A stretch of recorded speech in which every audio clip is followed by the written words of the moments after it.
Well, hello, ladies and gentlemen, and welcome to the Fox JDay Offroad Series, round number 5, the Pro Taper Budds Creek Grand Prix. Zach Herron and Ian Riley here to bring you the action all day long. And Ian, what a picture-perfect location. Budds Creek, home of the Pro National, home of Motocross of Nations back in 2007, and now home of the JDay Offroad Series.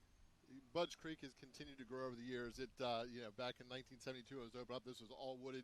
You wouldn't even be able to see part of this all, but the beautiful overshot view gives it a preview of what we're going to see today with some phenomenal racing now that JDay is here. No doubt about it. The TBT Racing live drone giving you the eyes from the sky. You see the Potomac Speedway had some racing there last night as well. Some slideways action, and then we're here in the Fox Racing booth. So excited. Ian joining us here for round number 5. We were just talking before we went live. You've been following the action all season long, as have many of the folks right here on Racer TV. What have you thought about this Fox JDay Off-Road season so far? Yeah, the season's been absolutely phenomenal in that we're just seeing all the aspects of the CC guys, the moto guys, and the variety of action you can see on the courses are laid out has just been and the fact you're starting down south, Boswick, working your way up through iconic places like Club MX, CGI, and then Lake Sugar Tree, which was a national for so many years, and now Budds Creek. Over halfway through the series. No doubt about it. The locations continue to be absolutely epic, and the racing continues to be epic as well as looks like we are officially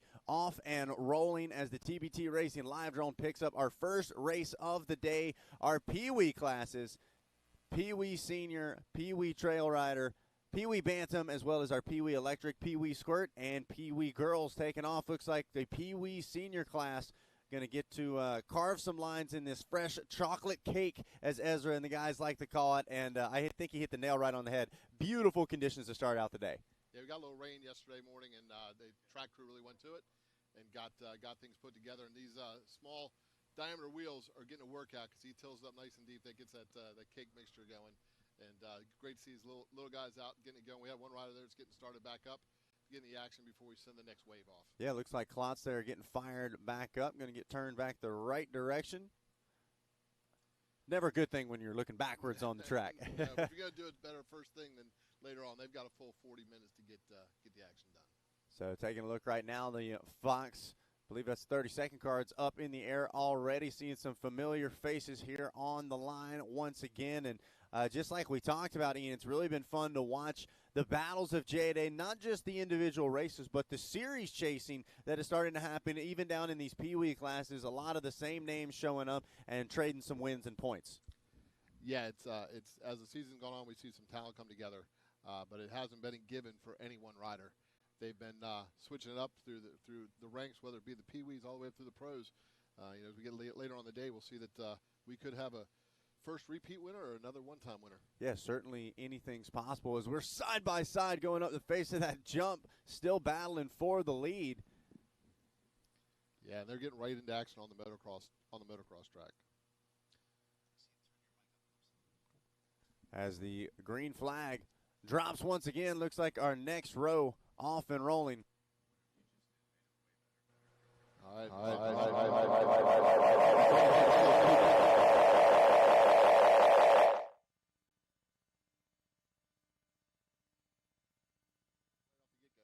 Yeah, got to get the momentum all the way up, wide open, starting to swap back and forth. Let's see, can he do it? Oh, going to be close. Little inch they could, that single speed shaft. And a little help to get up that way. Yep, wide open, looking back like, hey, hello, anybody? Anybody? That's a pretty steep climb. The camera does not really give the depth of how vertical those things are, but we just got an example of what it took to get climbed up there, both for the bike and the parent. All right. So got that one off and rolling again.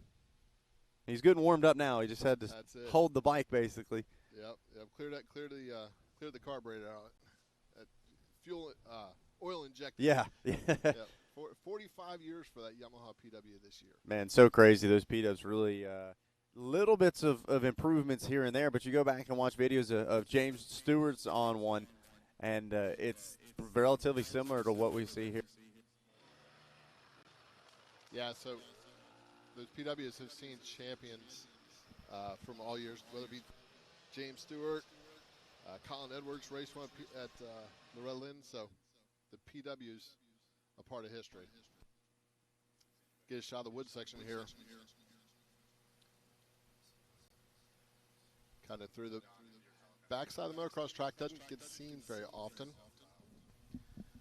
But laid out an incredible course in the background. So watching our Pee Wee riders make their way around on this opening lap.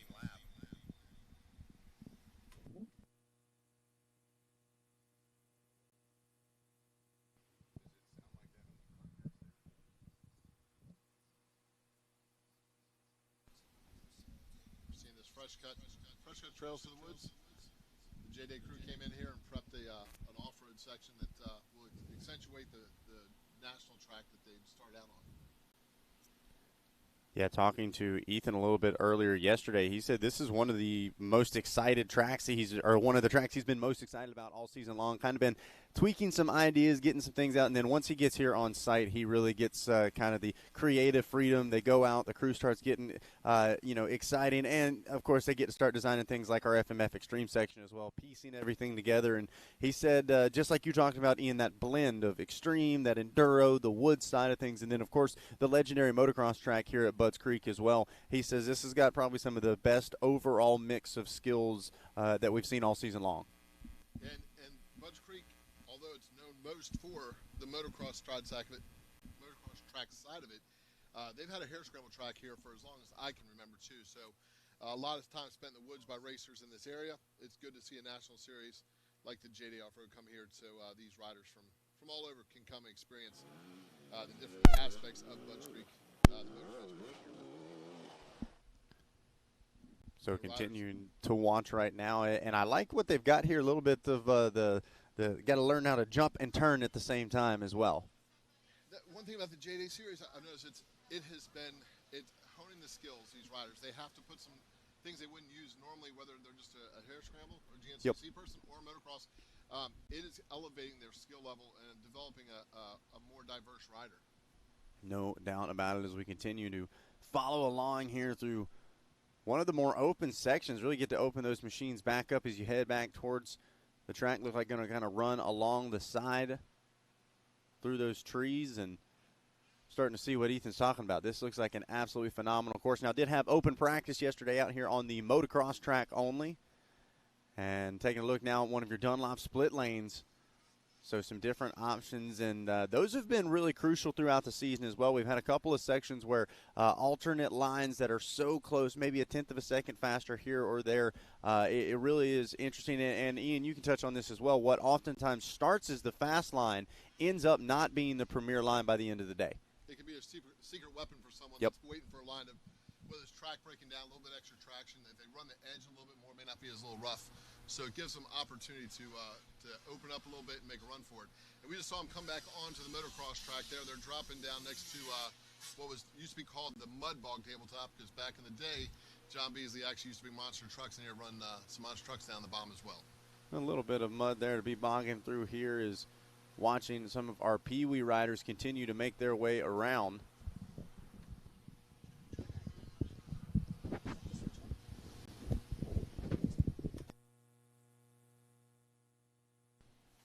As once again, talk about the camera not quite capturing how steep things really are. These hillsides down here and off cambers at Budds Creek are legendary. We even talked about on the pro national circuit, and so the skills these riders are going to have to be able to bring on a technical side, even on the motocross track, really going to be crucial. As once again, I know it looks steep on the Racer TV camera, and that should tell you how steep it really is when it actually even looks steep on camera. Yeah, multiplied by exponent of 10. Yes. It is vertical. So really putting these young riders to the test. We're putting the little wheels to it right away. And the one thing we'll find as we watch this throughout the day as the class go through, we'll see it looks like loose. It's a very sandy surface. But this track can shape up and change a good bit. You'll see some hard pack, really packing it almost concrete on the top sections later on in the day. So as our riders continue to weave their way through the Maryland Woods here, we check in at the Yamaha finish line. This is where everybody wants to get to.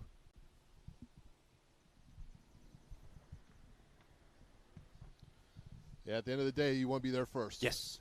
Yes. That's what you're looking for, is a checkered flag in the hands of our finish line flagger, 40-minute moto to get the day started here for our Pee Wee riders. Single moto format for them. Everyone else, 2 30-minute motos. And talking to riders in the pits as the buzz has continued to grow here about this JDay style of racing and kind of the spread of JDay across the East Coast.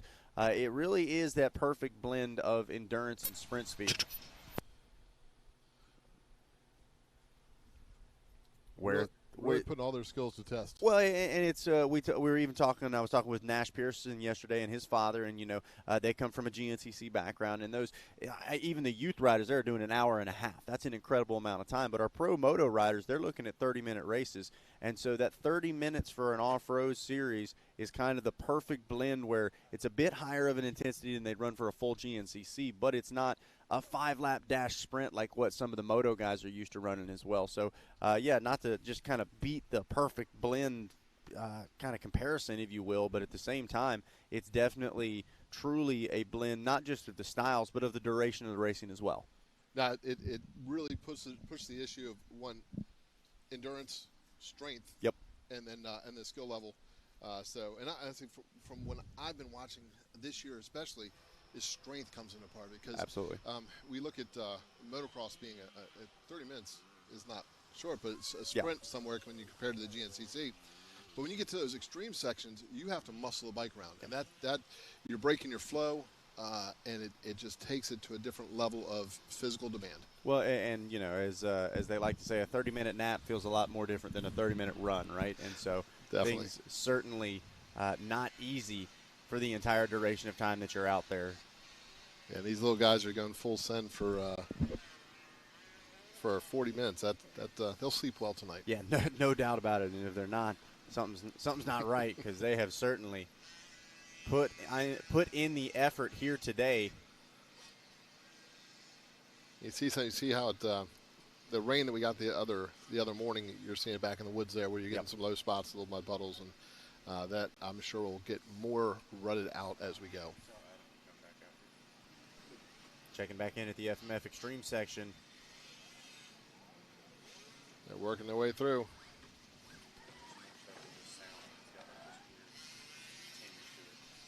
Another shot of the woods there, some multiple lines. We'll see how that goes throughout the day.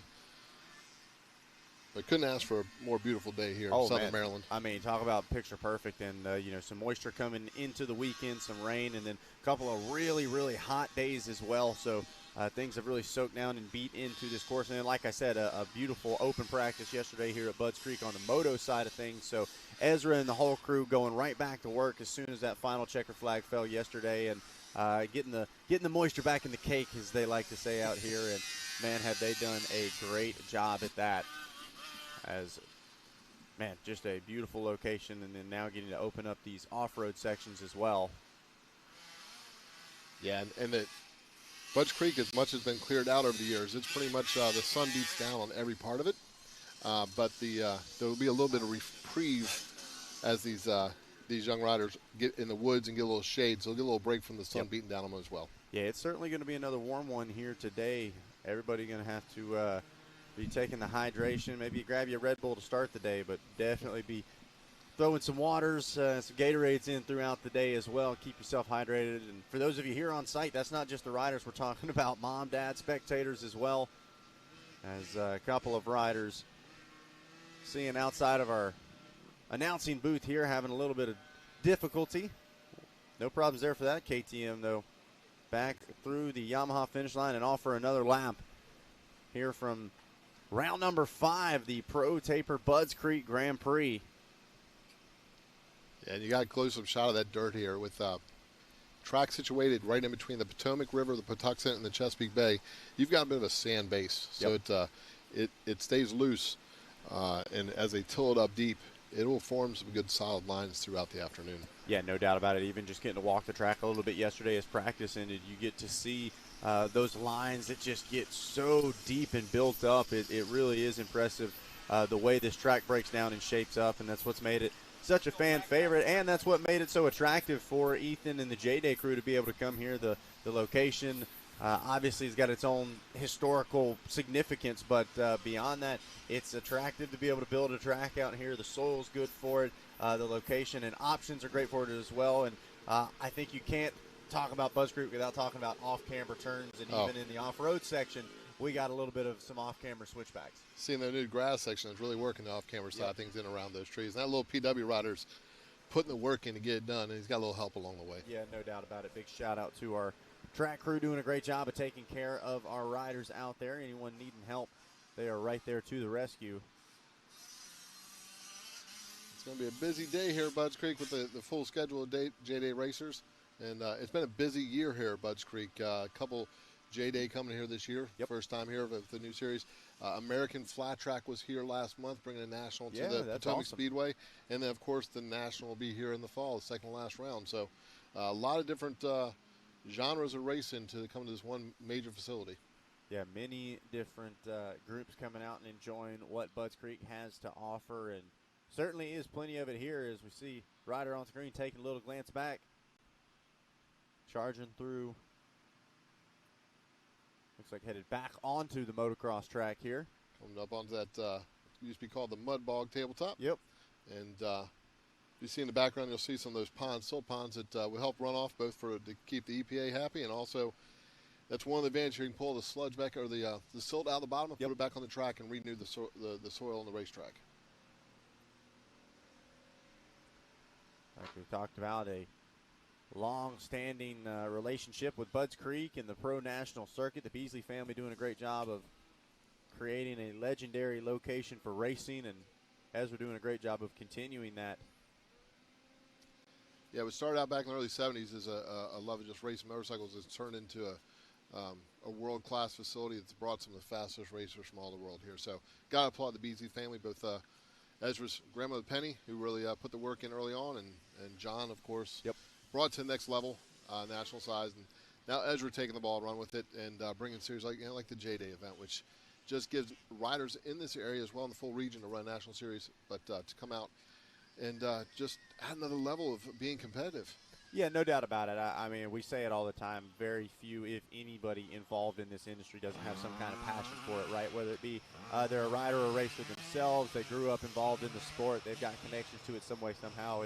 It's really cool to see whether you're talking about a guy selling air filters, a sweep rider, an announcer, a camera operator, whatever it is. It's really cool that everybody seems to have a personal tie to this sport as well. Not just here because it's a job, but because it's a passion as well.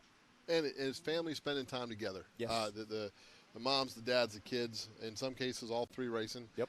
The friendships that are made in the pits, it's something they'll take with them the rest of their life, being a racer. The friends you have as a kid sometimes last a complete lifetime where others may fade away.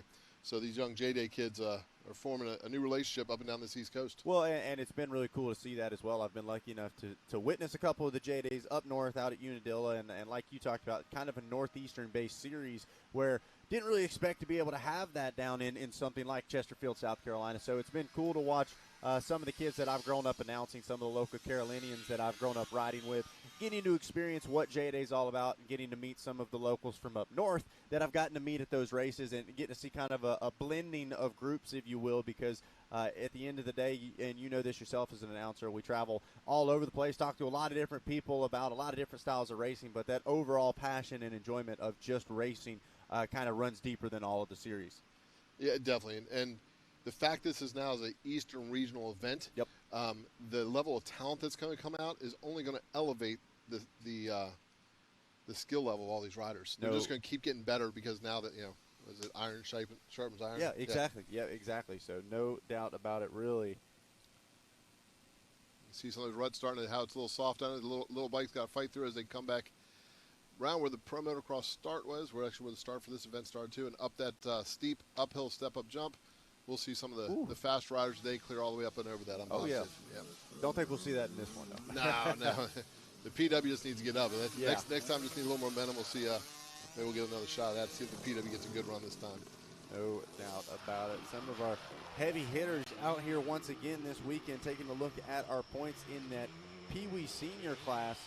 Michael Kimikowski and then Crew Hopkins. I thought I saw the 196 out there as well. So some of the favorites back with us here at Budds Creek and back up towards the front of the field. We've seen some consistency really starting to build in some of these younger classes throughout the season, Ian, and that's a whole nother skill. We talk about comparing your off-road amateurs, like your GNCC kids compared to your amateur motocross kids. And that is one thing I think your off-road kids have as an advantage is they actually learn to manage a whole series, right? Rather than an amateur national here, they're working throughout an entire year as, oh, one rider front end first right into the center of that tire, and that is not the quickest route through there. No, and as with life, we learn from our mistakes. I don't think he'll take that line next time. So you learn away, and you saw how one way not to do it. The next rider coming through, and see if we get a number on that rider. It's maybe 196. Just handling it with skill. Yeah. Hopkins literally hopping his way through there is coming up on what looks to be a lapped rider, but no doubt about it, it's so impressive to watch what even these young kids are capable of doing through sections like that FMF Extreme section, able to adjust to it on the fly and get incredibly technical when they need to. That buzzing is back. It's louder than ever. And this, talking about the series as a whole, starting down in Boswick, Super Sandy, working way to Club MX, which is still sandy, but then also the red clay, Lake Sugar Tree, pretty hard packed. Budds Creek's a mix of both, but man, we go north here next couple rounds. Southwick, that's going to be a local's dream because those New England riders know how to ride that surface. Yeah, that's one where even on the pro national circuit, the local scene gets excited for it and usually makes some pretty impressive noise early on in those races. But definitely going to be fun to watch the JDay. Yeah, Southwick of my years racing pro license and motocross, trying to qualify for different nationals. Southwick was the one national I never went to because the locals were so fast it wasn't even worth trying.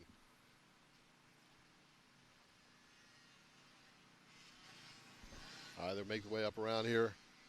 Uphill triple, come around.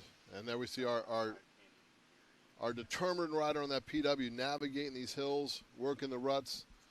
Got to give a lot of credit to number 518 because that of challenges, the PW on this circuit today may be one of the biggest challenges we'll see. Well, and we saw this at Lake Sugar Tree as well. It's a battle for the P-dubs, the schedule versus track maintenance. They got to rip it deep. They got to water it heavy, but at the same time, it's kind of the last thing that a PW50 wants to be having to go through. But our Pee-wees do start the day, so shout out to that PW50 ripper and continuing to make his way around as we're getting to see what that young rider will look like, I'm sure, in probably just a couple of quick years. Yeah, we're definitely getting a glimpse into the future of off-road racing. Yeah. And these Pee-wees are where it starts and the passion starts, and just hope it continues to grow as they're making way around. Just came over Henry Hill, working way around to the Yamaha finish line area. We worked through this first race of the day.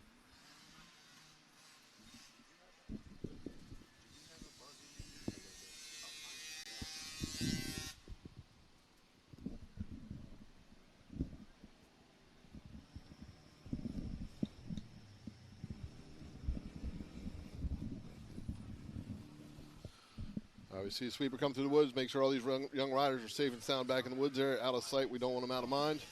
Let's work our way around, come across what would be the finish line tabletop for the Pro National here. This track has had a couple different areas where the finish line has been over the years. That is one at the national level. That's where you see the finish line for the motocross. For years, it was where they're making a left here to cut across. You go up that hill there, that is where the finish line used to be originally when the national came here. For the first time back in 1989. Work way out and around. See another shot of a rider coming through the Yamaha finish line area, the number 41. Head down the hill and come back around where they started from. And ruts starting to develop. But looks like we got Hopkins out front. Set and sail. Back in the woods they go for the off-road section.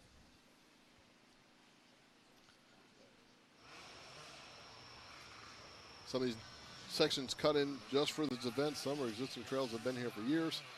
As we work around, as this facility has grown over the years, the facility has been cleared to make more room for parking, but in this case it's made more room for racing as they get through those extreme sections. The Caselli Pro Line, that all was a wooded area, which was part of the hare scramble track for years.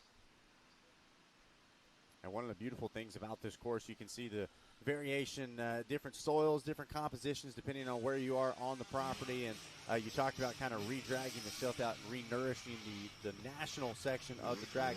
The track portion really looks like it's well taken care of. It's almost a manicured soil where once you get to that off-road, you can kind of see things have been beaten down. They've been left to rot out there. And the way you have to approach those sections versus a prep motocross track, very different as well. Yeah, and as you head off the track and go in the woods, you almost have to flip a switch. Yep. Different mindset. You go from the smooth flowing, wide open track to really having to have patience and be analytical as far as how you approach that part of the track. Well, and that's another thing that we talked about as far as the blend, the strength for one rider versus another. We see kind of those moto lines develop in some sections, and a rider like a Joey Crown, maybe a Tyler Medaglia, really coming to the front and really able to use that to their advantage. Meanwhile, you get into some of that off-road technical stuff. We saw, obviously, Chicks Fustini making some big noise at our last round, getting creative, doing that creek jump. Josh Toth ending up getting that overall once he picked up on those lines as well. So it really is something where one rider may know, hey, this is my half of the track, versus somebody like a Ricky Russell or a Toth saying, hey, the woods technical stuff, that's going to be my area to shine.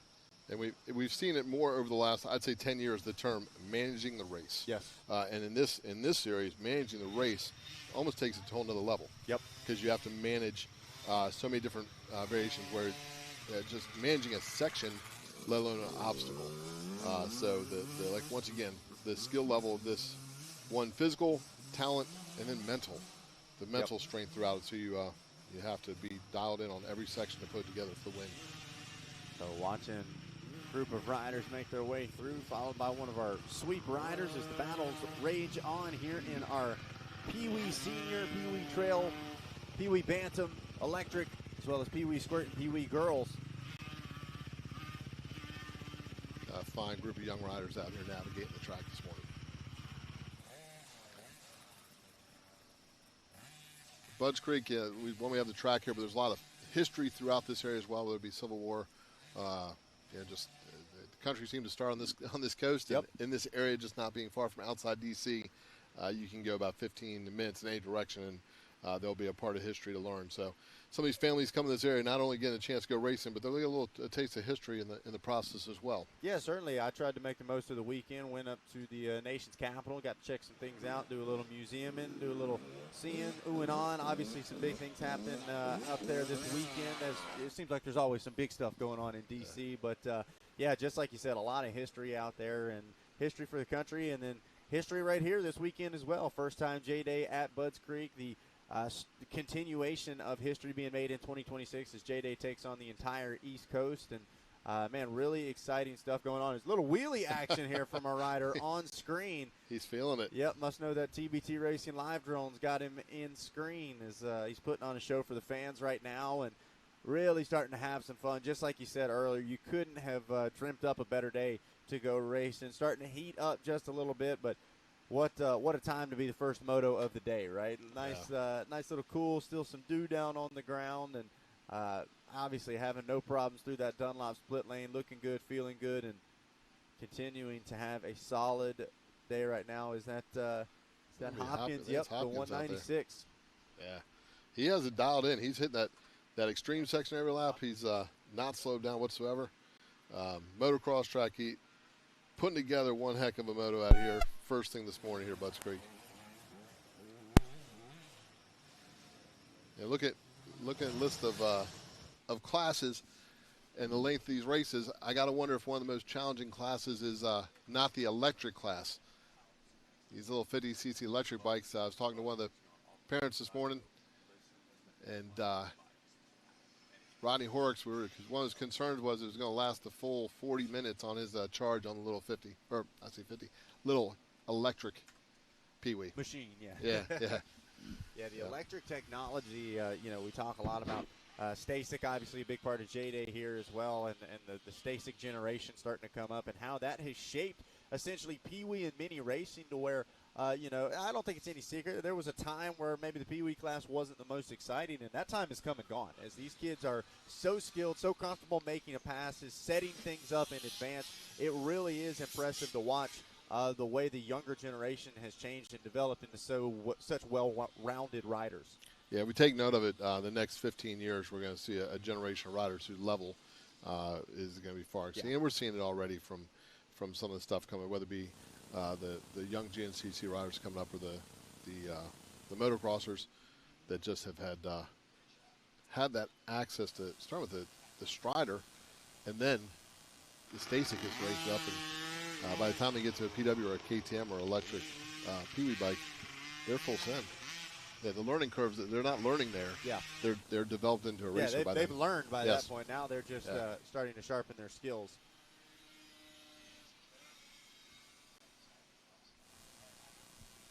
They're working through the day.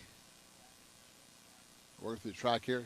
Once you can see those ruts coming down this hill, it's that will shape up as we get the bigger wheels on the track later on. That the whole landscape of this facility is going to change up. Yeah, things are going to look night and day different by the time things are all said and done. Like you said, our Pee-wee riders, only riders with a single moto format, 40 minutes of battle. Everybody else, 2 30-minute motos. And white flag is out, so final lap of racing here to start this one.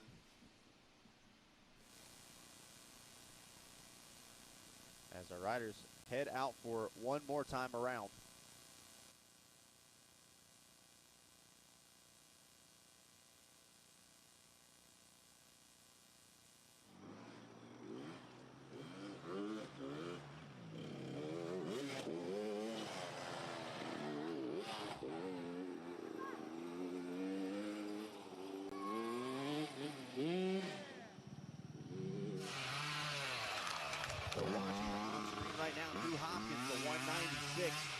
Closing in on what will be a checkered flag at the finish line. Trying to continue a solid 2026 season.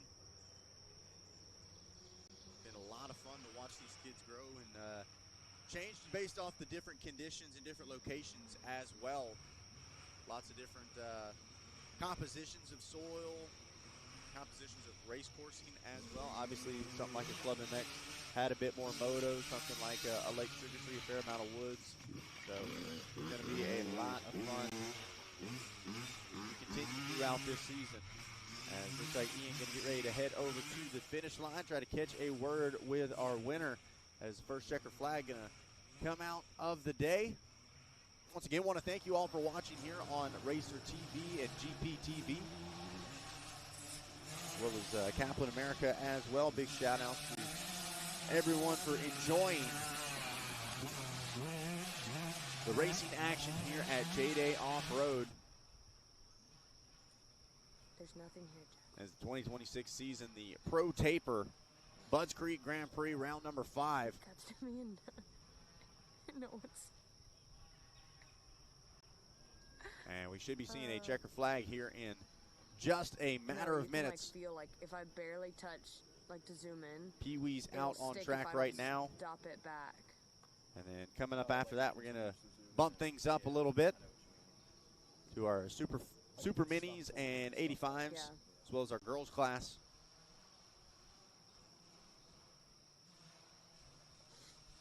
But right now, it is the future of JDay Offroad. The minis, the micros, and the Pee-wees all out on track for race number 1. There's Hopkins on screen. Changing lines up just a little bit, peeking at some of those insides.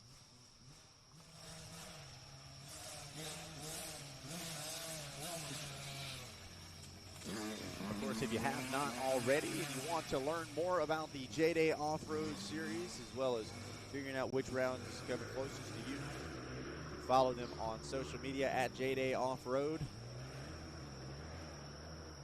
Got a ton of great stuff going on, not just information for our riders that are looking to participate, but also great information regarding our Pro Championship points battles that are continuing throughout 2026. They had some really interesting statistics they were putting up as far as most laps led, underdog coming from the back, most passes made. So really cool stats that I think are, I really do. I think they're interesting. I think they kind of give a better story as far as the way this season has shaped up. There's so many times where we tell people, yeah, well, if you just are joining us, you look at the points, and that doesn't tell the whole story. So something like that showing you who's crashed the most, who's passed the most, as well as who's won the most. Really helps you know kind of how things have broken down throughout the entire season. But, man, I'm telling you what, Hopkins could not draw up a line better through the FNF Extreme section. He's really looking solid, keeping the feet on the pegs and everything. See the number 4 machine making his way through. His feet were off the pegs, but he still got through it. He didn't turn around at least. So, as back on board the TBT Racing live drone, Crew Hopkins putting the power down and headed towards a checkered flag. He'll be jumping back onto the motocross track here at beautiful Budds Creek.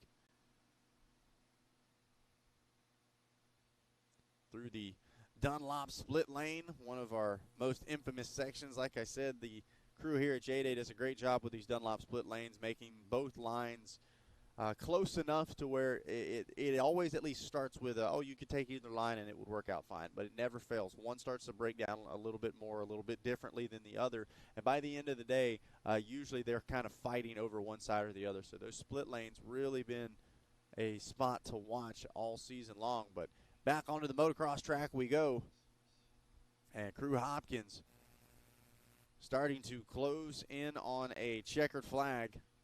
He's going to have Ian Riley waiting there to grab a word with him.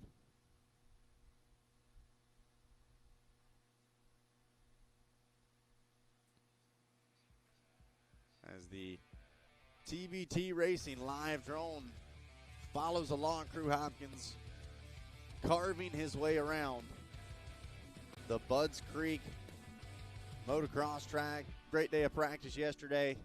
The crew's got her dialed back in. The chocolate cake is looking delicious. And the racing action been fantastic so far today as well.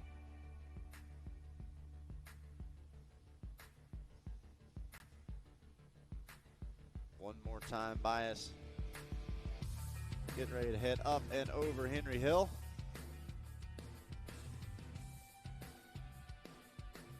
Good form here from Hopkins as well.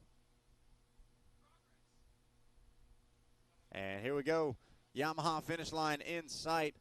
One more turn, and it looks like white turns to checkers. There it is. Crew Hopkins going to get the job done and grab the win. And it looks like he's going to head over to our man Ian Riley. So no doubt about it, that is Crew Hopkins hanging out. He'll take the helmet off, and we'll get ready to send things down to Ian Riley here in just a moment. Ian, if you're ready, feel free to take it away. And Crew, you stepped out and looked like the track was not too difficult for you. You had the extreme section dialed in. Did you have a fun part of that race?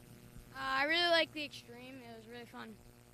Every time through, we were watching on the monitor, and you not a flaw the whole time through. You held your line, you went through, and good time started out the day here at Budds Creek. What did you think of the motocross track part of it? It was really fun. I liked how they ripped it, and some good ruts formed, and yeah. Awesome. Any sponsors you'd like to thank for helping you get here? Yeah, I want to thank my mom, my dad, Nana and Dad. They washed my gear, and I can't thank them enough. Plastow Power Sports, Answer Racing, X-Brand, Guts, P3, Pro Taper, Factory Connection, and everybody else, thank you. You got a solid team behind you, and it shows on the track. Congratulations on that win. We'll see you at the next round, hopefully, correct? Awesome. All right, back over to you. All right, thanks so much, Ian. And once again, it's a huge congratulations to Crew Hopkins and our Pee Wee Rippers as the first checkered flag of the day starts to fall. Let's take a look now at our race replay. Absolutely epic, and the racing. The MX Trophies race well recap. 10. Yes. It is vertical. As the season's gone on, we see some talent come together.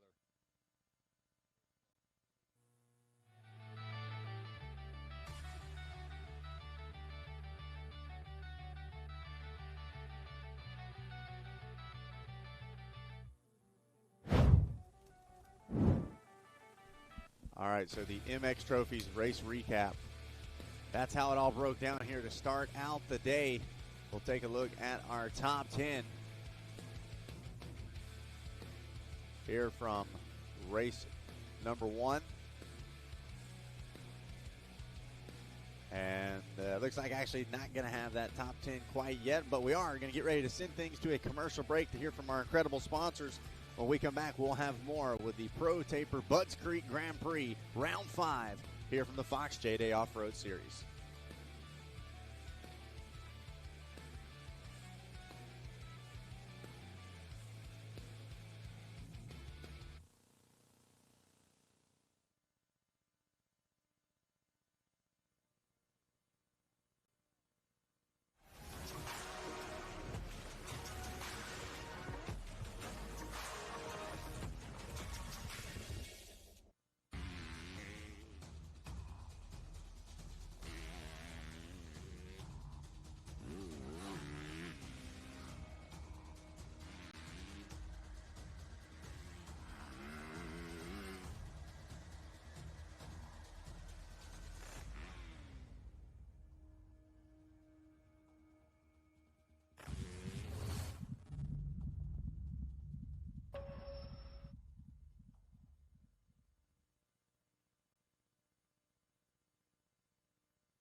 We've been there since the very beginning.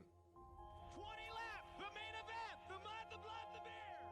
Organizing the industry and building champions.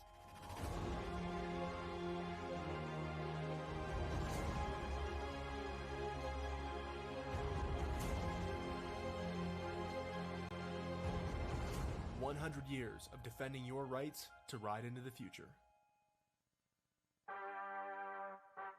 Redline Oil, formulated to win, proven by me. Redline Oil, formulated to win. Formulated to win. Formulated to win, proven by me.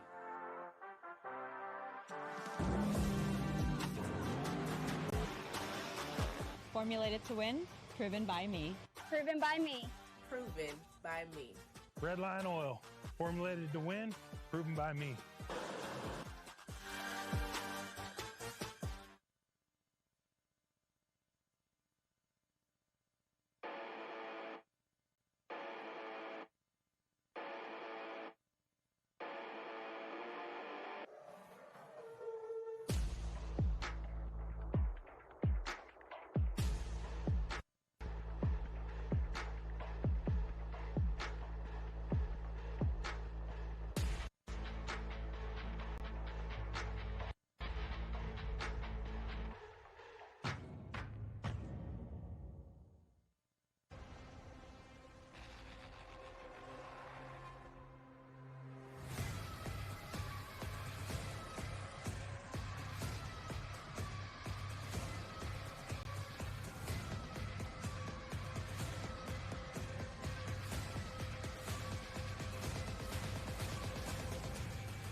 I'm Billy White with Luxon MX, the ultimate destination for high-performance motocross parts.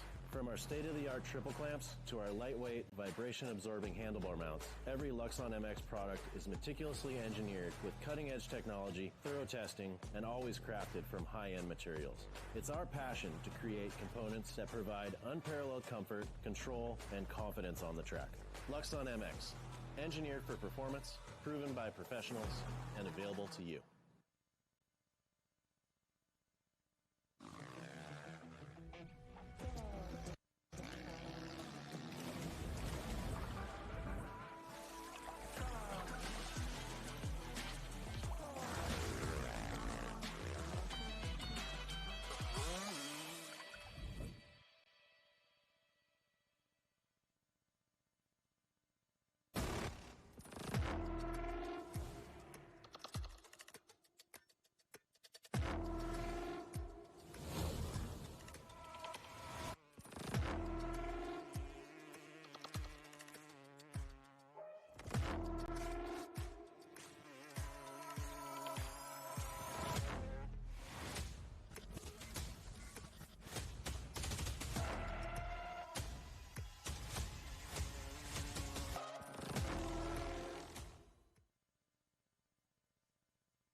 Redline oil, formulated to win, proven by me.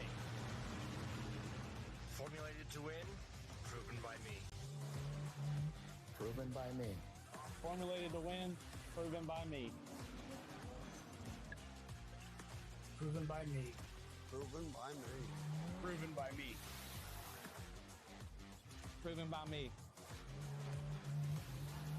Formulated to win, proven by me.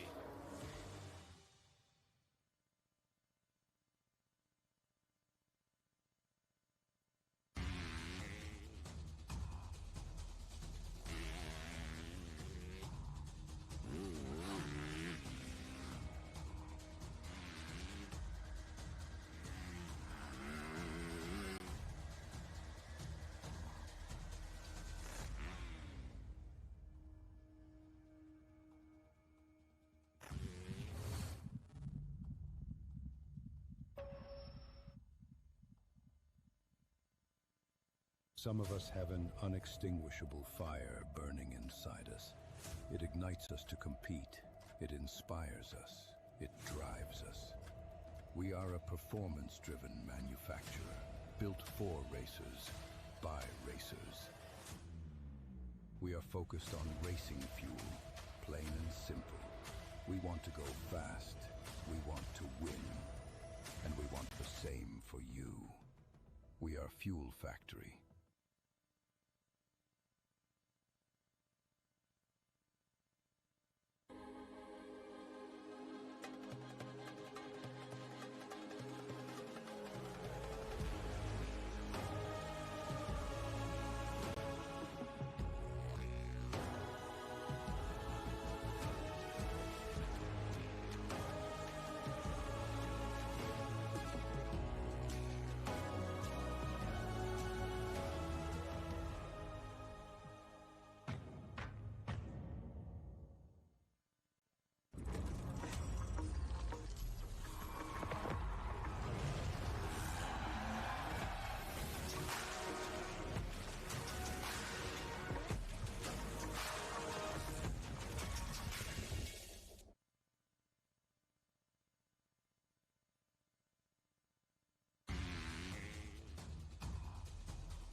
We show up.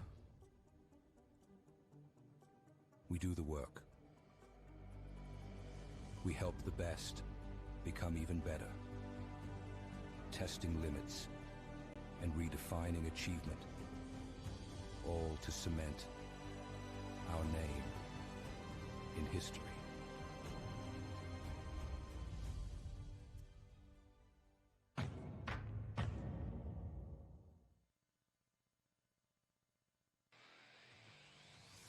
JDay Offroad live coverage is brought to you by FMF, the power of fun, celebrating 50 years of ear-to-ear wheelies. Dunlop, TBT Racing, Engine Ice, MX Trophies, Stasic, Slacker, and W.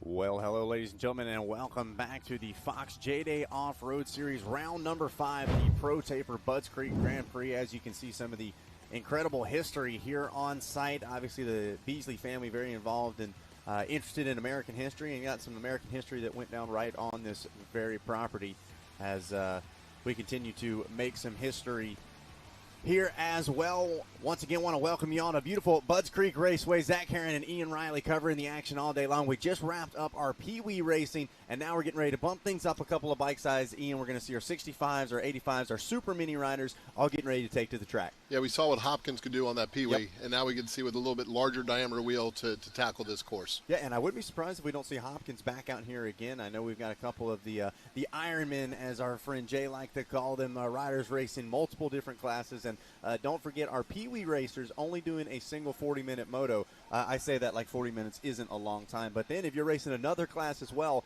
that's 40 minutes plus 2 30-minute motos. So go ahead and tack on a whole nother hour of racing after that. If those kids aren't tired by the end of the day, that's a whole nother level right there. They may need to get into like a true GNCC endurance sport at that point, because that's a long time to be on track. It is, and some people have gym memberships, other people have JDay memberships, exactly, and get their workout here on the track the old-fashioned way.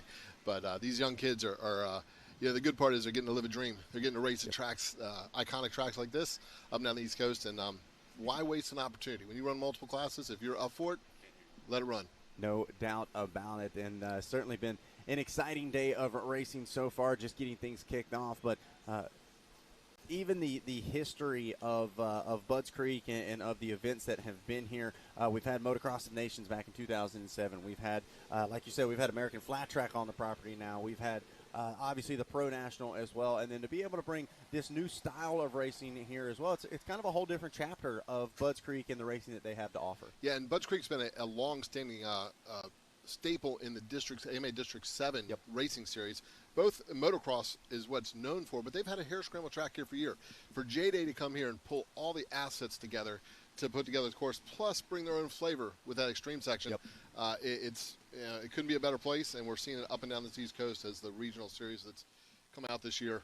It's growing the sport, and it's given riders more opportunities to just get out and race. No doubt about it, and a huge thank you to each and every one of the amazing sponsors that help make that possible. Obviously, it takes a village, as you and I both know very well, and so big shout out to Ethan and the whole JDay crew, as well as Ezra and the whole Budds Creek crew as well. I know a big group effort to get this facility prepared for the event this weekend, but sitting on the line right now, this is always one of my favorite classes to watch, because this is where you really start to see the riders develop, if you will, from boys to men. You really start to see that racecraft reach another level of seriousness, and things really start to get interesting as they start to approach those 85 and super mini classes.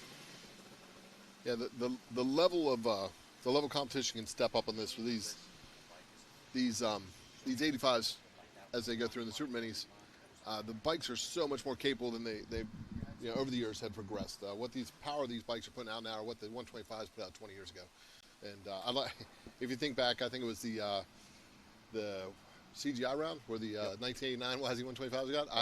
I'd have to think that the bikes on these new model bikes are probably faster than that 125 put out. It's entirely possible. I don't know. Alex Fanufto, he can certainly ride that thing pretty impressively. As I believe that was Hopkins we saw back sitting on the line. So things getting ready to get exciting here, as now we're going to really find out how much of the work you've been putting in.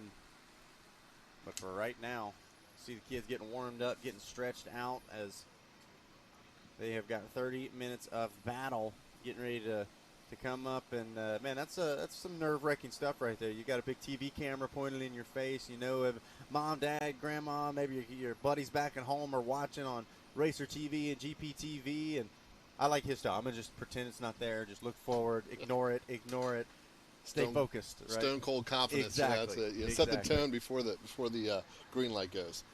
So. Getting a little pep talk there from Pops. It looks like. That's it. They're sitting down the start line. The sun's beating down on them, but once they get moving, it's gonna feel good. Yeah, the view they're seeing right now is a first turn that really has only been touched by a handful of wheels for the Pee-wees. Yep. So it's going to be a fresh course for them. But yeah, the larger wheelbase is going to set this track up nicely for the rest of the day. Yeah, now you're really going to start to see some personality come into this course. And we are just a couple minutes away from throwing the green flag. Should be right at about 9 o'clock. We dropped the line, or dropped the flag, I should say. As our riders making those last little bit of preparations.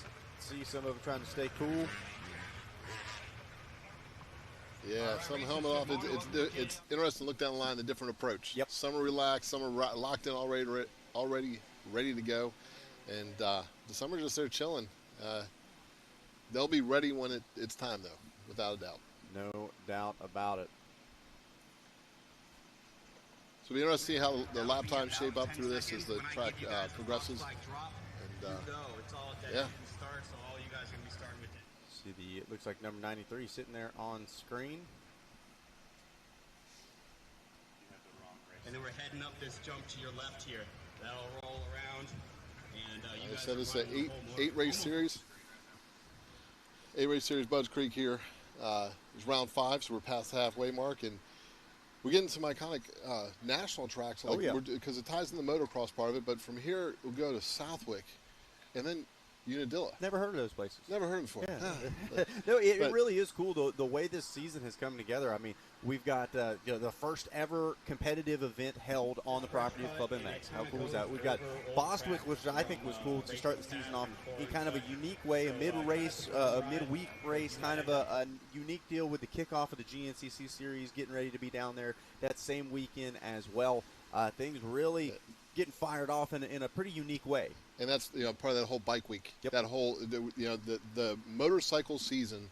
Although there's racing that happens before, but that used to be that kicked off racing for the year in the United States, and for JDay to kick off with it too, it just seems appropriate. Oh, without a doubt, and what a turnout that we had there. You then obviously go to somewhere like a Club MX and the CGI facility, another place that was kind of like this mythical, almost social media thing. I thought it might have even been AI because I had seen it, but I hadn't actually gotten to go out there, didn't know anybody, and then you get out there, you meet Chad, and everybody's involved with it, and you realize, man, it's not just real. It is absolutely as incredible as you think it is on social media. And even so, I believe they're going to open up for some open practices coming up throughout the rest of the season. But, yeah, just like you said, Ian, it's really been impressive to watch the way the JDay crew has been able to create these relationships, new locations, and introduce kind of a not brand new style of racing, but a new series and a new atmosphere to some very familiar places for competition.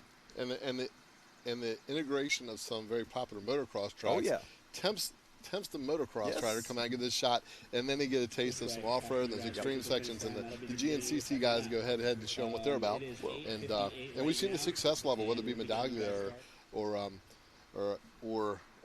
Crown. All those guys are accomplished motocrossers, and they're learning their skill and just, once again, growing up on motorcycles, the aspect of being competitive doesn't have to be locked into one genre. Well, and I think there's been a lot of different things that have surprised people as well. As we take a look at our Stoke Media Moto overview, we've got our Super Mini class there in row 1, Mini Senior and Mini Junior in row number 2, and then our girls class going to be in that third row. But I think there's just as many people that are surprised at how good somebody like a Joey Crown is in the woods, as are surprised at how fast a Ricky Russell is on a motocross track. And so I've used it both ways there. I think the moto guys are a little surprised. The off-road guys are a little surprised. And then you've kind of got that perfect blend. Everybody struggles in the FMF Extreme section a little bit. And so, it really is cool to be able to line up and kind of know, hey, I'm maybe going to have a spot that's a little bit tougher. I'm maybe going to have a spot I'm a little bit better suited for. Now I got to find that blend. Not only as a rider, I got to set my bike up to be able to handle things in the off-road while also being able to do things like the big gulp and like your big jumps on the national level track. So there's a lot that goes into that as well. And the breaker bumps, especially at this facility, as we go through the day, the kicker bumps come down the hill. Oh, yeah. The guys that have the suspension set softer for the woods are going to pay a bit of a price on the motocross track. So it's going to be interesting to see how that plays out. And I'd have to say that, as with many other rounds, but here especially, bike setup is going to be key. Yeah. And it'll be interesting to see from first moto to second moto what changes are made. Because being a professional racer is one thing, but also being able to communicate what you need to do to get the setup right is another. No doubt about it. And somebody like a Joey Crown, where we know obviously involved with that Club MX team on a suspension level now at this point. Obviously, guy still knows how to go pretty fast, but really getting a deep understanding of the suspension. That's going to be a rider that's probably going to know, hey, I need to set this up. I believe Joey's actually raced down here on a Pro National weekend, so he's going to be used to this thing being as rough as it gets. Now, how do I blend that knowledge with what I've learned so far this season on the off-road side of things, as well as we're just about ready to throw the Fox green flag. There it is, a great start from the number 29. Going to try to run up the inside. Not quite going to be enough to grab the whole shot. Looks like it's a KTM machine leading them in and out of turn number 1 with a Yamaha in that number 2 spot.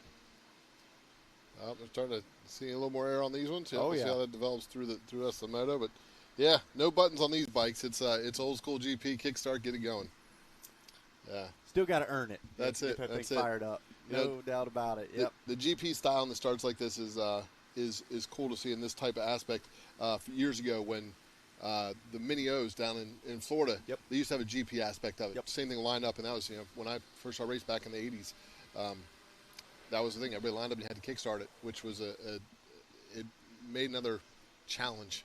Oh, yeah, no doubt about it. I did a very little bit of woods racing on an 85, and I don't even know why I tried. I could have just waited and let everybody go and then cranked the bike, because I was dead last every time. There's a skill to it for sure, as Drew Hopkins shows he knows what it takes as well. He gets that thing fired up. I believe that might have been Steele Henderson right next to him on the KTM, but they both get out-braked as, one rider led them out of turn 1 but went a little too wide and ends up handing that lead over and now threatening to slide outside of the top 3.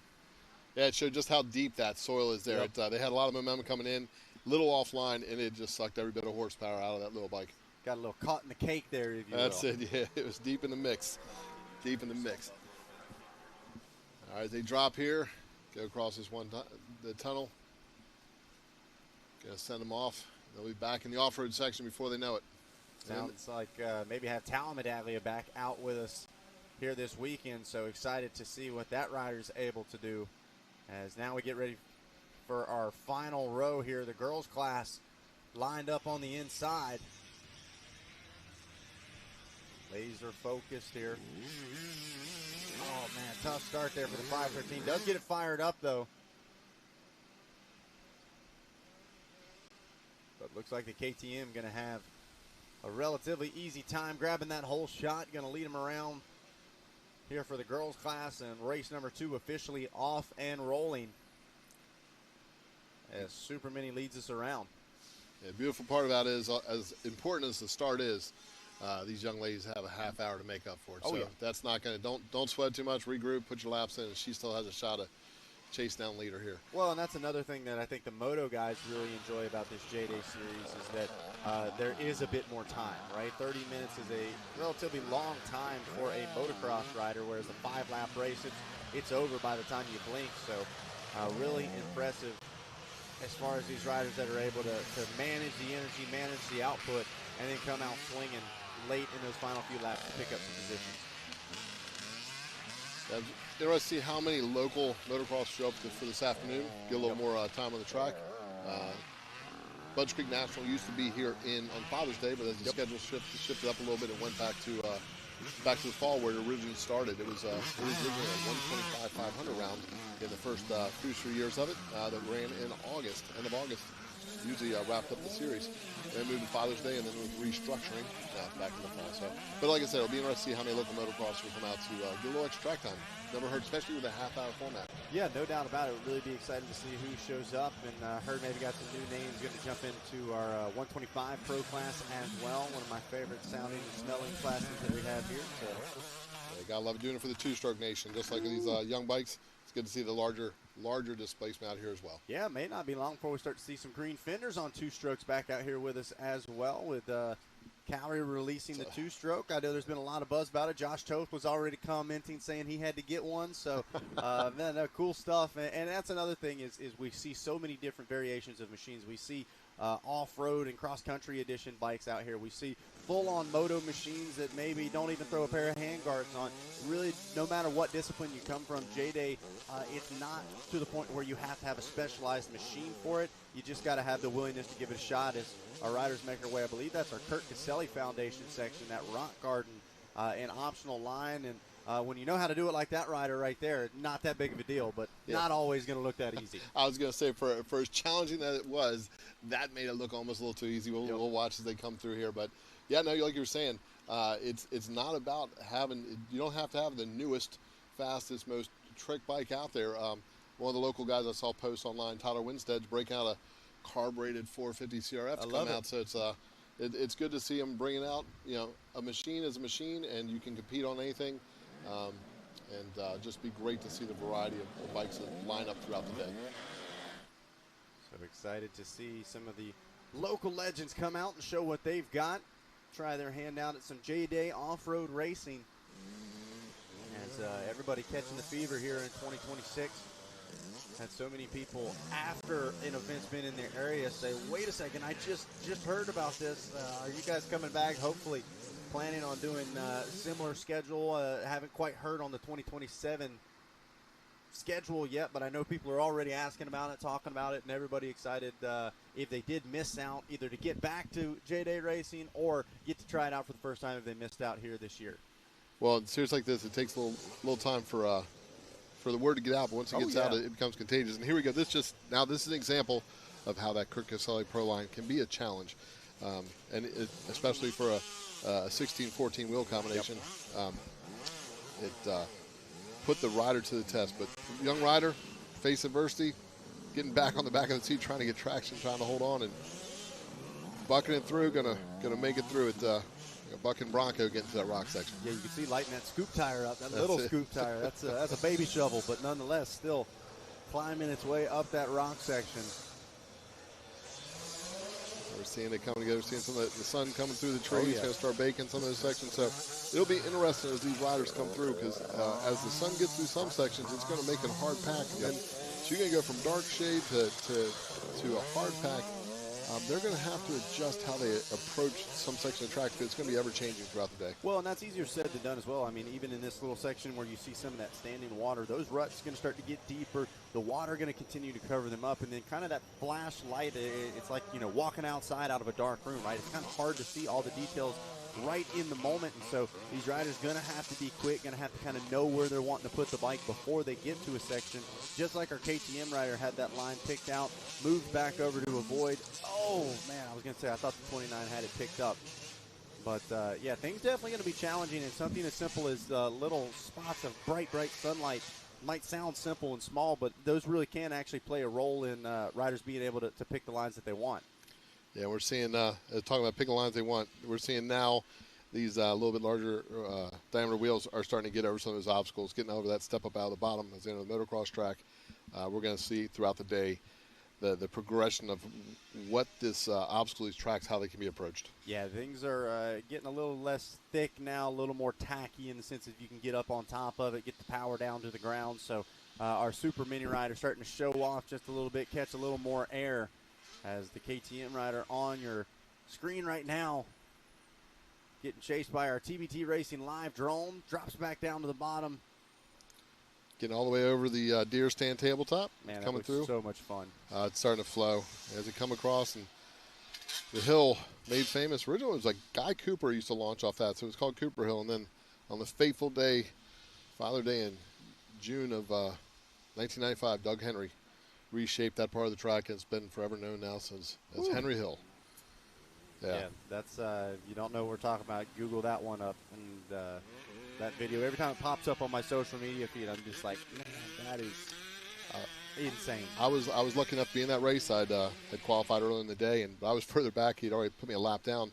When I came over, he was in the corner laying on the ground, and I thought he just crashed in the corner. I came in, said something to my dad, what happened to Henry in the corner, and he said launched off the top of the hill. I'm like, I didn't understand it. Yeah, what do you mean? It was back in the 1900s, so we didn't get to see it for a couple months.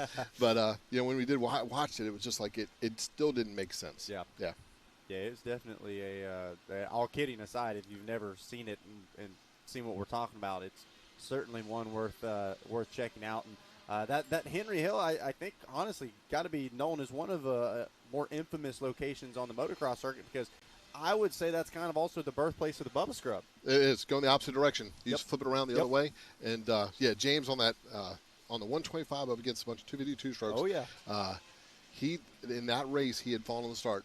And that's where he, laid that thing flat. What was that, 03, right? Was 03, last to first? Yep, last to first. And he was passing 3 or 4 people at a time in corners. That section of the track has posted up some serious history, and it's posted up some history here today at JDay. No doubt about it, as is this Kurt Caselli Pro line, the KC66 Pro line. It's one of those deceivingly challenging ones. Like we said, it's just some rocks laying there.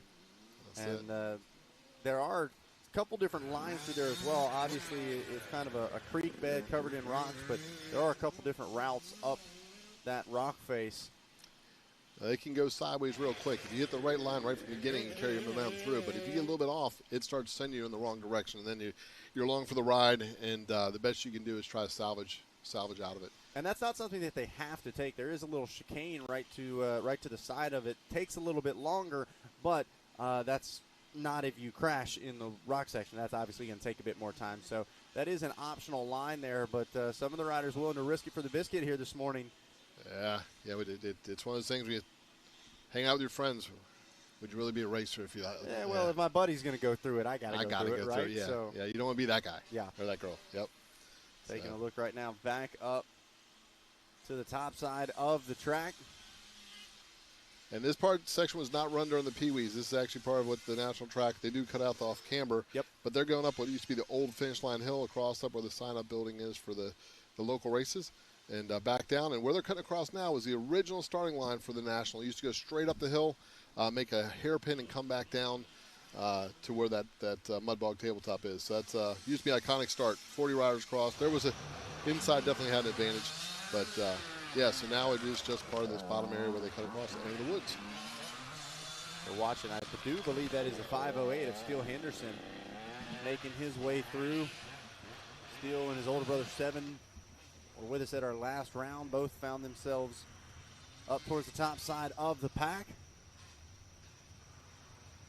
As we continue to watch and wait here deep in the woods in Mechanicsville, Maryland, the Pro Taper Budds Creek Grand Prix, round number 5 of the 2026 season. Crew Hopkins right back out on course. A quick interview, a splash of water, and back to the line he goes. And then Henderson not letting him get away, so that's actually a nice little battle there between Hopkins and Henderson, it looks like. The riders not only polished on the track. I was impressed with Hopkins when he came off the track. He was well versed. Oh yeah. And after a 40-minute moto, it didn't seem too winded. He was right back ready to go. So he was equipped for this next 30-minute moto. Well, and just like you said, these kids figuring out how to manage races really well. Where they've got a lead built up, they know how to back things down on the last lap or so, how to manage the effort they're putting out, and how to save themselves for a long day of racing. So no doubt about it, Crew, one of the futures of the sport, just like we talked about. So, and that's what this JDay event, not just bring races up across the East Coast, but bringing it on the Race TV and GPTV, and give these young talent a chance to get a microphone and speak and develop that skill as well.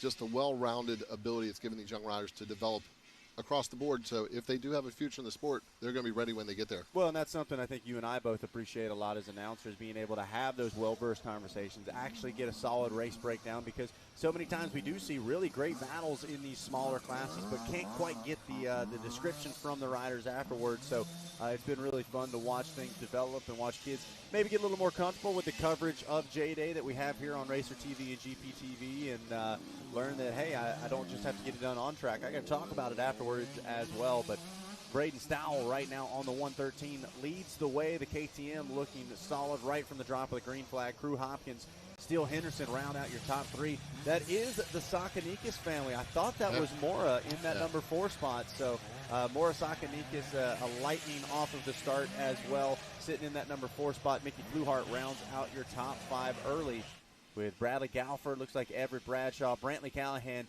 Calvin Bradshaw, and Landon Galford rounding out your top 10 early in this one. And talk about divide and conquer as a family. Mara's here with her mother, and Andrew is with I think his oldest son in Tennessee running, I think, a full sprint event. So Got you, okay. Yeah, parents divide and conquer to make sure their kids can go racing. It's good to see Mara out here. She was rolling. We saw her earlier go through that rock section, and it was like not even a test. That's a talented family in general. No doubt about it. Yeah, the Sakanikis family, they've got some Loretta's results to their names. They've got some KTM Junior Challenge Supercross results to their names. Obviously, I see them a ton up at GNCC as well. And then now adding JDay to the list, and it just goes to show you can have all the skills. You can get to chat with Ian Riley, and you still may find yourself on the ground in that KC66 Pro line. Now here comes Henderson. This is the pass for second place, and they get off almost at the exact same time. So just like that, we've got a battle on our hands past the halfway point in this moto, and Steele Henderson just picked up that number 2 spot from Crew Hopkins. Yeah, and you got to wonder if a little fatigue is starting to set in a little bit without there. a doubt. Yeah. The young man's he deserves, can't give him too hard time. He's been putting the time in here. And that section was not a section they went through on the Pee Wee. So some of the parts of this track he's seen it for the first time. So although he has seen majority of the track before, there's a learning curve as well for the young Crew Hopkins. Certainly impressive to watch as those two go into battle. I believe in our mini senior class, super mini, it's all Braden Stowell leading the way over Everett Bradshaw and Connor Shea. Our individual classes, mini junior, actually I take that back, is where Crew Hopkins and Steele Henderson are battling it out. It does look like Hopkins has made that pass back, and girls class Mora Sakanikis continues to lead the way here in this one. Is once again, you can really see just how bright some of those spots are where the sun's peeking through, but back and forth bouncing. And I'm liking the different lines that we're starting to see. Obviously 2 lines on 2 sides of your screen here, and we've seen it time and time again where you've got sometimes 2 to 4 lines even at times, all extremely raceable as well. You can have lines all day long, but if they're not actually competitive and they don't make sense to tape, it's almost pointless. Whereas here we've had so many different opportunities where we see riders 2, 3, even 4 wide. It just makes the racing that much better. As we see it go through, we talked about how the track's going to change. Just that last view we saw, the close-up of the track, the tree roots are going to start working their way out. And as we have the shadow and then the sunlight coming through, it's going to hide some of those. So riders going to have to watch so they don't sneak out and get caught up by some of those roots as they start to develop throughout the day. Heading back to the Yamaha finish line once again. Super Mini rider going to check in and check out. Back to work he goes.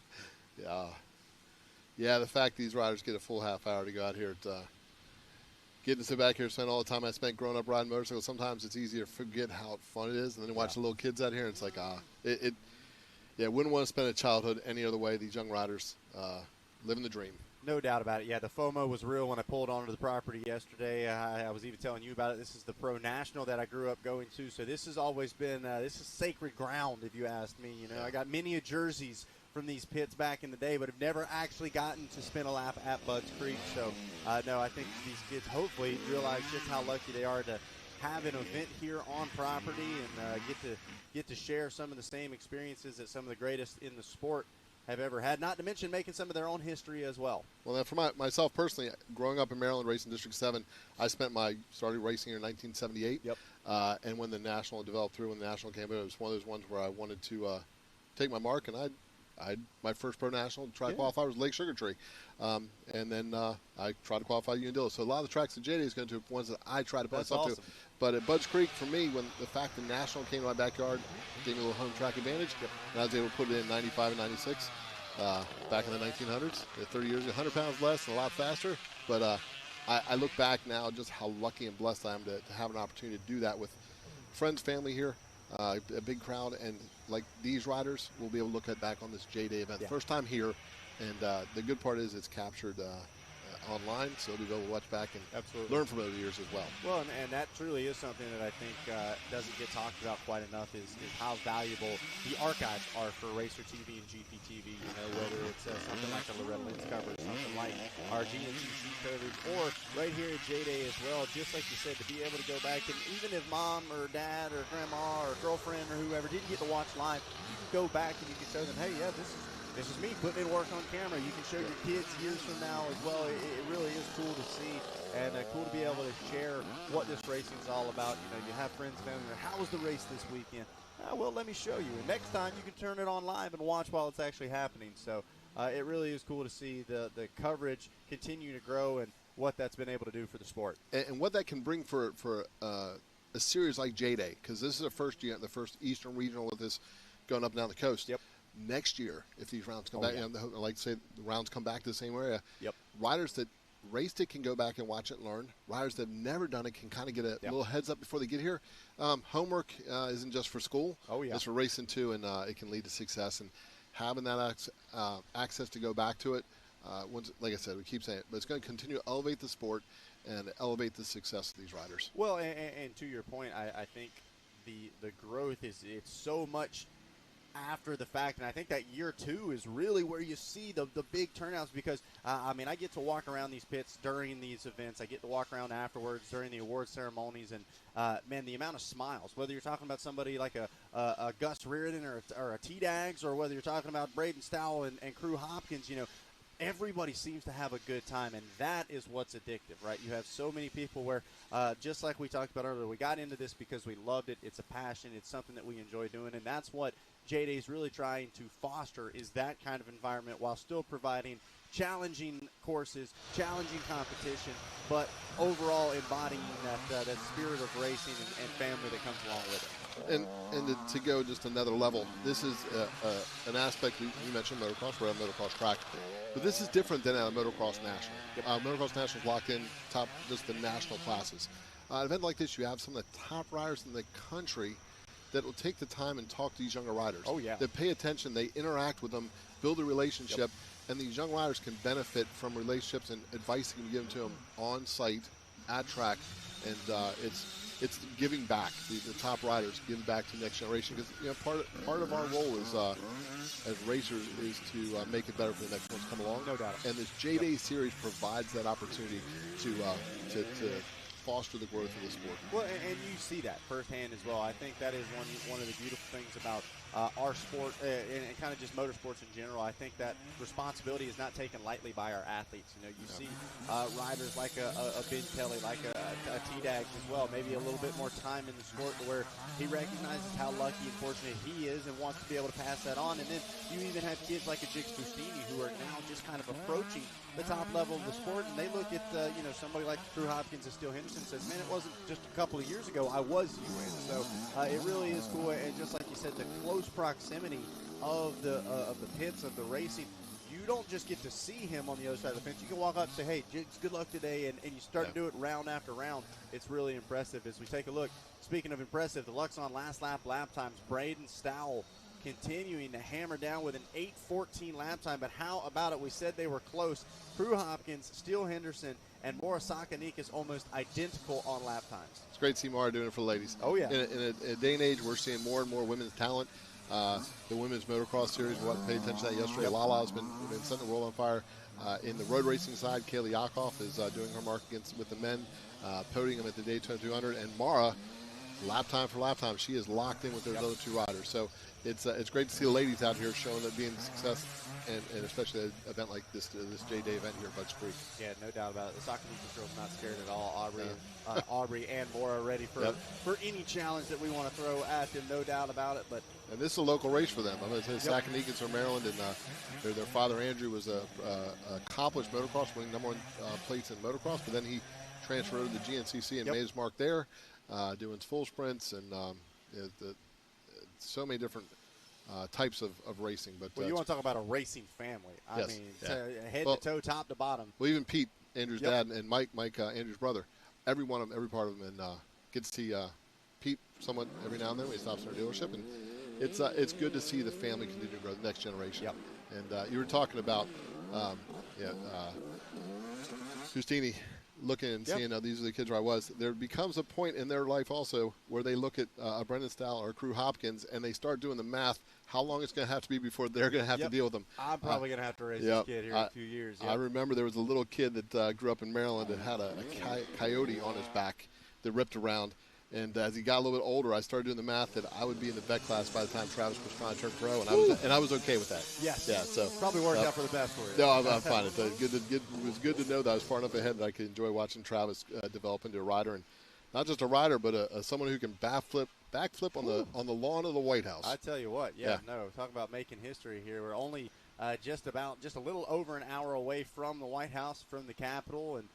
Man, it is really cool to see the history being made in the area all weekend long. That's it. Yep. But back here, Braden Stahl with almost a minute faster lap time. He has got this course dialed in. Well, and it looks like a fair amount of that is the intensity carried on the moto track. You're seeing him jumping some of these jumps all the way over, and man, that can add a second or two just in one obstacle. Hopkins, we know, has got some solid speed. He's got the endurance to go as well. Currently back in that number 2 spot, and looks like maybe stretched back out just a little bit over Steele Henderson. When you're talking about jumping some of those obstacles, not only does it drop the lap time, or take time off the lap, but it also preserves some energy, because instead of bouncing off 2 or 3 obstacles at once, you're just floating over it, and it's less wear and tear on you, the bike, and your endurance. No doubt about it. As I believe it just saw the white flag in the air, so 1 lap to go for Stowell. As little swap there down that straightaway. When in doubt, gas it out. Stay on the gas. I don't think the throttle hand even flinched. Nah. Yep. It's working way through. We've seen the ruts develop through that roller section as they come across this the Pro National finish line tabletop. That's a pretty good leap for those little bikes. Oh yeah. Going to make his way back over, hang a right, and back up the big hillside. Yeah, once again, this camera angle doesn't do the steepness of that finish line hill any justice. That's quite a bit of climb.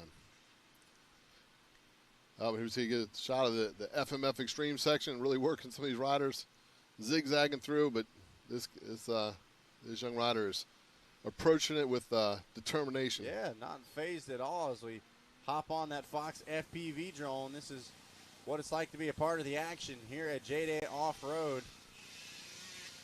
And I'll take being part of this action from this view than being action on the bike, because I think it beat me up this morning. I have already claimed, FMF Extreme Sections claimed 1 knee on me already.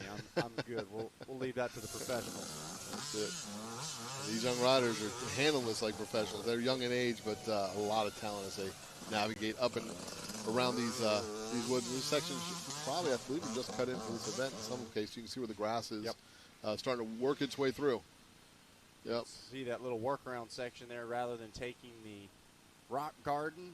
So we continue back on with the FPV drone getting the fly through the trees here of Budds Creek. Is now back on board with the CBT Racing live drone high up in the sky as the white flag waves. Final lap here for Super Mini, Mini Senior, Mini Junior, and our girls. 2 moto format, so just the first moto for these riders. They'll be back up just a little later this afternoon. I said it before, I'll say it again. It's just such a beautiful facility. And, oh, man. Like I said, starting back in 1972, you would fly the drone over, you would have barely seen a track. It would have been nothing but trees. Over the years, even in the last 20 years, the amount of area that's been opened up, both for viewing and for parking and to handle the mass number of people that come here, it has opened up not just to make the track more raceable, but the viewing of it gives the spectator such an open view to see a majority of the track. It's one of the few tracks on the national circuit where you can stand in one spot and see, I'd say 95% of it. Yep. Yeah, I was going to say kind of being down in the valley really works to the spectators' advantage. Now, you mentioned coming here younger to come to this national to watch. Was there a favorite spot for you to stand and watch at when you can? Or just it's nice where you can get around to most spots. I'll be honest, the pits were kind of my stomping grounds. I was all about running around, talking to riders, trying to get jerseys.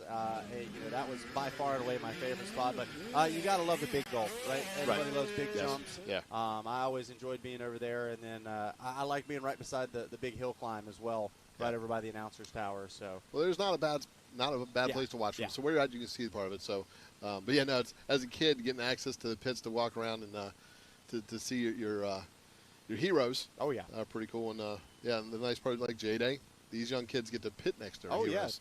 So it's pretty cool. It's wide open. You get to talk to your favorite riders, and we're going to be talking to, looks like Braden Stowell here in just a few minutes is on approached, final lap underway. Going to be looking for a check flag. Again, a little style there at the top side of the hill. This one of the favorite locations to view,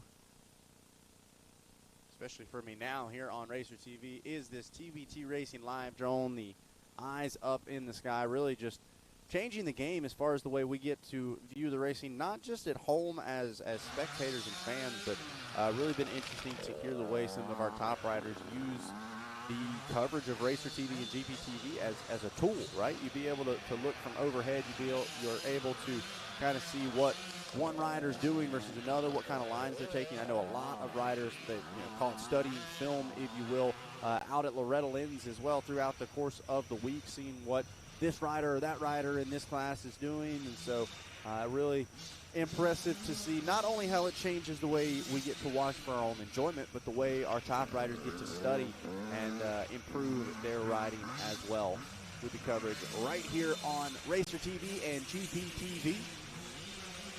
Final lap underway for our Super Mini, Mini Senior, Mini Junior, and Girls Class.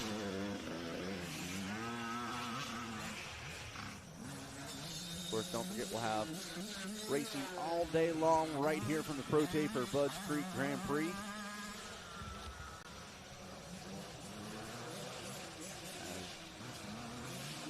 The leader starts to get ever so close to a checkered flag waving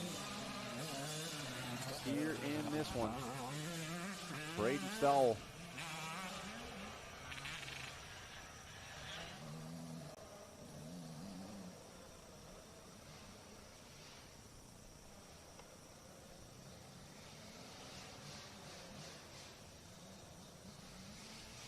Watching and waiting. Looks like Hopkins and Henderson had already made their way back through.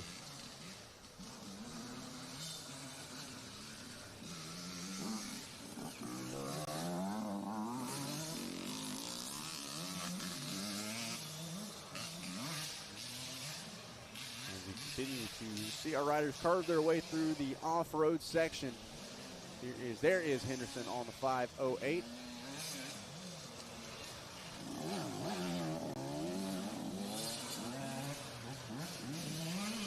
Hopkins for the moment. Stoll, Hopkins, Henderson, Sakanigas, and Galford, your top five.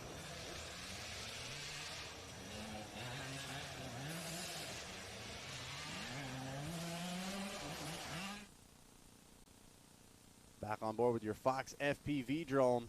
This is what it's like to be right on the rear fender of the rider. And what a place to be doing that at the FMF Extreme section. Oh, what a save from the drone. Unfortunately, not quite so lucky for our rider, but quick back to the feet. Going to pick things up. Try to get back off and rolling. Meanwhile, that rider styling and profiling through there, no problems. Now on board with Hopkins. Hopkins says, easy line, no thanks. I'm going right for that rock garden. And looks like it was a wise choice. Quick through and back off is Crew Hopkins. Meanwhile, believe this is Stoll on the 113 trying to get around lap rider. Looks like maybe a couple lap riders here in just a moment. Scrubs up over the step up.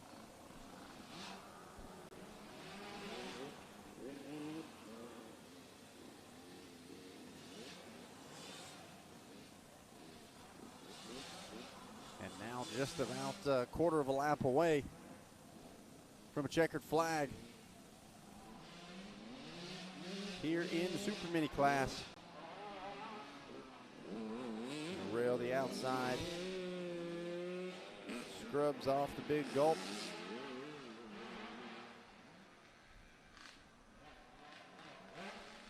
Really been strong through this back section all the way up and over that tabletop.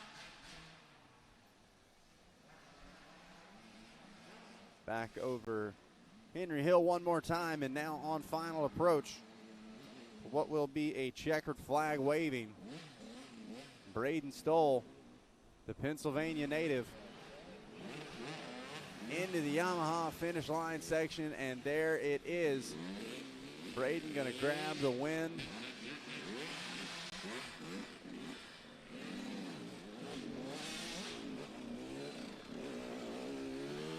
Looks like gonna grab a quick sip of water. Go down and talk to our man Ian Riley.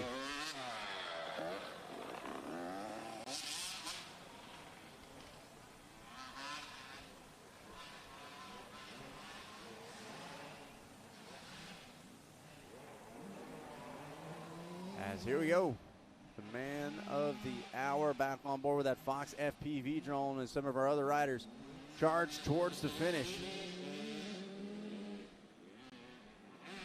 Checker flag starting to wave.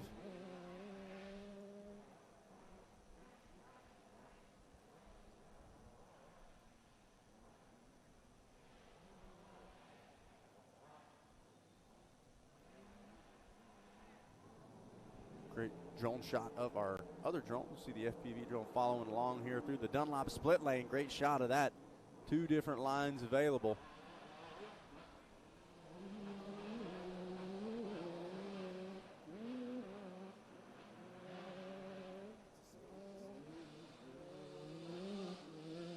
Gonna wait till second place gets through that finish line before we send things down with our winner.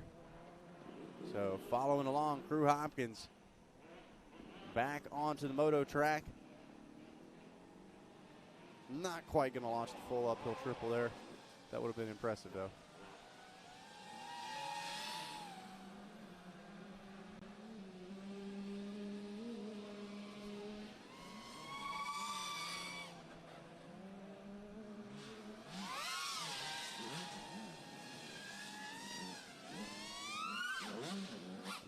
Solid. So this is going on of what I believe 70 minutes of racing for Crew Hopkins right now. So over an hour on track already, and still looking solid as lap number one. Gonna buzz by us here in the tower.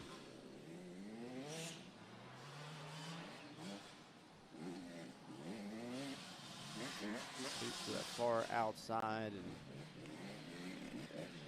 sees nothing but blue. The Yamaha finish line waits, and there it is. Crew Hopkins going to cross the line. Well, we're going to send things down to our man Ian Riley, standing by with your winner, Braden Stoll. All right, Braden, that was a phenomenal ride out there. You figured things out. What did you think of the track layout? It was amazing. You know, I loved it. There was a few slick spots, almost slid out, but it was pretty good. So the motocross track looked like you were hitting some of the obstacles out there, getting a little air. Let this thing float a little bit. You feel your flow about halfway through. You had about a minute faster lap time than everybody else. Was there a section that you really felt dialed in on?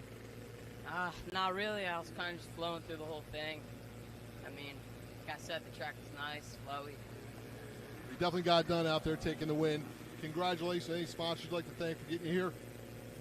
My mom, my dad, 60 Helmets, Callahan MX School. That's it. All right, coming down from P8, taking the win. You got some more time on the track. Let's get back there. Congratulations, and I'm sure we'll see you all later on today. So there it is. Braden Stoll gets the job done and grabs the win.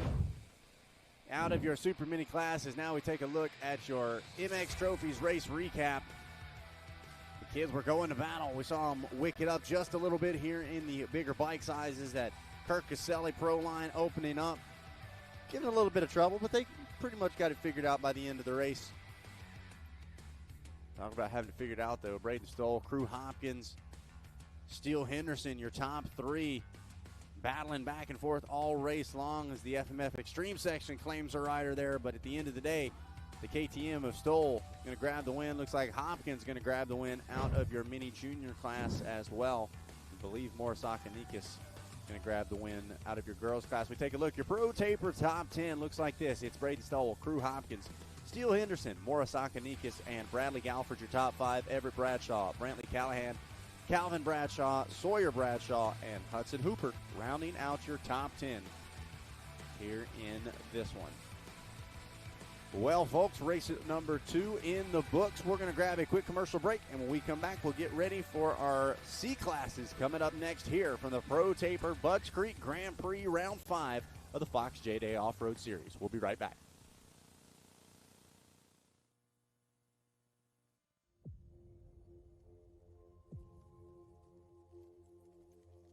We've been there since the very beginning. 20 laps, the main event, the mud, the blood, the beer. Organizing the industry and building champions.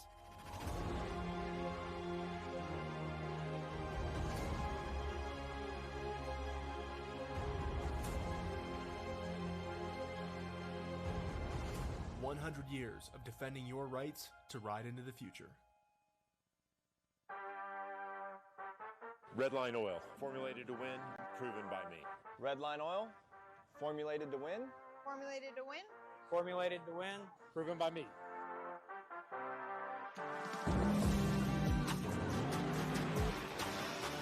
Formulated to win, proven by me. Proven by me. Proven by me. Redline Oil, formulated to win, proven by me.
I'm Billy White with Luxon MX, the ultimate destination for high-performance motocross parts. From our state-of-the-art triple clamps to our lightweight, vibration-absorbing handlebar mounts, every Luxon MX product is meticulously engineered with cutting-edge technology, thorough testing, and always crafted from high-end materials. It's our passion to create components that provide unparalleled comfort, control, and confidence on the track.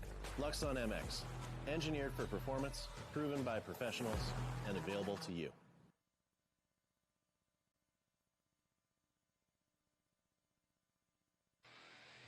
JDay Offroad is proud to have the following advocacy partners. The Kirk Caselli Foundation. The focus is the safety of riders and racers in off-road motorcycling. and GNCC, the Progressive Grand National Cross Country Series, and AMA National Championship. JDay Offroad is proud to have the following media partners: Trans World Motocross, Cycle News, Dirt Bike Magazine, Stoke Media, and Racer TV.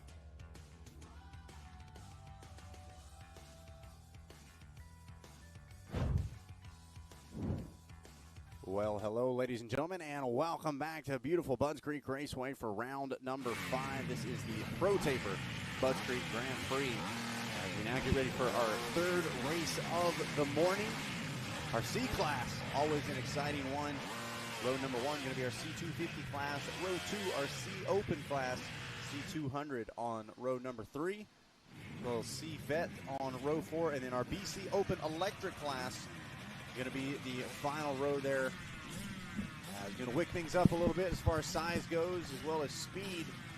The C-Class, never know quite what you're going to get. Consistency, not always what the C stands for, but at the same time, always fun, always a solid turnout as well. This is kind of the backbone of the sport we talk about, Ian. These riders maybe working a 9 to 5. There's Uncle Secretary. Now, Ian, let me give you a little breakdown here.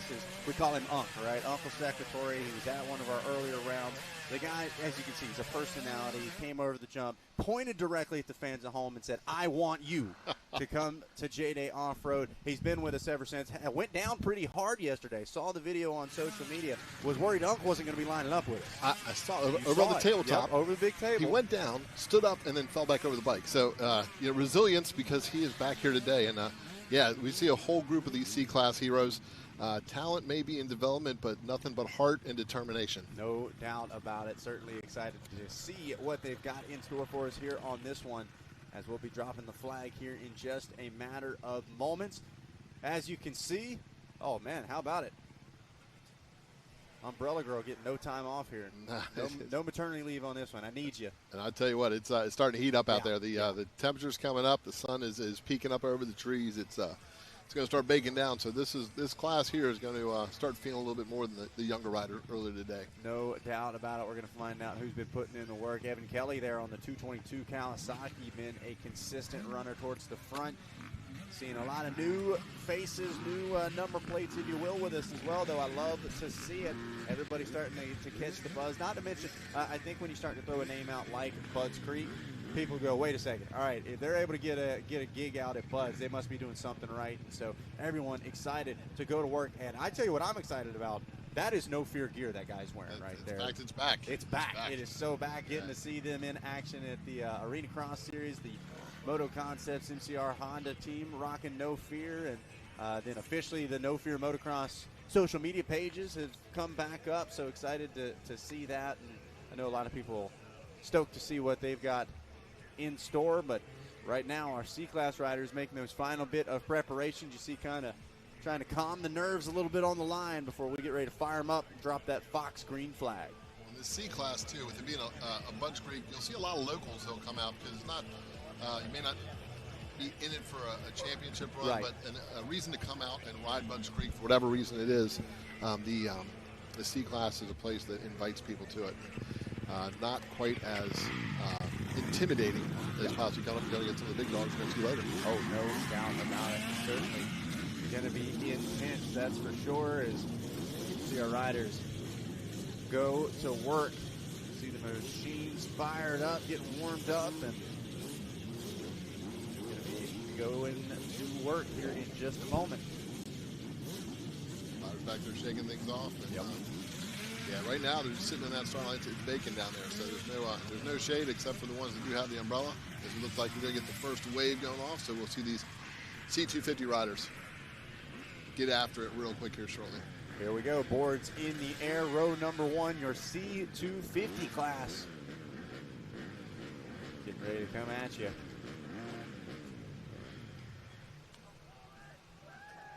They shut them down.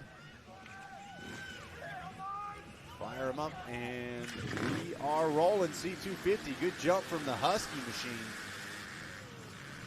Front fender just getting out front. Meanwhile, it looks like it's a Cowie in that number 2 spot.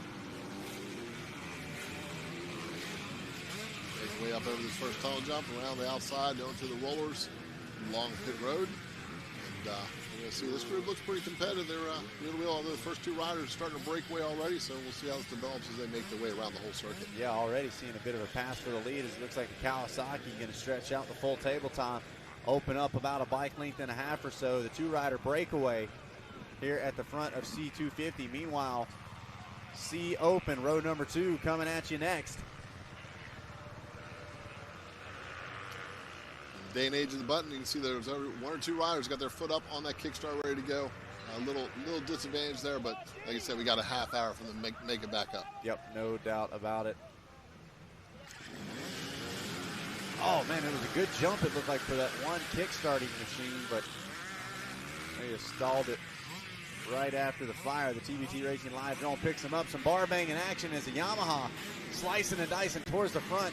Oh, makes the leap right off the gate. Guy really does have no fear. How about it? Puts himself already ahead. Look at the difference between making that one move instead of bouncing over twice. He's put 7 bike lengths on the second place rider already. Well, and like you said, that sweeping left-hander with those rollers around is so momentum-based. And so if you can get the power down, up over that step up, it's just going to carry you around that next corner so much quicker, as he's already headed up the hillside. The rest of the crew just now dropping into that corner as now we get ready for C200, row number 3. Yeah, most places you have to check out by 11 o'clock. He's checking out at 9:40. No kidding. Yeah. He has hit the ground running. C200 on this one. The drag race gets started from the Yamaha machine. Holding that inside line, not opening up for somebody to go underneath this key, and we see it once again. Door opens up, and that third place rider takes advantage, is off and running. How about it? That was Uncle Secretary way around the outside on the KTM, picking up a couple of spots. Already seeing some slicing and dicing for positions in this one. Let's see as they head towards the big table.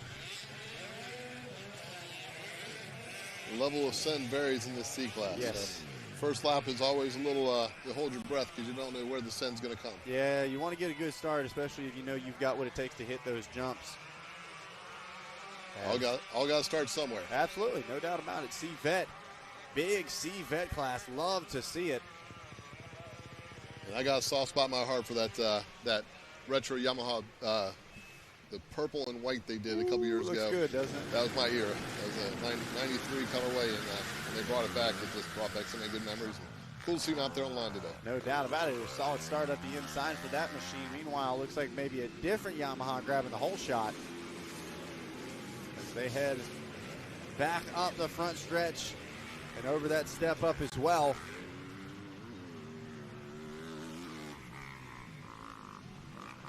Once again, looks like that one rider that went for the leap right off the get-go has already set himself out. Yep.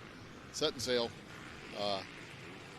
Work smarter, not harder. Get an early lead and just maintain. Yeah, quick sprint pace right off the rip, first half a lap or so, and damage could already be done at that point as you see the rest of the class kind of starting to file in the line.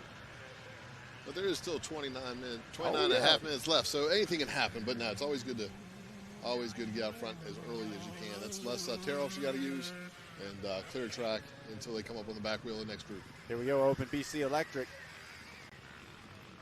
Electric bike technology, love it or hate it, it is here, and it's got its own class here at JDay.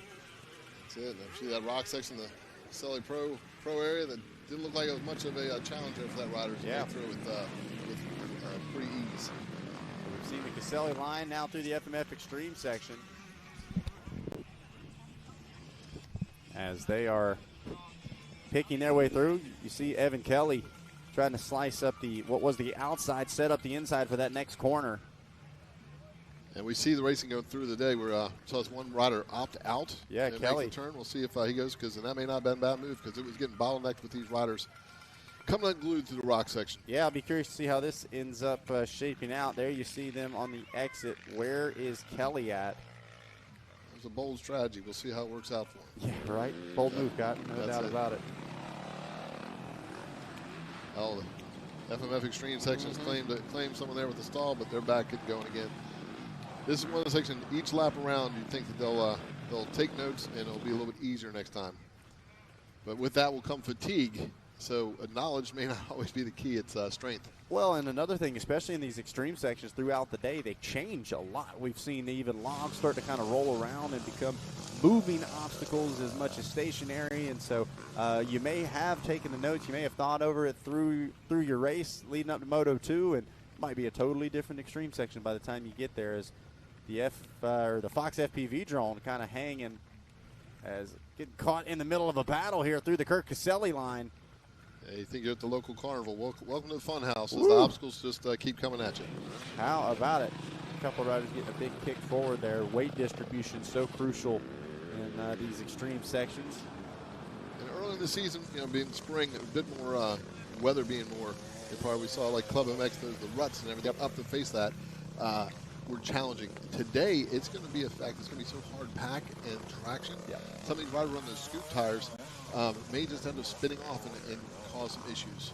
Well, and we even saw that in one of our younger classes as well. The small machine still running that scoop tire, wanting to get as much traction as possible on that thick moto track, but at the same time not beneficial in something specifically like this Kirk Caselli Pro line. The rest of the off-road section, it does look like there's some grip, there's some ability to dig in, but man, that rock face, you're not digging into it no matter how tough the Dunlop is. So really impressive right now to see the way our riders are maneuvering around it. And speaking of Dunlop, into that Dunlop split lane goes one of our Open BC Electric riders, if I'm not mistaken.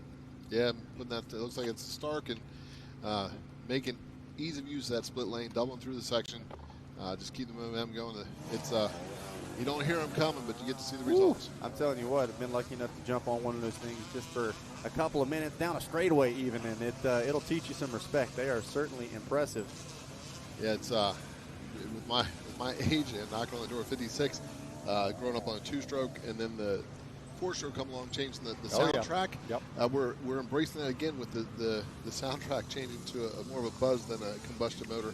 But it does open the opportunity for riding facilities to be more populated areas because you don't have the noise issue. And so it'll be interesting to see how it goes. Right now we've been one rider on this Stark that looks like he's got the track dialed in, just having a good time ripping around this Budds Creek circuit. Certainly impressive. Future is here, as we like to say. It is, and I think you've got some innovative companies that are coming out. They're pushing the envelope. Whether we start, Alta really raised the bar a couple years ago, and then that didn't work out. But Stark has done it. It'll be interesting when the Japanese manufacturers and the Austrian, when they jump in and commit to it. That's where the level of sport's going to. It's going to skyrocket, and so we're just going to have to hang on. And a lot of people have been fighting it. I think it's time to embrace it and understand what it is and find a place for it. And JDay has its own separate classroom. So it's not a matter of displacement. It's not a matter of what's fair, but it's an opportunity to racing on a different type of motored engine. In this case, it's electric. Well, and I like what you said. There's a place for it. I don't think it's going to take over, but I do think that it should take part in. Been able to see that in AMA North American Arena Cross. They had kind of the dash for cash, the split. And oftentimes we did see those electric machines beat the combustion engines. And I mean, it's certainly competitive. It really is unique the way you're able to tailor design the power from it. And so without a doubt, I couldn't agree more. There's a place for it. But we still see a whole lot of two-strokes. Even as long as we've had four-strokes, I don't think they're going anywhere in the immediate future. As I always say, when you go to the ice cream store, you don't always get vanilla. There's different flavors for different people, and we have our favorites. But the idea that people have an opportunity to go race different equipment, it continues to round our sport and continue to grow. So love seeing it, and love seeing the JDay have the opportunity for a class for riders that have those electric bikes to come out and be competitive. No doubt about it. I believe that's Evan Kelly at the bottom of your screen, the 222 ride, trying to catch up to this two-rider duo a little bit further up. Hopefully be able to get some names for you here in just a few. Man, just jumping that tabletop immediately took some pressure off of them. Another couple of bike lengths as they get ready to head back up to the top side of the track. And once again, come off to launch all the way over the top of that and get to the downside, the beating your bodies taking is much less. We saw the second place rider get halfway across. That impact of landing, flat landing. It's your knees, shoulders, elbows. It just takes a little bit of breath away. And you just have to think for the endurance aspect of a race like this, it's a half hour long. Any way you can conserve energy is going to be to your benefit. Well, and you're bringing up a good point. It's not always these huge impacts, but it's the consistency, right? You're taking 20 to 100 hits per lap, and little by little, they just start to wear you down a bit more, to where all of a sudden the body's starting to fatigue a little bit more, right? You're folding up under impact. So, like you said, anything you can do to smooth your ride out a little bit, the better. With the technology that's coming out, it'd be interesting to see if we could suit somebody up with a to see what the G-force repetitively over is. We know with some of the technology that's out with those new air vests, when Justin Marsh had his crash, they were able to measure the G-force impact he took, which was absolutely insane, but also shows the level of what the safety equipment can do to with that. But just like you said, the G-force, the hits, the repetitiveness, it'd be interesting to see how it does on the physical body. I'd have to think that sports like this JDay Offroad event, the physical demand of it is up there at the highest level. Oh, absolutely. Yeah, of sports in general. Yeah, I completely agree. And I mean, we do a lot of debating on that back and forth in GNCC coverage, which we have here on Racer TV. You know, it's the heart rates along with the intensity, the adrenaline dumps. It really is so impressive what these riders are able to do. And then the mental clarity that you have to have while doing all of that. It's one thing, you know, in a lot of ways you hear people talking about endurance and long distance running, turning your brain off, right? Just going physical. You can't do that here in JDay Offroad or in motorsports racing like this. You're constantly dealing with changing lines, different variables, different riders, different conditions. And so it really just goes to show you got to be at the top of your game physically while still crystal clear on the mental side of things. Yeah, as the body fatigues, the mind follows. There's Yep. no way to avoid that, no matter how rock solid you're mentally. When the muscles start tightening up, things like that, you can be as mentally strong as possible, but it's hard to fight that the physical wear and tear it takes on you. So impressive the way our riders are able to do that, though. I mean, toe-to-toe, wheel-to-wheel battles, and they're able to go sometimes the entire duration of the race, jumping on board with the 523 ride. And he is approaching this with some aggression, jumping down, double down in that off-road section off that log, trying to get creative with the lines. And that's one thing I've been really enjoying following the JDay series on Racer TV is the creativity these riders have found on all aspects of the track, with the split lane, with the different obstacle sections. They're not just approaching it to get through it, they're approaching it to get through it faster and smoother and quicker than their next best competitor. Well, and I think our last round really showed things.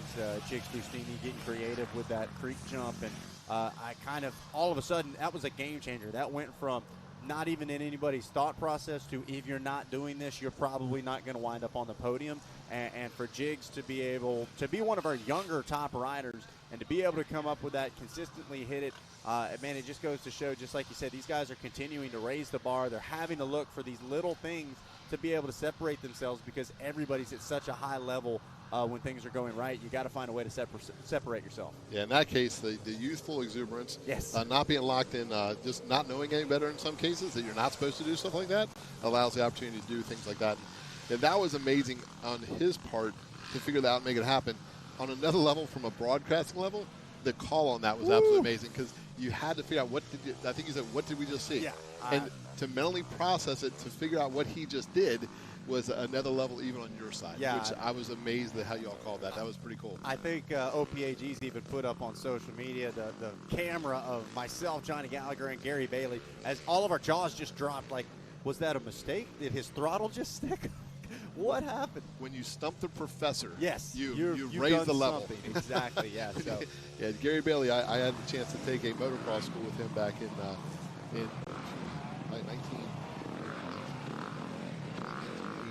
79 or 80 at a high point, and I ended up breaking my leg, so I got to come back to the track, got to hang out with him. Gotcha. But to have Gary Bailey there calling the action with you, that was a special moment for the series in general as well. No doubt about it, yeah. Talk about rich in the history of the sport. And a lot of positive things Gary had to say about what this GP offers, not only from an off-road standpoint, and if you're trying to chase maybe this series, but if you are a top amateur motocross rider, if you're chasing that Loretta dream, or a top GNCC rider, maybe looking to step the intensity up, there is value to this beyond just saying, I want to be a JDay champion, which I highly encourage if you're able to chase the series. It's a great series, great, of contingency and opportunities available from it, but it's also a great way to strengthen whatever your focus is if it's not going to be something like JDay. If you're a moto guy, the endurance side of it, the technical side of it, the well-roundedness, I think you're going to learn a lot. Meanwhile, on the off-road side of things, that intensity, that speed may be going to be just a bit higher here than what you're seeing at a GNCC race. So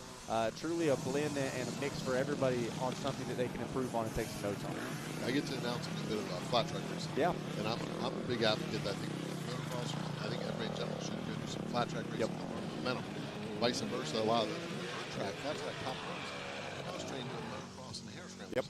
The more well-rounded you can be, you'll pick up the strengths from that, whatever genre it is you're doing, and carry it over and progress the sport you're competing in. And we see it from road racers like Marquez or Rossi that spent a good amount of time doing that. Dallas Daniels on a motocross bike, your national champion. So for those riders to come out to events like this, I think would only progress their talents through. So I'd like to see other genre racers come in. JDay gives an opportunity to test all your skills. No doubt about it. And I mean, I think you couldn't find a better ambassador to speak on that than obviously the General Ryan Seitz, who we also had in the booth, and he was kind of echoing those same things where it's like, man, this is so cool because it is so well split that nobody feels like they've got just a pure advantage, right? You hear a lot of moto guys, they go to a GNCC or something like that, and they're like, man, I'm just going to go out and try. I don't have the upper hand. Whereas they come to something like this and they go, man, you know, I'm going to try to get through that wood section, but as soon as we hit moto track, that's my time to shine, and vice versa when you hear about a true woods racer going to a motocross track. So it really has been so fun to see top riders battling, and it changed throughout the season as well, where maybe because of a certain round it's going to be a little more well suited for this group versus that group, and man, it's just made things so much fun. Not to mention, I mean, we're tied for the top of the points lead. We've got, I believe, our top 5 within 5 or 6 points. Like, it's hard to argue that this hasn't been a great season when you have such tight racing still this far in the season. Yeah, we'll get to the C200 class. Braden Stow, just off his win in that Super Mini class, out there leading that C200 class. Right back at it. So we take a look now. It's the 523 of Michael Dolnick out front leading the way on the Husky overall. Looks like James Lonneval on that 184 in the number 2 spot with Braden Stoll back in that number 3 overall spot. Danny Secretore in the number 4 ride. Xavier Allers in the number 5 ride. Looks like that is Aiden Bennett, Taylor Mills, Camden Howell, and Cannon Geary, your top 9, with Evan Kelly just rounding out the top 10, and that's a bit surprising. Kelly we normally see up right at the front, if not in that number 1 spot, then at least up inside the top 3. So just goes to show some of those new names jumping up are showing to take over and not just take part. That's it. They came to race, and racing they'll do, and it's shuffling some of those common names a little bit further back, which you'd have to think that coming in this, you don't know what you're up against. That's why there's a second moto. We'll see if Kelly comes out and swings a little harder towards the beginning. So the Luxon lap times looking like this. Stowell just drops down to an 8:16. Meanwhile, Dolnick an 8:17, and then Lonnebaugh at the front with an 8:11, the fastest on track at the moment. And then again, look at that, how close. Secretore and Allers, 8:46, identical lap times, and things are getting crazy here at the Kurt Caselli Pro line. We got clearance sale going on in the rocks. Looks like we're stacking up some product.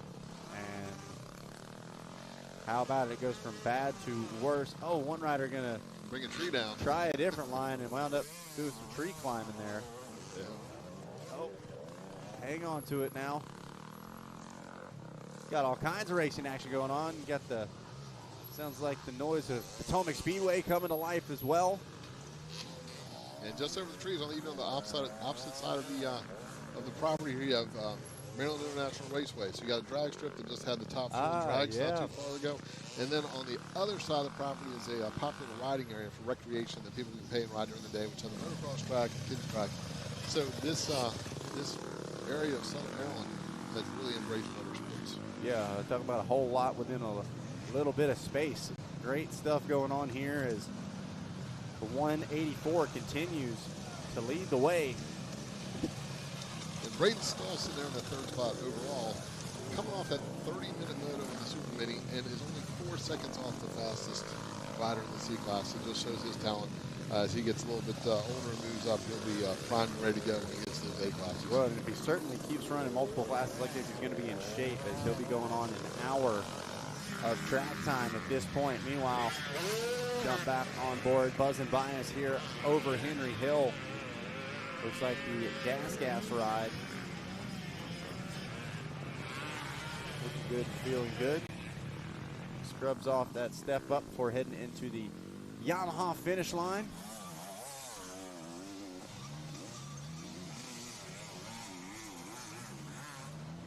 So Dolnick sitting second overall, leads the way out of C250. Launabaugh actually is leading the way out of your C Open class. And then Stoll leading your C200. So 1, 2, and 3 are all your top 3 leaders. And then Taylor Mills leads your C Vet class on the number 98. And then Michael Kesey on the 703 leads your BC Open Electric.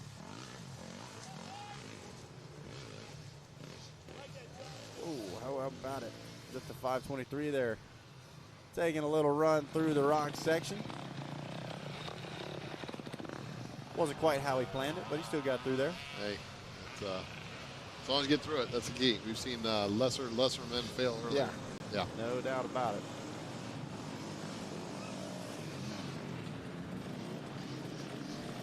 Coming up here, I believe we haven't seen the white flag yet. It'll be coming out shortly. We're knocking on the door 30 minutes. And James Launabaugh in that C Open class coming from the second row, but out front. Set sail. Can we take a look at right there? Is that? Yeah, that should be Launabaugh, if I'm not mistaken, the Yamaha. Yep.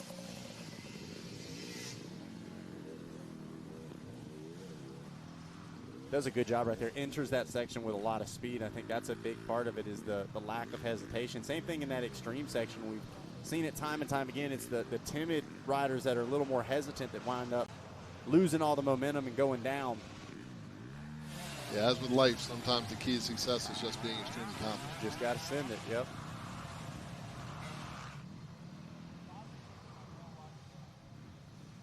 Now starting to see some multi-line action through the extreme section as well.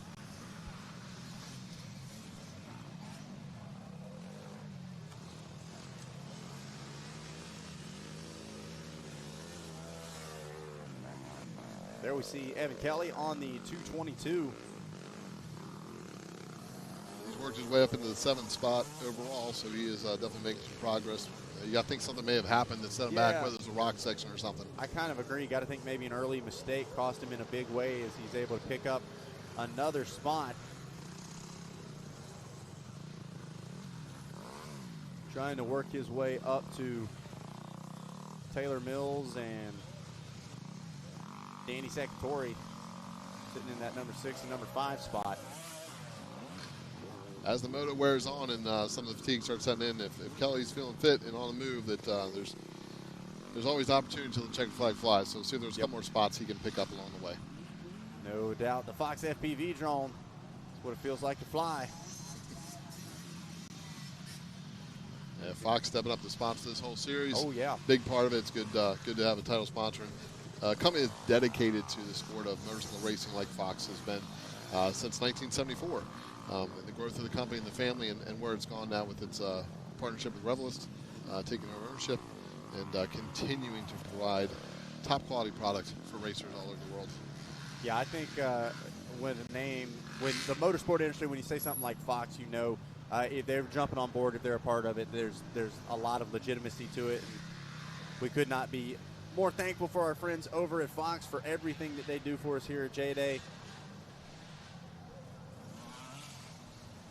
As on screen, back onto the beautiful Budds Creek motocross track. Going down what once was known as Chevy Truck Mountain, and then back up to the Big Gulp. And Big Gulp has come so synonymous with the jump on the track. Its name came from the first year that it was National was held. 7-Eleven held the sponsorship next to that jump. No kidding. And it was the Big Gulp. The Big Gulp, drink. Yep. That's where you kind of figure out. But it also takes a big gulp to man up, Yeah, bottle it. yeah, to go for it. Yeah, Yep. no doubt about it there. Yeah, that jump has claimed a few top riders of the years. Ricky Johnson, the first year, broke his wrist there, first year national, and then years later, after Doug Henry recuperated himself from the Henry Hill incident, he came back 2 years later on the four-stroke, and that four-stroke locked up, and he did both wrists on the Big Gulf. So it is something to be taken seriously. Yeah, no, it is not a joke, no doubt about it. As the white flag waves, 1 lap to go here in race number 3, C250, C Open, C200, C-Vet, and Open BC Electric. As, how about it? Looks like Dolnick may have overtaken. Now, don't forget Lonnebaugh out of that second row, so he may physically be further back. More than likely going to end up getting a word with whoever physically takes the checkered flag first. Oh, how about it? A huge crash right here on the TBT Racing live drone, as believe that was Michael Dolnick, your overall leader, just getting over to the far side of the track. We'll see if we can get a replay of that one. You got to think that bike took a little bit. It bounced off the side. You got to wonder how tweaked out the bars are at this point. He's kind of feeling things out.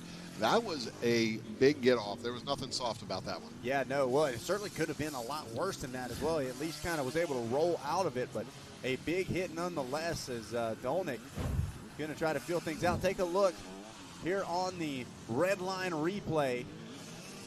Skying out the big jump, but you see just angled a little towards the right, lands just off the side of the track and ends up almost bailing off the bike before laying her down on the hillside. So still a big hit, but not near as bad as it could have been. And that soil's loose and deep on that 20% held up, and not many wheels have hit it. So you have to think when he got wheels down, it just it roughed off the speed and sent him for a ride on the hillside. But yes, that went as good as it possibly could have gone considering the situation. So how about a final lap of racing underway, and Michael Dolnick does end up losing that overall spot back to James Lonnebaugh out of that number 2, or out of that road number 2, I should say, your C Open class. There you see the Yamaha machine, but after a big get off like that, I'm sure Dolnick hopefully just going to be able to see a checkered flag. That bike hopefully not too tweaked up.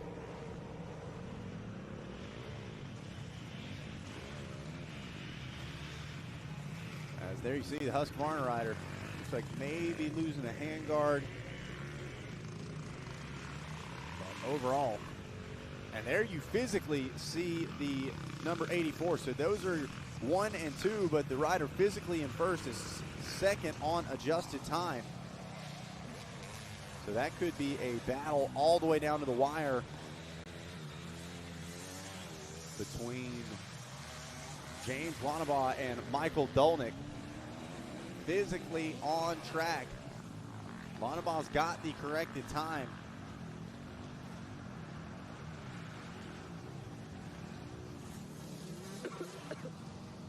Coming down the final third of a lap or so.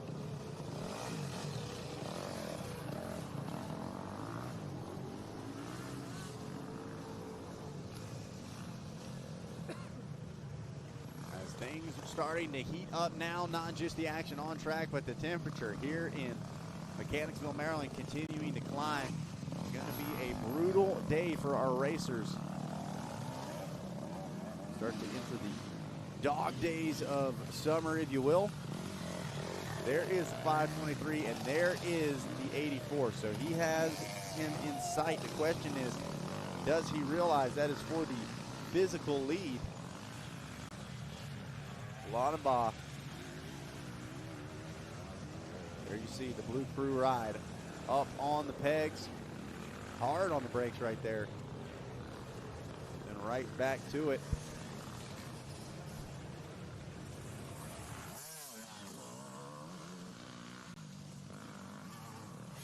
Back to the TBT Racing live drone.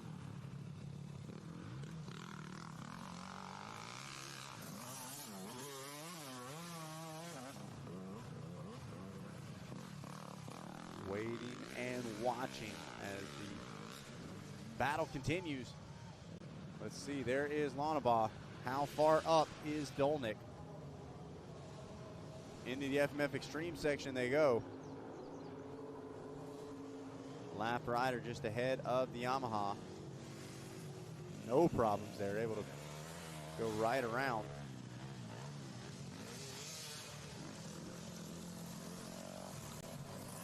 Now pressure falling back to Dolnick. Let's see. Up through the Caselli line. So skilled, and that could be it. There it is. So the pass for the number 84 of James Lonabaugh. The Yamaha now going to be your new physical leader.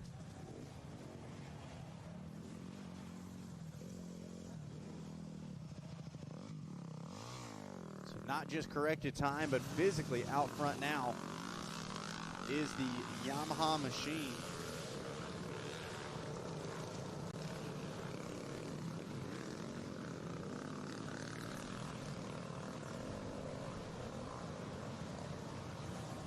Shout out to Braden Stoll, still in that number 3 ride. Xavier Allers and Danny Secretore. Your top 5, Evan Kelly, has now climbed up to the 6th place spot.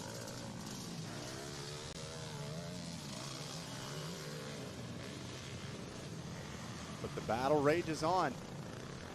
Dolnick looked like had to hop off of the Husky there for just a moment. Ended up jumping back on just behind James Lonabaugh. So we'll see if he's going to be able to track him down.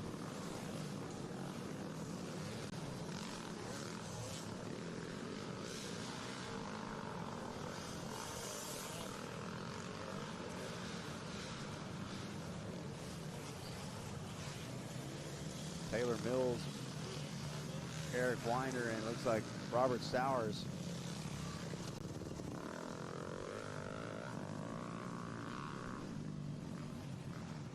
And still Kesey leading the way out of your electric class.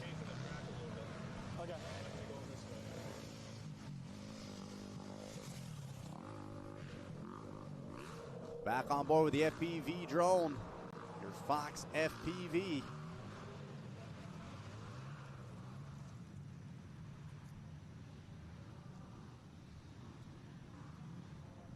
As we hop on board, chasing after James Lonabaugh.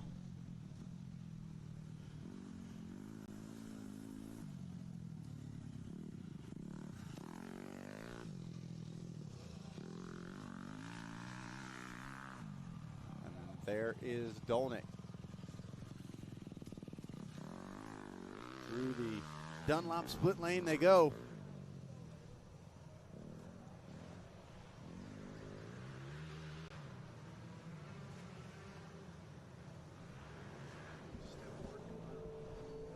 Some lap traffic as he hops back onto the moto track. Lonabaugh going to go around the outside. Seat bounces up and over the step up. Going to peek to the inside here as well. You can see those shadows starting to play some games with them as well. Real dark up that inside. But now just a few corners left. One more trip around this Budds Creek Motocross Park here in Moto number 1.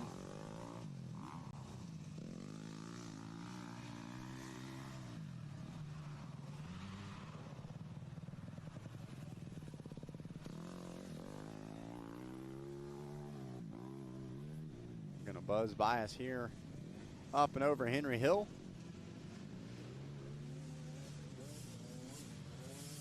And gonna be looking for a checkered flag.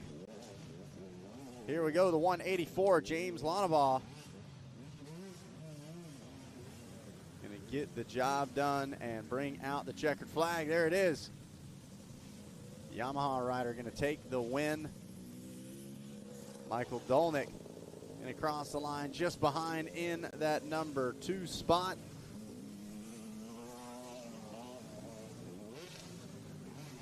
Looks like if Braden Stoll, is able to hang on to the lead in that C200 class, they'll be snagging the final spot up on the podium. But how about it? James Lonabaugh going to get the job done. The Yamaha rider, not just on corrected time, but physically working his way to the number 1 spot. And we'll get ready to get a word with him, as I believe he is standing by with our man Ian Riley. Ian, take it away. James, how's it going? Looked solid out there all race. No fear is a perfect term for this because you showed no fear. We saw some footage you go through the rock section. You approached it, just challenged it. How did it feel out there? Track was good. I felt good out there. Got a little bit of arm pump. Pretty slick out there in the woods, but really fun track. Yeah, sending it down the motocross track. How do you feel hitting some of the obstacles out there that are known for the national side of things? Oh, dude, some of them hills are crazy. It does no justice. Some of them braking bumps will beat you up, and them ruts, but it's so much fun now. I hate to break it to you, but the second motor is going to get a little bit rougher, but you seem to equipped to get out there and get the job done. Congratulations on the win. Do you want to thank any sponsors? I ain't got no sponsors, but thanks my chick for coming with me, and just all my friends and family that ride with me, and that's about it. Family and support, keeping you hydrated after a race like that, it makes it happen. So congratulations. Look forward to seeing you out in the next one. How about it? James Lonnebaugh getting done. The 184 handles business and walks away victorious here in this one as we get ready to take a look at our MX Trophies race recap. C-Class is off and rolling. Never know what we're going to get with the C-Classes, but man, it is always a ton of fun to watch. And this time was no different. The 523 machine got out front early. We had some chaos in the Kurt Caselli Pro line. We got it all sorted out, though, and started putting in some good work, really starting to see things open up as we jump to big bike racing. That KC66 Pro line going to be fun to watch all day long. And then, of course, I think the motocross track going to really shape some things up as well, especially in those pro divisions. But at the end of the day, we take a look at your Pro Taper Top 10, and it looks just like this. James Lonnebaugh grabs the win. Braden Stoll, Michael Dolnick, 1, 2, and 3 is how about that? Stoll actually going to steal the number 2 OA spot away. Xavier Allers and Evan Kelly, your top 5.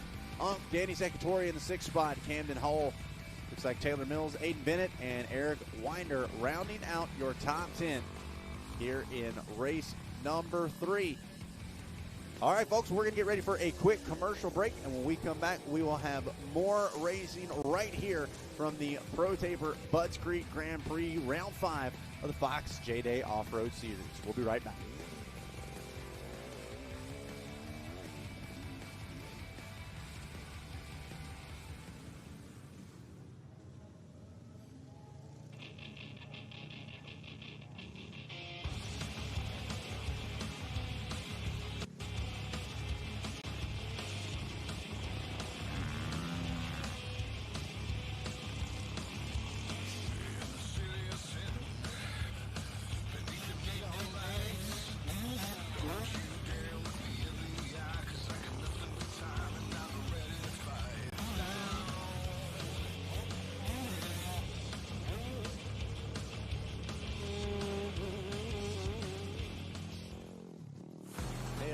I'm Billy White with Luxon MX, the ultimate destination for high-performance motocross parts. From our state-of-the-art triple clamps to our lightweight, vibration-absorbing handlebar mounts, every Luxon MX product is meticulously engineered with cutting-edge technology, thorough testing, and always crafted from high-end materials. It's our passion to create components that provide unparalleled comfort, control, and confidence on the track. Luxon MX, engineered for performance, proven by professionals, and available to you.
Redline Oil. Formulated to win, proven by me.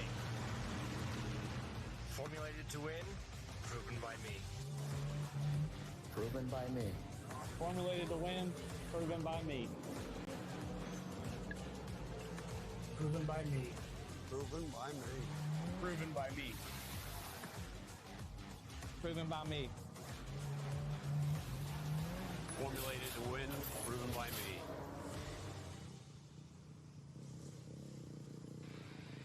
JDay Offroad is proud to have the following advocacy partners: the Kirk Caselli Foundation. The focus is the safety of riders and racers in off-road motorcycles. And GNCC, the Progressive Grand National Cross Country Series and AMA National Championship. JDay Offroad is proud to have the following media partners: Trans World Motocross, Cycle News, Dirt Bike Magazine, Stoke Media, and Racer TV.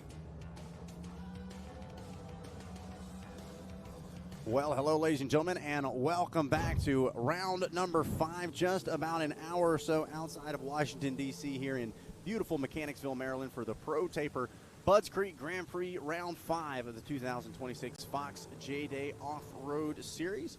Still throwing the checkered flag on our final few riders there from race number 3. Our C class is getting wrapped up, and a solid race there. And this one is now starting to turn our attention back towards the starting line. We've got our sportsman class, our schoolboy class, our A vet and A seniors, and then our premier class, or our featured class in this one, of course, our women's pro class. There we start to see some of the heavy hitters as the ladies sit on the starting line. We've got a very special guest here in the booth with us, as well as we welcome Ruby Fustini into the booth with us. Ruby, a champion in your own right out in GNCC and off-road. We've raced here at JDay as well. And then, of course, the sister to Jigs Fustini, who we all saw doing his crazy thing at our last round.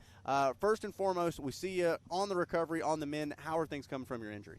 Actually really good. It feels a lot better than it had, honestly, 3 weeks ago. And we've put it off for a long time, and it feels a lot better already. Now, for the viewers at home, take us through kind of what you had going on. Shoulder, if I'm not mistaken, correct? Yes, sir. So I've had 2 labrum tears that we fixed years prior, and this one they actually really cut it open, and they tightened my shoulder capsule. So years of wear and tear just got too loose, or who knows, and tightened it all up. Well, third time's the charm, right? Yes, sir. That's what they say for sure. Now, Ruby, like we talked about, you got plenty of experience racing with us here at JDay. We've seen you out at the GNCCs as well. We've talked a lot about the blend that we have here at JDay. What are your thoughts on this GP style of racing? I actually love it. I'm more of a woods girl at heart, but really the motocross, it really gives everyone a chance to really open up and see how fast we can go. Now, on top of that, here in 2026, JDay spreading all the way across the East Coast. Really kind of cool to see this, what was I call it the Northeastern secret, right? You guys are kind of keeping it hostage up there, really starting to spread and everybody catching the fever, right? Yes, sir. I think it's awesome to expand, and really we get to see a lot of different ladies out here. No doubt about it. Now, you speak of that women's pro class. Women's racing in general really been at what I think may be some of the biggest buzz of all time. It seems like not just the turnout, but the depth and the talent of the field, I think, is at an all-time high. I absolutely agree. There's more ladies than ever right now, and everyone, even little girls on 65s and 85s, who are coming up and strong. No doubt about it. Now, Ruby, if I'm not mistaken, not just accomplished on the bike, but off the bike as well, working with the on-track school system, right? Yes, sir. I've been an ambassador for 5 or 6 years now through on-track school, and they've been absolutely amazing to me. I graduate this year, and I'm actually going back to Loretta Lynn's, hopefully for the apprentice program, and see what I can do there. Well, we certainly would love to see you out there, no doubt about it, and always so cool to see what Andrea and the folks over at On-Track School have been able to do, and you've gotten some really cool opportunities from that as well. It's been amazing. I actually had the opportunity to go out to Philadelphia Supercross and shadow a few people there through On-Track School. We got to get you doing some recruiting, right? Start telling Cooper Webb and some of those guys to get out here and try some JDay, right? Absolutely. Cooper Webb's been here, I believe. Well, I definitely think he needs to come line up before the end of the season. He's just hanging out. I guess he is a little busy this summer. Ken Roxon's not doing the Nationals. Maybe we'll get him out, right? I think that would be an awesome show to watch. Kenny, if you're watching, we need you, all right? Come check it out. But I tell you what, like we said, a lot of great things been going on at the top, not only of our pro field, but our women's pro class as well. We've had some really heavy hitters, some maybe not for the entire duration of the series, but each individual round has had its own special little battle between different young ladies at a certain time. Absolutely. I know Taylor Jones had done most of it and unfortunately got injured. Yeah. I know Brandy Richards, Corey Steed, a lot of girls have come out, women have come out and raced this. No doubt about it. Now, Ian, kind of just joining us here this season. You're back from the podium.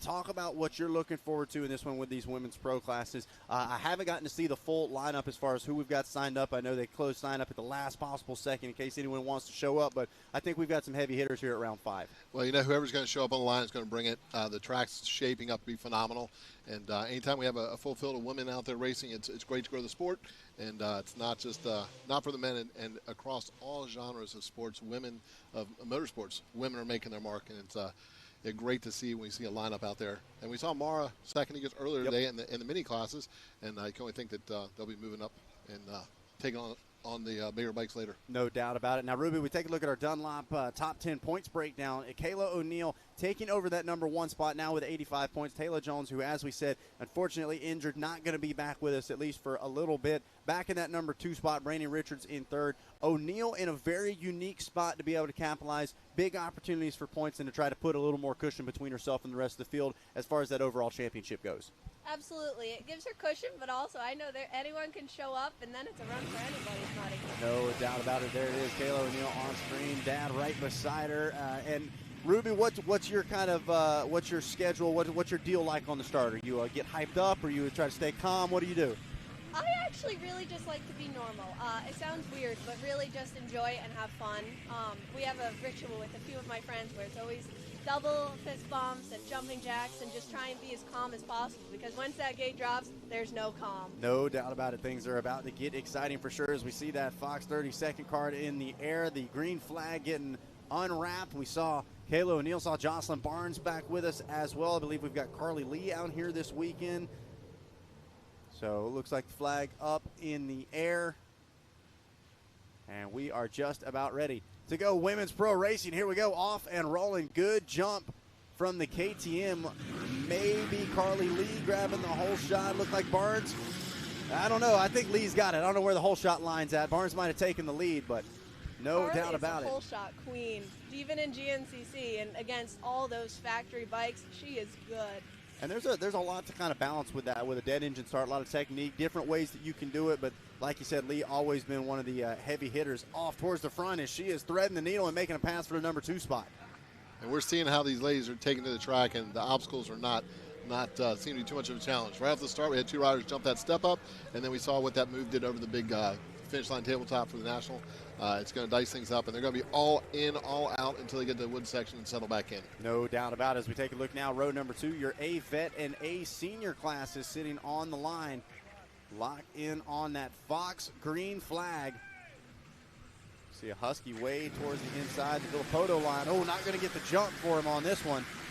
Another KTM up the inside. And now the drag race begins. Let's see who's going to send it up and over the step up. Looks like the first 5 all went for it. That is a vote of confidence, not just for your talent, but for the ones around you, too, because you got to hope that everybody else ices it as well. I was going to say, that's one of those things where if you get a good start and you've never jumped before, that might be the time to go for it, right? Yeah. If you're going to take the opportunity, you throw caution to the wind and just go for it. Now, Ruby, as far as the way you would approach something like a JDay race, compared to the duration of a GNCC, which is 2 hours for our women's pro class, we've got a 30-minute moto here on this one. Are you a sprint early, then back it off? How are you trying to maintain your effort level throughout a 30-minute race? I guess it kind of depends on how I'm feeling. The 30s are not at all easier than GNCCs. GNCC, it's a slower 2 hours for me versus it's a fast 30 minutes. Normally, honestly, I'd say push while you can while there's no lappers, because it's regardless, everyone's going to hit them, and just, I like to think that I like to pass, but everyone has to deal with it. No doubt about it. Energy conservation and application going to be crucial, and I mean, you can see something as simple as those step-ups, or that step-up, and more importantly, I should say, kind of right there coming out of turn number 1. Just such a great way to separate yourself as we see our schoolboy class off and rolling there from row number 3. And then our sportsman class should be sitting on the line. That's one that we often use as a little preview for some of our top pro riders looking to get an extra opportunity to check the track out. No points paid in this sportsman class, but it is an opportunity for some of our top riders to get out on race day, get warmed up, and not to mention check out what that track looks like. Yeah, getting the opportunity to view the track before you have to go all in when it matters for the points. but also it gives another riders, as far as this JDay event goes, it gives riders another opportunity to, if they're going to make the trip here, get the most out of time, get more track time. It's an investment, and it's good to see series like this giving riders more opportunity to be on track. No doubt about it, as they make their way in and out of turn number 1, launch their way up and over the step up. Couldn't quite see who that was grabbing the whole shot. We're seeing the pace pick up. All these riders are going about, I'd say, 25% faster than we've seen so far today. And it is, like you said, a preview of what's to come as far as what this facility is going to offer as far as all-out speed of raceability. Curious to see who it is we have signed up in our sportsman classes. We flash forward to the front, the FMF Extreme section, and Ruby, looks like that's Jocelyn Barnes out front leading the way. Yes, it does, and then Kayla O'Neill and Carly Lee. That's going to be a good battle, I think. Jocelyn's gritty, and she can go really fast. I actually haven't raced with her all that much, but I've raced with all of these ladies, and they all got a lot in them. No doubt about it. It's been a big year for Jocelyn Barnes, I feel like, kind of settling into her own. We saw her flashes of speed up on the podium, battling for some lead spots early on, and then now she's just consistently, I felt like, tried to build upon that. As wait a second, we've got some chaos here. Problems for Carly Lee, and Kayla O'Neill stuck right behind her.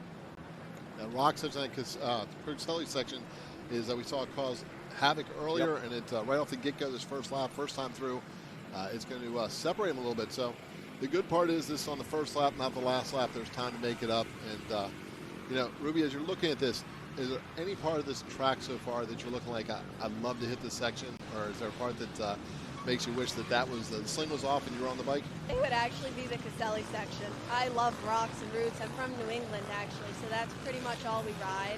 And those rocks just look awesome. It's a tough position Kayla was in, because when you're behind someone, you can either try and get past it and get stuff worse. I know that personally from GNCC mud holes, actually. And just, it's either you can try and go and make it worse, or just wait it out, but it sucks waiting.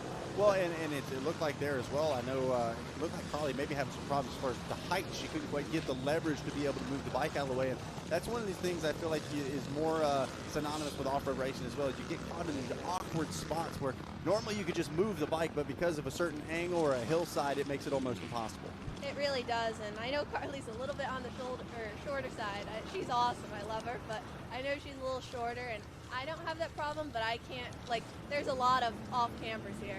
No doubt about it. As we take a look at the Dunlop split lane, this is a unique section, Ruby, as well. You can touch on this. It kind of differs as far as what line's the best, and then we were even talking about this earlier. So often, the good line early on, by the end of the second motos, that's the last place that you want to go.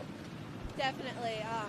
Regarding starts, actually, but it's similar. It's like condition over position. Yep. Sometimes the outside line's really actually the faster one, believe it or not. Well, we talked about it. Jocelyn Barnes continuing to grow throughout the 2026 season. We were able to catch up with her a little earlier this weekend and talk about her relationship with her competitors here in the women's pro class.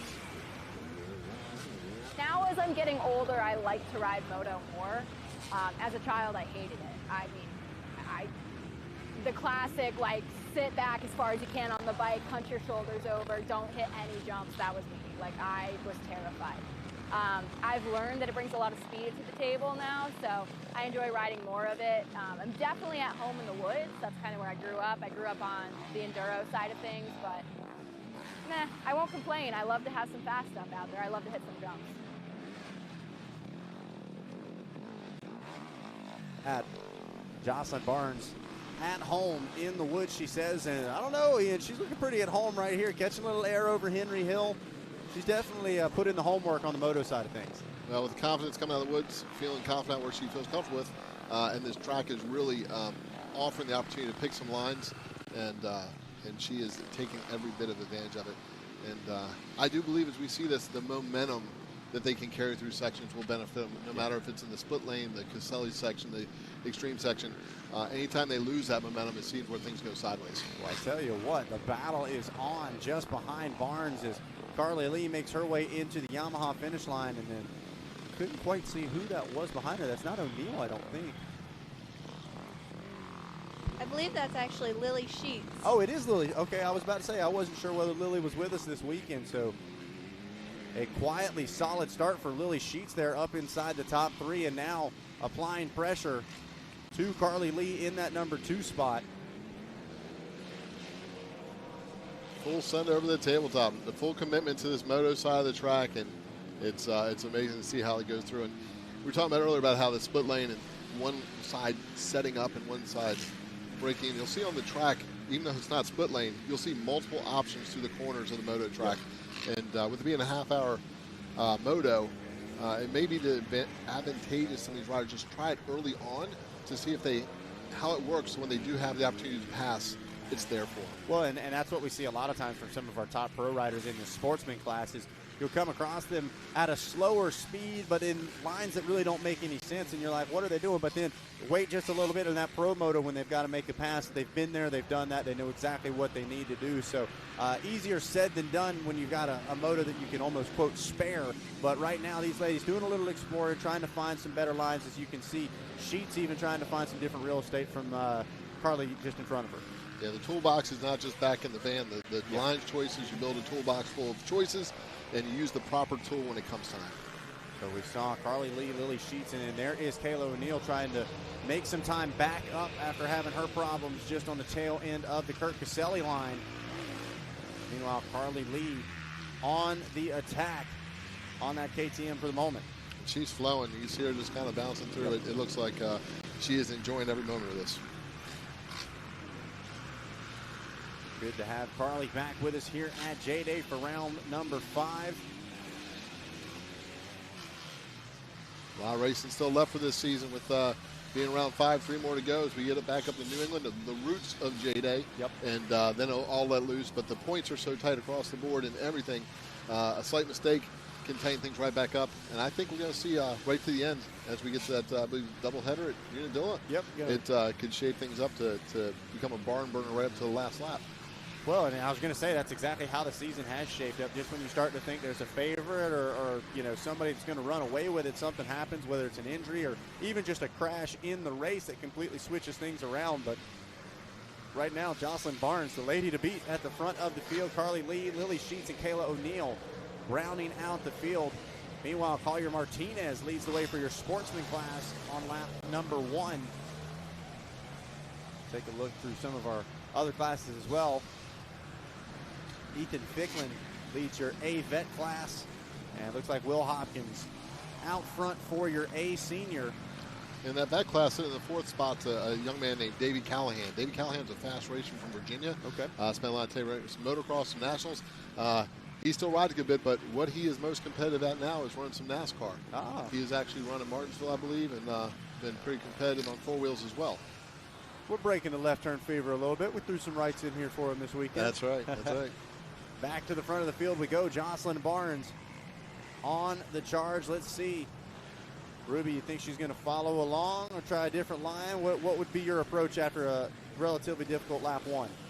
I'm not really sure. Again, kind of depends on really where you are in the moment. And I know Jocelyn, she does rocks pretty well, and she scooted right up that, it looked like. So, great drive from Barnes, fresh off of a top 5 finish out at GNCC. And there you see the 482 of Carly Lee had her problems as well. Let's see what she's able to do. She kept the throttle on and tried to power through it. It looked like it was kicking around a little bit, but used the throttle to drive through it. Hopefully it'll come back, but it looked like she made it through clean that time. And man, look at that, jumping into the rock section.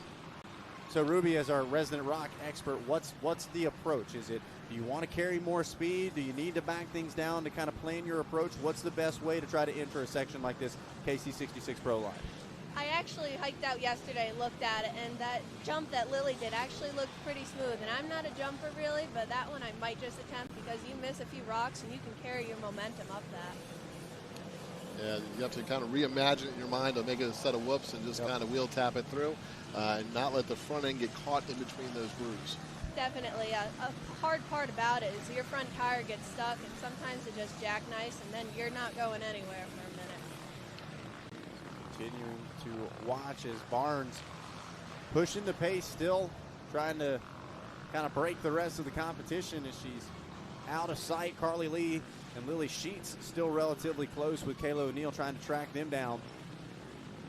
Fox FPV drone through the Dunlop split lane. A huge crash for Jocelyn Barnes. Oh my goodness. And she went for the double-double in the second aspect of that kind of guard, pitched her over. She's up. You have to shake that one off, but that was a heck of a hit, and I'll tell you, where she landed is not soft. No, it is not. As we take a look, the TBT Racing live drone zooms out. She has still maintained a massive lead. Just shows how much she had put into that lap, opening things back up. But wow, what a hit for Jocelyn Barnes through the Dunlop split lane. We're going to take a replay at this. So Barnes enters the section, and everything looks solid up until this point. Carries, and this is a double-double, and you see trying to get the hop, just doesn't quite seem like the lift was there, and just comes up a little short. The back end kicks, and at that point, she's just along for the ride. What a crash for Jocelyn Barnes. For her to be back up is one thing, Ian, but to be back up, going, and still in the lead, man, that's impressive. Tough as nails, tough as nails. She got the first two she got over the first two smooth. It looks like maybe it made it a little softer than expected. Didn't quite get the drive because didn't get the distance, and the front end dropped it. Yeah, we'll see if she takes the opposite line next time through on that Dunlop. Sometimes it's just good to, shake it off one lap, and she has the space that she can do it. And good to see her back out front, and she is full commit again over that deer stand tabletop. She has not backed off. Just a little intermission there with a little soil sample. Well, and Ruby, that's so tough to do, right? Be able to jump right back up and put that crash behind you. Probably not feeling great. I'm sure feeling a hit like that in the moment, but knows there's still a job to do and gets right back to work. Absolutely, and you could tell that one hurt. She sat for a minute, and I don't blame her. I'm sure she got the wind knocked out of her, and even with all your adrenaline, something like that, you just need a minute to take it. Whew, how about that? But look at this, Carly Lee now starting to close in on the picture and going to try to chase down Jocelyn Barnes. She may even be able to catch a glimpse of her down this next straightaway. Maybe Barnes just a little bit too far up ahead, but we'll see if Barnes is able to continue the pace that she was at. Looked like she had stretched things out, but now Carly Lee, the wind's a favor, starting to shift in her direction. Flies up and over that tabletop. Just at the top of your screen, you saw Barnes climbing up the hillside. The fact Barnes got up off the ground as quick as she did and then shake it off physically is one part of it, but the bike took a heck of a tumble. It flipped 2 or 3 times. The fact the bike didn't suffer something that would cause her to slow down is a little bit of gift and luck. You have to always, luck's a part of it, but her skill, sometimes you learn how to crash. She rolled it out and was back at it. And now the thing is maintaining to see when you get right back into it quickly, the adrenaline gets you going pretty quick, and it's easy to jump in. It's after about a half a lap where you start doing inventory and you start thinking things, you may start feeling things, and we'll see how she manages that as it develops. Well, back into the woods they go. We know this is where Jocelyn Barnes says she feels most at home. Meanwhile, we were able to catch up with your second place rider, Carly Lee, a little earlier this weekend and talk to her about some motocross racing.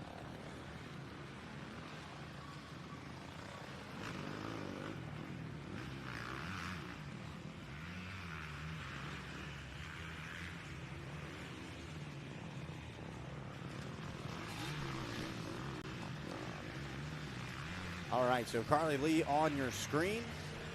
We see the KTM. I try to do some moto. I'm trying to dip my foot in the water a little bit with that. I'm still way better in the woods than I am on a moto track, but I think just being a versatile rider is something I'm really trying to do and accomplish. They're having a WMX round here, I think, in August, which I think would be really cool to try. I'm still thinking about it, so we'll see if that happens, but I just want to see how tomorrow goes on the moto track and then kind of go from there. So how about that? We talked about the growth and development of women's pro racing, and obviously the WMX series been very popular throughout the 2026 season. And so Lee maybe even going to try her hand at that. But back to the top of the field we go. Carly Lee trying to chase down Jocelyn Barnes. Kayla O'Neill has picked back up that number 3 ride. As we're looking through this sportsman class, Ricky Russell out front, we'll see what he has learning from this when he gets out here later in that pro class. Yeah, I haven't really caught any glimpses of our sportsman riders, but we know they're taking inventory of the track, trying to figure out the hot lines for their moto coming up in just a little bit. Looks like Riker Seitman leads the way out of your schoolboy class. And it does look like it's Ricky Russell out front leading the way now for your sportsman class. Once again, a non-points paying class, but a lot of our top pro riders use it as an opportunity to do a little preview of the track. Back to the FMF Extreme section. Takes a glance over his shoulder, see how close the next back person is. Does have a little room there to double down into the off-road section. So having a time like that where it's a little slower speed section to take an inventory who's behind you is never a bad thing. But Jocelyn seems to be regrouped from that crash and attacking this rock section. The Kirk Caselli section just getting her way through. And we see Carly Lee there on the 482, which not too far behind as she approaches the rod section right now, carrying that momentum. And she has this section pretty dialed. Don't want to speak too soon, but it's she's working it like a pro. Yeah, you can see Lee kind of got the skis out just in case she needed it. She didn't really, just kind of tap a few rocks there with the boots, not actually really needing it. But she's maintained that gap pretty close to Barnes there, Ruby. I think we could see a sprint from Lee late in this one. Take a look back through the rest of the pack here. We'll try to get some numbers here. This is with the schoolboy class. Looking at some riders there. Brody Hall, he's a local rider, does a lot of GNCC. Yep. Brody's a good kid, one of the nicest people. He stops in our dealership every now and then. And then if you look at the sportsman class, Noah Geyer, he's a guest appearance here. He's out of Virginia. Him and David Callahan came up together. I believe Noah Geyer was actually maybe a national champion of motocross on a 50 or up towards the top of that in the Rez one year. Oh, look at this. Problems for your reigning champ, Kayla O'Neill, having her issues as the Fox FPV drone hangs to try to catch the recovery. I can't quite tell what spot that is. That's her dad helping her get out of the woods. I think that's after the extreme section, doubling down in. She's dragging some vines behind her there. But I think, I noticed one on the doubling down in kicked them to the outside. Yep. And I think she just hooked her handlebar on one of those trees, drew her in. So now trying to tap her way through the Kirk Caselli section, and you can see a little bit of frustration there from O'Neill. And she's at a disadvantage there with her her footing. She's going to have to get a little better spot to get remounted and go back at it. Jumps back on the blue machine. I believe that's actually Carly's dad helping her, and he's helped me numerous times. And I feel like with the women in the sport, not that the boys are mean, but I feel like we're all a lot closer and not even care about each other more, but just it's really a community, and we all try and support each other. Yeah, always really cool to see, and you can see that on the starting line and the finish line afterwards. You guys are all chatting it up, and it really is cool to see the camaraderie, the support. You guys check on each other if you go down and you see it. So there's something to be said about that kind of bond that you get from competition. Exactly, and we all want to win, and that's just how the racing mindset is, but it's really awesome to see the sportsmanship with all of it. No doubt about it. As watch Jocelyn Barnes skying her way back up towards the top. Big gulp.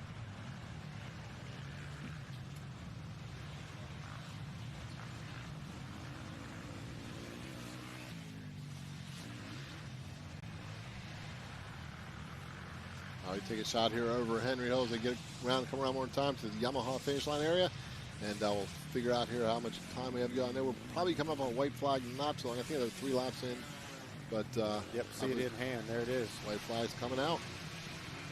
So one more to go for Jocelyn Barnes. Meanwhile, great shot here from the TBT Racing Live drone showing you just how close second place is. Carly Lee. Carly's not that far back off, but can you imagine if Jocelyn wouldn't have had that little get off there? She'd be probably half a track ahead, I think, at this point. Yeah, definitely would have had quite the lead built up by now. Meanwhile, it looks like some of maybe our sportsman riders making their way up towards the front as well. We check back in with the 310.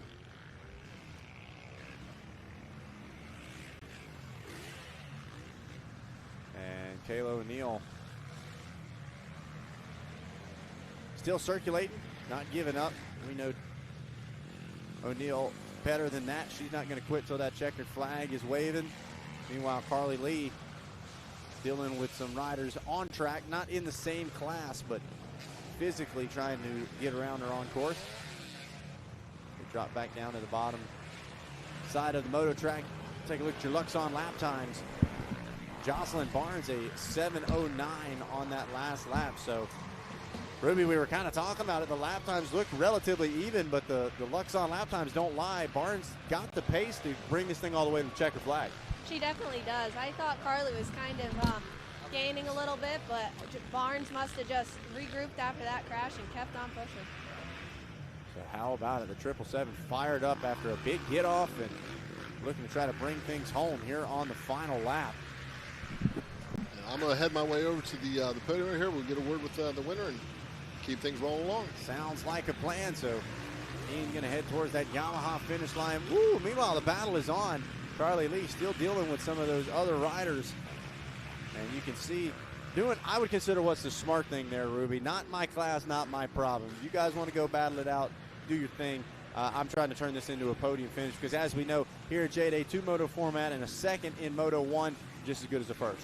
Really, anything can happen in second moto, and I think that was actually Tyler Medaglia, and I'd be moving over for him too. Some of those pros, you know, they're insane, and I don't want to be anywhere near them. Yeah, they take lines I didn't even realize were lines, right? They'll be passing me in ways I didn't even know you could. They make lines even out of nothing. It's incredible.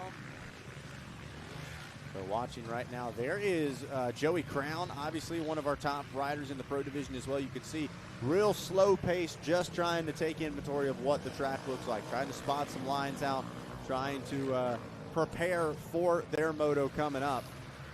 Not quite a full effort for him. As, yep, just like I said, T-Dag's on screen.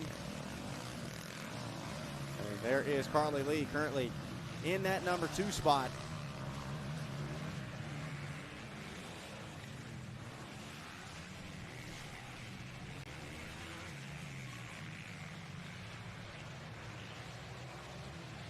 Through this woods section we go.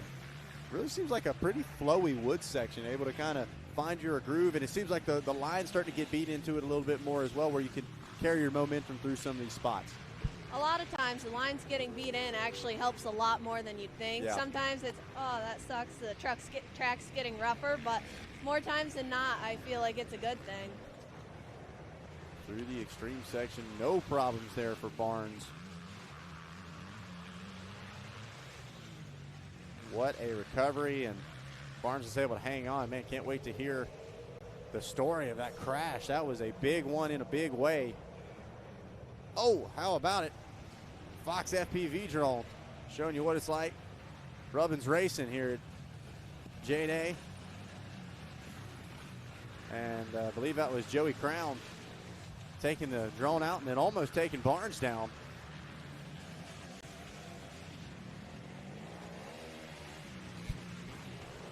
Meanwhile, look at this. Carly Lee having to hop off the machine.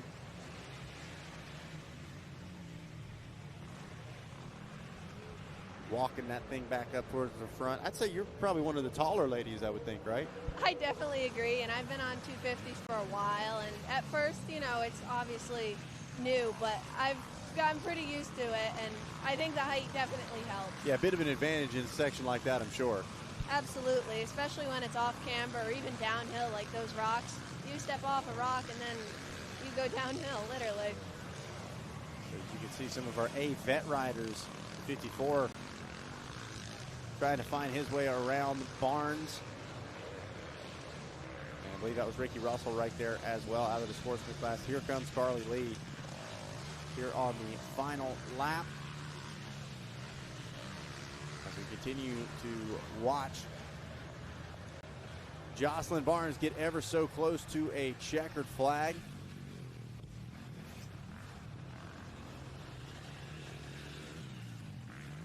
Race number 4, Women's Pro, A Vet, A Senior, Schoolboy, and Sportsman.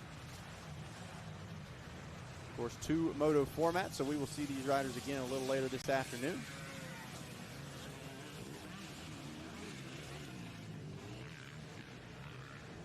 See Barnes switching that line up through the Dunlop split lane. Don't blame her there on this one. Actually ends up making a pass through it. I know from experience it's definitely difficult when you want to take one line and there's someone in it, and it's a hard decision sometimes. You can't obviously know every single lapper and what they're going to do or how they're going to react even. It's a risk versus reward, right? Sometimes you just got to go for it and see what happens, and pays off for Barnes there.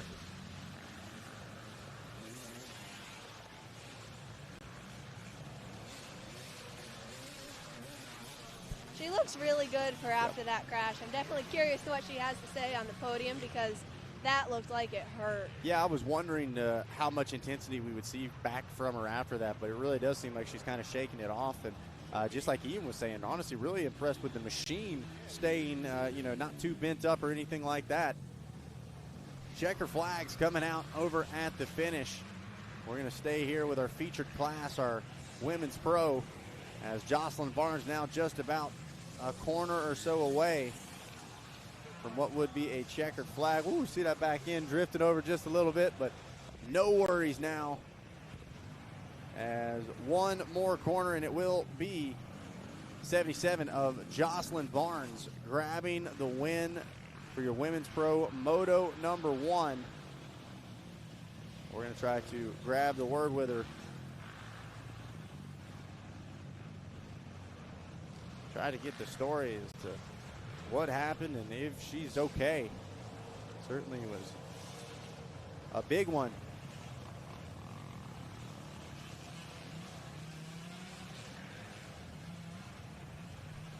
And looks like might have been a chance she rode off.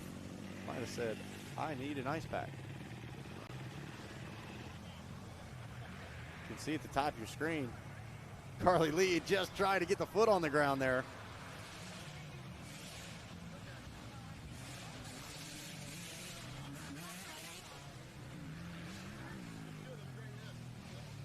So we'll hang here at the Yamaha finish line.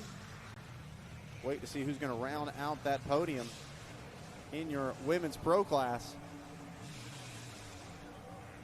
Barnes, Lee, and for the moment looks like maybe Kayla O'Neill.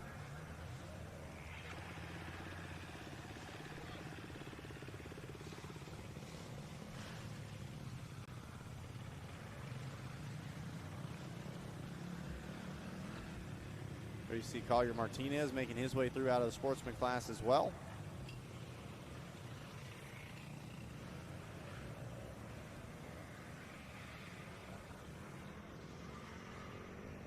Back to the TBT Racing Live drone we go. Looks like that might be O'Neill on screen. So the final rider on your Women's Pro podium.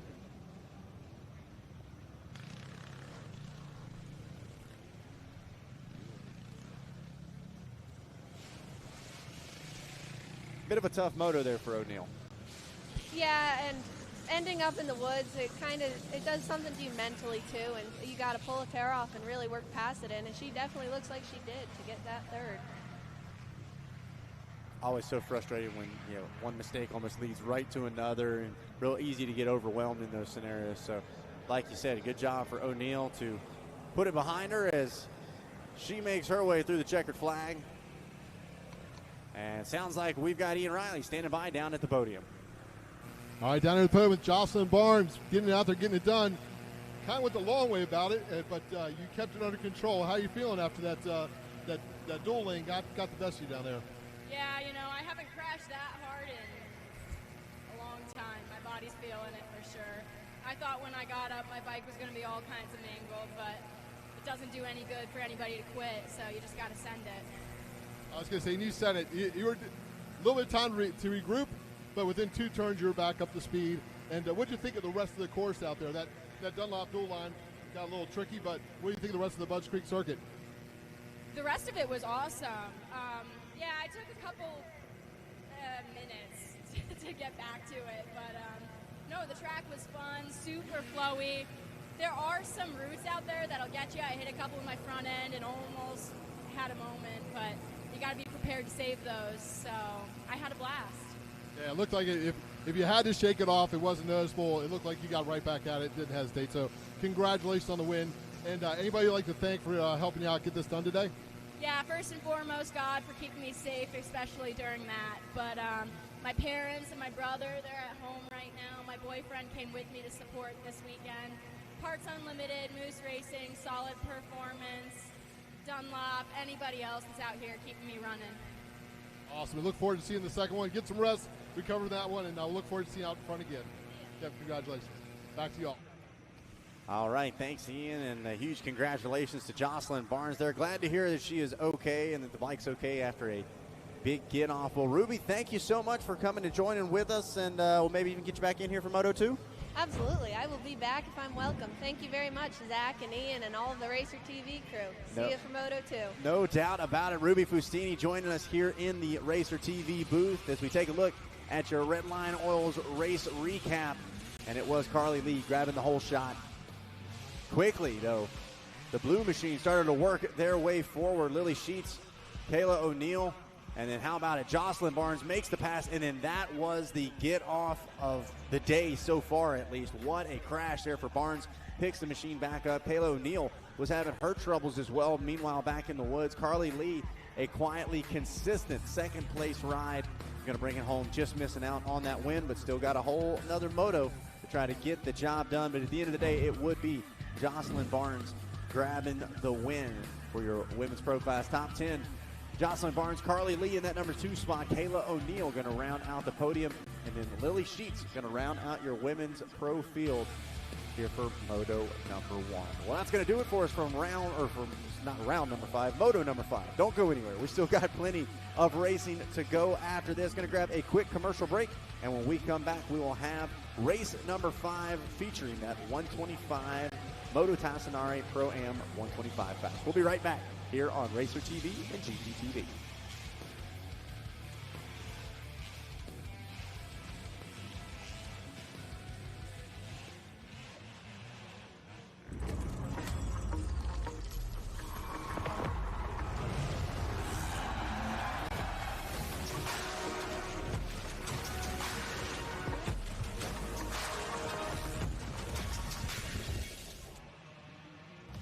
Redline Oil, formulated to win, proven by me.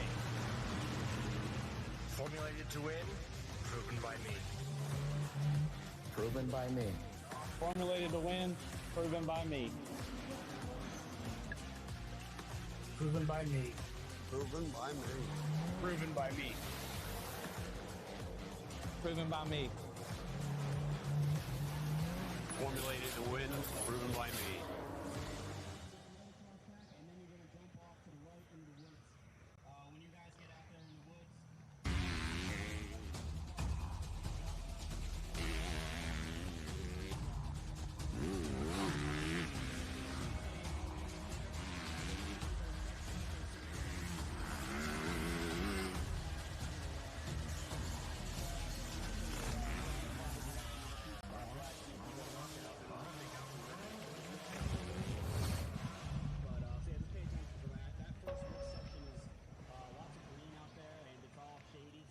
Some of us have an unextinguishable fire burning inside us. It ignites us to compete. It inspires us. It drives us. We are a performance-driven manufacturer, built for racers, by racers. We are focused on racing fuel, plain and simple. We want to go fast. We want to win. And we want the same for you. We are Fuel Factory.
We show up.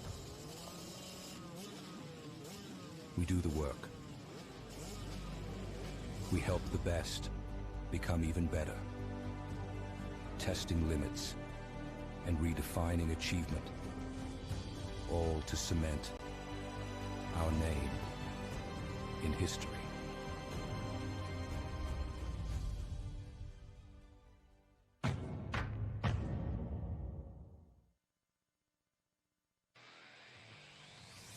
JDay Offroad live coverage is brought to you by FMF, the power of fun, celebrating 50 years of ear-to-ear wheelies. Dunlop, TBT Racing, Engine Ice, MX Trophies, Stasic, Slacker, and W.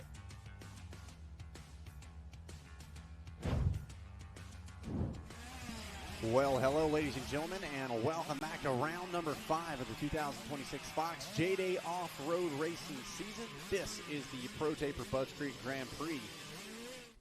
And if I'm not mistaken, that is Tala Medaglia sitting on the line right now. Little T-Dags there back with us after recovering from an injury, and we are getting ready to go Moto Tassinari Pro-Am 125 Racing. Justin Coquinos currently leads the points in that one. Evan Smith and Alex Fanoof sitting second and third in the points.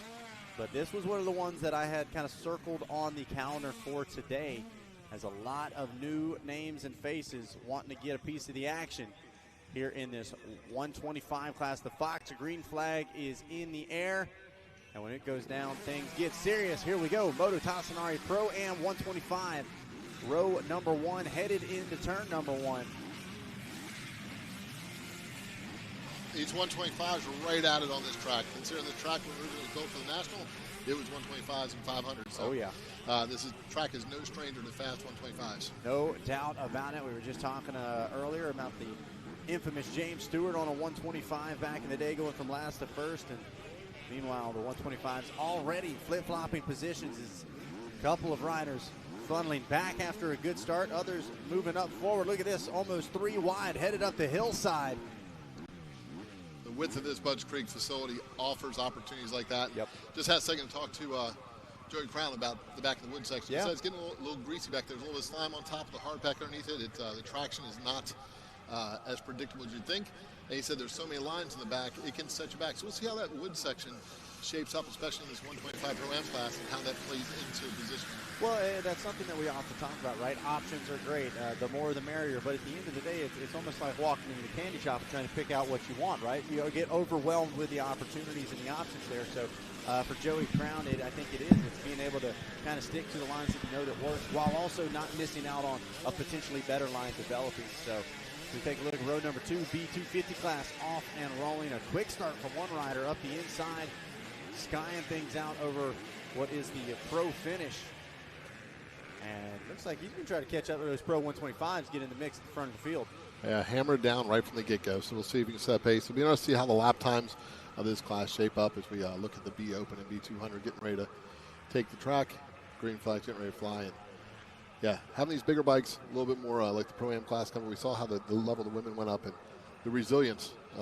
Jocelyn was absolutely amazing. Yeah. I think she'll be feeling a little bit, but come second motor, she'll be ready as well. Man, I'm telling you what, even Ruby and I were talking during your interview, just so impressive to see the recovery there from Barnes, and the intensity that she picked right back up on is, talk about intensity, slideways action here in turn number 1 in your B Open and B200 classes, as one rider closing the door, headed to that big step up. I think he was almost just trying to get out of the way. Yeah, we talked about earlier, if you're out front and you come up, that's time to jump it. In his case, he's like, I'm just moving, left turn, let it go.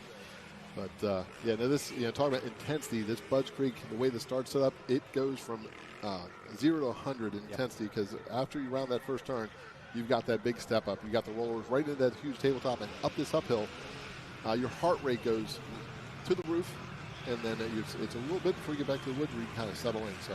Now, remind me, you being a local, you probably know this. I know MXON 07 was kind of the design, if you will, or the start moving down there. Was that the first race, or did they run that start at the National 07? That was, I believe that was the first. I don't think they, I have to go back and look see if they ran at the National. They run at the National, work it out. But yeah, before then, so it's had start been in a couple different places. It was up where the barn used to be, Yep, which actually I remember burnt down last year, and that was insanely fast, and it turned down and narrowed up real quick and back down the hill yep. to where it at. And then prior to that, it was all the way on the far side where they enter the woods, and it was a vertical climb to a hairpin coming down. Wow. Or for a number of years, they ran it backwards, and you go up and go across the sweep of the top and come around, do S-turn, and then come down where the finish line hill is, the climb we saw there. So and that is the most three current. When the track first opened back in the early 70s, the start was up in where the upper pit area is kind of a sign up in that flat area, which went straight down and then off. So constantly developing. Keep in mind, it's looking at 54 years of Budds Creek, which is a stat in itself. But yeah, that start down at the bottom now was filled. They filled in a pond to make that happen. That was for the donations. Yep. Wow. Works well for TV too. And also local races. The finish line is where we see it for the Yamaha there, and so they can get bikes on and off the track easier, get the most out of lap time, make the most out of the day. Yeah, no, it certainly is, from a spectating standpoint, right down there in the center, easy to watch. You can see the whole thing as you can with much of the track here as well, so a lot of fun. Speaking of fun to watch these Moto Tassinari Pro-Am 125 riders go to work right now. I saw Justin Coquinos in the mix there. He is right on cue. So the 444, your points leader. Coquinos keeps that 125 ringing. He's been watching the last couple rounds. Just nice flow and getting it done. We'll see how he gets up to the front here. As we're halfway through the first lap, I believe. Looks like they're working their way around close to, I think, approaching back to that Dunlop split lane section here shortly.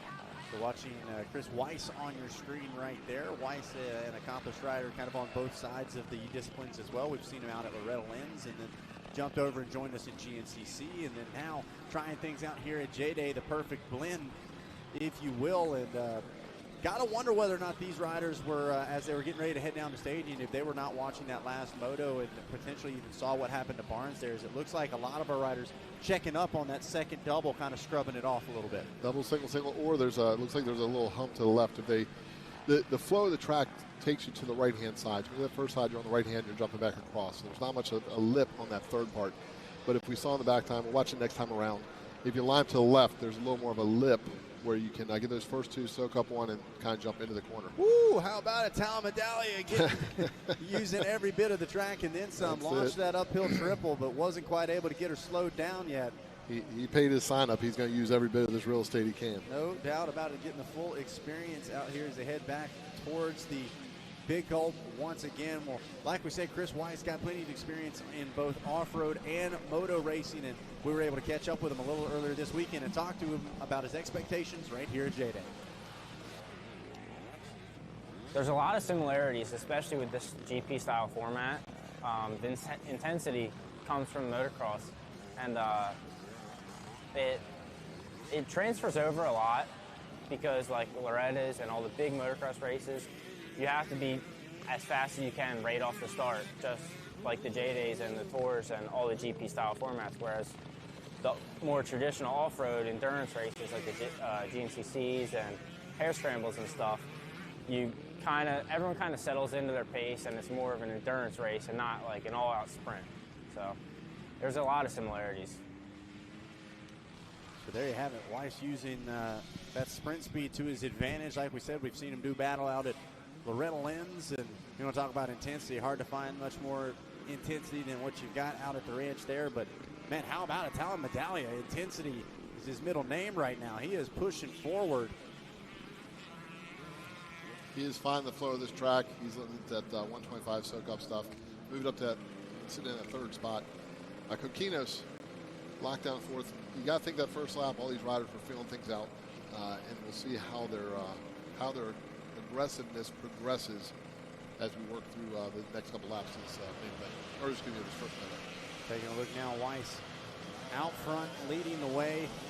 Tegan Temple and Talamadelia 2 and 3. Looks like Medalia's made that pass for the number 2 spot. Weiss not just participating in both, but accomplished in both as well. Won titles at Loretta's, won titles at GNCC, and now wants to try to add at least a win at an event. Maybe not the series here for 2026, but who knows? Might be falling in love with JDay as we speak here. as Weiss right now continues to lead the way. Medaglia trying to chase him down. Curious once we get back onto the moto side of things if Medaglia doesn't continue to close things up. Really seemed like he had just a bit extra intensity.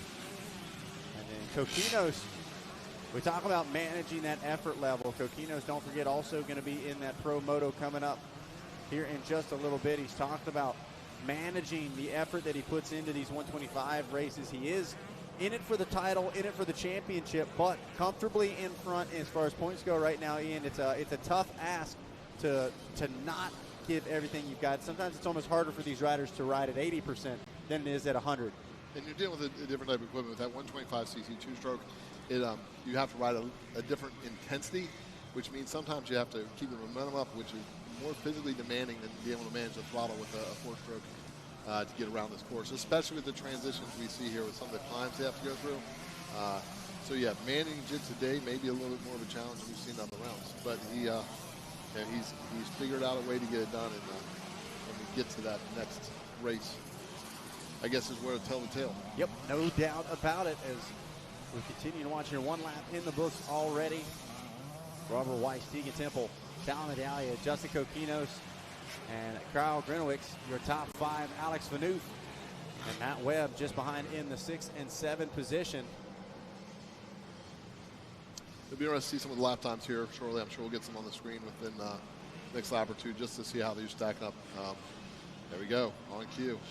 6:26, 6:27, 6:29, 3 seconds between those top three riders. And Coquinos, 6:36, that could have just been a line choice that could have set that off. So, but when you're throwing 10 seconds between the top four riders, that's pretty impressive. Man, how about it? The Luxon lap times don't lie, but neither does the TBT Racing live drone, as the battle is on between Temple and Medaglia. I think Temple may have just gotten the spot back from the 55 ride.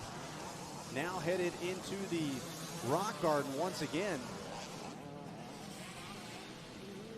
Well, you said it'll be interesting when Medaglia hits back on the moto track. They've got a little ways to go before they get back there, but it seems like he set the level a little bit higher last lap. His aggressiveness, we saw it through that one section at the top after the uphill climb.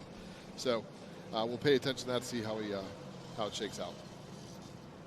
And if you remember, Talon Medaglia was with us at Boswick Creek round one, and if I'm not mistaken, it was either a shoulder or a wrist, I believe, actually getting messed up there for Medaglia. So glad to see Talon back with us after taking some time to get that healed up. And clearly it's looking good, looking to get right back into the fight. As there you see the 55 machine slicing and kind of flowing his way through that section right there. And then Coquinos just kind of hanging out for the moment, it seems like. Not pushing the pace, able to just keep Talon and Tegan just in front of him. Knows Robert Weiss isn't too far up ahead of them either. So be curious whether or not we get a mid to late moto sprint from Coquinos, or if he's going to kind of just hang inside this top five here for moto number one. He's not that far off if he can find the flow, really feel comfortable, and then when it's time to flip the switch, go aggressive. I think there's sections of this track that you can make up a major amount of time with just simply setting an all-in pace. As we watch Weiss on screen, like we talked about, your points leader is the 444 of Justin Coquinos, not just participating in this Moto Tassinari Pro Am 125 class, but in our AA Pro class as well. And we were able to catch up with the 444 and talk to him a little bit about his day here at JDay. Yeah, I mean, I obviously want to do good in it, but I really want to do good in that pro class. Not going to say that I'm going to treat it as a warm-up, but, you know, look at for some lines. If the win is there, obviously I'm going to take it. But especially that first moto, look at lines, and then if I need to go 2-1 for the win, we can do that too. So just like we said, a bit of a balancing act there for Coquinos, right? Not mailing it in this 125 class by any means, but also not going to lay all the risk out here as well with those pro motos slotting up after the 125 motos. Meanwhile, these guys are going at it, and I think Coquinos may just let them sit back and fight all over it, see if they don't take each other down or wear themselves out. Yeah, as the temperatures come up, having a strategy is key. And with an event like this, the mental aspect of it, he just sit back, pay attention, hit his marks, let them wear each other out, and then go. But right now, Weiss is just is out and got control of this race right now. So how about it? Robert Weiss leads them around for another lap in the books. Meanwhile, Temple and Medallia continue to go at it. We follow it here on the TBT Racing Live Drone. Good line from the 55 up the inside. What a move. Manualed over one of those rollers. Got the drive now side by side. Sets him up the inside, and that is a pass there from Talon Medallia. I said keep an eye on him on that moto track, and he puts it to good use there. Yeah, Talon got so aggressive through those rollers that getting out that rear wheel and plowing through it kept his momentum up, while Temple was choosing to double through and took the run, had the inside. The bit scary part of that part was Temple was off to the right of that tabletop, and we saw what that did earlier in the class. And but he was able to pull it back in. And I don't think Temple's going to roll over and let this go lightly. He'll sit back, watch some lines. I think the next time we hit the moto track, it'll be interesting to see if he can make another run at Talon. Yeah, if he can maintain the gap that he's at right now, certainly plenty of time for another attack. And it really kind of looked like Tegan had the line after that step up, but just faded a bit wide, and Medallia was able to capitalize. Meanwhile, now starting to stalk the prey a little bit is Justin Coquinos. Yeah, Temple and Medaglia were wrapped up with each other, and Coquinos just was watching and just lurking, clicking off the marks. And like I said, there's still a long moto, plenty of opportunities. The key is if he can close it up, make a move, get that second spot, does he have enough time to reel in the Weiss? These 125s have to be fun back to the woods, being a little bit lighter. The throttle control of a two-stroke 125 motor. Pretty much built for the woods. Watching right now, there is the 525 of Temple, and then Medallia just behind. Old and young going at it here in this one. Temple established, kind of knows bike setup, knows himself, knows this racecraft, and then Talon Medallia, obviously an up-and-comer. Got plenty of good people to listen to, I would say, under the family tent, that's for sure, but really been an impressive season. Having his issues there at round one, getting injured just a bit, but glad to have him back with us here at round number 5. I think it was that Weiss that we just saw go by. Yep. And so now we get a little idea of what the gap is next back. It's not a ton. It's not. And, but this is, even similar like to Pro Moto, we talk about Jet Lawrence so comfortable maintaining a couple of seconds gap. It's not the run away and destroy them type mentality it used to be. It just seems like if you're able to keep the pressure off of you, maintain a couple of bike lengths, then you should be comfortable. And as you can see on those Luxon lap times, Weiss continuing to be just a few seconds faster. Coquinos wicking it up a little bit, second fastest on your list there, and then almost identical times for Temple and Medallia. We saw just a second ago with that one shot, we saw Coquinos taking an optional line, and it looked like it had some more momentum because he closed the gap up on that second and third rider. So we'll see how that plays out through the rest of this race as well. But the top 4 riders will be closing up as we get an overhead view from that TBT live drone. You can see just how close this is coming up, and I do believe that is Coquinos is going to try to make a move here on Medaglia. So how about it? Coquinos getting warmed up. Ooh, man, that was smooth. Tried to hold that inside. Wasn't quite close enough to be able to turn it into something. Now it's a race through the KC66 line. What a move. And that was heads up riding for Coquinos. He saw that rider stopped up ahead on the left side, knew it was going to force Talon to have to cut back across, and immediately pulled the trigger on it. Some great heads-up riding from the 444. And full commitment, too. Yep. And once he committed to it, he wasn't turning back. He knew where he looking ahead, as we think for type of racing is important, but in this especially, when you have the aspect where a rider could be blocking a line, he used it to his advantage, put himself in position. I have to think next up will be Temple on Coquinos' mark to make a move. Well, we talked about it. Coquinos going to try to start warming things up as we take a look at this replay. Once again, watch this. Coquinos flirts up the inside and then headed into the Kurt Caselli section. Little glance up from Coquinos, switches back over, doesn't want to follow Talon. And then I'm not even sure if he did see that rider down. That might have just been an added benefit to him because it does kind of cross, it forces you to cross back over. If you took that line that Medallia was looking at, Coquinos able to make the most of it, and a little bit of rider wisdom there may have just paid off. Well, you have to give credit to Medallia for adapt, because he was in a position to be right behind where that rider was stuck. he dropped in, let Kokinas take the line, dropped in, and then made the most of what the situation. He did give him a spot, but he didn't get tangled up or go down. He's still in it. But as we see, Kokinas making a run here. Kokinas seems to be pretty fast on the moto track too. So, and that seems, Badeglia and Kokinas both fast on the moto track, but Temple seems to have the woods dialed in. Yeah, we've heard from Kokinas earlier in the year talking about kind of a more moto style is what he would say is his, but he's had to adapt to the wood stuff. And man, really cool. Even getting to do the JDay banquet for the 2025 season. Him talking about long days and nights in the woods, practicing, strapping a headlight on the machine, just trying to get used to what that style of racing is like. And Kokinas certainly has made his way to the top of the JDay field and a name synonymous with good results. And man, is he so impressive to watch on these two strokes, not just the 125, but even choosing the 252 stroke as the weapon of choice in that pro class. But no doubt, he's fired up at this point. There's no question, Ian. He's headed to the front. Yeah, he's locked and loaded, trying to chase down that second spot at Temple. And as we see him work around here this second half of the moto track, we'll see if he's not up next to Temple by the time they come around to that pro national finish line. Look, right over here of Henry Hill. He's on the rear wheel. We're going to see a pass made soon. His momentum around the outside here is going to be beneficial as he races up, and will beat him to the Yamaha line as they cross here for another lap at the JDay race here at Budds Creek. How about it? Threads the needle and makes the pass. Justin Kokinas now up to the number 2 ride. And if I was writing on a pit board for Robert Weiss, I'd say take a deep breath. Kokinas is headed to you.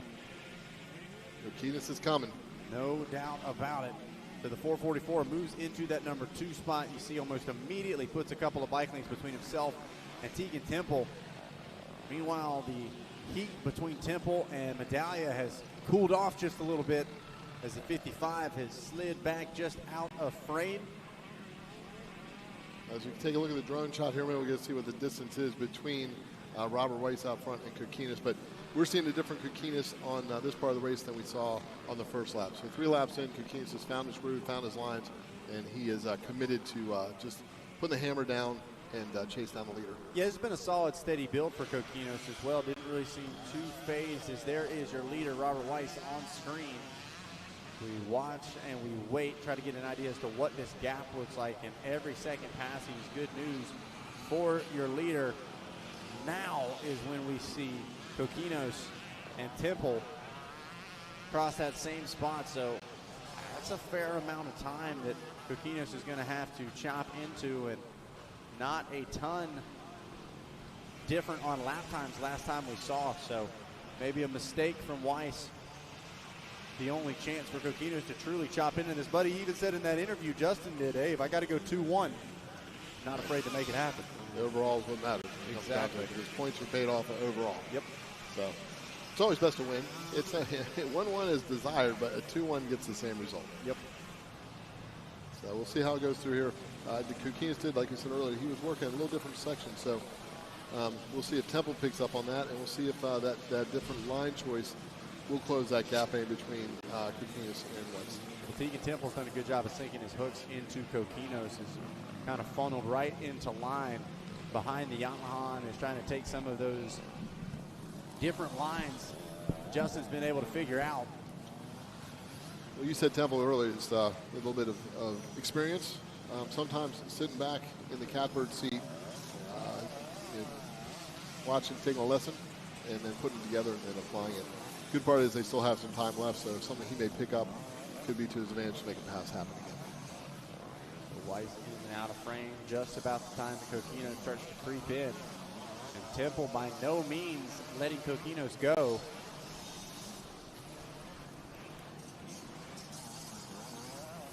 Dahlia still in the mix, not completely out of this thing yet, but just losing touch of that two-rider duo just in front of him. You got to think also Medallia coming off the injury. His fitness not leveled out, quite back up yet. So working his way in, playing it smart, no reason to put yourself on the sidelines again. 4th place is a respectable finish, especially with the talent he has in front of him. No doubt about it. As riders pop back on screen, your TBT Racing Live drone.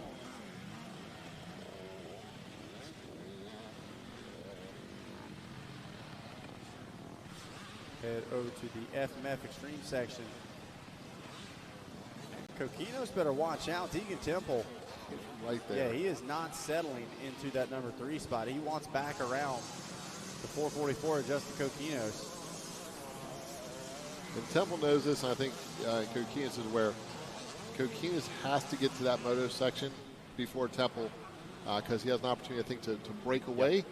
If Temple can get in front of him before the moto section, he can slow the pace down, and it'll mean that much more work for Coquinos when they get back to the moto. Yeah, no doubt about it. Coquinos, bit higher of a pace, at least on the moto side of things. Temple been able to maintain through the woods. The question is he going to be able to maintain and regain that number 2 spot before they reach the track once again? Yeah, from watching any type of racing, but watching racing, hanging with somebody setting the same pace is one thing. Making the pass happen is a totally different situation. And time will tell with this one as we watch what Temple can go after as he tries to stay on the rear wheel of Coquinos. Ebb and flow right now between Coquinos and Temple as that gap builds only to shrink and it builds again. We also have to think how a lapper's going to play in this as well as they work through, because it really depends where you come up on it. We just saw Medigley work his way through that one pretty quickly, and we'll pay attention to how that plays into it, the front runners. But right now, we're taking a look at Weiss out front as he does this climb, heading back towards the motocross side, and there's Coquinos. As we look here, approaching that same hill, so he looks like he may have closed it up a little bit. As we get another drone shot here, we'll be able to see how close it actually is. Weiss opting to go to the left side of that Dunlop split lane. And we see Coquinos doubling through the right-hand side.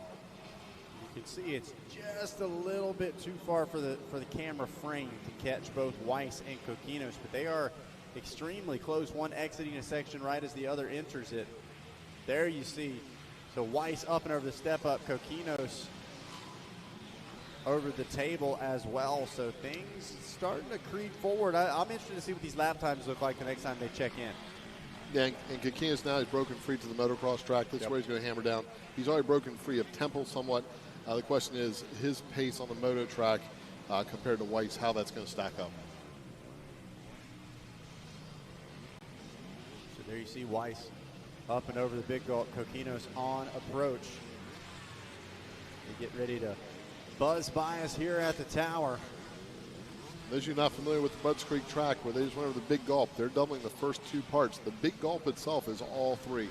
That's a feat on a 125. I'm not sure the 125s can make that full gap now that they've modified it to be a little bit bigger than the past. But 250s, 4 strokes are a stretch on that jump. Here we go. White flag is out. One more for Weiss. And one more lap for Coquinos to try to chase him down. This is when you got to start thinking big picture. How much effort are we going to see out of 444? A hot day here. And still 3 more motos for Coquinos after this. Yeah, to chase the win is one thing, but to overexert yourself when you have to line up in a short period of time, that's where the judgment's going to come from Coquinos. But if he's flowing, if he doesn't feel overexerted, I wouldn't be surprised if he does go after it. The thing, though, is his strength is the moto right now. He's sitting back there in that second spot. We'll see what he can do when he gets back in the woods at one more shot at Weiss. So back to work they go, exiting the moto track. I saw Weiss just down in the woods. Coquinos has definitely closed up a bit. There's only about one section in between the two. So we see Weiss get through the woods here. I'll be interested if we get that same shot we did earlier to do a count off of how close Coquinos is. There's Coquinos there. So still a bit of a gap. But they have a couple sections come through the FMF Extreme, and the Kurt Caselli Pro line can throw a mix into things, especially if there's lappers in the way. Well, and that's what I was about to say. You hit the nail on the head with the lap, right? Because we've seen that play essentially the biggest role time and time again. Sometimes it's not so much the amount of lap, right, but it's where and when you catch them, right? You catch them at the wrong spot on that rock garden or in the extreme section, and it could completely derail a section for one of these riders. And just one bad trip through could be the difference between grabbing a win and coming up short. Especially with all these split lanes, if the lapper is in the line you've taken, the full lap where you feel confident, you have to make the move, it opens up the opportunity for a mistake. So that's where you kind of settle in and make make your best decision. What's the end goal? And in this case, because Keenis is in the spot where he's at can still net him the win with the second moto win. So taking a look at the lap time, 6:28 for Justin Coquinos, a 33 for Weiss, and a 34 for Temple. So these guys relatively close in time, and I don't know. I think Justin may need a bit of a mistake there from Robert Weiss if he wants a chance to catch up to him, even if that's just a little hang up from a lapped rider.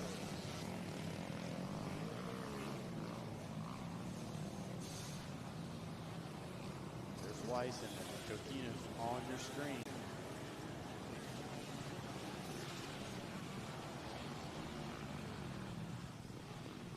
Austin Meads leads the way out of your B250 class. Looks like Jacob Blackburn leading the way for your B Open. And Jordan Broughton actually out front leading the way in your 200B class with Michael Kesey back out there in your B Open Electric. On screen, Fox FPV drone following along with Chris Weiss in that #1 spot. One more trip through the FMF Extreme section.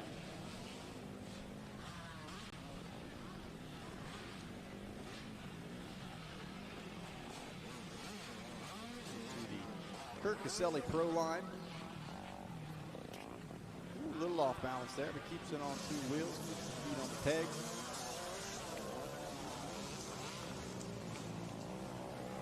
Coquino's still right there, but as they enter the closing half of the lap or so, I think short of a mistake for Weiss, he's going to be able to bring this one home.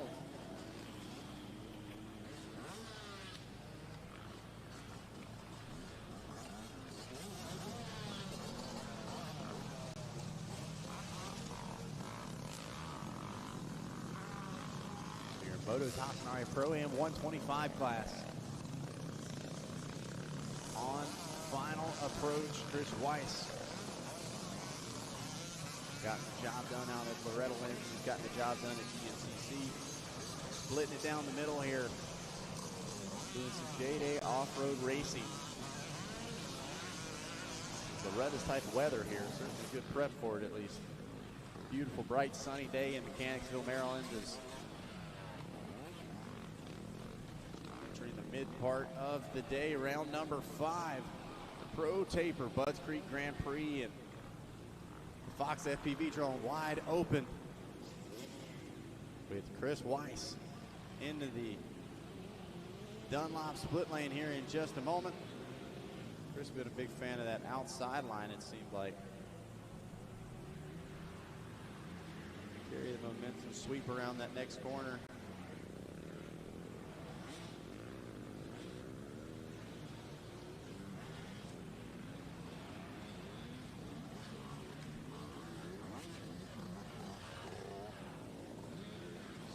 Up and over the mud bog table and back onto the motocross track for one final time.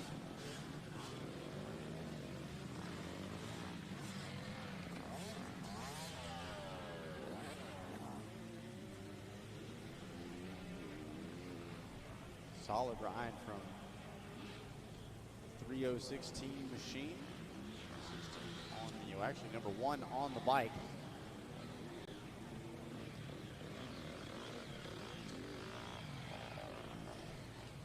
We're going to head through this back section of the track. Buzz bias over Henry Hill one more time.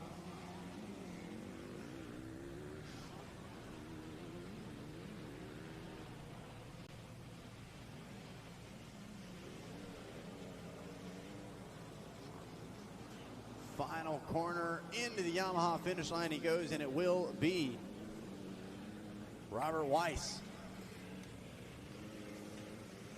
getting the job done and grabbing the win here in your Moto Tassinari Pro-Am 125. Moto #1. Here is Justin Coquinos. Going to cross the line in the #2 spot.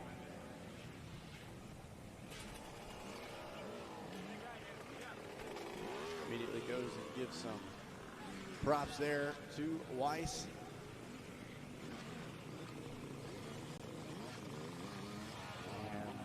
we're going to get ready to send things down to the podium where Ian Riley stands by with your winner. Ian, take it away. Robert, heck of a ride. You've done Loretta's, GNCC, now you did JDay here at Budds. Not a speck of dirt on you. You'd think it was an easy day, Sunday ride. How'd it feel out there? It definitely was an easy Sunday ride, but no, it was nice getting the whole shot and leading every lap. I actually got passed by Tegan on the first lap, and we swapped lines, and I got him right back, and I just tried to pull away from them dudes from there on. And second to last lap, they closed it back in a little bit. I made a few mistakes, but I was able to open it back up on the last lap and get the win. Race management, you seem to manage it, have an idea where they're at. The moto side of it here, how'd you feel on the moto track when you were hitting those lines? I felt pretty good. The 125 is a little slow out there compared to the 250s, but no, it's fun out there, and the lines are getting good. Anyone you'd like to thank for helping you get this win in the first moto? Yeah, my mom and dad, the FMF rental race team, Focus X gear, Gibson tires, FMF pipes, EPM suspension. My girlfriend and her family for bringing me this weekend. And everyone else that helped me out, thank you. Great ride. We look forward to seeing that second moto.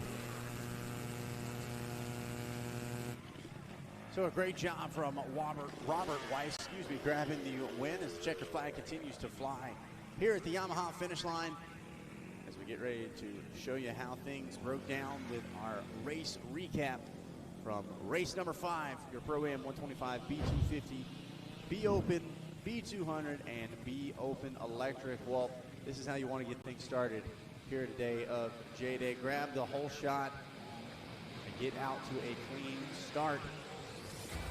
Talamadelia back with us here and showing what he's capable of on the 125 as well. Justin Coquinos, though, started to get warmed up and started to climb his way forward up inside the top 2 and in position to compete for that overall. But at the end of the day, the 16 ride, 16 on the jersey, 1 on the bike, and 3016 on the helmet. Robert Weiss comes out on top here in Moto number 1. Take a look at your Pro Taper top 10. This is how it broke down here for Moto number 5. It was Robert Weiss, Justin Coquinos, Tegan Temple, your top 3. Talamadelia, Kyle Grinowicz, Matt Webb, and Alex Fanuth rounding out the field here in race number 5. All right, folks, we're going to send things to a quick commercial break, and when we come back, we'll have more JDay Offroad racing right here from round 5, the Pro Taper Budds Creek GP. We'll be right back.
We show up.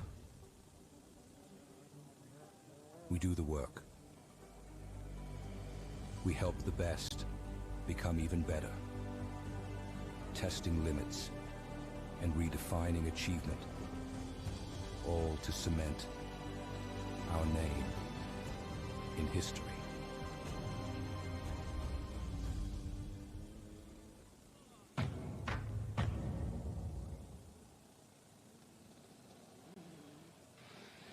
JDay Offroad is proud to have the following advocacy partners: the Kirk Caselli Foundation.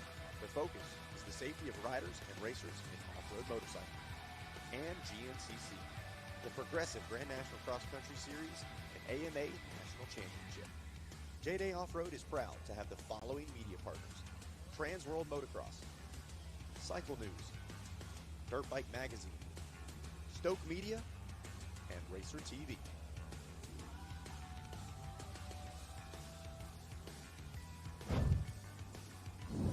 Well, hello, ladies and gentlemen, and welcome back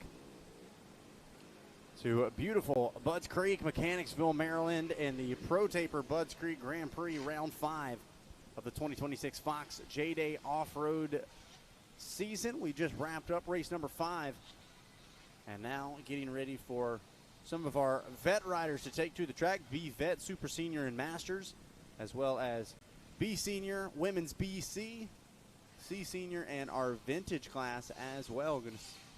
Going to see a range of riders as well as a range of machines. As I get older, the term vet, although it applies, I like considering the experienced riders. Exactly. Yeah, the wise riders. The wise, yeah, with age comes experience. These are my people on the line, and I appreciate the fact that they're still giving it a run and having a good time, and see all different types of machinery out here. The nice part of it, the vet class, we may see some new stuff, some old stuff, some 2-strokes, some 4-strokes, and it's just good to see a good mix of riders out there. And the vet class is also another class for these JDay events where it may draw out more local talent to join the day's fun here in Budds Creek. Yeah, no doubt about it. Like we said, you get a wide range of riders. Some of them a bit more, I guess, dedicated is probably a better word. Some of these riders, have a full 9 to 5s and kind of just doing this as a weekend warrior type thing. And then others chasing the series, chasing results, maybe training for Loretta Lynn, something like that coming up later this year. And then, I always enjoy the vintage class as well, because there's just as much effort put in the bike program as there is in the riders program with that. Finding parts, and there is a little bit of notoriety in the sense of I want to show off what I've built as well, right, in those vintage bikes. Yeah, and sometimes a half an hour for a vintage bike is as much a challenge to keep the bike going as the rider. No kidding. So, it'll be interesting how those go and see what shows up in the vintage riders as they get ready to take off here shortly. But a good mix of riders. Recognize a couple people there online. Look like number 4, Greg Likens, former motocrosser, California Nationals back in the 80s and 90s. And so it's good to see guys like Greg Likens make the trip up here to South Carolina. Originally from Pennsylvania, but is relocated down the Club MX property. Yeah, riders. This group of riders is just, they enjoy racing. They've been doing it for years, and the opportunity, it looks like they're having a good time out there. Riders locked in as our camera makes our way across. Thumbs up, waving everybody back at home. Let them know you'll be watching right here on Racer TV and GPTV. Always cool for the friends and family back at home to be able to check things out. Yeah, as we take a look across the line here, just a mix of different brands across the board. We're at this point in the industry, we're at a point we're seeing more opportunities for models of motorcycles, whether it be Yamaha, Honda, Suzuki, Kawasaki. You've got the Gas, the Husqvarna, of course KTM, and now we see Beta making their big jump. They've been big in the off-road, but now moto side as well. And Triumph and Ducati. And every now and then they throw a TM or something in. So the variety of machines that get shown at an event like this, it's not the major 4 anymore. We're almost to a baker's dozen. Yeah, it is certainly impressive to see the way the bike technology is continuing to grow. And for those companies like a Triumph, like a Ducati, to be able to come in and jump directly into the top layer. It was already considered the top time as far as bike technology goes. It's really been impressive. And it's really cool to see as well. I know we touched on it earlier, even the Kawasaki 2-stroke coming back with that 327. It really is interesting to see the companies continuing to show support, to continue to grow, and to go back to something like the 2-stroke technology that a company like Kawasaki had kind of moved away from. Well, I think that the manufacturers are recognizing the fact that there's a love of that type of motorcycle. Yep. And there's a market for it. And you don't have to go all in with 17 different models of that bike, but if you offer 2, one for off-road, one for motocross, which is what they're going to do, I think the level of success, they'll be able to sell enough to make it go. Looks like the number 99 out there is looking forward to scooping up some of that chocolate cake. Fired up right now as we get ready to put the 30-second card in the air, and then it'll be all eyes on that Fox green flag. That B class, we'll see who's ready to pull the trigger out of the first turn. Those guys a little bit older in age, a little bit wiser. With that said, enthusiasm and a good start could pull the trigger to get up over that first step up. Certainly a lot easier to start up front and work your way back than vice versa, that's for sure. Smarter, not harder. No doubt. Here we go. Flag drops, and we are rolling with row number 1, your B vet class. The riders that are patient enough to stick that tight inside line have been pulling the whole shot. They're not the first ones there, usually going about third, but we saw that right there. Tight inside, out to lead, made it over that step up, and already 3 bike lengths lead. So it's not about getting to the first turn first, it's about coming out first. Yep, no doubt. If you can funnel that inside, we've seen, I know Ryan Villapoto, always a big fan of that far inside gate, tucks it around the inside, and his record here at Budds Creek speaks for itself. When he made that move famous at the 2007 Across the Nation, at the bout line, given up to him by Carmichael, they opted to give him the opportunity, and Villapoto wasted no chance of that opportunity, and probably one of the most inspired rides in motocross nation history. Certainly. As we get ready for row number 2, Super Senior and Masters, going to be coming up next. There we go. Off and rolling. I believe that I just saw a local rider, Darren Hall, came out for this event. Looks like he's sitting in that 5th spot right now, so it's cool to see Darren, a Maryland local here, run this event just for this one time here at Budds Creek. Yeah, always cool to see the Super Seniors and the Master classes. You got a lot of people kind of trying things out. Maybe riders that have never done J-Days before and wanting to see what it's all about. Always a ton of fun, and some great racing that we've had in these classes as well. You know, there was a lot of concern heading into this round about a return of Dean Herron, not back with us here at this one. So Dino going to go back to work and get ready for that 2027 JDay Offroad season. Ian, if you don't know, my dad raced at Lake Sugar Tree in the Masters class. It was a spectacle. We'll leave it at that. But he said he's going to go back. He's going to do his homework, and maybe he'll come out swinging in 2027. Yeah, don't let the truth get in the way of a good story. Exactly. But the cool part about this, looking at these riders, is that a lot of these, we're looking at the women's class right now, this women's senior women BC. But in the vet classes, so many riders have been riding together for the last 40 years. So cool. And so the fact that they come together at an event like this, may not see each other for months, and can come from different parts of the country and spend the day doing what they love together. Just once again, Ethan and his team put the JDay 26 full Eastern Region Series together. More opportunities for friends to come together, not just spend time, but man, go at it. Be full competitive and go racing. Well, and that's what it's all about. I mean, we talk about the old saying, age is just a number, and sometimes your body feels like a lot bigger of a number, and your mind may feel like a lot younger of a number, but it is cool. Even at the last round, my dad had a couple of friends with him, and he's been racing and riding with them longer than I've been alive. Yeah, so it's so cool to have those relationships and friendships that have stood the test of time. They've got wins shared together, DNFs shared together, crashes, there is all kinds of things that you share and experience together when you spend your time at the racetrack. So, and not just that, you get to see your kids race together. Oh, absolutely. So, yeah. Absolutely. So cool to see, and even cool to see kind of multi-generations with us here at JDay as well, obviously. Even right at the top, Ethan and his family heavily involved, and you've got someone like a Tyler Medallia and Talon coming in and racing with us. We've seen Ryan Sides out here. I know we talked about getting Jack out here. There's so many different families that are involved, whether it be siblings, mothers and daughters and fathers and sons. It really is so cool to see. Pretty much everybody's got something they can do out here.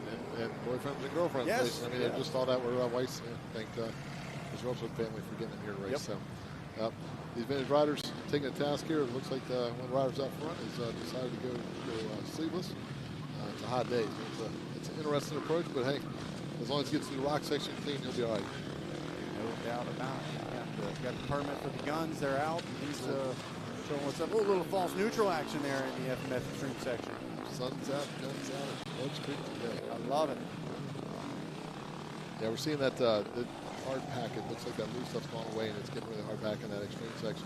It'll be interesting to see how that shapes up during the pro race season shortly. Well, and it's funny. We've talked about the way these courses change throughout the day, and it does kind of seem like you've got that opening track that are micro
So just like I was talking about, early on in the day, you've got kind of like that, the Pee-wee and then the super mini group. They kind of get one track, right? And then you start to build the bike signs up. You start to kind of increase the deterioration as far as what the bikes are capable of.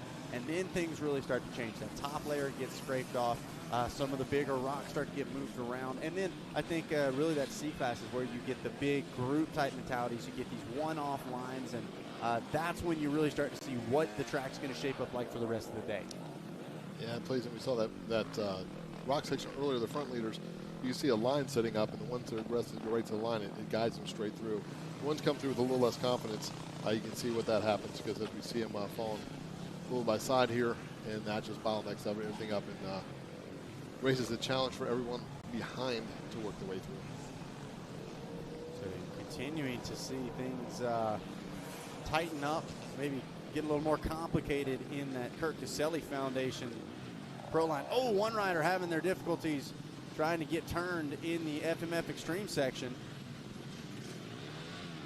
Yeah, you got the front wheel up on that log a little bit, just sent for a ride, back through, going to regroup here and try to get a footing. And took the option just to kind of roll it through to make sure they get through without going down right away again.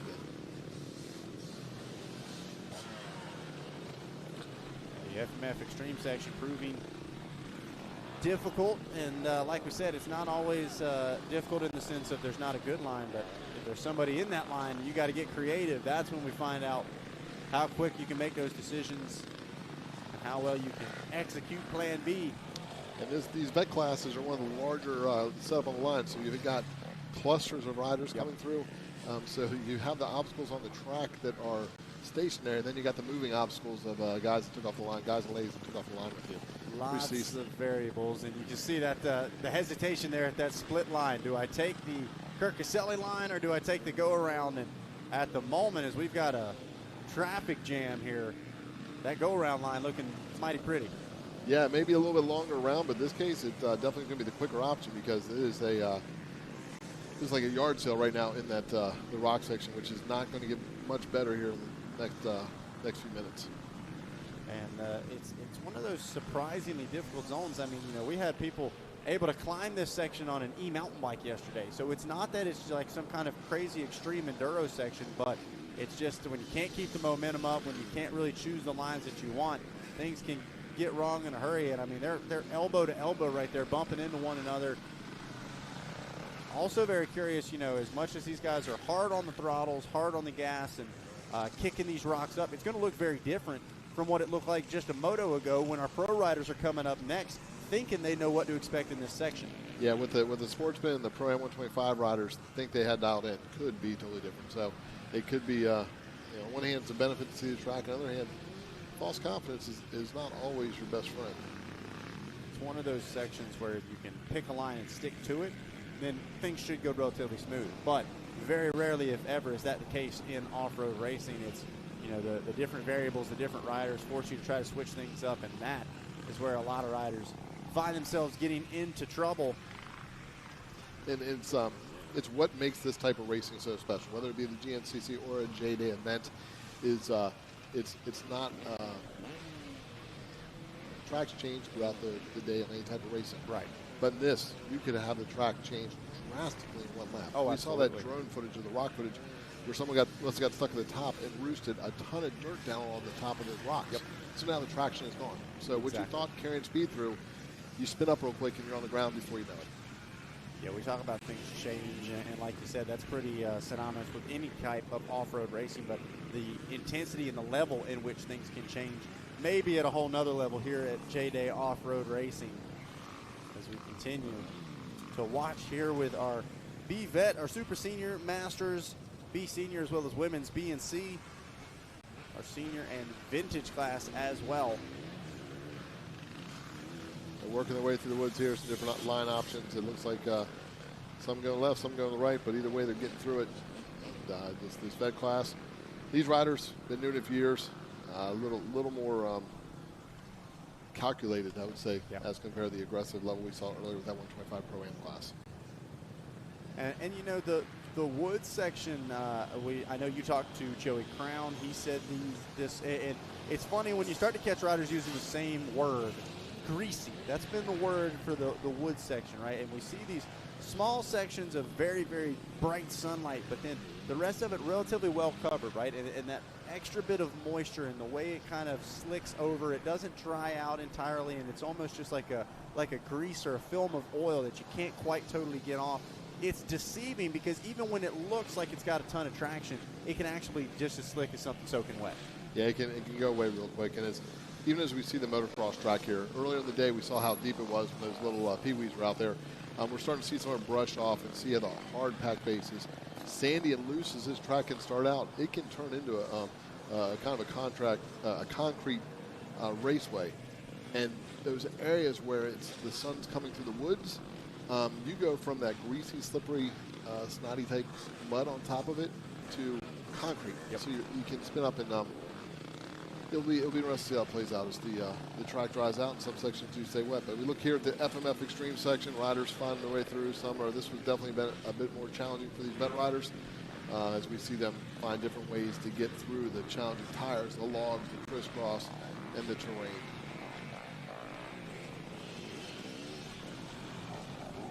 Back to the KC66 line. Looks like the KC66 line has been closed. They cleared out. We saw a little bit of a convention of stalled bikes there earlier. Now it looks like it's a little more open, and these riders can attack it and work their way through with a little bit more ease. And as soon as I say that, we got a traffic jam. I'm going to stop talking about it. We're just going to watch it. Yeah, that's it. Yeah, I think I may have jinxed that poor guy. But yeah, once again, going again. Key is what they said, just keep the momentum. The more stuck you get, the harder it's going to be to get out of it. I believe I saw 18 photos in the house with us over there, grabbing some shots of all the action. Once again, make sure if you guys are not already, you're following along on social media, not just here on Racer TV, but at JDay Offroad as well for up-to-date information on schedule, locations, and then, like I said, really been doing a lot of fun stats as well about those pro classes, talking to the different riders and what their accomplishments are throughout the season. You got to give it up to the social media crew. Coming in this being like my guest appearance here at Budds Creek, I was able to pick up a little more information. Just they provide stuff, and not only great for the racer and the families, but for a fan to check in. So it's adding the multi-dimensional part outside the racing once again just takes it to another level. Well, and it's really been cool to help, I think, expose who these people are under the helmet as well.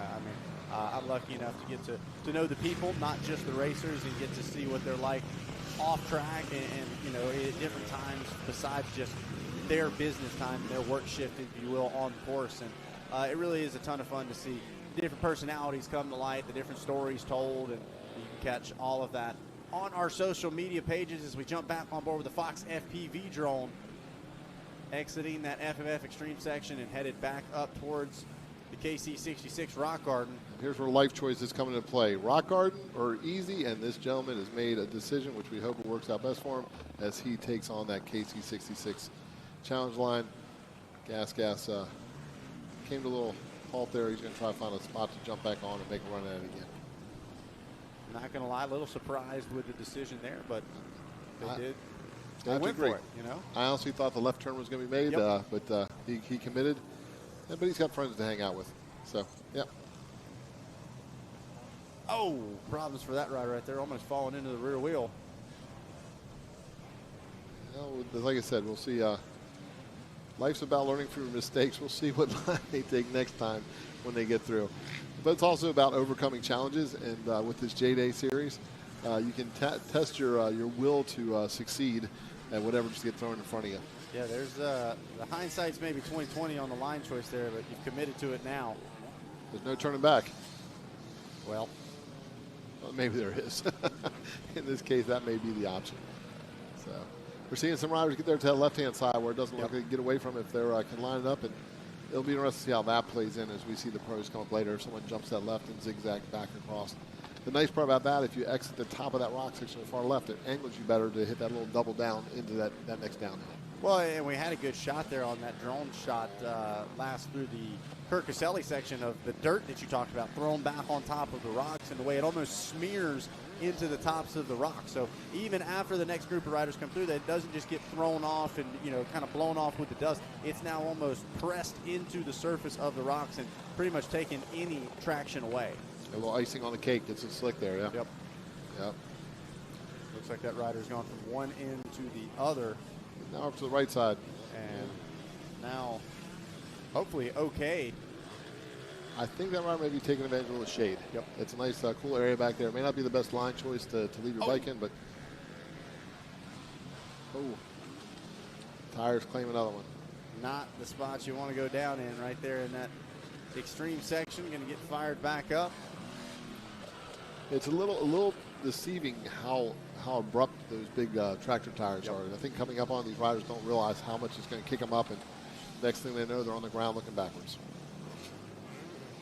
See a lot of the riders glancing back, probably not accustomed to the FPV drone. There is a little bit of a noise that comes with it. We've seen it before throughout the season. Riders glancing back, trying to figure out what is this world's largest mosquito that I'm hearing. It's just our Fox FPV drone. But such incredible footage that it's given us. I'm going to tell you, we get to see a little bit of every angle. You can shoot back down. This rider is playing smart, going to walk it up, find a way to get through. You know, sometimes it's not worth fighting, trying to ride it up. If you can find another way to get through, put it behind you, and then move on. Yeah, that was a pretty smooth recovery right there. Yeah, give him credit for doing what he did there. So Mike Jones out front leading the way on the 202. Austin Sudrith, familiar name on the number 94, sits in that number 2 spot. Spencer Saracena rounds out your top 3. Take a look down some of these other classes here. Looks like Ava Sala in the 414 from the women's C class. C senior, John Stadler out front. She looked down some of the names here, look through. Vintage. And Danny Sacatori out there. Is that Unk? That's Unk. He's Unk back with us. Yep. He's on the retro machine this time. Looking good and feeling good in that vintage class. James Jetmar leads our super senior.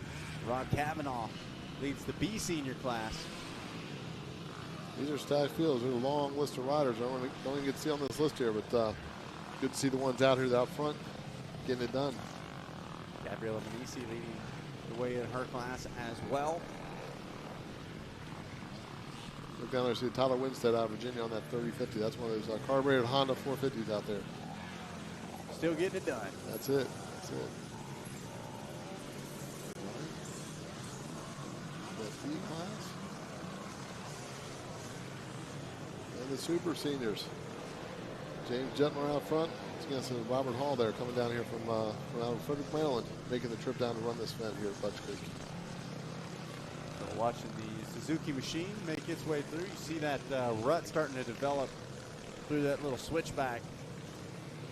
And this is the part where it hurts my ego a little bit, because I think some of those are vintage bikes, and I may have raced one or two of those back when they were new bikes. Yeah. So I have a hard time wrapping my head around the fact that that's vintage, because that would mean that I'm possibly considered vintage myself. Yeah, I did. I got a question before our last round asking if the vintage class was referring to the bike or the body. Oh, and that hurts. Yeah, that hurts. Unfortunately, the real problem is when both would qualify. It could be both. I'm not.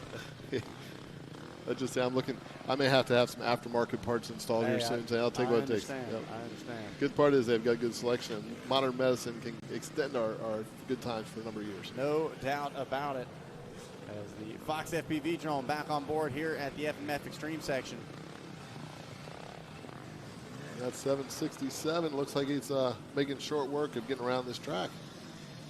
Putting together some good lines. Not really rushing his way through, and you can see he was ready to take that easy line if needed, but I think was wanting to see what the traffic jams were looking like. That's Steven Spadina. Oh, it looks like the drone may have taken a hit there. More contact with the FPV drone. As the fans all hanging out, this is definitely probably a fan favorite spot to watch. That's it. When I was a kid, I remember back in the days of the Blackwater. Oh yeah. 100 and the creek crossing. You have the big fans. That was a gathering spot. I think the rock section may be that part here. Yep, we'll be at Snowshoe GNCC up next. Howard's Hole, always a fan favorite spot, at least on Saturday. I tell you, the way this weather's been going this year, the chance of severe rains have been an option. But today here at Budds, it could not get any nicer. Yeah, absolutely beautiful right now. Sunny skies, a couple of clouds in there, but everything looking just picture perfect. As we hang here at the Yamaha finish line, 2 laps in the book. Yeah, Yamaha Blue Crew supporting this this series, and the Yamaha Blue Crew as a manufacturer has a Blue Crew Invitational event, so they'll have one here in a few weeks. Yeah, excited for that. Going to be able to come back and call the action for that. I got to do some Yamaha Invitationals last year, and that we were even talking about it, the whole Blue Crew family and what it's all about. Yamaha, obviously a huge part of this JDay Offroad series as well, and really a ton of fun. They do a lot of great stuff. Not just the Invitationals, a little more moto focused. They also do the Camp Blue Crew. They've got a GNCC camp coming up in, I believe, Ohio in July as well. You guys want to check that out. That's a little more off-road focused, and no matter what your discipline is or what your desire is. And we see it all the time. You know, I've seen Matthew Simino as a rider. I've seen both in the woods and at the Invitationals as well. So don't think just because it's kind of a little more tailored towards one discipline or the other, you're not welcome out there. We pretty much, if we got a Blue Crew, we want to see you out there. And that's it. Really a special thing that Yamaha is offering to their riders. And we saw it. You know, we talked earlier about how Kawasaki with their 327 come out two-stroke. Yamaha committed and stuck with their two-stroke line, the YZ65, 85, 125, and 250, and then the X line. So Yamaha as a brand continued that two-stroke. The Austrians stepped in, of course, KTM and them have continued to be supportive. But now we're seeing some of the Japanese interest from Kawasaki. It'll be interesting to see if the two-stroke will continue to grow. And you got to think on the back of Yamaha and their commitment to the line. It's keeping the industry's eyes on that market. No doubt about it. And there you see it. Judy's got the white flag in hand. 1 lap to go here in this one. Mike Jones making his way through. Austin Sudrith as well. So 1 lap of racing left here in race number 6. Before we get ready for our first moto of the day, or first pro moto of the day, I should say. It's coming up just about 12:30, maybe a little bit after that.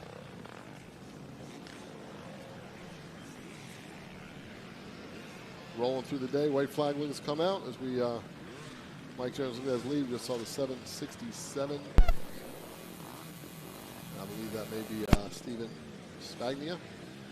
Just crossed through, so we'll be heading down here to the podium area to talk to the winner here shortly. But right now, it looks like it's the 202 of Mike Jones has that position locked down. Mike Jones on the hunt towards a checkered flag. Looks like Unk is out front in the vintage class, getting it done on the Kawasaki number 326 of Sakatori. Yeah, Uncle Sakatori, usually a KTM guy. But it looks like on the vintage side of things, the Cowie's getting the job done. Vintage class, it looks like it's Cowie dominated with 3 Kawasaki's and a Honda out there. So you see Likens on the number 4 ride making his way through. Greg seems like he's been enjoying these GPs. I know he hit the Club MX one, and I believe Lake Sugar Tree as well. Yep. He said big motocross over the years, and enjoying the GP option here, like what JDay is doing. So it's good to give these vet riders another opportunity to continue racing with maybe not the all-in required to be dedicated to the motocross side, but still the competition and definitely put your skill to the test. No doubt as Austin Sudrith continues to push his way towards the front, sitting in that number 2 spot on overall time. Spencer Saracena rounds out your top 3 overall. But Mike Jones trying to bring it home here on the final lap of race number 6. 1 more first moto to go. Your pro race coming up next before we get ready to get second motos kicked off.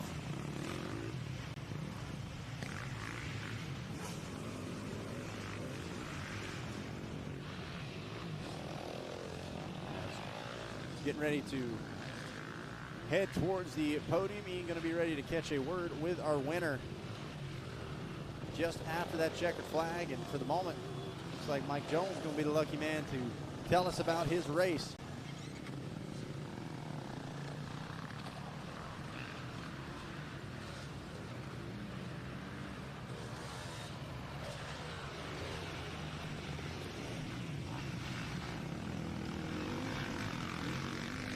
KTM rides make his way through. Top 10 at the moment, Mike Jones, Austin Sudrith, Spencer Saracena. Looks like Steven Spagina in the number 4 ride. Darren Taubenbroff in the number 5 ride. Michael Anderson, Nick Shepard, Brian Erickson, Mark Arsenal, and Felton Goodwin Jr. rounds out the top 10. As they take the white flag, 1 lap left to go here in race number 6. Don't forget, 2-moto format here in JDay Offroad Racing.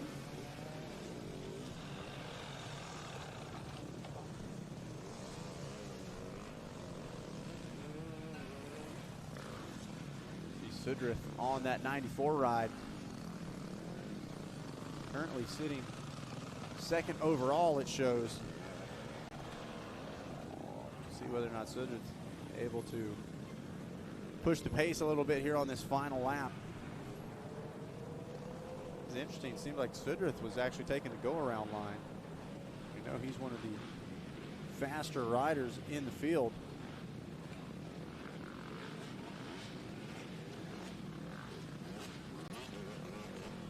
There you see Likens making his way through.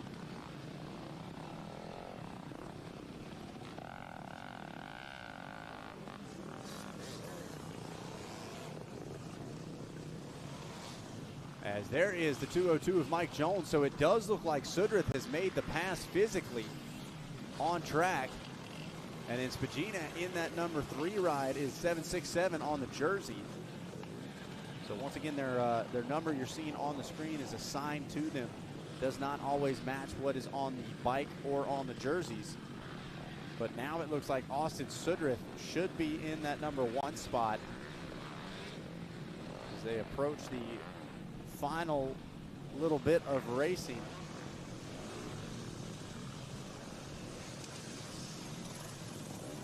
Jones still for the moment in that number 2 spot last time we saw, but under heavy, heavy pressure.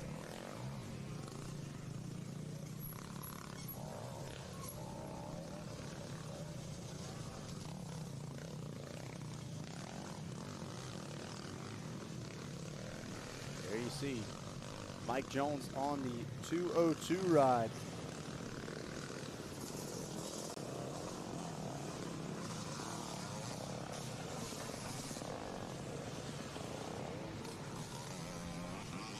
Secretary, meanwhile, still leading the way in that vintage class.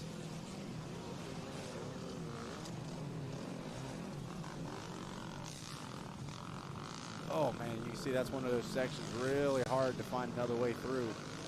That lap rider trying to get out of the way, but just not a good spot to do it.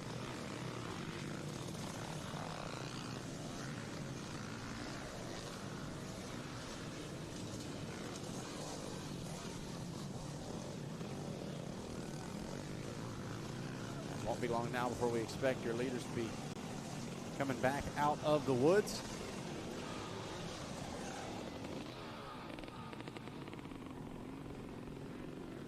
And that white flag will be turning to checkers.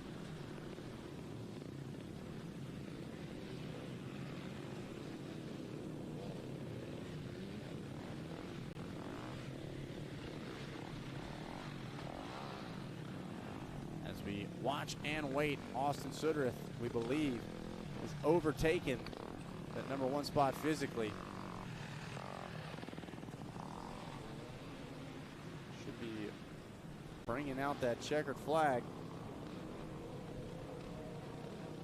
And there it is, right on cue. How about it? Austin Sudrith gets the job done and grabs the win.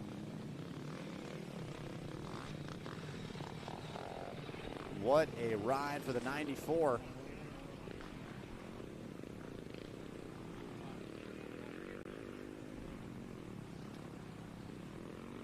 It shouldn't be too much longer before we expect to see Mike Jones making his way through in that number 2 ride.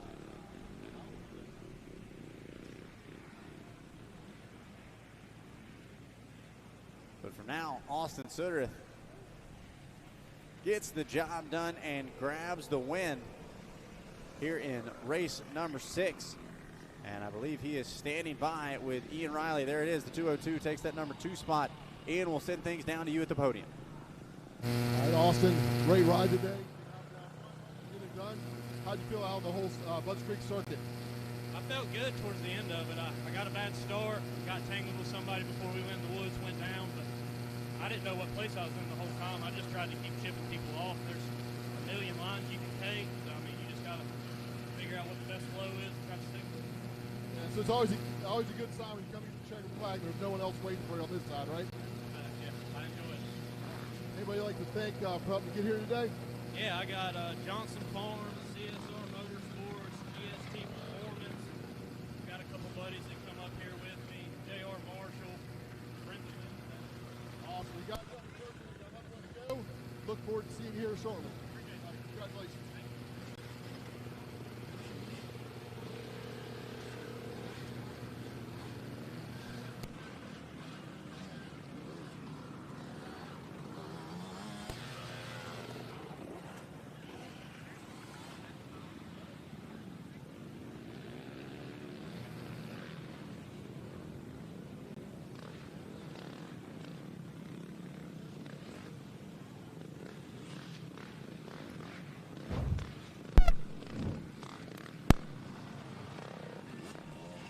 Taking a look at your Redline Oils replay here for race number 6. B-Vet, Super Senior and Masters, as well as some of our women's classes. A little bit of chaos in this one. A couple of riders finding themselves on the ground at one point or another. Celebrations after making it through a couple of these sections as well. Meanwhile, Austin Sudreth looking strong.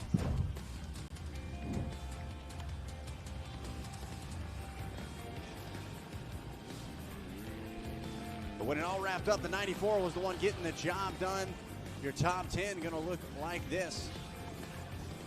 The Pro Taper top 10. Here is still a couple people taking the checkered at that Yamaha finish line. Mike Jones going to get the corrected time and grab that overall. Austin Sudreth in the number 2 spot. Spencer Saracena in 3.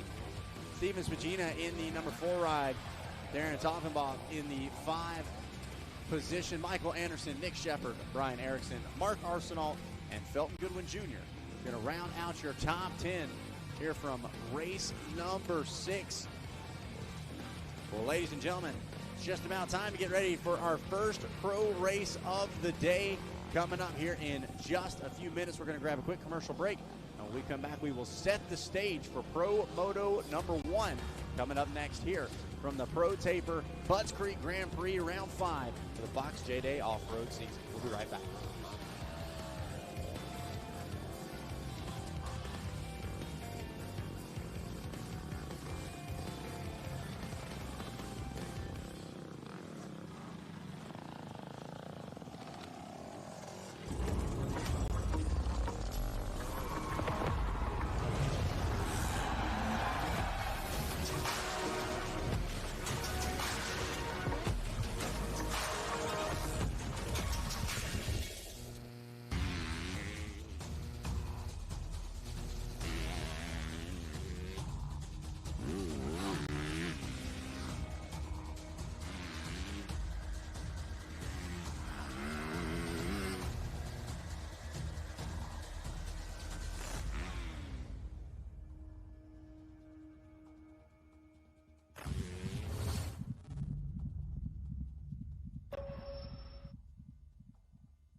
JDay Offroad live coverage is brought to you by FMF, the power of fun, celebrating 50 years of ear-to-ear wheelies.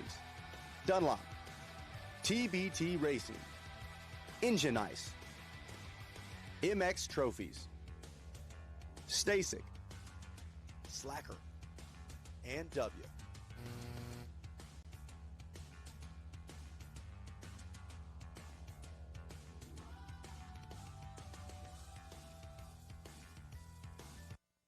Stacked class. I can't wait to watch it. Here we go. The drag race into turn one. Look at this. 1, 2, and 3. Oh! I don't know what I just saw. Straight to the lead. Jacob Christine. Oh, Josh Toad takes the overall.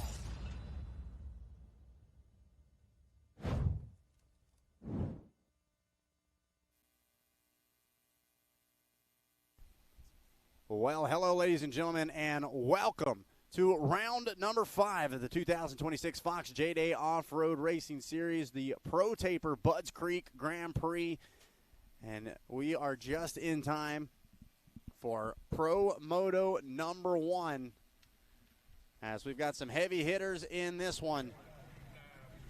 Of course, your Pro Class, your A250, A200, A Open, and Pro A Open Electric, but this is what everyone's been talking about coming into the weekend. Your Dunlop Motorcycle Tires top 10 points look like this. It's a tied race at the top of the field between what you could probably say is young and a little more seasoned, a little more experienced. Tyler Medaglia, T-Dags, up at the top, tied with the kid, Jigs Fustini, who made a ton of noise at our last round, getting super creative and ultimately creating a line that would determine the race to put him on the overall box as well. Gus Reardon slots back to the number 3 spot on the overall points. Ricky Russell and Joey Crown now rounding out your top 5, but take a look at that from 5th all the way up to 1st. Only 8 points separate. Anything can happen, as we've seen. Ben Kelly, who was once leading the points, now slots just outside the top 5. Justin Coquinos, who's already had a solid day in that number 7 spot. Josh Toth, your last round's winner, continues to creep his way up, sitting in that number 8 spot. Gavin Simon and Evan Smith, who is back with us this weekend, rounds out your top 10 in points. So taking a look here, your pro riders setting on the line, trying to get as comfortable as they can. Trying to stay as cool as they can. There's Alex Vanoof, one of the fan favorites, longtime supporter of JDay Off-Road.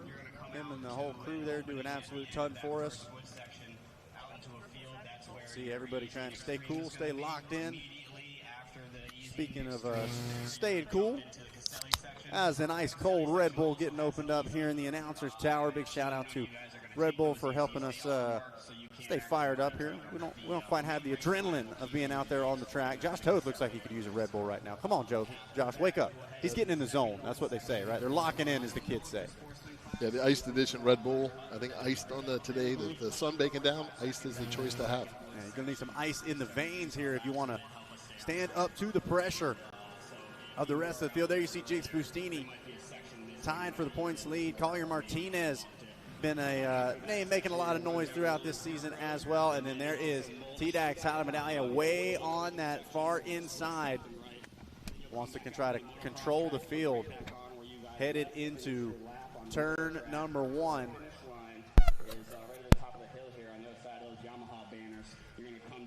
You got a whole lot of fast lined up in that Budds Creek starting area. No doubt about it. We see Weiss back in the mix as well, sitting on that number 16 ride. Justin Coquinos, your reigning champ, on the number 1 machine. And then Joey Crown, going to be one to watch as well, especially on that moto track. We know how strong Joey is. As now going to lay up for our opening ceremonies.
All right, well, opening ceremony's getting wrapped up. Final preparations underway for our pro rider sitting on the line. Umbrella's trying to shield some of this heat off. As we got to the mid part of the day, the sun is directly over top of us. It's baking down on this Budds Creek Motocross Park. And we've got the cream of the crop getting ready to go at it. And with that said, the temperature is at an all-time high for the day. We're probably going to max out in the next hour. But once the things get moving, these riders will be looking forward to having a little bit of breeze as they start getting on the gas on the motocross track, first part of the JDay circuit. Yeah, some people think they're going so fast because they want to win. They're just trying to get cooled off, guys. They just need some of that wind. Well, man-made air conditioning. Now, we can't spell wind without wind, so trying to kill two birds with one stone there is lots of, we can even tell right here from the starting position.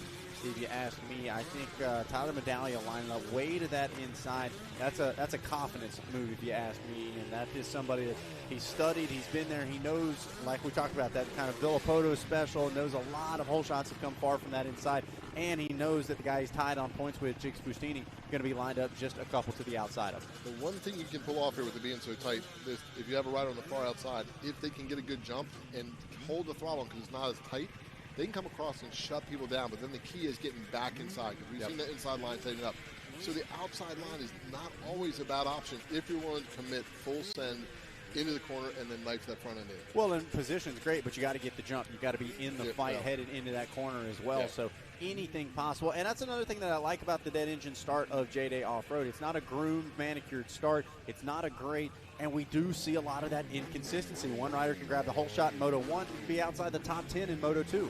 Yeah, and honestly, as much as those greats have played a role in the National Motocross Series, I think it's taken away some of the skill level. It's leveled out. It's made the speeds higher.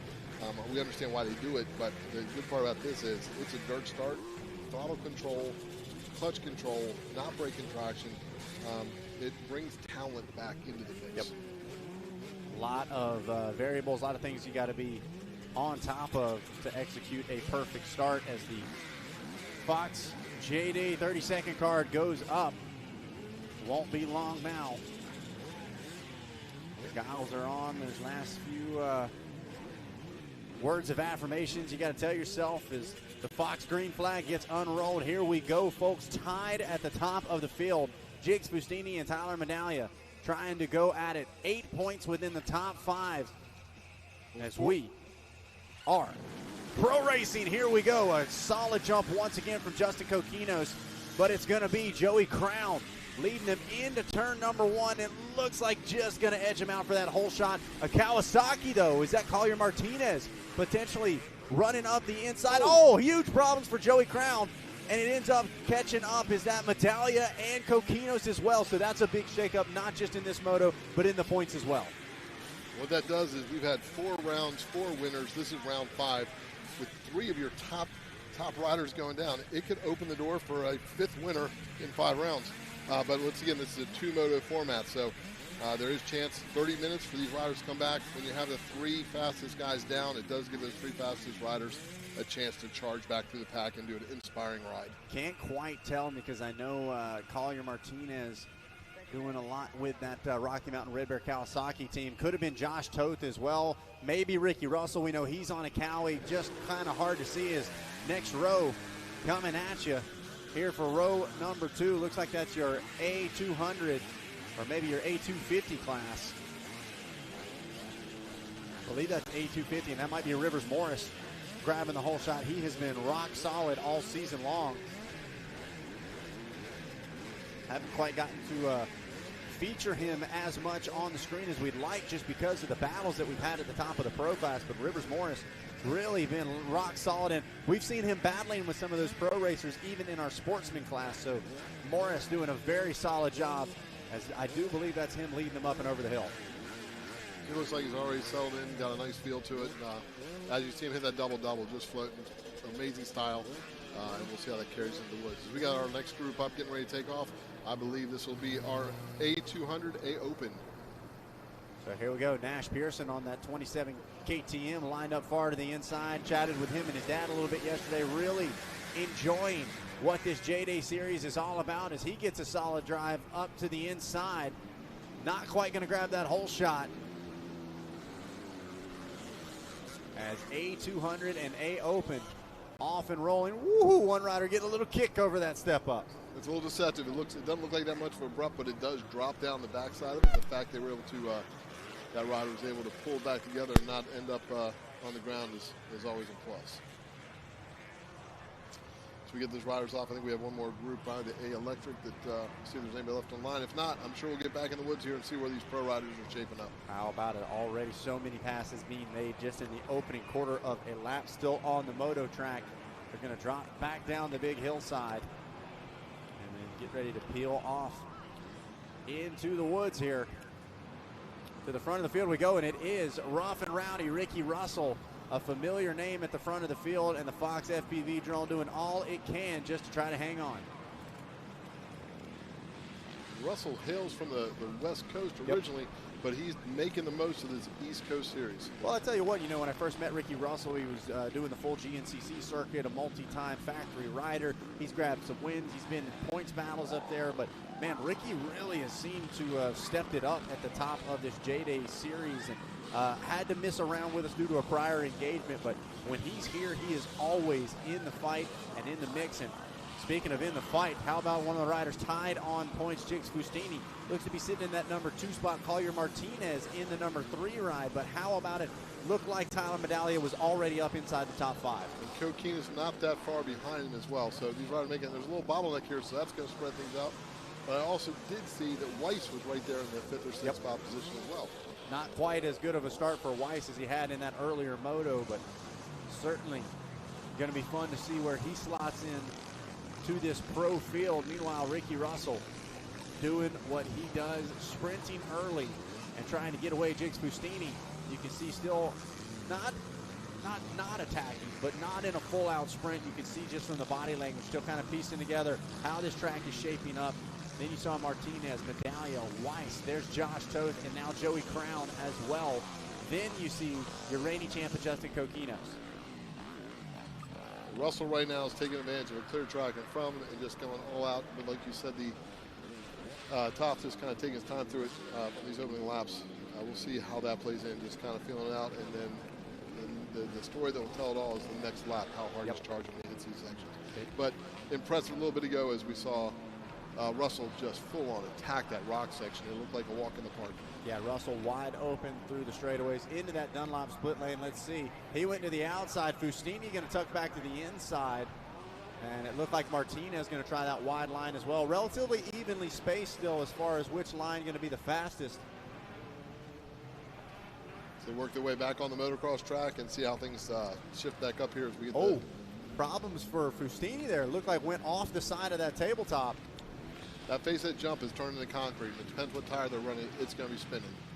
And as it goes, hits his uphill triple. We got one a huge crash.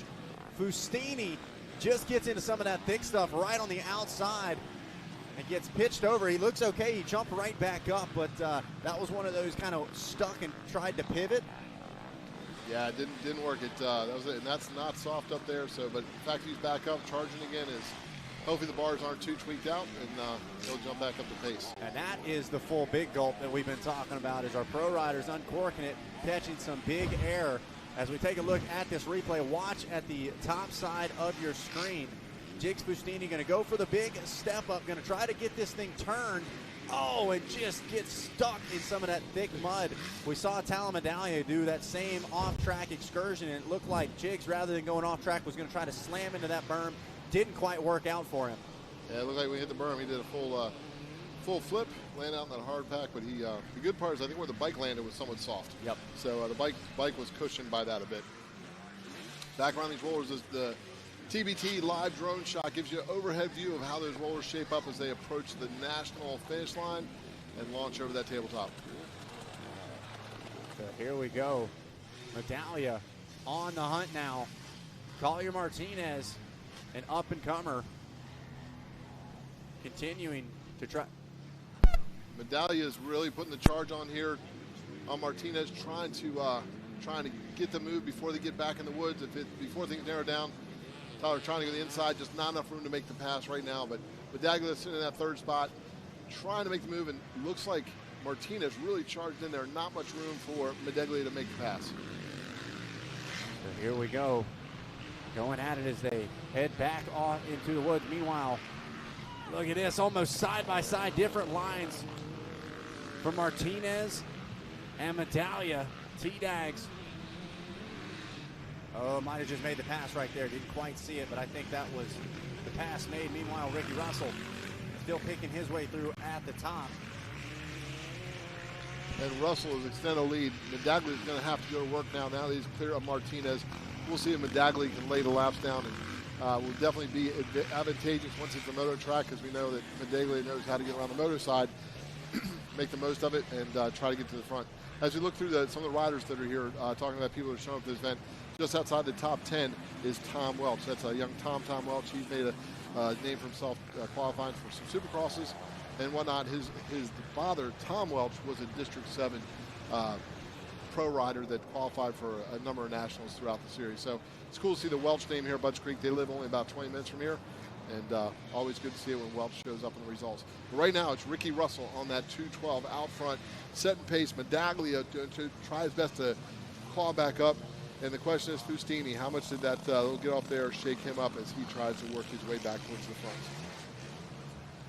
Joey Crown sitting in 7th, just with Kokinis just ahead of him. So we've got some of the points challengers in here. They're going to have to do their best to make the most out of this first moto, so their combined score will get them the best overall points. So how about it? Martinez not laying down and giving anything to Medaglia. He is still right there and trying to peek to the inside in a couple of these sections as well. Martinez has continued to put in some solid results, especially early on. He's up in the mix. I still think trying to build that endurance and intensity for the full duration, but it's been an impressive ride nonetheless. But, man, hard to argue it's much more impressive than this right here. And Russell making his way through this extreme section, just doubling through it. Made it look like it was just meant to be a cool rhythm, and soaked it all up as he charges up through the Kirk Caselli pro section here. Holds him up a little bit, but keeps the momentum rolling as he's far out in front. Medaglia sitting in 2nd, doubling out of the FMF. See if he can close up a little bit when they get to the motor side. T-Dag headed back to it. And a little bit of a bobbled hair, but able to maintain feet on the peg, standing up. You can see those guys do everything they can to keep from sitting down and coming to a stop, right? Always try to keep the momentum rolling forward. Watch them as they grip their knees, let that bike dance underneath them, but they have full control by weighting the pegs and body position over the top. The second they sit down, it sends the bike, offsets the bike, and can send them in a direction they don't want to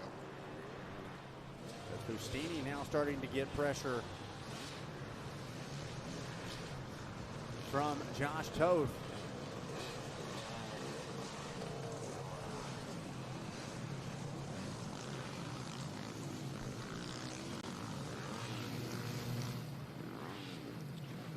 Medaglia still can't shake Martinez. And we'll see here in a little bit when we get a drone shot as they enter back into the moto section of the track, just how close he can close up on. Russell right now has such control of this race. He's just out there setting his own pace. Not much Medaglia can do except for just buckle down and put some fast laps in. Well, and this is what we talk about, being able to set that pace early on, put in some sprint time, and be able to get a little bit of breathing room, a little bit of distance between yourself and the rest of the field, to where, especially on a hot day like this, Ricky going to be able to just maintain and manage that effort for the rest of the moto. Always keep a watchful eye. Even if Medaglia is able to make that pass and start to creep up, like we talked about, all you need is a couple of seconds to keep yourself kind of a bit of breathing room between that number 1 and number 2 spot. With that said, the gap between 1 and 2 right now is pretty monumental. Yeah. As we look there at, I would say, a better part of 10 to 12 seconds at this way it looks. And that would be interesting when we see some lap times come up here, but we see Medaglia hitting over the tabletop. That's a pretty uniquely tricky section as well, where they re-enter the motocross track. That tabletop, obviously normally a jump, but the way you guys enter it, it kind of pitches you off to that left-hand side. And we even saw Fustini a little earlier on in the moto have problems there. It off the face of it, it's a bit of almost an off-camber as you kind of turn up the face of it, especially with it getting harder and the sun baking down on it. Depending what tire they're running, the traction may not even be an option. Fustini having a little bit of issues there, not able to hit the big gulp. Toth starting to apply pressure. Right now things are stretched out a little bit. Right, the two battles that are really going on are between Martinez and Medaglia and Fustini and Toth. We'll see how close Crown and Kokinis are here shortly as we get around. We see the Yamaha finish line coming up. Then we see Fustini just now across the line, followed closely by Toth. So look up here at the top, see if we can look over the tabletop is. I believe that is Medaglia just hit the tabletop with Martinez behind him. Now we see Fustini going to the rollers, followed by Toth. Russell nowhere in sight. He's that far out in front. Well, Fustini a bit more of an off-road specialist, so wouldn't expect the moto side of things to really be his strongest section. Meanwhile, somebody like Medaglia, Canadian National Motocross Champion, that might be a hot section for him. Yeah, once again with the JDay type setup, the JDay GP style, it lends to the strengths of the riders in the certain sections. It's the one that can come to the highest level of the weak points that will come away with the win. You can see the rear end of Josh Toth dancing all over the place as he continues to try to apply pressure to Fustini. Look at that, using that outside burn, slams into it. Yeah, Fustini, as we'll see throughout this track, those inside lines are going to get very slippery. I wouldn't be surprised as the day goes on, we'll see some people lose their front ends coming in there because what they experienced early in the day is not going to exist later on.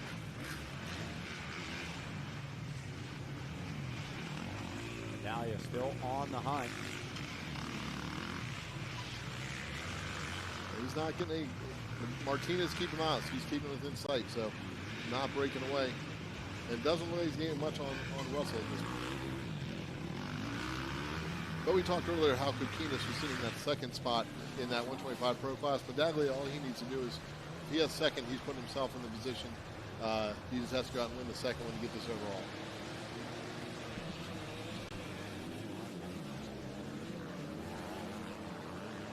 All right, these riders are firing themselves to the woods.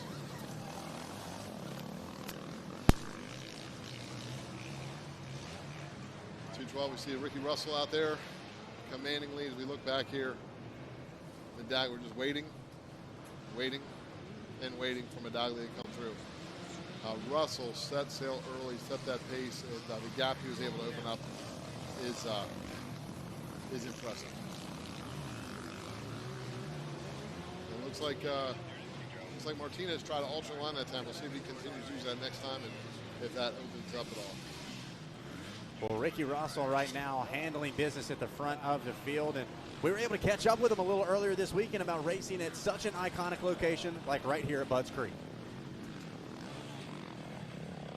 We're at Budds Creek in Maryland, and it's pretty badass. It's kind of a childhood thing I've seen on TV for my whole life and never actually been here, so getting to ride the moto track a little bit today for some practice, and it's just really cool. So, you know, like I said, I watch on TV, there's some big jumps, and really cool to go send those. Honestly, I think it's cooler in person. TV just doesn't do it justice, and you got more elevation up and down and steep hills, and it's just, I don't know, really cool and enjoying it.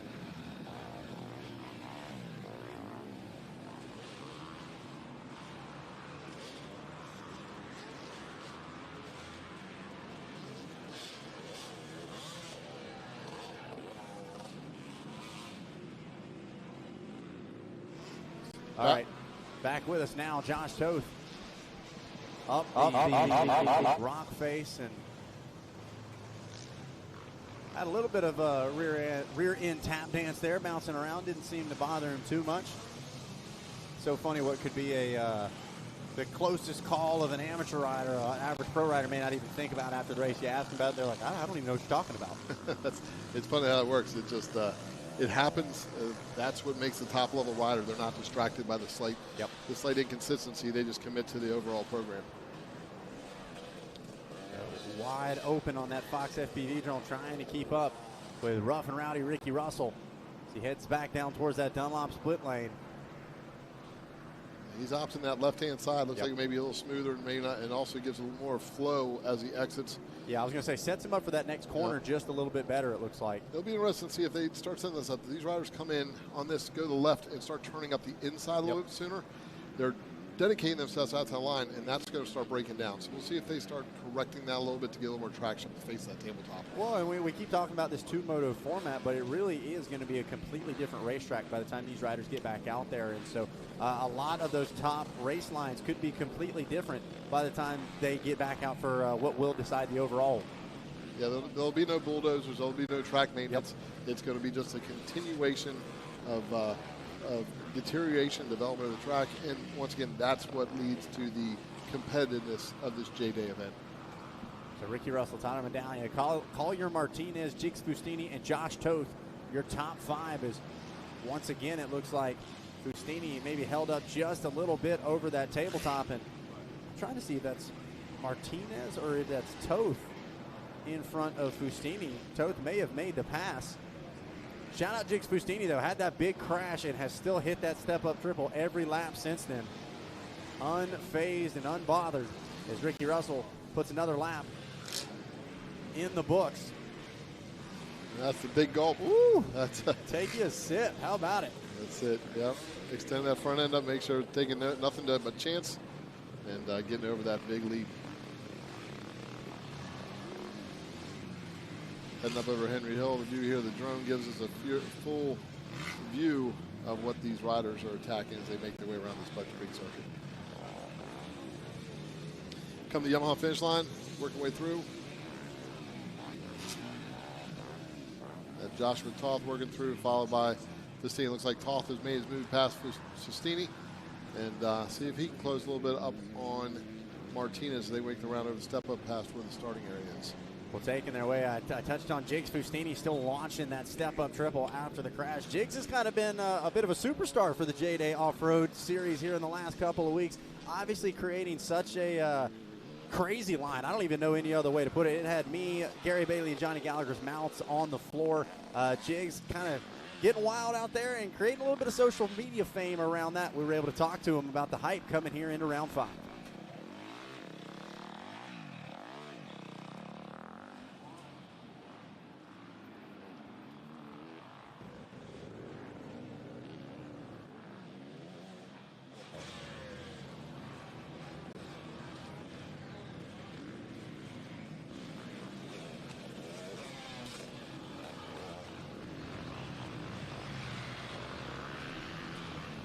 All right, so back on screen, Josh Toth looks like has made the pass on Jigs Fustini. So Jigs might have gotten some social fame out of it, but Toth did get that overall at our last round and would love to carry that momentum right here into Budds Creek as well. Well, the combination of results, anything can happen in the second moto. It doesn't take a 1-2 or 2-1 or a 1-1 to win these things. If you get the right mix, you can actually still come away with a win, even if you finish 5th in the first moto. You just have to have math to work in your advantage. Exactly. Yeah, we've seen it actually. If you looked at the watching the Nationals this year, the point score for second motos in that 250 class has been up in the air. Who can get the overall, and a lot of times it's not been by the winner of the second moto.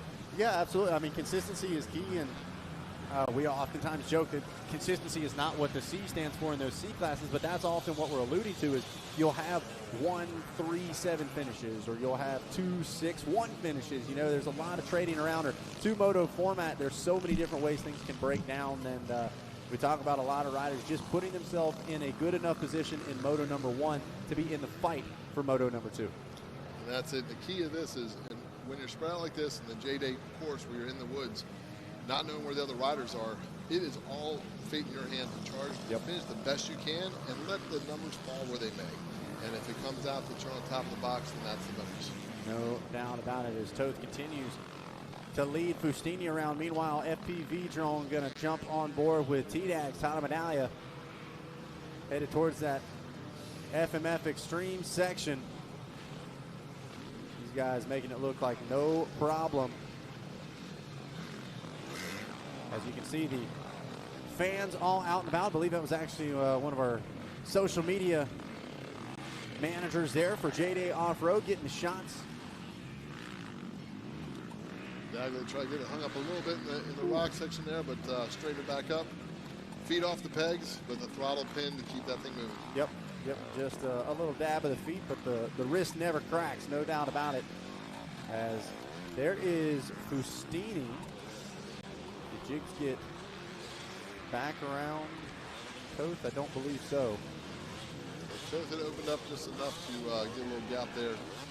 Right now, I think Fustini's trying to manage the position he's in.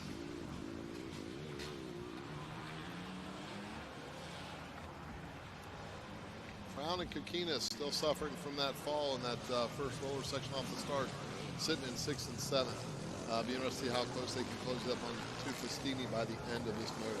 Yeah, a little surprised from the 535, but Joey Crown would have thought he would have climbed up just a little bit more, at least with us running so much of the Budds Creek Moto track. But like we said, there's no slouches here in this pro race.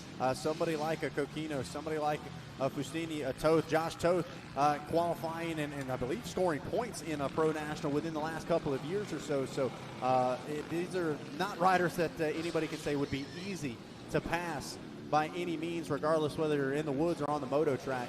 And Ricky Russell looking almost untouchable here at the top of the field in this one, is once again going to fade just a little bit to the left-hand side, scrubs it off, barely even catches any air, and now gets to work here on the moto track. There's hard-packed faces that they come up here. See, they got to be careful because they can break traction. But right now, Ricky Russell has it all under control as he cuts across top here. Then we break back to see Toth in full control ahead of Fustini as he goes through that Dunlop split section. You see Toth had a stick stuck there in the back of the bike for just a moment, ends up that tearing away.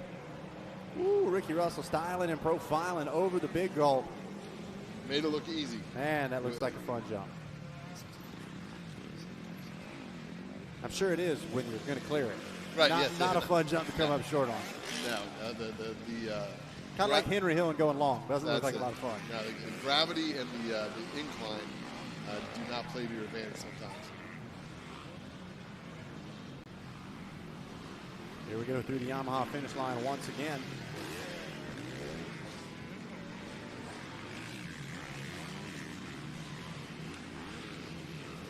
T-Dag's headed back towards the line as well. Looks like T-Dags is broken clear of Martinez now, and may have closed the gap just ever so slightly with Russell, but I have to think at this point that Russell is managing this race, settling into a pace. There's no reason for to overcharge it.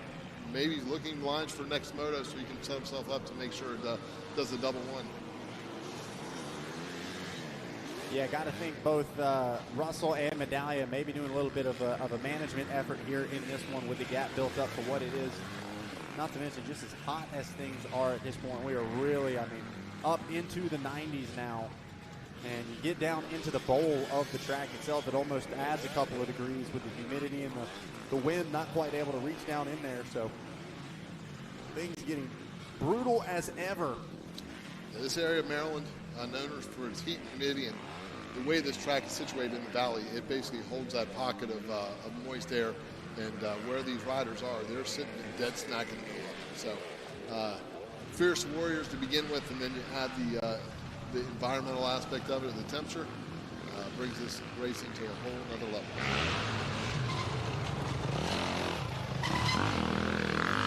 Back to the woods we go as this race continues to chip away. Moto number 1 of our pro races. Don't forget, their second moto will be closing out the racing action for the day here in just a couple of hours.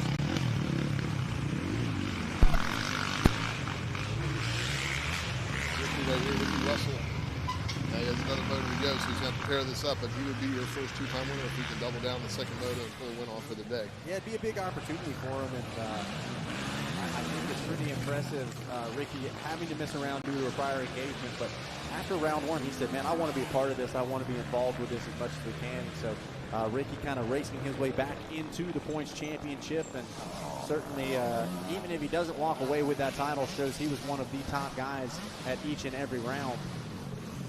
He's putting an exclamation point on what he's capable of right now, because he has ridden a flawless race. He has got this Budds Creek circuit dialed in, whether it be the motocross track or the woods, the Caselli section, the split lane, the FMF Extreme section. He is managed and dialed in every single section. Continuing to watch JDay maneuver his way around as well. A couple of these spots that seems like he's dropped the intensity down, I mean, from 95 to 90, like barely any, but these guys, it's almost incredible the way you can see them flip a switch on and off on attack mode and then management mode.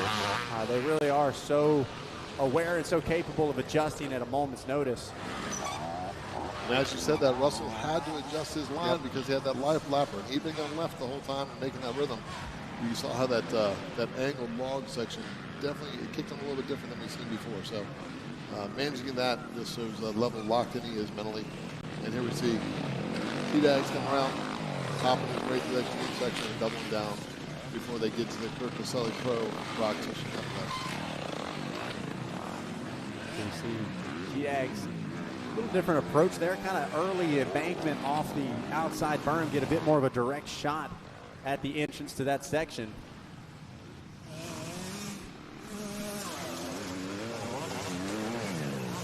We're seeing this loose powder come up a little bit as well. Yep. Seeing some dust kick up. We got one rider down. Looks like it's a back marker. So the 822 having his problems as here comes Fustini. That's a tough moment right there. It is. Down to down again. Insult to injury. Yep. Yep.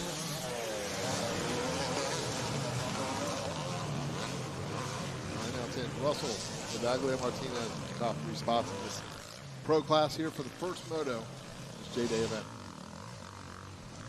Yeah, Fustini, things were looking good for him as we take a look at your Luxon lap times, a 6:10 for Russell. Meanwhile, both Martinez and Medaglia a 6:09, so they are on the pipe. Toth a 6:11. Look at how close even Fustini and Coquinos. We've got 6:09, 10, 11, 13, and 14 all right there. Jake Abbott just a bit off the pace there with a 6:29, but just goes to show these riders all incredibly close on speed. But the rider out front is about a second slower than Medaglia and Martinez, second and third on that last lap. He's got some time to play with, but that could be something to watch here in the closing stages of this first moto. And although he's got a second lead, or a little second slower than Medaglia, Medaglia is more than a second behind. Yep. With a handful of laps left. But with that said, Medaglia turning a fast time. That's Russell's going to have to go back and realize if he doesn't break away quickly, Medaglia may have something for him for the second moto. No doubt about it as Medaglia dives back to the inside and up and over the step up. As he's going to head along the far end of the track, get ready to drop back down. And once again on approach here for the big gulp.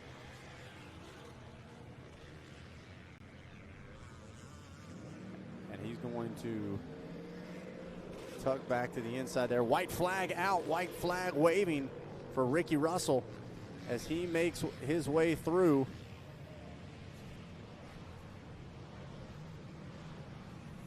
And Medaglia now on approach as well to what is a white flag waiting.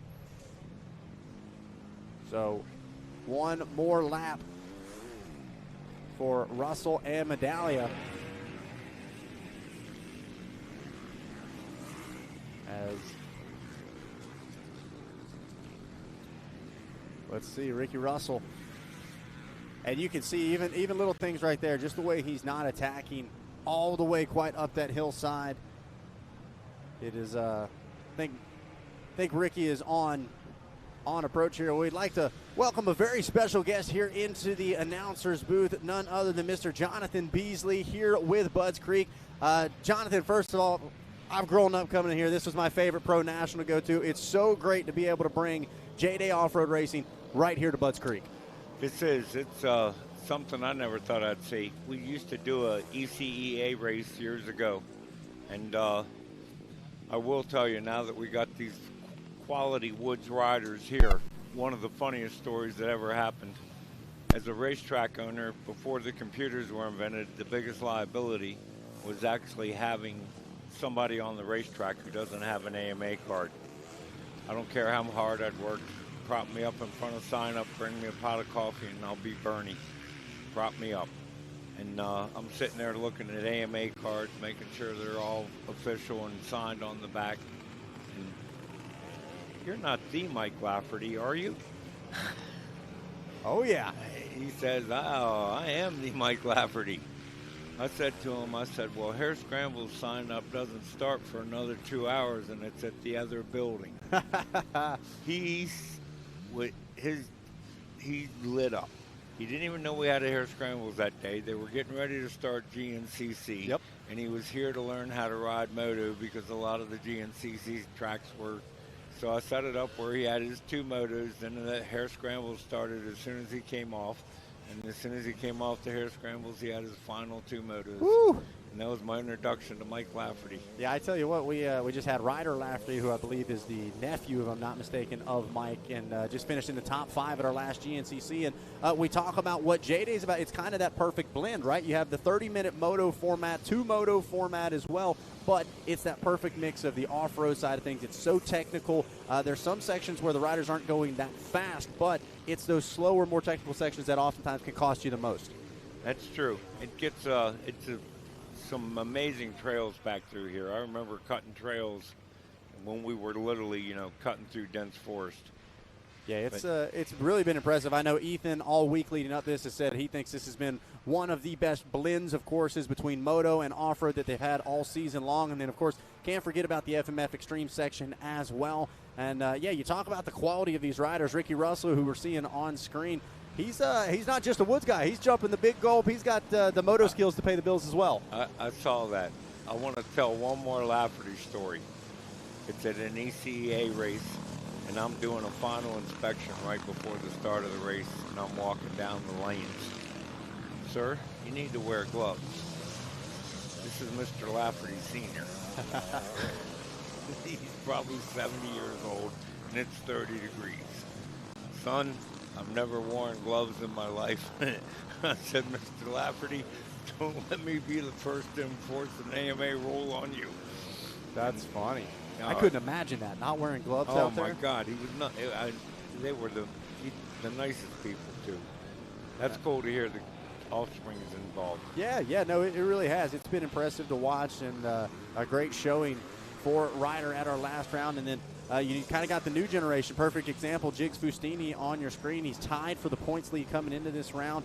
A young kid, I believe only maybe 16 or 17 years old, but already competing against some of the best, and not just here, but at GNCC as well. And then kind of talking about, we just heard from a bit earlier, improving those moto skills as well to become a bit more of a well-rounded rider. That's true. And I mean, it is. Boy, it's a heck of a different beast holding on for a half an hour compared to 3 hours. They actually ran a 6-hour Hare Scrambles in Maryland one time, and I didn't sit down for a month. Woo, I couldn't imagine. Yep, I'd be. Oh my God, I was hurt. Yeah, that's a lot to announce, let alone race. So. Oh, it was just one bike, one rider, an SL 100. My sister has one of those. Keeps on going by. I can stay with him from 20 feet. Well, it's been incredible. Ian and myself have been talking a lot about the history of Budds Creek. Obviously, Motocross of Nations back in 2007, the pro national stop for almost my entire life. But it really is cool to continue to add new chapters even here in 2026 now with JDay. I wasn't aware that JDay had never been here to Budds Creek before, so this is cool to kind of be at the inaugural start of the relationship. This is. It's a beautiful track, beautiful layout. I have not seen the back portions till I sat here in front of the monitors, but pretty amazing, everything included. No doubt about it. This is it's still on my bucket list. I didn't get here early enough yesterday to get to spin some laps, so I'll have to come back up real soon. I'm a moto guy, so they can keep the wood stuff. We'll just keep it on the track. But right now, Ricky Russell keeping it about 2 turns away from a checkered flag. He's going to buzz by us here up and over Henry Hill. And first moto looking like it's going to go to rough and rowdy Ricky Russell. One more corner. And the Kawasaki going to get the job done. Ricky Russell going to grab that first moto win out of your pro class. I'm going to get ready to chat it up down on the podium. How about it? T-Dags was not far behind the Canadian, keeping him honest all the way down to the checkers and crossing the line in that number 2 spot. And then, man, big shout out to Collier Martinez. Going to cross that line in the number 3 position and round out the podium. Looks like Josh Toth crossing the line in 4th, and I believe Fustini maybe going to round out the top 5 here for Moto number 1, as there is Jigs Fustini going to round out your top 5, and we get ready to send things down to the podium. Standing by with your winner. Ricky Russell put an absolutely flawless ride in. First moto, how did it feel out there getting done? That felt really good. I got a quick.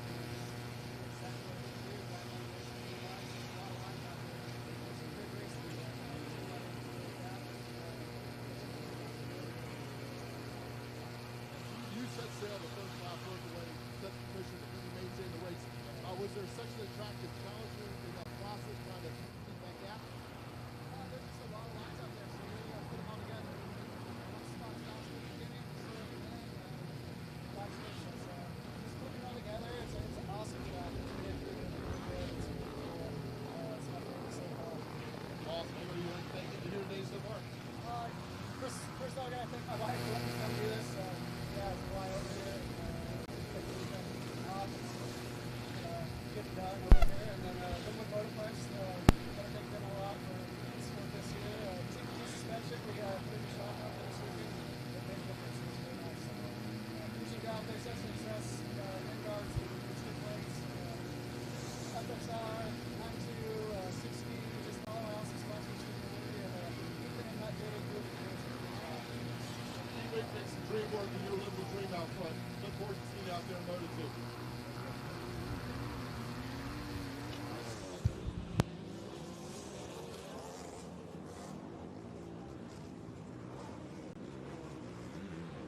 All right, so great stuff there from Ricky Russell after wrapping up that first moto win.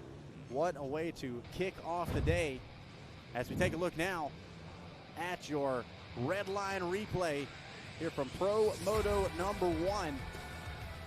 Some of the heavy hitters up front early, but Collier Martinez getting racy right from the jump, making some moves. But oh, look at this. Joey Crown, after such a good start, lays it down and makes things incredibly difficult for him. Ricky Russell, though, making some quick moves, quick passes, and getting into that number 1 ride within about a half a lap or so. From there, he hit the go, go, go button and started to run away from it. Meanwhile, Tyler Medaglia, after getting caught up in that early crash, able to pick his way around. Josh Toth also climbing his way forward. But at the end of the day, it would be Ricky Russell keeping the pace up and the pressure off as he would bring out the first checkered flag of the day. Tyler Medaglia would work back to the number 2 spot, and it would be Collier Martinez rounding out your pro podium here for race number 1. For your pro class, don't forget, second moto for the pros, going to close out the program here in just a couple of hours. But your pro taper top 10 looks like this: Ricky Russell, Tyler Medaglia, and Collier Martinez, your top 3, with Josh Toth and Jigs Fustini rounding out your top 5. Justin Kokinos, Jake Abbott, Kyle Grinowicz, Dominic Griffith, and Matt Webb going to round out your top 10 here for the opening Pro Moto. All right, well, we're going to grab a quick commercial break, and when we come back, we will officially be kicking off second motos, starting right back with our friends in the Super Mini, Mini Senior, Mini Junior, and Girls class. Coming up next, second motos here for round 5, the Pro Taper Budds Creek Grand Prix.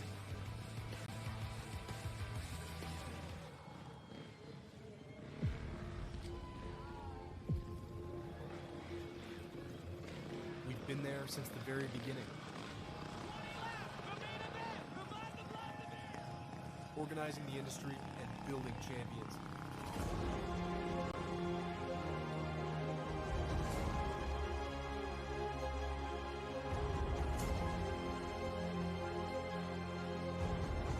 "100 years of defending your rights to ride into the future." Redline Oil, formulated to win, proven by me. Redline Oil, formulated to win. Formulated to win, Formulated to win, proven by me.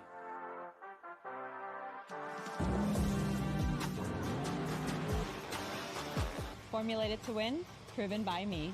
Proven by me. Proven by me. Redline Oil. Formulated to win, proven by me.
I'm Billy White with Luxon MX, the ultimate destination for high-performance motocross parts. From our state-of-the-art triple clamps to our lightweight, vibration-absorbing handlebar mounts, every Luxon MX product is meticulously engineered with cutting-edge technology, thorough testing, and always crafted from high-end materials. It's our passion to create components that provide unparalleled comfort, control, and confidence on the track. Luxon MX, engineered for performance, proven by professionals, and available to you.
JDay Offroad live coverage is brought to you by FMF, the power of fun, celebrating 50 years of ear-to-ear wheelies. Dunlop, TBT Racing, Engine Ice, MX Trophies, Stasic, Slacker, and W.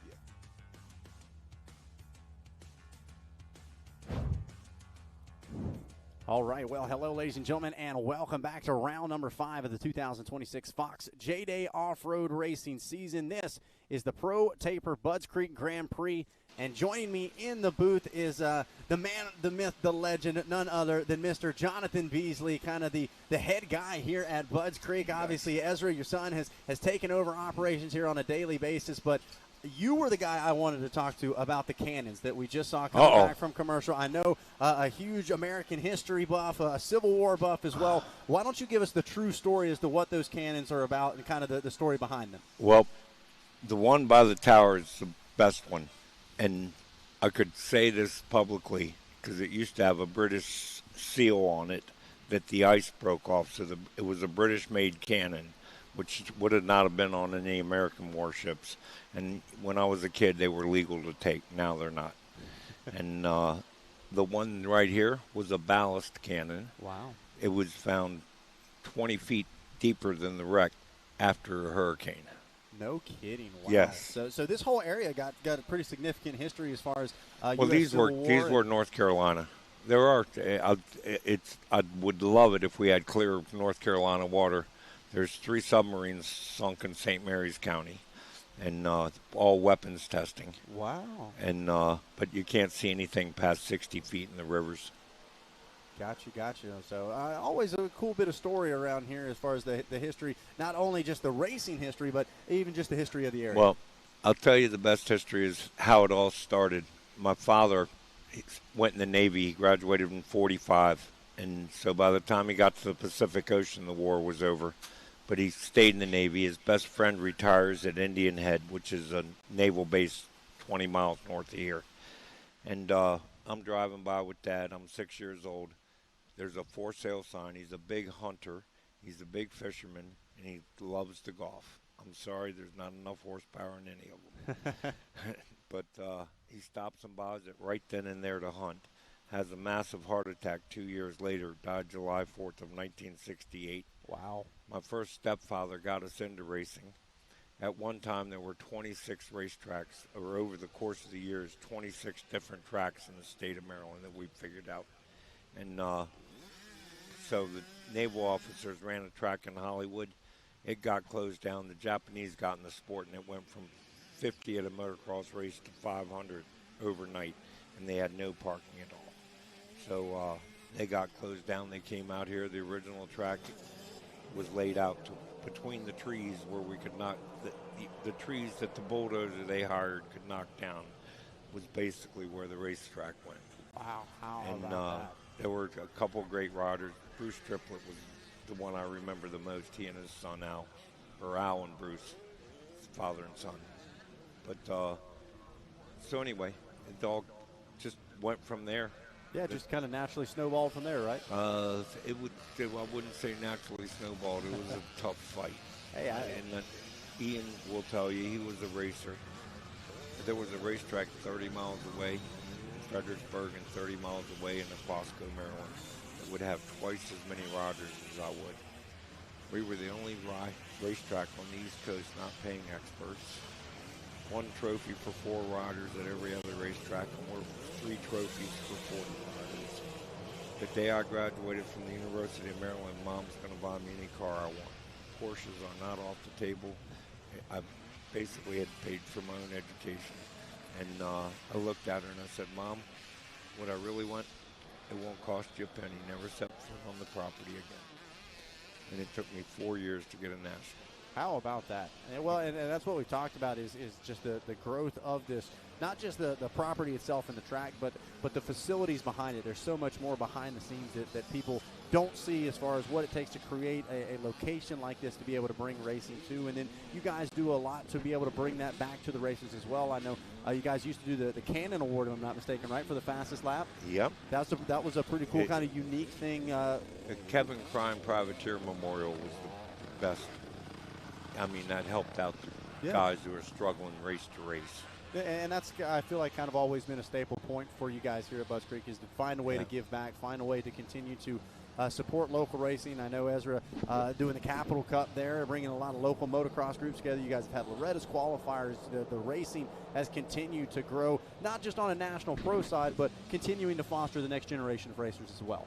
That's true. I was surprised. I was happy to see the kids out here today. Absolutely, and these kids know what they're doing as well. I mean, they make it look pretty easy going up and over some of these tires, some of these log jumps where I look at it and I don't even know where to start at. They get over it, no hesitation. If they had only had toys like that when I was a kid. I'm telling you what, right? Yeah, the Stasic generation. That's what we're calling these kids now. You know what? Exactly. Yeah, they were on balance bikes by 1.5, 2 years old, and then by the time they even get on 50, like motorized 50 machines, we were talking about that the other day. Got plenty of style, and the confidence is absolutely through the roof as well. Oh, I know. And the balance is the key thing. No doubt, as we're watching, I believe this is Steele Henderson on your screen right now, making his way back through here for another lap. Second set of motos underway here for your super mini senior, mini junior, and girls class. So you're going to start to figure out some overalls here in this one. As things getting exciting. So what do we think about that first pro moto? That was all we were hoping for. We got some fireworks. Let me tell you, you're right. There were some fireworks. That was a great moto. That was a great moto. No doubt about it. And you can talk probably better than any of us as far as how much we expect to see this change between that first pro moto and that second pro moto. Things going to continue to dry out. Even Ian was talking about some areas dig out, others pack up. That's basically the dirt we have. Turns into concrete if you don't water it and plow it. But I'm a shameless racetrack promoter. We have the biggest motocross race in the country here, August 22nd. So please put that on your schedule if you're watching at home. Locked, loaded, and circled it on the calendar, right? Got it. No doubt about it as we continue to watch our field make their way through the FMF Extreme section once again. As the riders making their way through. Well, I think Jonathan Beasley going to go find him a spot on track to watch some of the action up close and personal. Big thank you for joining us here in the booth, and a big thank you for having us out here at Budds Creek. So excited to get this relationship kicked off between JDay and Budds Creek. Hopefully going to be sticking around for a long time to come, but meanwhile the kids doing just fine as they make their way through the extreme section here once again. Always a ton of fun, and you want to talk about a very different course. This track looks very, very different than what they saw first thing this morning. The leaders headed back to that Dunlop split lane, what was the fast line. Who knows, could be not even close anymore. You can certainly see how much rougher things have got. As back down they go. And going to be jumping back on track here in just a minute. Make that hard turn back up over the tabletop. Up and over that step up as things are getting hot now. Starting to see some of those shiny spots develop as well where things have really packed in. Now back here, it's always great to hear John's take on things. Yeah. I can't thank him enough for what he's done for local racers in this area. He always gave back to the riders, respected the fact that he had said at one point we were the show. So once I got my pro license, I didn't have to pay to get into the races with my dad, and he did that for a lot of riders to make it possible, and gave me the opportunity to put my bike on the starting line with the top 40 in the country a couple times.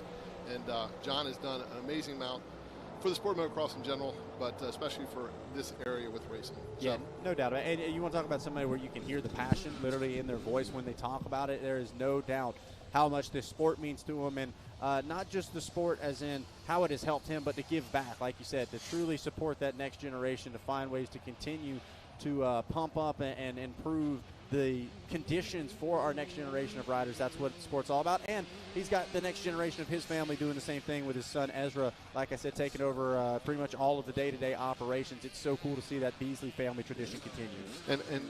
And John did a phenomenal part getting this facility built up. Ezra's taking the next level to bring other forms of racing as well. Of course, the national is the go-to. Yep. But the level of you have ATV nationals here. You have the AFT. I just had their first time ever here with that, and of course the JDay event here this year. So Ezra really stretching it out and bringing more types of racing to this facility and letting more people enjoy it.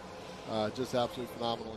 And we were just talking a little bit ago that there's an announcer that does the announcing for some of the ATV stuff. Kevin Bailey. Yep. Kevin Bailey got his start in announcing here at Budds Creek when he broke his leg. John hired him to be the announcer, and that was back in the 70s. And yeah, he's made a voice for himself in the racing industry ever since. Yep, there's actually videos of me from 2010, little old Zach running around, just got an Orion Sipes jersey, and Kevin Bailey actually invited me up to the tower and called a little bit of the amateur qualifying racing as well, or C group qualifying, I should say, at the Pro National. So, like I said, a lot of history here at Budds Creek for sure, not just on the bikes, but on the mics. That's it. It's a facility that it's contagious. We love doing what we do. We see that, like I said, it starts with these little guys. They're back in the woods, finding their way around. And just jumping back in here, how's our little PW hero doing? Seem to be getting around a little bit easier? So far, I didn't see anybody stuck on the step-up, so I'd say that's an improvement. Well, the dry ground and the depth of the dirt has kind of gone away, so I'd like to think that's probably a little more conducive for the success of the PW. But right now, rock section getting the best of. Oh, you know what? I apologize. That was a Pee Wee class. Pee Wee runs one moto, so we're done. Yep. So we're back to the Super Minis, and they're back. I saw the pro line. Like, wait a second. That's different. So now, our that would be very different. So PW go up that, yeah. That would be borderline abuse. Yeah, that wouldn't be fun at all. But Brandon Stoll out here looks like he's picking up where he left off, and out front getting it done. But looks like the 513 there is struggling a little bit. That rock section is not getting any easier. No, and I completely agree. I would say that is one of the sections, probably more than most, that is truly getting more chewed up, starting to break away and break down a bit more as the day wears on. We're seeing Crew Hopkins. Yeah, saw him flash through there for a moment. So we'll see as he's shaping up here as we go through. Got the Fox FPV drone getting through the FMF Extreme section. And I think that may be... I think that's Stoll, if I'm not mistaken. Yeah, Braden Stoll. Yep. So the 113 doing his thing. And this is his third time out on this track, so you got to figure out if he's finding some different lines. And going to work, takes a look over his shoulder just to see how much room he has as he works through the drone, drops in behind, and he makes short work of this Kurt Caselli pro section. It looked like it didn't even phase him. Yeah, Stoll right now, I mean, you want to talk about energy efficient. Just doing exactly what he needs to, nothing more, nothing less, and really just trying to bring things home at this point. You know, that's the good part about this series and what we're seeing here is I can only imagine how he'll progress by the time we're here next year. Yep. Or in this series at this point. Just from we see him develop throughout the day, the progression. It's he's got that first spot locked down, and I think that's a spot we're going to see the number 113 Stoll for a long time. No doubt as Crew Hopkins leads the way out of your mini junior class. Looks like Marley Anderson actually out front leading the way for the moment in the girls class. Stoll leaving Bradshaw and Shea in that super mini class. So they're working through the woods. Looks like we're seeing fewer and fewer wet spots out there. The puddles starting to splash out and dry through. A little bit of ruts, but we're seeing the deep powder as they come into sections like this where that soil is just breaking down. We heard John speak earlier how parts of it get extreme concrete, but then we'll also see some deep, sandy, loose stuff. Working away through the extreme section here. These big tires are attached to these little wheels, but not slowing this rider down. As we take a look from the TBT live drone, as they drop in and it gets ready to approach that Kurt Caselli rock. So Steele Henderson. Not the man of steel, it's just my man Steele. Steele getting up on the podium at our last GNCC as well. And there you see Crew Hopkins not far behind at all. It looked like Steele was rock solid in that section. Yeah. Yep. Rock solid, I see what you did there.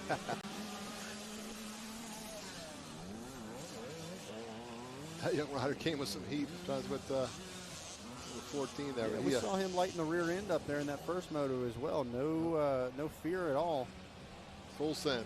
Might be Mickey Fluhart, if I'm not mistaken, on the Cobra, a name I'm familiar with on the moto side of things. His dad's pretty quick too, right? Yeah. Yeah. Had some success down there on Loretta's, I believe. If I'm not mistaken, yep. We got the 4 laps complete, probably getting close to having a white flag here, I imagine.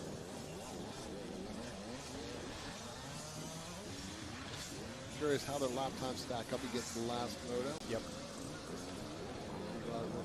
Drew Hopkins getting it done out there. Yeah, because I really could see it going either way. I could see it being as well. Yeah, it's with the track getting harder packed and slippery, not getting the track, not getting the drive. But I'd also like to think that most with the depth of the dirt going away for these smaller bikes, this class may be a bit faster. Maybe a bit faster with the without having to drag on the motors from the deep till they do. I believe that is Test.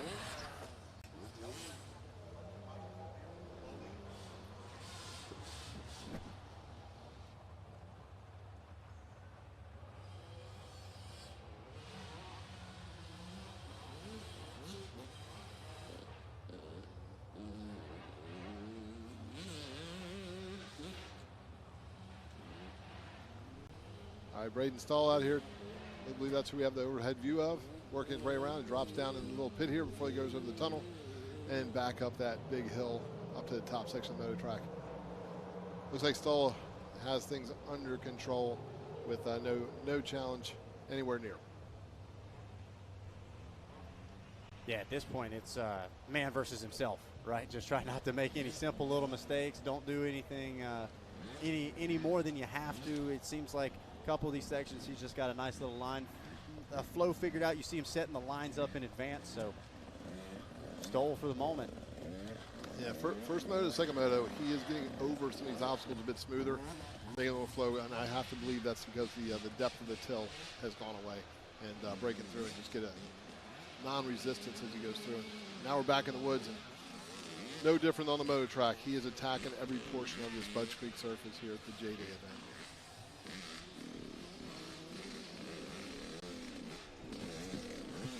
Back at it once again here at the top of the Super Mini field.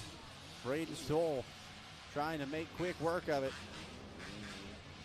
as he approaches what I would assume would be a white flag, maybe.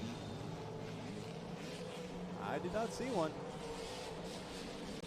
Is that Stoll? That may actually be Henderson right there. That's Henderson, yeah. That's, I think Stoll's still back, or Southbound still back in the woods. Man, little bike getting up over that big step up. It's impressive. Up over it, no problem.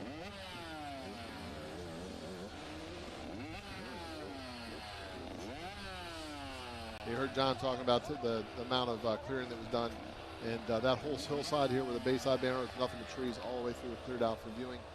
Even along where you can see the road there next to pit road, tree line ran all the way up almost to the gate. Yep.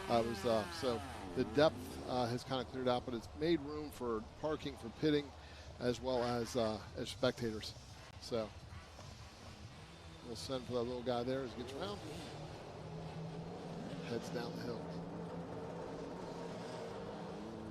Imagine we should be checking back here. Stahl should be around, if not to the pro section yet. He'll be approaching that if we get back to him here momentarily. But he should be working through that section onto the motocross track again before we know it. We'll try to see if we can catch a glimpse of your leader here, Braden Stoll. There you see Steele Henderson back in the 7th overall spot.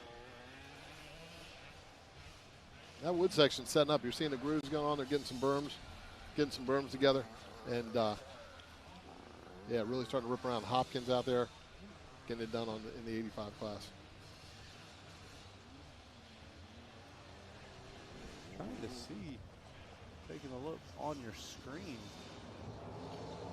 So maybe Stoll just not on the screen for the moment. I see him there top of the Super Mini class, but I do believe he was up above Crew Hopkins on that overall, so we'll continue to watch that as there is Braden Stoll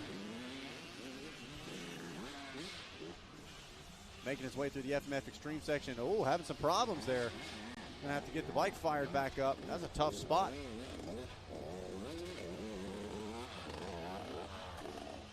You think if he's at with the lead he has, you got to think he's going to be conserve himself because he has to go right back out the next moto. He'll be out there once again. So he's going to make the manage his energy as he approaches and blows through this Kirk Caselli rock section. Little guy, man, he had the flow going there. So for the little error he had back in the FMF Extreme section, he made up for it through the rock section. So here we go. Getting ready to make his way back towards the moto track and close in on another lap in the books.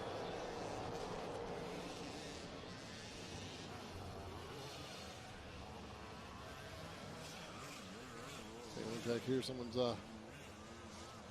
hiding up in there in the woods. May have stalled it for a second. Get a number here to go through. There is the 113 making his way through. He's on rails. Well, he's got it going on. Oh, problems for that rider once again, 383. It's getting hot. It's been a long day. They started out early. And I got to imagine fatigue is setting in at this point. Yeah, definitely going to be feeling the conditions in this one. And there's still some wet spots back there where the sun has not gotten to. You can just see a little bit of a mud, a little slime there. So I got loose. So just all come down here. Looks like he's going to be approaching the uphill climb here and over into that Dunlop split section. This view from the drone doesn't quite make it as obvious, but as he approaches the section here, that's a vertical climb. Yep. That's not straight. That is a vertical climb up the hill. They get to the top and cut across the plateau, back down over to that Dunlop dual split lane that saw wreak havoc a little bit ago in that women's class for this moto. Still probably one of the hardest falls of the day. Yeah, no doubt about it. If you haven't already, you need to go to JDay Offroad social media or Jocelyn Barnes' personal Instagram. She's reposted it as well. And see that big hit that she took to get back up and grab the first moto win, I should say, as well. So we'll see Barnes once again, as well as the rest of that women's pro class coming up here in just a little bit. Meanwhile, Hopkins now having his problems here in that KC66 Pro line. You got to give the young man credit for not panicking. He just settled himself in, re-gripped, re-clutched it, picked it back up, and that could have been disastrous, but his confidence in knowing what to do in the situation made the most of it. No doubt about it.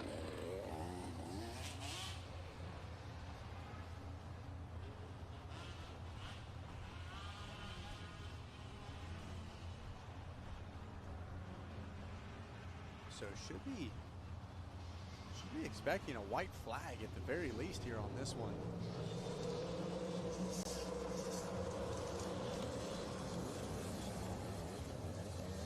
Working back to the wood section here, we got a little different view than I think we've seen before as they come down this hill. Grooved out, Hopkins making his way around as they work through. And this the section leads right up and out, and they'll come out into that lower, what would be the Potomac area, lower pits. And out front, as we come around getting closer to the Yamaha finish area, I do believe that is Stowell with a white flag coming out. So we got one lap left to go. This young man has one more lap in this class, and then he lines back up for another half-hour moto afterwards. Right now, he is maintaining it out in this sweltering heat of the Budds Creek Mid-Atlantic environment.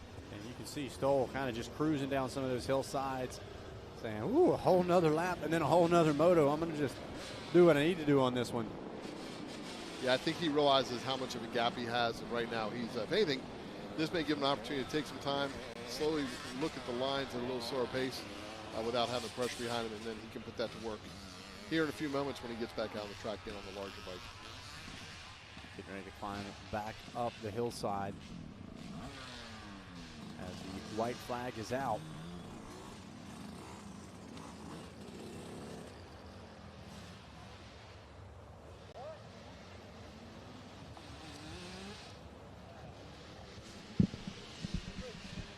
As you see Stowell heading down back into the wood section once again.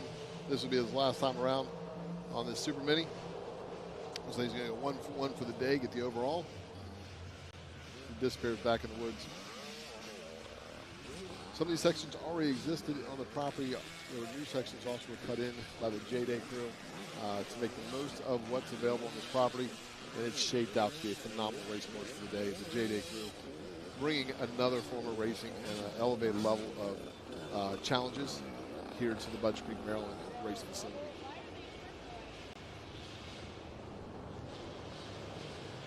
And this one section has optional lines. We'll see if we get our eyes on Stowell here in a second, see which way he goes. He's taking it to the far left and dropping in.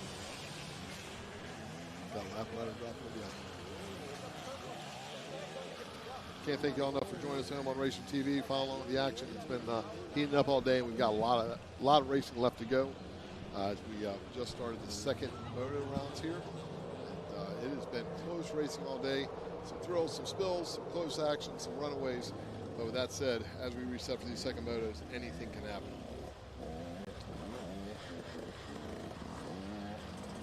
seeing Crew Hopkins be successful earlier on in the day on the TV class, and then also in the 85cc 6 to 12 class. I believe he's leading his class right now. And then sitting in that leading in the Super Mini class, we have Braden Stowell out front on number 113 getting it done.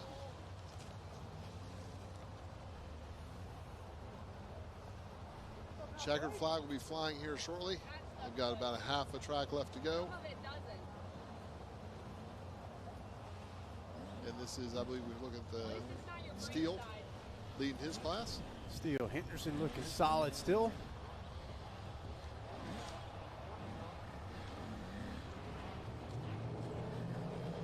Drone footage gives it just a phenomenal view of this, how they get to approach the track. You can see that loose hard pack on the inside, loose dusty cushion on the outside as they slide in. It'll be interesting as we get the bigger bikes in here, how they're going to skate a little bit. So it'll be interesting to see if that corner causes any problems as we get further on in the day. Well, especially as these riders start to get closer and closer in a battle as well, having to push it. Trying to hold off the brakes as Henderson not under any immediate pressure at the moment. We've seen some bar banging earlier this year in different rounds in those pro classes as they get more aggressive, and sections like that could be monumental to make moves where you have wide entries and then tight exits to really shut the door on the other racers. So we'll see how that plays in the racing as the day goes on. Yeah, no doubt about it, and it's impressive to see the way these riders have kind of adapted at different rounds depending on the situations that they're in. And it kind of seems like, as we see with a race, we also see during the season, people have settled in a little bit as well, kind of knowing where they're at, knowing what opportunities that they're going to be able to make the most of. So this guy right now, though, talk about making the most of an opportunity. Creeping up on what will be a checkered flag and a second moto win here at the top of Super Mini. I believe we're going to see this young man for years to come. No doubt. Out front getting it done. With that said, I'm going to head down. Absolutely, yeah. Get ready to get the scoop from him here in just a minute or two. So Braden Stoll going to keep up the good work after an impressive way to start the day out. Continuing to put in a solid run here in this one, Moto number 2. It's going to be our first overall winner of the day.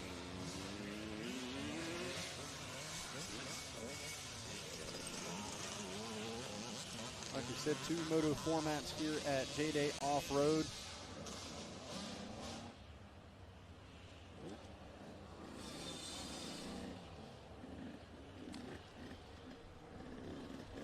We check back in here at the FMF Extreme section. And one of the favorite spots of the series, if you will. Each time and every round, obviously very, very little different. Maybe a little more rock focus, maybe a little more log and telephone pole focus.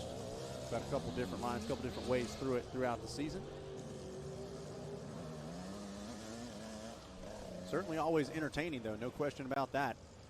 As you see, this is, I believe, the go-around line. So if you do not go through the rock garden, this is that line that you'll be taking. Yes, maybe just a bit slower, but not slower if you were going to crash in the rocks. So kind of depends on, you got to know what you are capable of.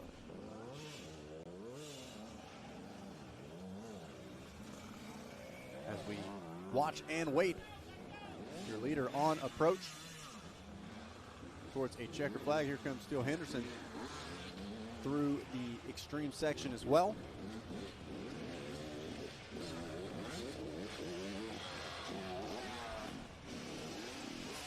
The Hopkins following in just behind.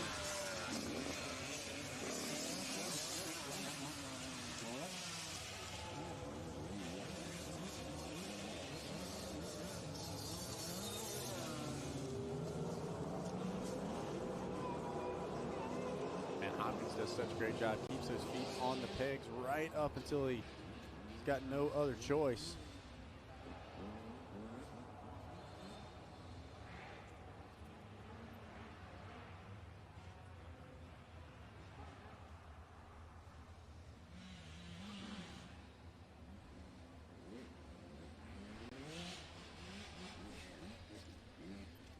back onto the moto track we go. And down Henry Hill passes by us. Whoa, threading the needle with the left rider. Close call with one corner left to go, but he sneaks by and slides it into the final corner. There it is, checkered flag waves. The KTM machine gonna get the job done and grab the win here in your Super Mini class. Shout out to our sweep riders, checkered flag or not, they're right back to it. Could not do it without them, but how about it?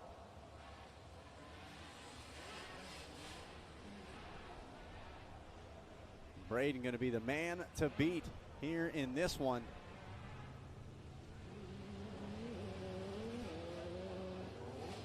And looks like he is standing by down at our podium. We send things down with our Super Mini winner.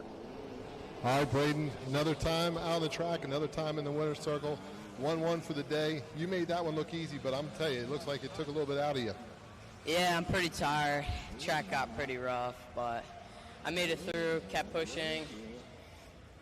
Needed to get done, so I did it. You got to get out there again. You got another 30 to go, right? And so we get a little breather. The good part about this is getting done early. You got a little time to rest, not a whole lot. How did the track change up a little bit? Were there some sections that got significantly more difficult?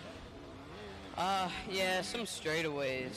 In the beginning, you could really fly through it, but first lap I came a little fast, and I almost crashed, but I saved it. Awesome. Well, you seemed like you had it in control. If there were some mistakes being made, we didn't see them. 1-1 for the day. Congratulations, and good luck on the next one out. Thank you.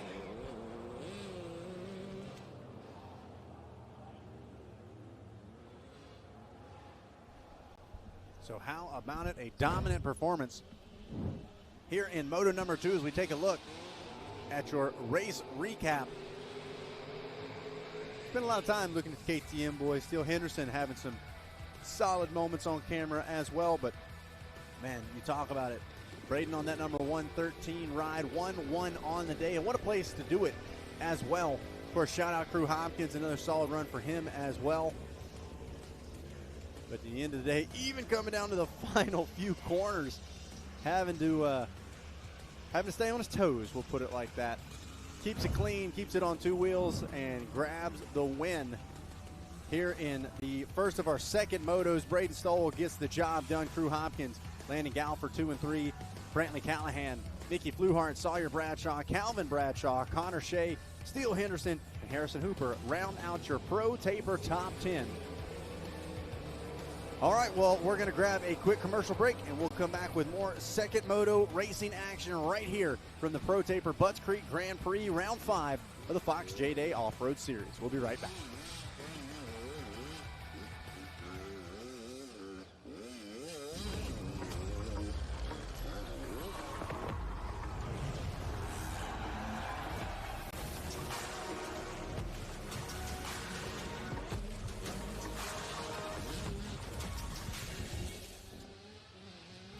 Redline Oil, formulated to win, proven by me.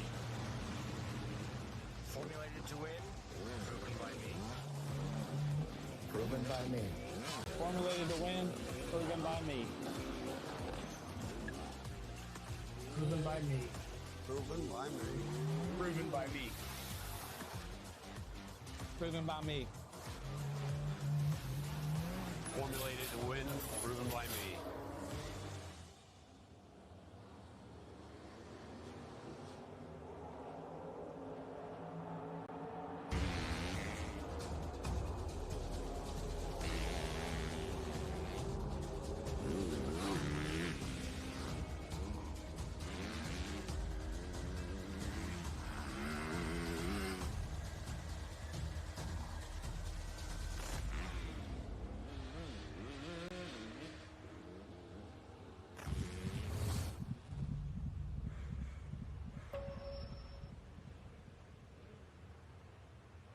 Some of us have an unextinguishable fire burning inside us. It ignites us to compete. It inspires us. It drives us. We are a performance-driven manufacturer. built for racers, by racers. We are focused on racing fuel, plain and simple. We want to go fast, we want to win, and we want the same for you. We are Fuel Factory.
We show up. We do the work. We help the best become even better. Testing limits and redefining achievement. All to cement our name in history.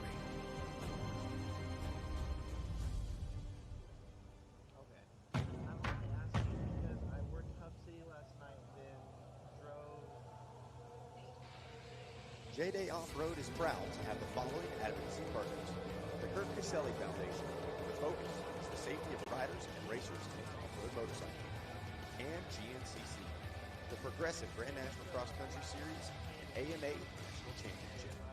JDay Offroad is proud to have the following media partners: Trans World Motocross, Cycle News, Dirt Bike Magazine, Stoke Media, and Racer TV. Well, hello, ladies and gentlemen, and welcome back to beautiful Mechanicsville, Maryland, as we continue with round 5 of the 2026 Fox JDay Off-Road Racing season. This is the Pro Taper Budds Creek Grand Prix, and we are sitting on the line with the second of our second motos, race number 9, our C250 C Open, C200 C Vet, and Open BC Electric. Got our Pro Taper Top 10 overall.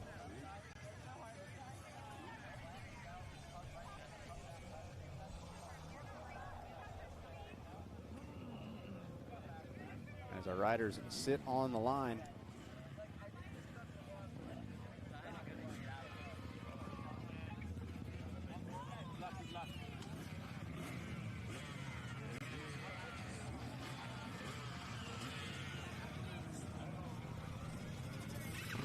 The 523 Dolnick looking solid after a good first moto performance.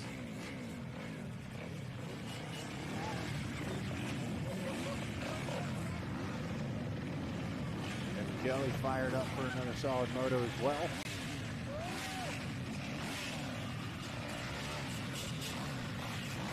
There you see the 420 machine.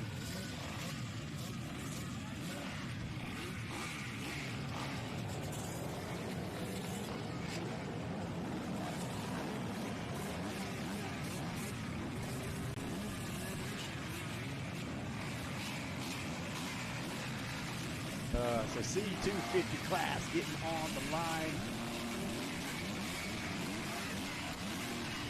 Certainly going to be a fun one to watch.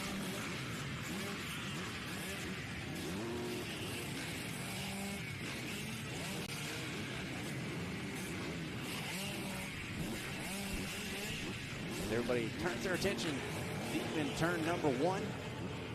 That fox green flag. Ready? Ryder throws debris out of the way. Hard to get traction on a water bottle. That's that sportsmanship we were talking about. Look, guys racing against, held the bike up for it.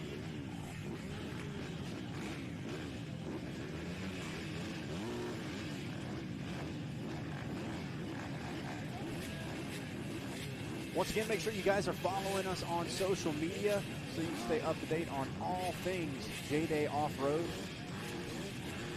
At JDay Offroad on Instagram. Probably the Facebook and other socials as well. That's what I would say is probably the best spot as far as getting all of your series information on. As things getting serious now. Mechanics, family members stepping away, and there you see inside of turn number 1, flag is up, and we are, wait for it, off and rolling. There it is. Flag drops. And we are rocking and rolling. Ooh, 16 looks like goes just a little wide. Kelly cuts underneath, but it looks like maybe a Yamaha rider up the inside, going to lead them in, but doesn't hit the step up. So now Evan Kelly going to take over the number 1 ride. After a tough first moto, not as far up as kind of expected to see him. He has turned things around here at the start of moto number 2.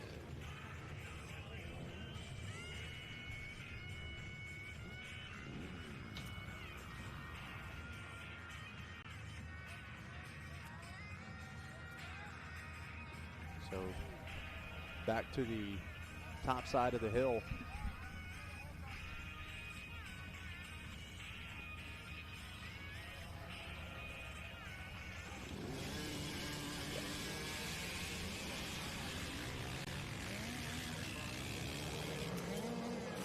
See Open taking off, and it looks like that was the 84. Your first moto winner, cutting back underneath and taking over the number 1 spot.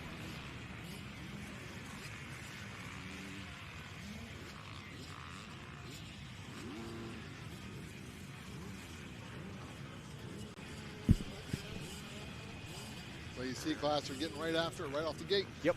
Yeah, a lot of intensity almost immediately. And, man, the C-Class, the variance as far as speed goes, even within one class, is there. We see the Iron Man himself, the 113 ride. Talk about a quick turnaround. That's a splash of water, not even a splash of gas, just switch bikes and get down to the start. I kind of understood why he was so far out in front. He wanted as much time in between as possible. And that young man, got to give him credit because he put in a heck of a ride. And back out there again. Look forward to seeing him out towards the front of this C200 class. And a solid start away from the outside. A little glance over. Let's see. Not quite going to have the drive to be able to slam the door shut, but does a good job cutting back in. Yeah. Worked his way through mid-pack as he flips over to the left-hand side. He's up into the 4th spot.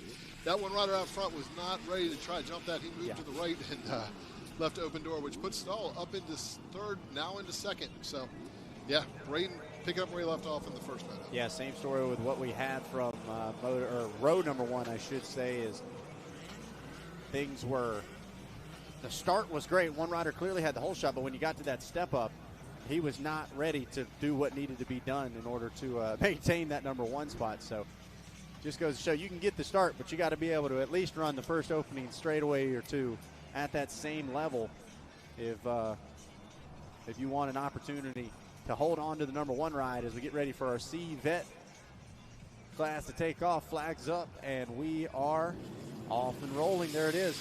Big class there for that C-Vet. We will have our BC Open Electric coming up after that. Not quite as many warriors in that one. You can see the vets backing her down just a little bit on the step up. I can appreciate that. It's getting later in the day and it's getting warmer, and your leader though, not wasting any time, taking a page out of Ricky Russell's book and trying to sprint as far away as possible before they get back to that win section.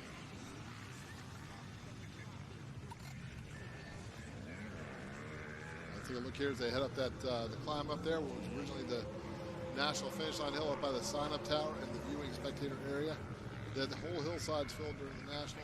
Like to see this event grow, JDay, get the spectators out next year because there's so much to take in. If we look back here as the riders start to negotiate through this FMF Extreme section, it is side-by-side battle with a different line choice as things are getting really loose on the downside of those logs, telephone poles that are spinning up. Well, and that's what we often see, even in something like this KC66 rock section. Even the bigger rocks, we're starting to see teeter a little bit, right? They're moving away. They've got a little dirt on top. They've had a lot of riders beating them all over the place, kind of moving them around, and so things going to start to get a little more unsettled here late in the day as sections like our FMF Extreme section and even that KC66 line are going to start to break down. And the drone shot here, you can see where the dirt was packed up level with the front side of the tires early on. Now it's broken away and you're getting a good front edge. So the riders got to really focus, getting their wheels in the right place because it's going to be the point where they can start endoing off the front of them.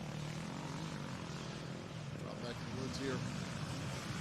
The JDay crew made the most of this property, winding back and forth in and out. We see one rider bail out, says no rocks for me, takes the easy path around. It's going to be a little longer, but at the end of the day, he may have a little less bruise there because that 233 is going for a ride.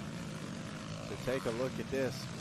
Oh, big kick for the 714, and at that point, you're just along for the ride. And you know, it's hard enough falling off when you fall into a series of rocks. Yeah.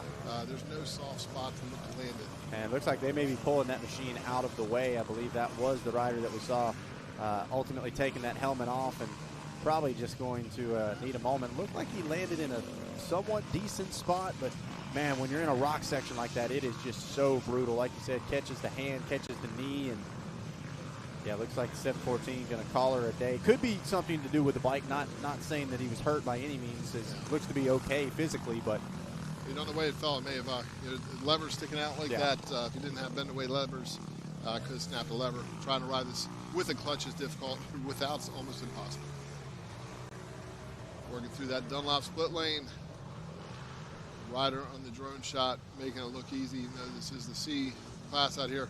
Up against that orange mesh. Work back through this. That section is getting pretty slippery across the face. You see that back end breaking loose. We're going to see more and more of that in the next hour or so. The concrete face of these jumps are going to start spinning, and the rider's going to be careful not to get a high side off the top end of these jumps. Yeah, it's very, very easy to do that as well, and oftentimes at the bottom of those faces, you see it right as the suspension compresses at the most, and so, like you said, sometimes those wheels do end up breaking traction just a little bit. Be curious to see if that plays a part. And as we look at it, you can see where the darker colored dirt's still loose a little bit, but as you look up the face of the jump where it's almost white or very light, that might as well be a sidewalk concrete material. Because it is just packed in. There's no looseness left to it. And your best goal with that is to have momentum coming through so you go through it. You don't have to accelerate off that hard packed area. So back to the Dunlop split lane we go. Jumping on board with the Fox FPV drone. Watching our riders go to work. A little different viewpoint for the drone that time over that deer stand tabletop up over Henry Hill. It's amazing how the angle of the footage just gives you a whole different viewpoint. Now we're rotating around over to the Yamaha finish line. Looks like your leaders cross around. That'll be the, I believe, first time through? I believe so, yeah. First full lap in the books here. Try to get an idea on timing and scoring here soon. That would be Mechanics Row for your Pro National. Oh, going to come up just a little short on that step up. It could have gone for a ride there. Yeah, and once again, like I said, angles are hard to see from viewpoint, but when you can't come up short like that, the downside drops away so much. If you're not far enough over and that front end starts dropping, you're along for the ride, just hoping the wheels touch down before your body crosses over the front side.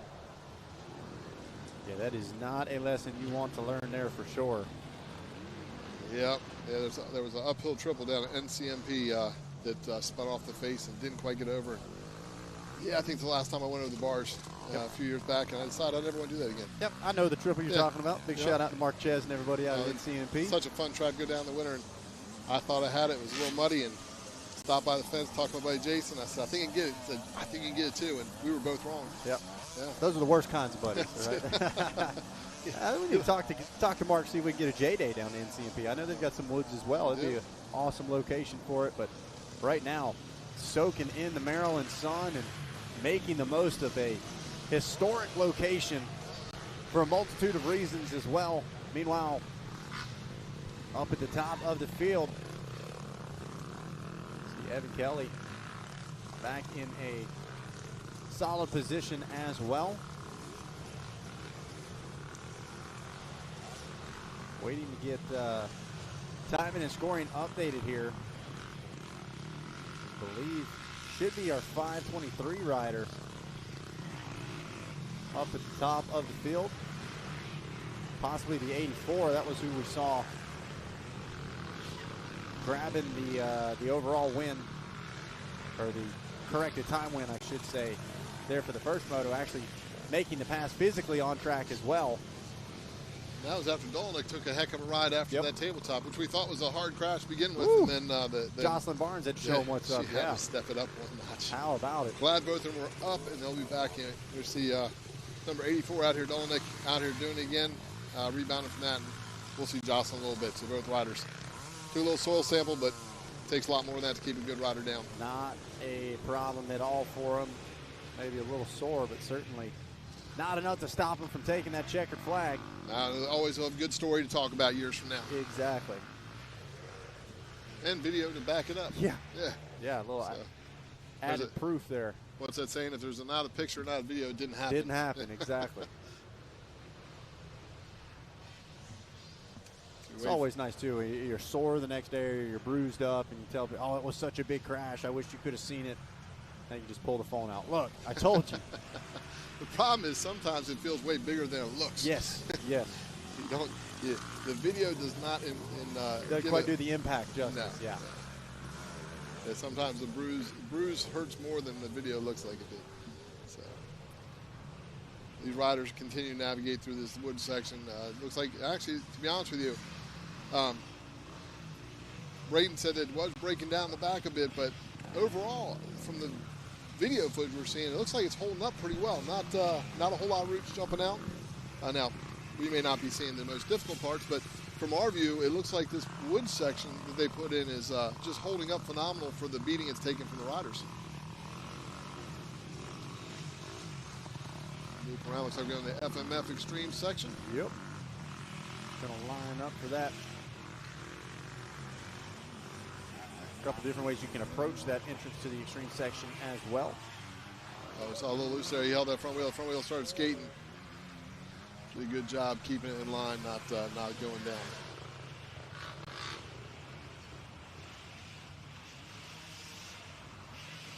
Jumping into the mock section. That was a confident approach that actually played out and worked out well for him. I've seen a couple of riders do the little switch over there as well. Looks like there's a little groove right there that they can kind of cut back forth on. But that's our first moto winner right there on the number 84. And no fear gear. He's a bit back from Dolnick this time. Dolnick had a pretty good lead in the first moto, and that crash set him back a little bit. Yeah. Gave an opportunity to open up to drop back to second. But with that said, a 2-1 for the day. We'll put Dolnick out front still. We'll see what Dolnick's able to do. Hopefully this time keeping it on two wheels for the whole race, and may take that fight for the top spot all the way down to the wire. Watching the 16 of Sears on your screen right now, headed towards that KC66 line as well. It's interesting to see the approach. We've seen some riders, how hard they charge into it, which sometimes been beneficial. Sometimes it's bucked them pretty hard. Sears took a little more conservative approach, and a little engine that could right through there. Well, and it's, some much more methodical than others. Momentum, kind of the underlying similarity between both of them. Very rarely do you see any of those top guys stop for a second and then go. They're trying to make it one fell swoop all the way through the section. But, yeah, completely agree. We saw a couple of riders really charging into it as hard as they could, and then others really being picky about where they place that front wheel, especially for the first entrance into that section. It looks like we're back out on our leader out here as we work our way around. Should be crossing down this lower section, up the uphill, and then they'll be coming up on the Dunlop dual split lane here momentarily. So Lanaball, or Lanaball, excuse me, on the 84. Yeah, number 84, 7:13. Is that right? That was a huge. That's a 20-second that's faster than the leader. Massive faster lap. If that's the case, Yeah, you may see race him is close on in here. at this point. Yeah, that's quite impressive. As James Lanaball looking solid. Michael Dolnick, excuse me, in that number 2 ride. On your overall, Evan Kelly in the number 3 spot. Big improvement for him. Aiden Bennett, and then how about it, Braden Stoll? After an hour and a half of battle, still running up inside the top 5 overall. Second in his class. That's yeah. Gotta give it to that young man for sticking out there. To be said there. Looks like Unk sitting in 7th place there on the 326. Secretary doing it. People's champion. Yes, sir. Certainly having fun. I'll tell you what, you gotta give credit to Lanaball. He's making it look easy in this C class out here, just kind of putting his laps and putting the charge in. Nice line there. The motocross section of the course is definitely setting up very racy. The berms are settling in and putting together opportunities for good racing as we get through this day. Continuing to watch the 184 creep closer and closer. That is Evan Kelly just in front of him, even though Kelly is 2 positions behind on the running order based off of the elapsed time. So that should give you an idea. He's getting ready to lap 3rd place overall. Looks like they're approaching the Yamaha finish line area here, so we'll see they work their way around, doubling up over. Or maybe not. I take that back because I think Evan is in the 250 class, so maybe just getting ready to pass him still here on the lead lap. Certainly, leaving no question about it. He is the fastest guy on the track. Lanaball.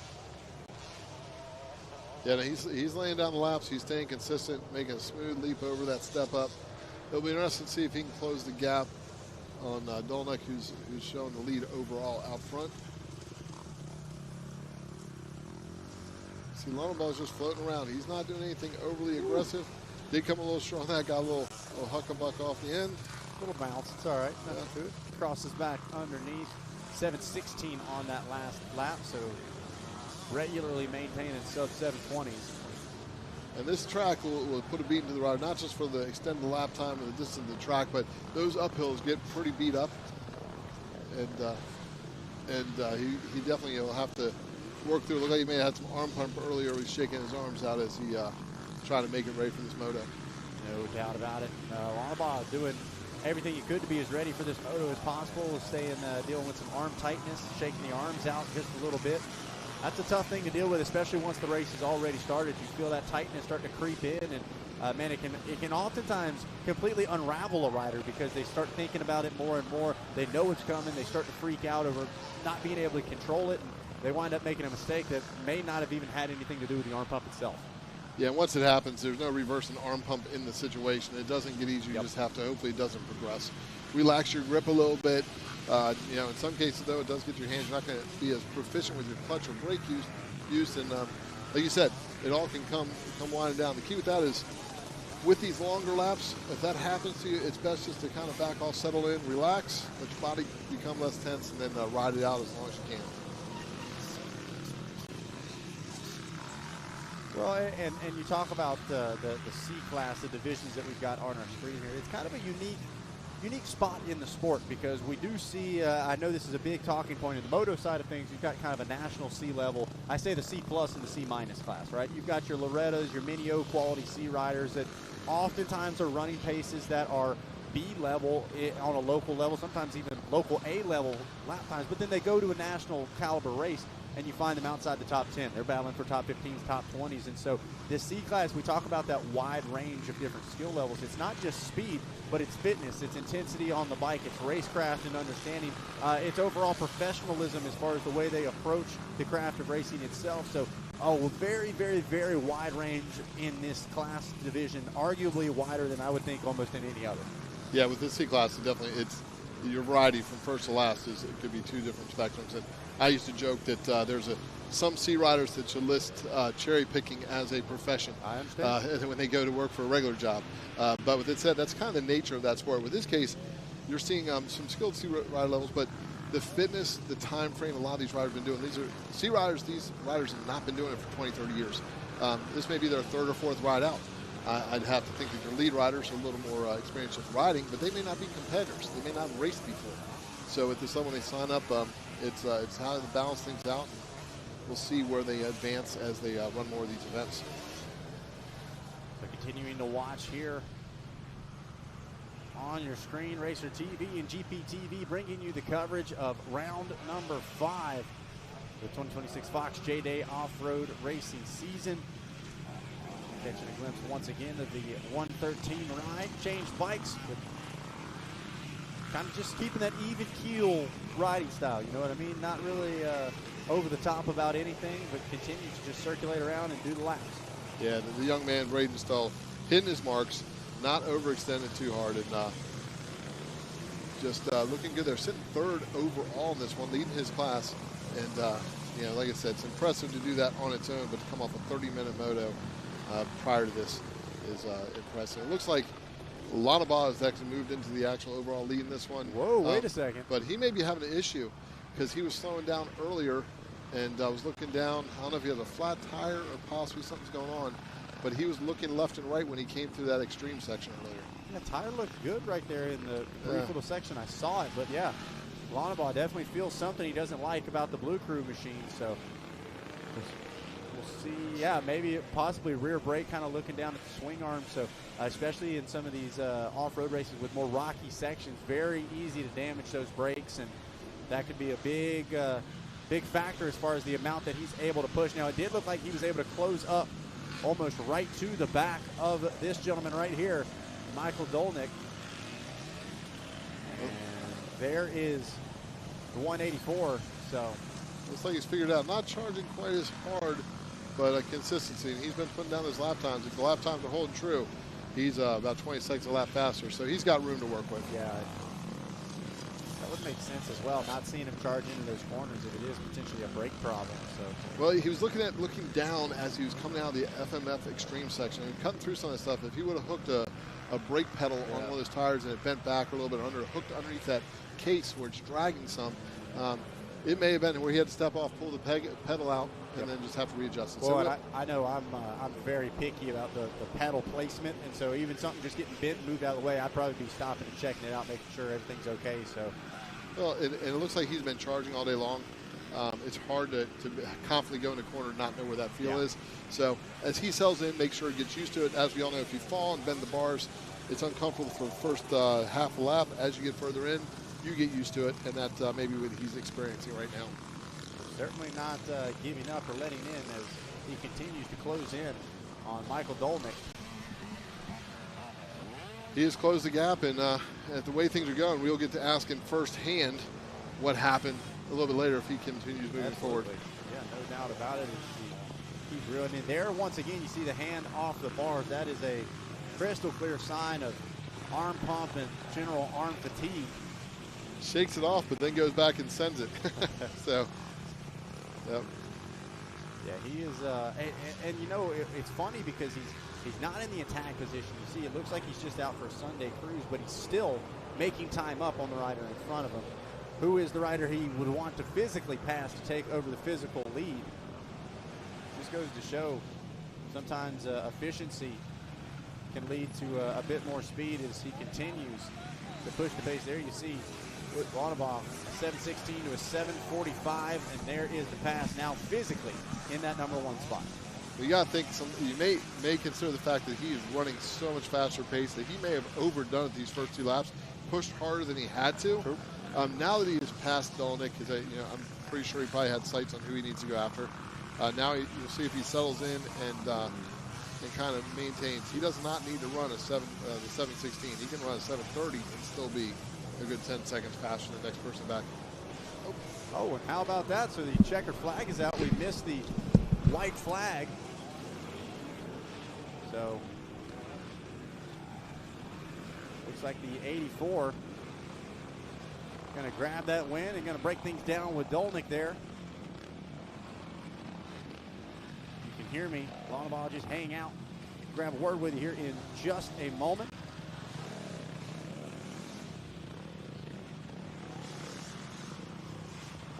There you have it. The boys all breaking it down up there inside the top 3 once again.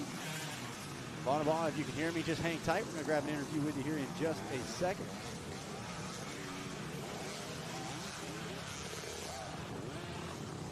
That is what it's all about.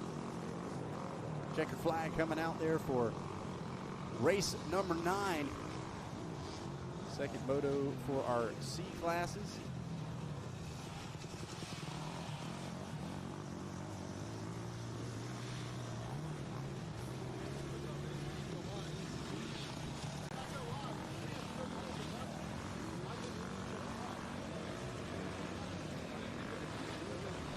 Continuing to watch here on the TBT Racing Live Drone. A couple more riders making their way up and over Henry Hill.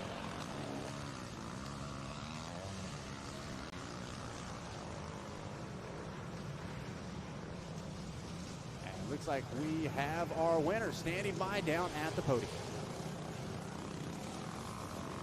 Well, we were just talking here. That race was so intense. You were coming at it, and looks like a white flag may not come out, but you got the checkered, but you got the win. So the end result is perfect. Quick question for you. Back in the back section, we saw you kind of look down a little bit and then step off. Did you have a bike issue, or? I thought I had a flat. Yeah, I thought I had a flat. I guess I have too much tire pressure. I just kind of sliding around, but I stopped and checked it on the rock section, but. We saw you look down as you came through the extreme section, and then we got the rocks, you stopped, so we weren't sure what was happening, but you got back on, you charged back, you made the pass, and you're here with us again. So you did what you had to do. You knew the assignment, and you executed it. Yeah, I mean, I was just having fun. I just do this for fun, so not my fault they can't hang.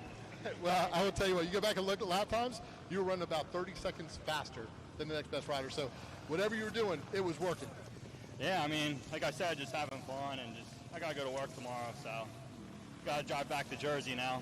Well, you'll sleep well, that's for sure, and have a good, it's easier to go to work when you know you won on Sunday. So congratulations again, and we look forward to seeing the next one. Yeah, thank you.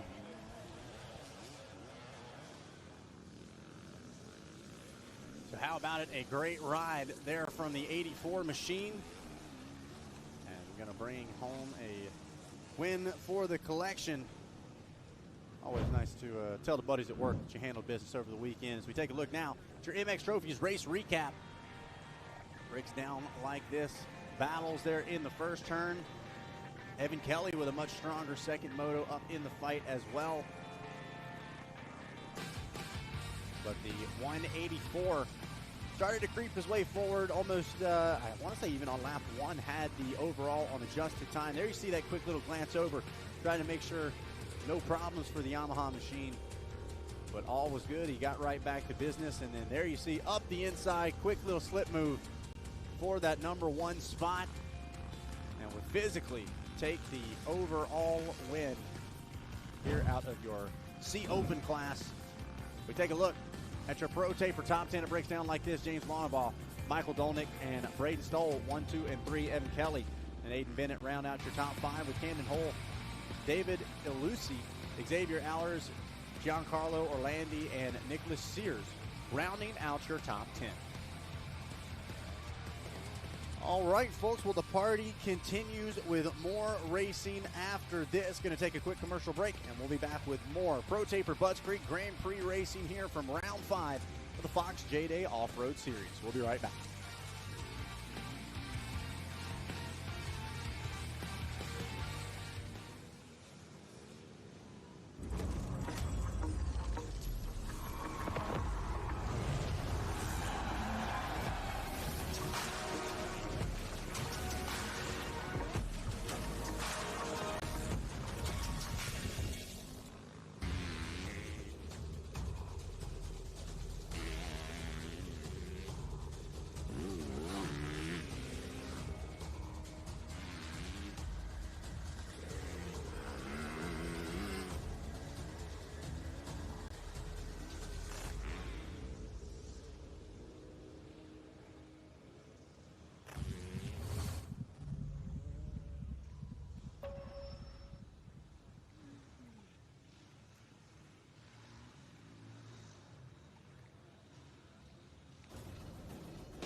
been there since the very beginning. 20 laps, the main event, the mud, the blood, the beer. Organizing the industry and building champions.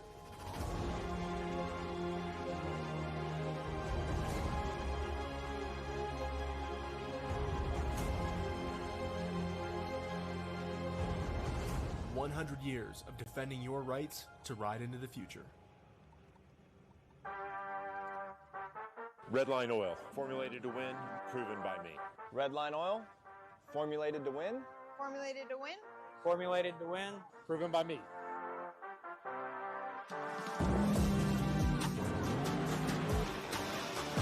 Formulated to win, proven by me. Proven by me. Proven by me. Redline Oil, formulated to win, proven by me.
JDay Offroad live coverage is brought to you by Fox Racing, awaken your senses, Redline Oil, no compromises, and Yamaha, performance, innovation, and adventure. And by Moto Tassanari, Luxon MX, 100%, Pro Taper, Motion Pro, and IMS.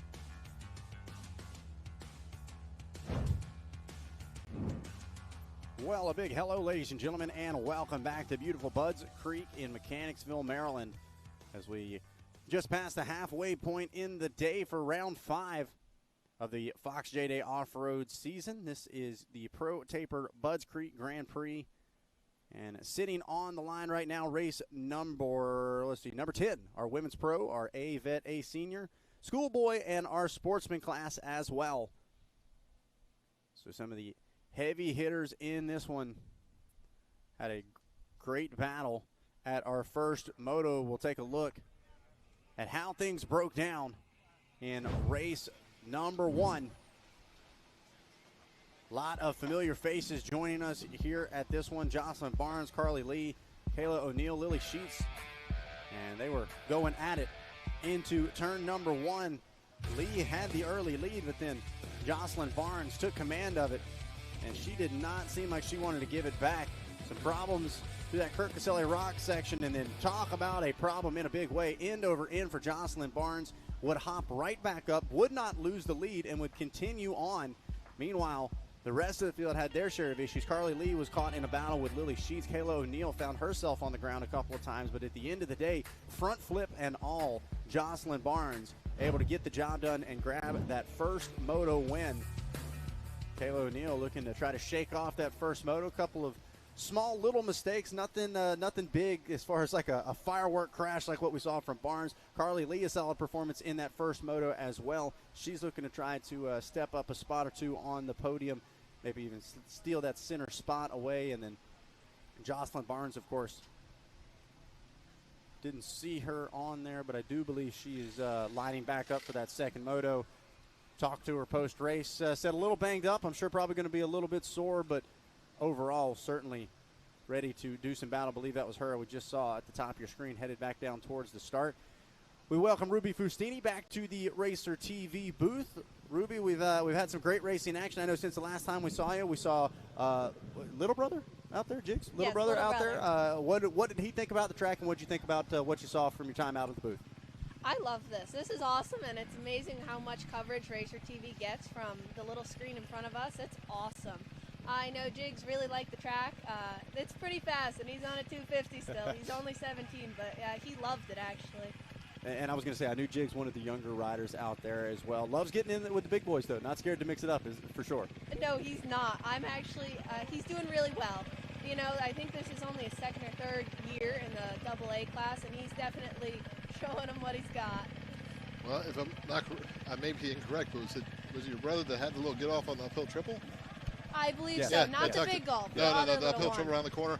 Tucked it, did a little somersault over, was jumped back in and got right back in it. So he rebounded it. It's good to be 17 and ready to bounce back at it. Yes, it definitely is. And I know, too, that stretching is, you think it's silly. It's one of the most important parts, really. Got to stay limber. That's for sure. They don't break when they hit the ground. They bend, right?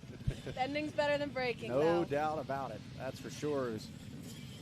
There used to be a company called the Bent Racing's Clothing Gear. Okay. And Doug Henry had a post that said "Bent, not broken." Yep. Yeah. So, and New England. Yeah. That's what my dad loves to say. When he hits the ground, he doesn't bounce anymore. He shatters. So. At my age, I am positive. I think there's a scientific study that the ground is harder now than it was 20 years ago. I think the molecules are tighter because when I fall on it, it didn't used to be that hard. Yeah, it didn't quite feel like that. So, got the riders lined up here. We're getting ready to see some other umbrellas going to be dropping by the side here momentarily. And we'll be back on track racing before we know it. That's good to have you here at the track, Hall of Racing with us. I know it's being a racer, sometimes it's hard to be a spectator because you want to be out there so bad. In your situation, the good part is you're strapped to you really can't. No, but it's just hard to watch it. It's a lot more stressful being a spectator. I can't control everything, obviously, but when I'm racing, it feels a lot calmer on my nerves. That's it. So you want to be out there, but also you know everything that can happen, left or right, and you're along for the ride as a spectator. Pretty much, but I still enjoy being here and watching. It's rather be here than at home. Day of the racetrack is better than a day anywhere Beats a day on the couch, that's for sure.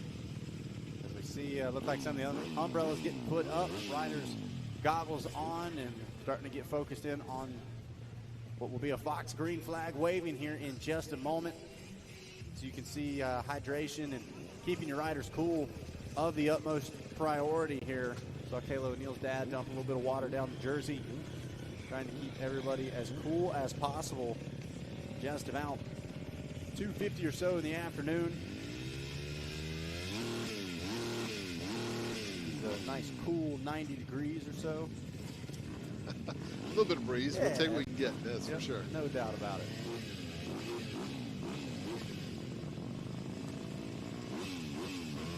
Goggles are starting to go on. That's always a good sign. See the board down there in the first turn. So I imagine we're getting ready to go green here in a moment. Talked about jumping jacks earlier. See that? You mentioned that keeping loose and it helps. I swear. So we're going to check that one off. Now we got to look for the fist bumps. And then double fist bumps. It's part of the routine. Now, Ruby, we talked a lot about how different things were going to look for our women's pro and everybody from Moto 1 to Moto 2. As a rider yourself, you're sitting there on the starting line. I'm sure you've been watching throughout the day, but what are going to be the big things you'd be focusing for on this opening lap that you think would have changed from Moto number 1? Definitely line choices. Once those AA guys get out there, they change the track almost completely. It's actually unbelievable. Lines you didn't think were possible that are now possible, and even the hot lines now. Just ask your brother about that, right? Exactly. No doubt, without a doubt. And that's such a good point because we've seen more than a couple sections, even in those FMF Extreme sections and that rock section as well, even just the way you approach, right? Some of them a little bit further over to the right, a direct approach. Others starting way over on the left side and then almost kind of snaking their way up the section as well. What could be perfect in Moto 1 may be atrocious in Moto 2. It could also go the other way, honestly. Like that Caselli section, some rocks could have been there, and now they're just cleared out, and you don't know it until you hit them. No doubt about it as the Fox flag goes up in the air. And here we go. Laser focus. And a lightning jump there from Jocelyn Barnes, picking up right where she left off, controlling the inside and controlling the lead headed in and out of turn number 1. As this track changed a little bit, what's the possibility of changing tires or setup? How much do you change as you watch and see how the track develops? You go back and get that deep into it? Really, we don't change too much. I have a tire that I definitely like. Sometimes sag is worth checking, but honestly, more times than not, unless something was wrong, leave it. Don't fix it. I was going to say, you see sometimes where in motocross, things like that, first, second motor, as the track gets rougher, you may soften up the compression a little bit or stiffen it up to how the track sets up. I imagine there's a little bit of that, but you don't want to change a winning situation. The track layout itself is going to play into what you're doing. So looks like we're getting to the second wave, getting ready to drop here. A vet and a senior sitting on the line, the 54 ride. Laser focus. Good jump. Husky as well, going to control things once again from the inside. Looking like a whole shot going to go along with it.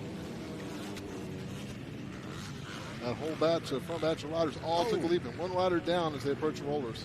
And I think kind of like we talked about earlier, that one rider just getting a little bounce off of the top and sent them a bit deeper than expected after that. You can also see the sun has been beating down on this course all day long. Something unique to JDay that maybe folks at home didn't know. No track names. There's no touching up, no trackers, no water, no nothing really touching the course throughout the day. What you see is what you get, and where we had standing water in some spots earlier today, now starting to see a little bit of clouds of dust pop up as things get dried out. We saw that at the last round at Lake Sugar Tree, where the dust played into the competition level, because you had either, if you're right on the rear wheel, you could see clear, but if you're back 4 or 5 feet, it was a smoke show, and you were left to kind of guess, commit, or drop back further so you can see what you're doing. Taking a look at your schoolboy 12 to 17 class, just bumping and banging inside of turn number 1. Rider going to grab control of the lead. This is 12 to 17. 12 to 17. We have one of the younger riders out there.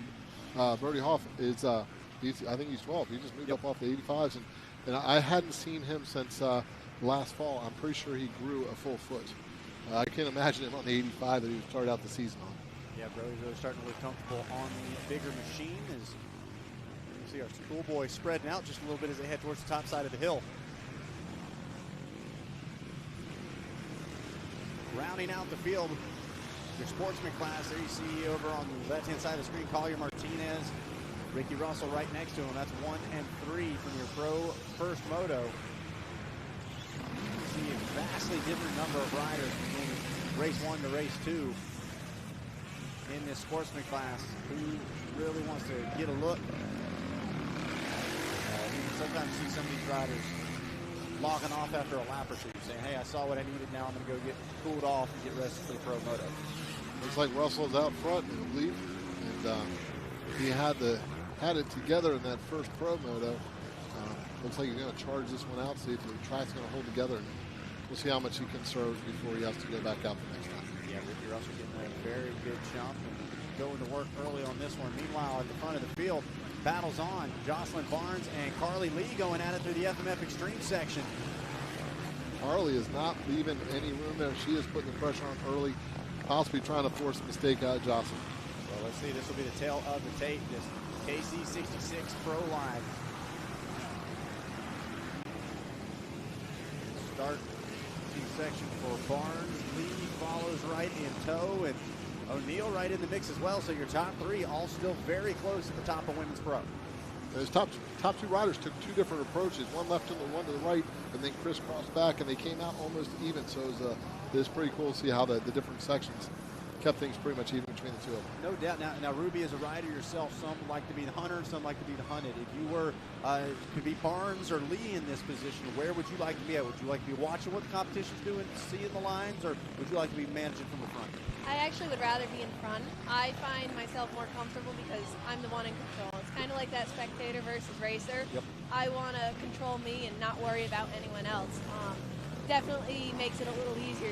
Hopefully, besides lappers, you don't have to worry about anyone going down in front of you, or especially dust more than anything, especially on a day like today. Yeah, that's a good point you bring up, especially as the track starts to get dustier and drier. Maybe a little more motivation to be leading from the front. Even if you do like watching some different lines, it's hard to watch anything when there's just a bunch of dust in your face. Especially your own where you're going. and thrown in obstacles like the FMF Extreme section or the Kirkaselli Pro section, you really want a clear view. And although the rocks aren't dusty, leading up to it, that puff of dust could change your lineup just the slightest bit, and that could be cause extreme error. Well, and we've talked about the little bit of breeze that's blowing through parts of this course as well, but in some of those thicker wood sections, it doesn't move quite as much as it does out in the field, so that dust kind of lingering around as you see Jocelyn Barnes meeting her good friend, the Dunlop split lane once again, going to back it down over that second double, but moves back to the inside line, and it seems like that's starting to maybe become a little bit more of the preferred line. And Jocelyn broke away after we saw her go through the rock section. She has found something and put some time between her and second place, Lee, and she is trying to break away and get a little bit of a gap so she does not have to attract it. And meanwhile, the battle's on for second place between Kayla O'Neill and Carly Lee. Now, these two not just fierce competitors on the track, they are BFFs, is I believe how they would say it, off the track. And we were able to catch up with Carly Lee and talk a little bit about the friendship that she has with one of her main competitors. It's awesome just being out there with somebody I'm so close with. And when we were younger, we actually didn't get along. And then there was actually one race, I came out of the camper in the same thing she was wearing. And then I think from there on, I think we just had to become best friends. So she's my best friend, and it's so fun to just be able to race and have such a similar interest, and it makes us so much closer. Both of us are just ready to send it and ready to just get after it. I mean, helmets go on, and it's serious, and it's game on, but you take them off, and it's back to normal. You know, you don't hold it against anybody. It's racing, so it is what it is, right?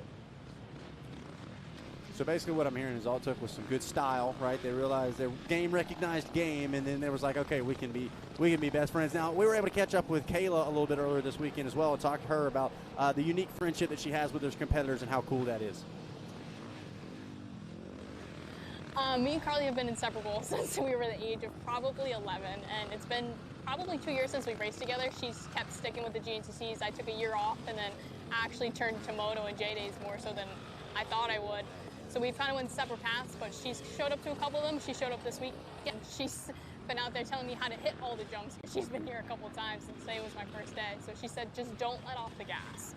And that's essentially what we do out there too as well. We usually, we usually end up getting a little too close together sometimes, and we pedal the track the same way.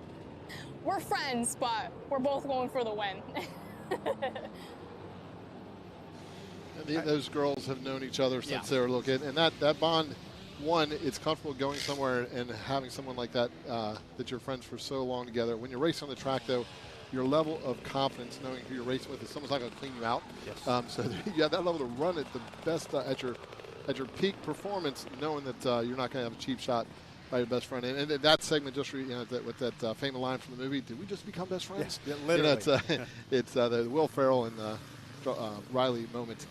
But seeing those girls, you can see it in their face when they talk about each other, the appreciation for one another. Well, and it's really cool. And I mean, Ruby, you can even touch on this. Maybe not BFS status all the way across the gate, but there's a really cool camaraderie in that women's pro class and divisions where even kind of as certain riders phase out, they're welcoming in the next generation of pro ladies. And we talked about just the overall presence of female racing in off-road motorsports. It has really, I think, continued to grow, not only in the participation, but in the skill level and how impressive the female riders have truly gotten, and the amount of work that it takes to be successful for them as well. It definitely does, and I think as a group more than anything, we've tried to grow the sport really, and that's where, like, maybe not the BFF, but we're all pretty friendly with each other, and that's where we really excel in. Any drama? Anybody you can tell us? Oh, never. Okay. No. I would never think so. I'm sure the guys would say the same thing. No drama there. Oh no, definitely. Yeah, some of my best friends growing up with, we had choice moments where I thought I had enough room. Apparently not. And the front wheel, there was a conflict between rear wheel and front wheel, and there was a pause in friendship for a short period of time. I've been told you wouldn't go for that pass if you didn't know me. And they may have been right. So I thought you were going to let off. Yeah, you thought wrong. Taking a look right now, looks like Ethan Ficklin out front on timing and scoring. Matt Hottentogler, I believe is how you say that last name, in that number 2 spot. Will Hopkins in the number 3 ride. Jocelyn Barnes, though, sitting comfy up inside that top 5 overall. Will Hopkins rounds out the top 5 now as Barnes moves back to the 6th place spot. Lee back in the 8th place ride with O'Neal, rounding out your top 10 and your top 3 in women's pro, still within eye shot of each other in a couple of these sections. It seems to be Barnes' thing, though, Ruby, just little by little, just chipping off here and there. Not really anything flashy, any crazy section where we're able to say that's Jocelyn's strong section. Just kind of sticking to her marks and slowly creeping away. Honestly, consistency is key. I think that like being better in one section can have its downfalls, right, versus she is really smooth and does really well in all of them, and that's where she inches away. Well, and you bring up a good point, having a one section that you almost put all the pressure on yourself in, right, where you're like, this is my strong section. If I make one mistake, it's going to ruin me for the next lap. That can be a lot to kind of stress over, if you will. It definitely can, and stress, you know, sometimes you just crash from all the stress, and then that fast section becomes your slowest. And we talked about, you know, kind of the duality between these ladies, the different disciplines that they've run, and we were able to catch up with your leader, who's under heavy pressure right now about moto versus off-road. She's skilled in both. What does she prefer and arguably like the best? Now, as I'm getting older, I like to ride moto more. As a child, I hated it. I mean, the classic, like, sit back as far as you can on the bike, hunch your shoulders over, don't hit any jumps. That was me. Like, I was terrified. I've learned that it brings a lot of speed to the table now, so I enjoy riding more of it. I'm definitely at home in the woods. That's kind of where I grew up. I grew up on the enduro side of things, but nah, I won't complain. I love to have some fast stuff out there. I love to hit some jumps. How about it, from a moto hater to leading the way and launching the big jumps out here? Jocelyn Barnes certainly has figured it out. It's interesting to see how tight the battle is close up, because Barnes had broken away a bit, and then looked like Lee tightened it back up, as we saw before. So we'll see when they come back around to this moto section exactly where they're at.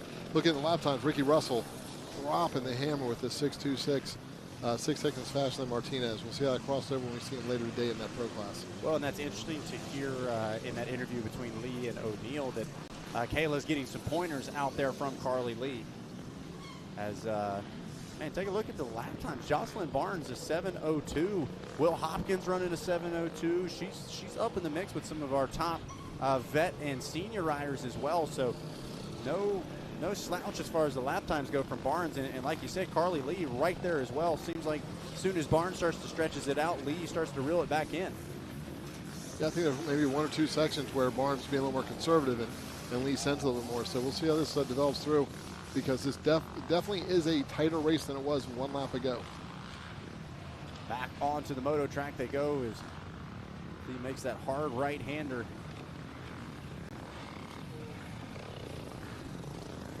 Working way through up to this uphill double-triple section here, playing it safe, getting it through. You can see how that bike's breaking loose a little bit, so I imagine traction may be coming into play as far as how they're able to pace their lap. After that first lap, they may have found some slick spots and are going to have to back it down a little bit to maintain their forward momentum. Well, just like we talked about this morning, some of those slick, shiny spots, got to roll the throttle on a little bit. And the same thing here in the afternoon as things get more hard-packed and beat in, especially if you are running something like one of those scoop tires. You got to know the throttle control. You got to be patient with it and roll it on rather than just try to snap the throttle to wide open. And we've seen where the scoop tire will do here. A couple years ago, 2 or 3 years ago, when Tomac showed up when the scoop tire first came out, he ran the scoop here. Early in the day, he was setting times.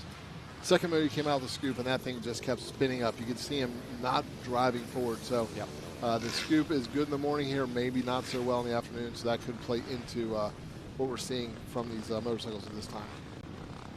And here at the Yamaha finish line, another lap in the books. Barnes checks in and checks out with Lee still right behind her. They run, takes the leap up and over that double. Nice and smooth. Working through the rollers.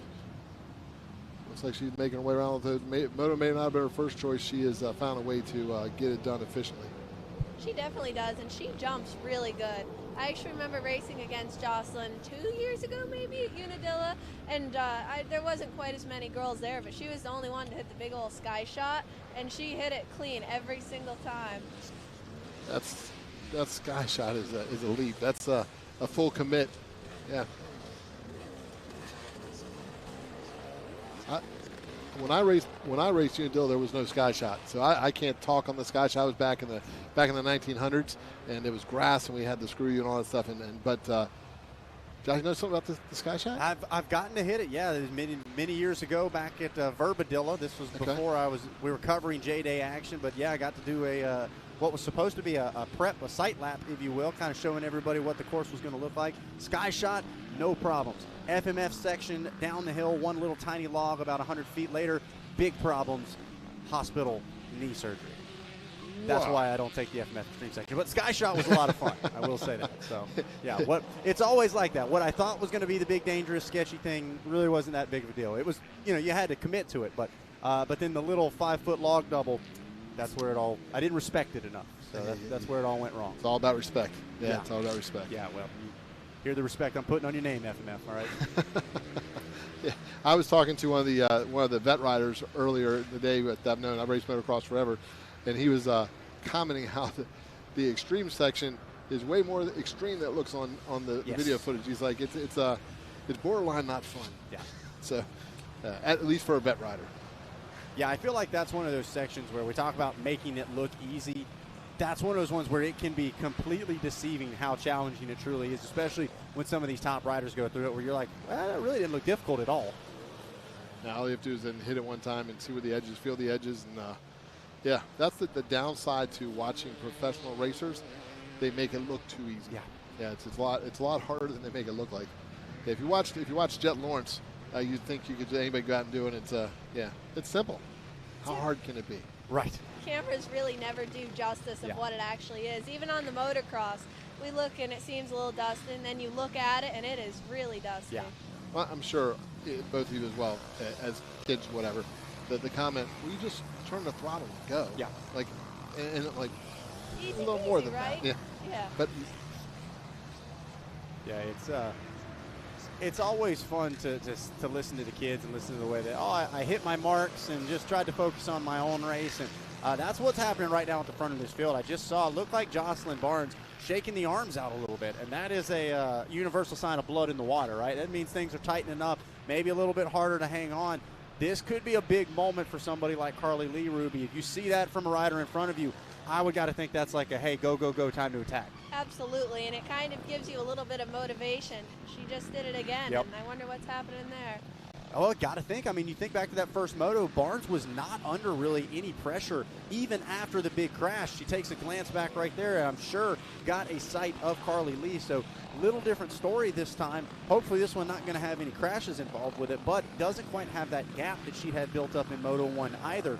Now, having to continue to hit her marks, can't afford a mistake because she knows Lee's right there. you got to wonder if there's a little bit of effects of the crash from the first moto. If she's feeling a little sore. Like I said, when it happens in the situation, your adrenaline goes. After you sat for a number of hours, the Charlie horses or the whatever may have been affected by it can play into it. And that could be to Lee's advantage. There you see Lee right there. Now, it did look like she had opened it back up. Barnes did just a little bit, as Lee has a couple of bobbles through that section as well, but it is far from the gap that we saw in Moto number 1. Yeah, she closed it up and then extends it back out again. And we take a look here. O'Neill, find a way to just toss. They're like tossing goggles. Is that tossing goggles there? Something got tossed outside that. Yeah, maybe a goggle. So, yeah, it's interesting because there's not much.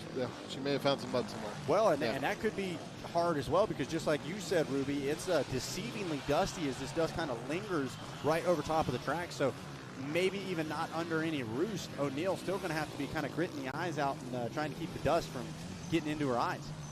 We'll take a look again. It looks like she closed it back up. So it's deceiving where that on the track. Yep.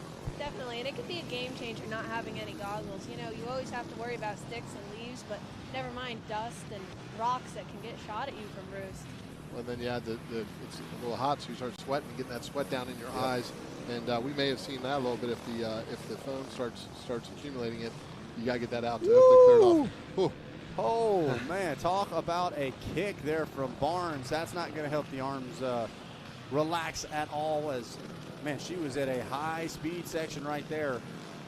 And this part of the facility, we're not far from that Dunlop split lane. I think she's going to be happy not to be on that side of the property much longer. Yeah, I was about to say this would not be the place she would want to have anything like that happen, is there's a lot of speed being carried through here. Once is enough for the day for Miss Barnes.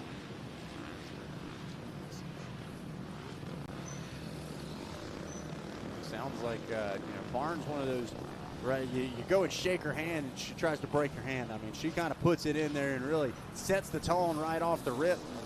She's very tough. You hear in her interviews, and whether it's physical pain, whether it's opposition from other competitors, she just always kind of seems gritty and up for the challenge. She's definitely gritty. I know she's had her fair share of injuries, and every single time she comes back, GNCC or JDay, she is strong when she does. That's it, as a racer, keeping your competition guessing a little bit too, and having that little edge, even if it's in the pitch, walking up, and it's one of those things where you're friends with people, but everybody else you can kind of get that look, and yeah, you don't want to show all your cards up front, and having a little bit of a poker face, never a bad thing. No doubt about it. As Barnes skies up and over the deer stand table, headed back to us by by Henry Hill. Wrong double A show. That's next round. Yep. We'll take a look back now. Now we see the gap that has opened up over between Barnes and Carly Lee. Carly's, wonder if she settled into a pace, or maybe she broke traction somewhere. Oh, wait a second. Something's going on there. Whoa, problems for Carly Lee as she pulls off to the side of the track. Sounds like it won't start. Yeah, and you can hear it. She is literally right outside of the announcer's booth. We are watching Carly Lee. I think it's cranking over. We can hear the starter cranking. It's not firing. And that's unfortunate because she was putting she was doing really well. Yeah, inspired ride there to close in on the leader of Barnes.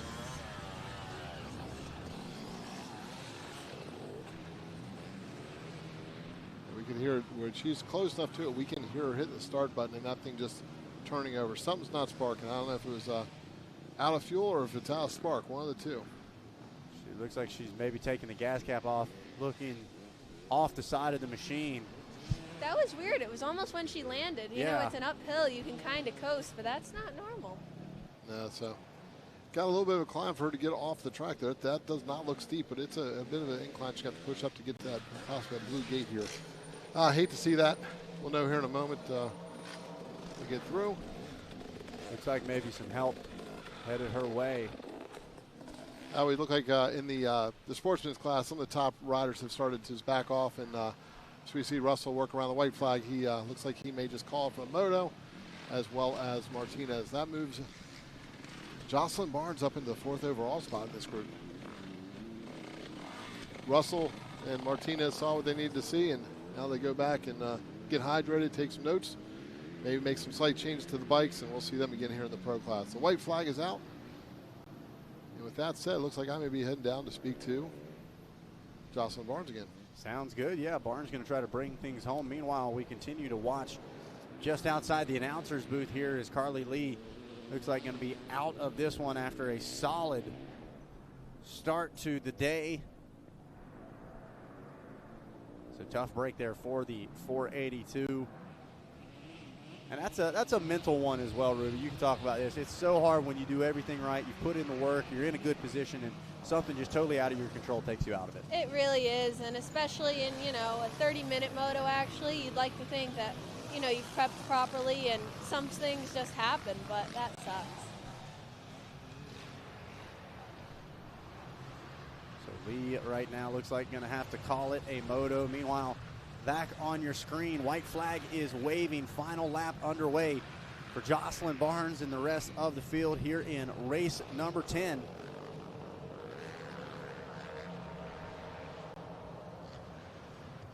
So Kayla O'Neill going to pick up another spot. How about it, Barnes? I mean, she was already in the number 1 spot, so it's not like she was handed anything, but got to think kind of earned this one. After that big get off there in moto number 1, really showing a ton of grit, putting herself in a good position again. As I say that, she comes together with a tree, it looked like. That was a little get off, but I think she's still kind of in the clear, and hopefully she doesn't crash again, and I think she's got this pretty good. So Barnes trying to bring it on home. Talking about it's never necessarily fun showing the video of your crash, but it's it is a little bit nicer when you can say, well, I still won after that. So It definitely is, and it shows how gritty she is, really. Not everyone can get back up after that, and especially do what she did. no doubt about it. Into the extreme section one more time. Again, you can see very decisive about where she wants to put that machine. And it pays off in a big way. Picture perfect trip through the extreme section. As now on approach for that Kurt Caselli 66 Pro line. This is, I would almost argue that this has been the extreme line of the course this weekend. The FMF section having its problems, but I absolutely agree. Yeah. And you got to get through that clean. It's a it's an uphill, sorry. And if you do crash, it's harder to go uphill. yeah, once you lose that momentum going, getting started back from a stop is so difficult to do. Momentum is really key, and it has a little jump. Well, there's Carly. Yeah, there you see Carly Lee hanging out just outside the Racer TV studios, in a heartbreak for what was such a solid run in this one. Meanwhile, the Husqvarna 777.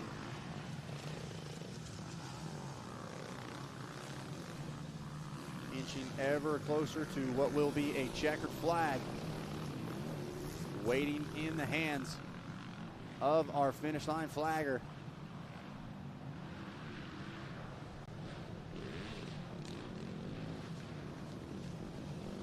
So we wait and watch here on the TBT Racing live drone.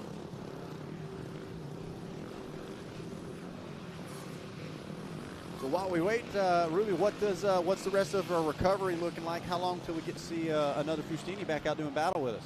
Definitely not until next year, unfortunately. And I feel like it's been a while, actually, since I have raced, just really trying to originally heal it and then deciding surgery was the way to go and get it all fixed. Well, I think it's one of those long-sighted decisions, right? Maybe take a little more time here on the short side, but I think there is an element of the big picture that has to be looked at as well, not just racing, but overall life. There definitely is. You know, I struggle doing like everyday taps without pain, actually. So I'm definitely, it's been a while that the shoulder's been an issue for me. So I think when I do get back to racing, it'll feel incredible. Yeah, it'll be a whole new world at that point. I know. Oh, well, we certainly can't wait to see that, and really appreciate you hanging out here in the Racer TV booth with us. Always nice to have some real insight from people that have been out there and done that. It's awesome to be here, Zach. Thank you. Not a problem at all. As Barnes now back onto the moto track, just a couple of sections away from a checkered flag and a 1-1 on the day. Didn't come without its own fireworks, but she can decide if she wants to mention that at all or not. You know what I mean? You can tell people, oh, it was a boring 1-1 weekend, or you can say I did a couple front flips. It still went 1-1. Either way, front flips are cool. Not in the moment. Sounds really impressive. Moment. Yeah, I was about to say. Does. When you say I did a front flip and went 1-1, it almost sounded like you meant to do it. You know what I mean? It does. It's absolutely purposeful. One more time, buzzing by us here at the tower. Barnes probably even going to catch a glance of Carly Lee off the side of the track there. Back down to the bottom of Henry Hill. One turn left to go. And ladies and gentlemen, it will be the 77 of Jocelyn Barnes going 1-1 on the day and getting the job done here from Budds Creek.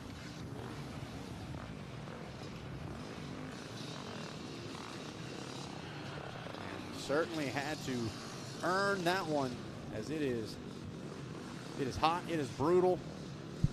They definitely had some close battles, maybe I'd like to say, at the beginning of that too. Yeah, can't help but wonder what could have been if Lee's machine would have been able to hang on there. Got to wonder if she wasn't going to be able to continue the charge forward, but certainly a bummer. You know, it sucks for anyone, and it's really awesome to see the battles.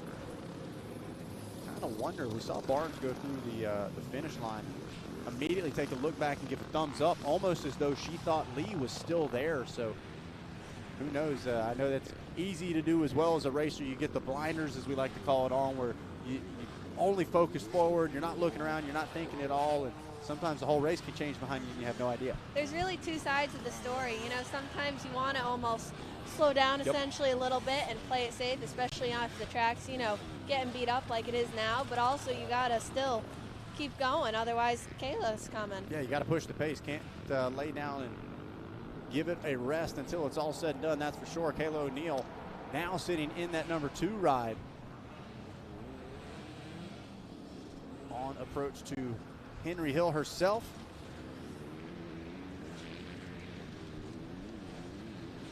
Meanwhile, they got a group there looking at Lee's machine, trying to get that thing fired back up. Obviously, the race itself kind of lost at this point, but nothing else. It's a long walk back to the pits. So. Yeah, I wouldn't want to be. Yeah. No doubt about it. There you see, checkered flag is out. Kayla O'Neill going to take the number 2 spot, crossing the line. And I believe we have got our women's pro winner standing by down at the podium. There is Carly Lee's machine. They got it hooked up to the ATV and towed back to the pit, so at least she's not having to push it. But we're going to send things down to the podium, do some celebrating with Jocelyn Barnes. Jocelyn out front again, had control of that motor, had some pressure from Lee, and then she had a mechanical halfway through, and that let you kind of send it through. Yeah. But you were putting your time in out there and kept on 2 wheels this time, but definitely looked the track was getting a little more challenging. Track was challenging, but man, my body is sore and hot, so I just wanted to cruise it to the end. There's Carly going by. Hey, Carly. Hopefully she's okay. It looks like it's just a bike, so I love riding with these girls. I love this track. I love these people, so I'm so blessed to be here. Taking a win today with a bunch of good people around you, and looks solid all day long. Probably be a little sore tomorrow, but with the win, makes it a little bit easier to deal with. A win's always good. Anybody you'd like to thank for getting you out here in the front? Same, Parts Unlimited, Moose Racing, HBD, Steve and Denise Hatch. I didn't say them the last time, but they've been a big part of the years in the past and future, so I'm grateful for them.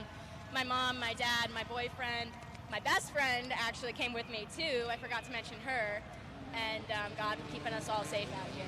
Any chance of seeing you back here for the WMX round later this year? Maybe not here, but maybe Dilla. All right, it's always good to see you out racing. Congratulations on a great day, and we'll see you next round. Thank you. So how about that? Jocelyn Barnes gets the job done. No doubt about it. Going to be feeling this one for a day or two afterwards, but just like Ian said, a 1-1 makes it a little bit easier to take the pain. Well, Ruby, let's break it down as we take a look at our MX Trophies race recap. A lot of hype coming into this second moto, and the ladies certainly delivered. They definitely did. It was a really good battle, and unfortunately for Carly, but still good job to Jocelyn, especially after that first moto tumble.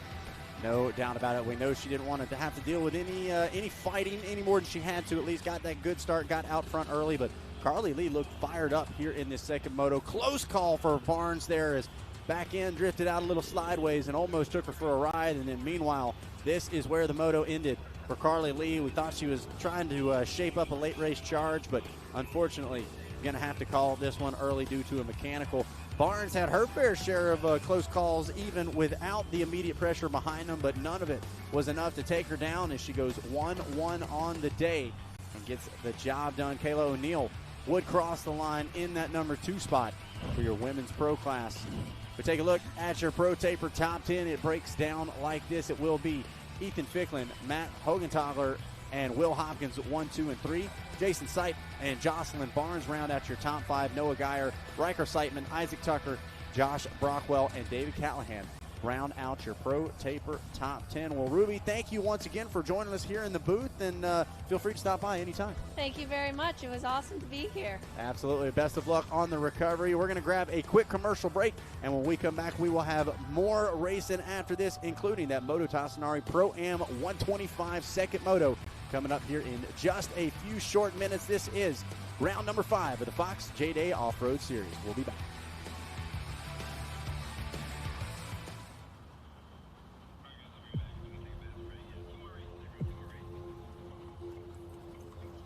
We've been there since the very beginning. 20 laps, the main event, the blood, the beer. Organizing the industry and building champions.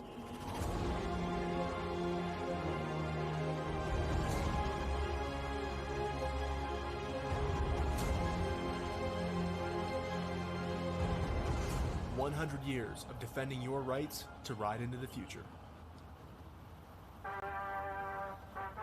Redline Oil, formulated to win, proven by me.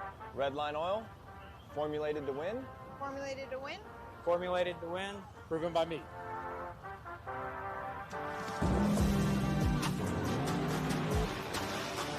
Formulated to win, proven by me. Proven by me. Proven by me. Redline Oil, formulated to win, proven by me.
JDay Offroad live coverage is brought to you by FMF, the power of fun, celebrating 50 years of ear-to-ear wheelies.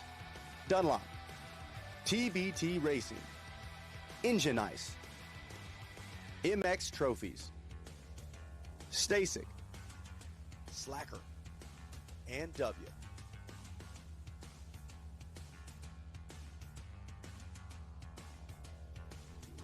Well, hello, ladies and gentlemen, and welcome back to Budds Creek here in Mechanicsville, Maryland. Just wrapped up our second of the Women's Pro Motos. Now getting the sights set on race number 11. Of course, featuring that Moto Tassinari Pro-Am 125 class, B250, B-Open, B200, and B-Open Electric. All going to be coming at you.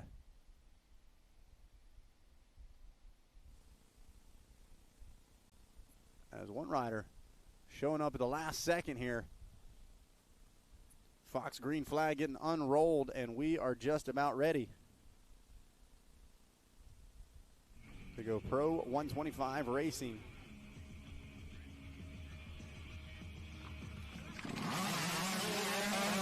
Quick little two-step start there. Tokinos and Medallia wheel to wheel, but how about it? Talon takes the inside and takes the whole shot along with it. Talon and Medallia going to lead him up and over the step up. Looks like Tokinos right there in the number 2 spot. So a bit better start for the 444.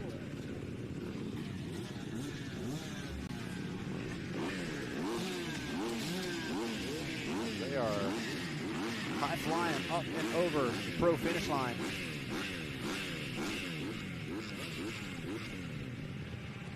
You can see the lines really starting.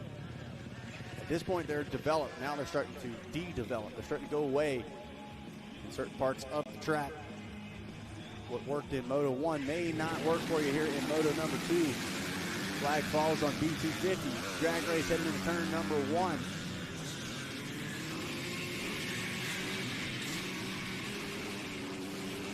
Quite tell who it was that grabbed the whole shot. Looked like maybe Meads potentially making a pass up the inside, headed to the step up. B-Open and B200 coming up next. Row number 3. As we get further in the day, we thought we may see the hottest part coming out, but it seems like it just keeps cranking the heat up outside. Yeah, it is definitely not cooling off at all. The riders can feel it. We can feel it here in the booth, and you can almost start to see it in the fatigue late in the race as well. The riders, you can see the fitness level of a lot of these riders out there coming in at the podium to interview. You can see it. The heat is pushing them to their limits. Yeah, starting to take control. good to see Justin up there with that win, going 1-1 after that hard get off. Definitely going to be a long ride home. It'll be a little sore tomorrow, but yeah, all for the glory. Yeah, exactly. I mean, by no means do you want to pick sides or anything like that, but after a crash like that, it is always nice to see somebody be able to pick it back up, finish the moto strong, and then to be able to go 1-1 on the day after a big get off like that, certainly impressive to see. Yeah, racing's life. You learn how to pick yourself up, dust yourself off, and keep going at it, whether it's at the racetrack or at work, wherever you're facing. To be able to overcome when things get rough, that builds character. No doubt about it. Yeah, we're really seeing some of these downsides of these jumps. The hard pack, I keep using the word concrete, but it is getting slick. So as we get close to the end of the day here, traction is going to be more and more challenging as these racers attack this course. Well, I tell you what, speaking of challenging right now, the number 1 spot is what everyone's challenging for at the top of Pro-Am 125. As it looks like Coquinos has taken over the number 1 spot, but looks like that was Weiss in the number 2 ride trying to bring the fight to him and trying to steal that number 1 spot away. This is it for the winner. Whoever comes away with the win between the two takes the overall, gets points. And as we saw Coquinos closing in, Weiss had good control over that first moto, but Coquinos knew what he had to do. Being out front now, see if he can break free and get a little gap. But it's early on. Right now, he's where he wants to be, and that's out front with a clear view. And he's got to make Weiss is the one that's got to go to work this time. Yeah, I think you hit the nail on the head with this one. I'm expecting a full sprint from Coquinos at least for this first lap and a half or so, trying to get away from Weiss, but I'm not sure if it's going to work like he wants. I think the 16 may be able to hold that pace, at least early on in this moto. We've seen the success that he's had in motocross racing, obviously success in off-road as well. So this guy's got a mix of the speed and the endurance. He's going to be a hard one to rattle from the front. Well, with that said, too, you can try to sit still and crank out a pace, really send that first lap, but the track is so different. You got to be careful of that because you could overcook a section, you could break traction and find yourself on the ground and make it more work for yourself than you really need to be. So it's that balance between the desire to run away from everybody and then self-control and just maintain. He's in he's in the spot right now where he can clear track and he can control it at this point. Watching at the moment, Medaglia in that number 3 spot. Still close battling between the 4 and 5 positions as well. So you get back out in these areas where there's no shade, the sun, you can see it baking down there. It's going to be a little loose coming out. And then we'll watch the rear wheels, see how sideways they get in this section. They're riding the edge of the track where the dirt is still kind of packed up. They have some to grab hold of. The section they're coming through now is actually roadways that they use to get the campers in and out for the National. So that is extremely hard packed. That might as well be a roadway through the track. Although it's not paved, it is extremely hard packed. And we can see Weiss right within eye shot of Coquinos. So these two riders are breaking away from the rest of the pack, and it will be a showdown to the last lap. How about it now? The pressure has moved just a little bit as Weiss trying to keep off of fighting Medaglia. Sweet sounds of 2 strokes ripping their way around this Budds Creek course. How about it? Weiss launching the triple there. Yeah, maybe that small displacement 125 2-stroke, giving it everything he has to get through it. We're not going to see him get all the way over the Gulf, but the fact they're attacking the majority of the obstacles on this track is pretty phenomenal. Watching the 125s go to work is Talon just ever so slightly falling off the trail of that top 2. It's good to see Talon up there, at least threatening for that top 3 spot. Coming back off injury, coming back out here again. Any progression, any improvement from one motor to the next has to be welcome. No doubt.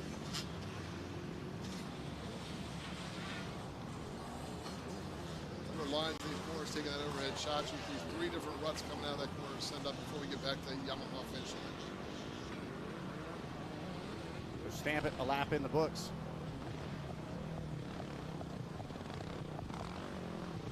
Go around, get the burn of the step up. Shot of the leaders here momentarily as we get the top spot. There's almost evenly spaced out. 3rd and 4th are probably the closest on the track. this field of Pro-Am 125s. Just a constant puff of dust, and that's as a character of the JDay courses. Like we mentioned earlier, track does not get touched, does not get groomed, and water does not get put on it. So dust becomes another variable in the racing here. Yeah, well, and I think that's something that I've really, in the last couple of years, becoming more involved with the off-road specific community, getting to work with the GNCCs, and here at JDay is that I really appreciate about the off-road community is, and my moto folks, forgive me, they don't whine as much, okay? They don't complain. I swear I complain more about the rain and the dust than any of these off-road riders do, because they just have learned to accept it, take it as it comes, and like you said, use it as an opportunity, use it as an obstacle. Lexon lap times, take a look right now. Coquinos in control of this with a 6:21. Talon Medaglia a little bit faster with a 6:27 than Austin Meads, who's at a 28. Meanwhile, Weiss, there we go. That makes a little more sense there. 6:26 for Robert Weiss. Medaglia is only 1 second off of Weiss. I mean, that's still 1 second, but the fact the young man stepped back up and at least in there with a set comparable lap times is to be commended. And he is attacking through the woods, just bobbing and weaving through the trees. So right now it says Coquinos, Weiss, Medaglia, and Temple. Temple was solid in that first moto, running in that second spot for a bit. And we saw Coquinos break free and get through. In this one, though, Coquinos is out front, controlling this race, has a bit of a lead over Weiss.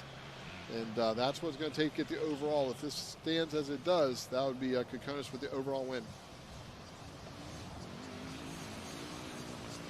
Temple right now kind of in full defense mode. He can't even focus on charging forward. Grinowick's in that number 6 spot, is right behind him, and that is not a guy that you want breathing down your neck. He is very creative, very comfortable at taking some different lines. He won the 158 class out of GNCC, and so this is the kind of guy that can jump up and steal a spot away when you least expect it. So Temple going to try to break a little time between himself and Grinowick, see if he can refocus on bringing the fight to Talon Medaglia. Meanwhile, things not getting any less tight here at the top of the field. The Fox FPV drone. You want to know what it's like to eat roost off the back of Robert Weiss's machine. This is it. Catching some spray as we head into the FMF Extreme section. Coquinos doing what Coquinos does. Last 3 rounds he has won, coming away with the points. He's in the points lead, putting it together with a 2-1. We'll get him another 4 out of 5 mark. And his worst finish so far in the series, this class has been a second. Yeah, Weiss, you can tell at this point, this is Coquinos' managing class. And by no means, you heard it in the interview, he's not rolling over, he's not rolling around in this class. He truly is competing. He wants to win not only each race, but the title as well. But he is playing a management role in the sense of focusing on that pro moto. Looks like, who was that went down? Oh, problems there for Grinowick at the top end of the KC66 section. So even some of our best riders getting caught off guard by that section, of course.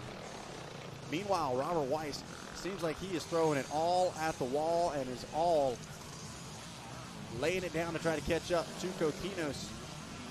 Justin, for the moment, being able to put up a solid defense, but as far as title goes, Coquinos does not need to win this. He's got a pretty solid points lead, and with another race coming up, if Weiss gets close, you got to wonder if he'll just kind of let it happen in the effort to conserve energy, because it's getting hot. It's continually, I wouldn't say it's increasing in heat. It may not be that case, but the humidity is definitely making it feel that much more hot as these racers circulate around this demanding Budds Creek racetrack. Weiss is, this is his priority class. I believe Weiss also racing in the pro class on a different bike, but this is what he really wanted to show up for and compete for a win in. And so maybe almost a tale of two completely opposite stories between Coquinos and Weiss, both in the same classes, but maybe a little different focus for both riders. So one going to be willing to risk it just a little bit more. Two different stories, two different lines through the Dunlop split lane, and two great riders going to battle at the top of the field here for the Moto Tassinari Pro-Am 125 class. We can talk strategy, we can talk dedication, we can talk what people want, but a racer is a racer is a racer, and it's hard not just to want that win. And you got to think if Kokinas feels like he can run a pace, you got to wonder where he's managing. If he's running 80%, if he can do that and take the win, of course, the win is always the desired result. Yeah. So, but with that said, these riders are at the top level of fitness. So this also gets their bodies warmed up as well. So when they get out there in that pro class, I know for a fact that you sit for 2 hours in between motos. Things tighten up that much more. This is a little warm-up round. If he can run it at a manageable pace, it could benefit him as well in that pro class later on today. So watching up and over Henry Hill. Sweet sounds of 125 battles here in this Moto Tatsunari Pro-Am 125 class. Kokinos, another lap complete. Got the battle cam up here for those top two riders, Justin Kokinas and Robert Weiss, doing it for the battle cam, Stoke battle cam, battle for the lead. Keeping all eyes on the front of the package. Kokinos has opened it up, I would say, just a little bit in those last few sections of track.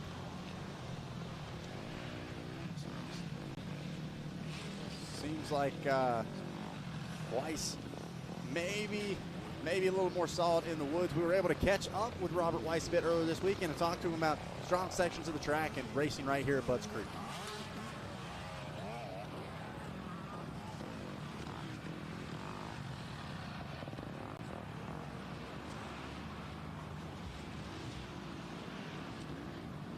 It's a really fun track. The national track is awesome.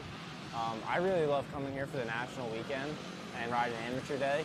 The track's always super deep and prep's really cool, so that's fun. And the woods here is pretty awesome when it's good and there's moisture in the ground. Even when it's dry, there's still some low-lying areas down by the creek, and it ends up being pretty fun. So overall, I really have enjoyed this place over the years. There you have it from the number 16 machine. Now Justin Kokinos, who's currently out front, gives his thoughts on racing right here at Budds Creek as well.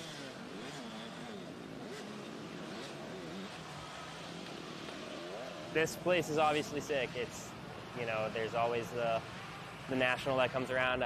I've done it once before. I made it to Loretta's for the first time in 09 here. So I love this place. It's a sick track. Obviously the elevation's sick, the ruts, everything about it. The big triple step up's fun. So yeah, this place is cool. Love to hear it there from Kokinos. This is one, like I said, I've heard people talking about all season long. Oh, well, if you can only go to one, man, I don't know. Budds Creek might be the one to check out. And so certainly cool to see the excitement, not only on a rider side. We were obviously able to talk with Jonathan Beasley a bit earlier, and it just seems like everyone from Ethan, staff at JDay, Ezra, and staff here at Budds Creek, the riders, the fans, everyone knew this was going to be a good one. Yeah, with that, the storied history here at Budds Creek, it's almost a folklore, and so the chance to come race it in your own genre is monumental.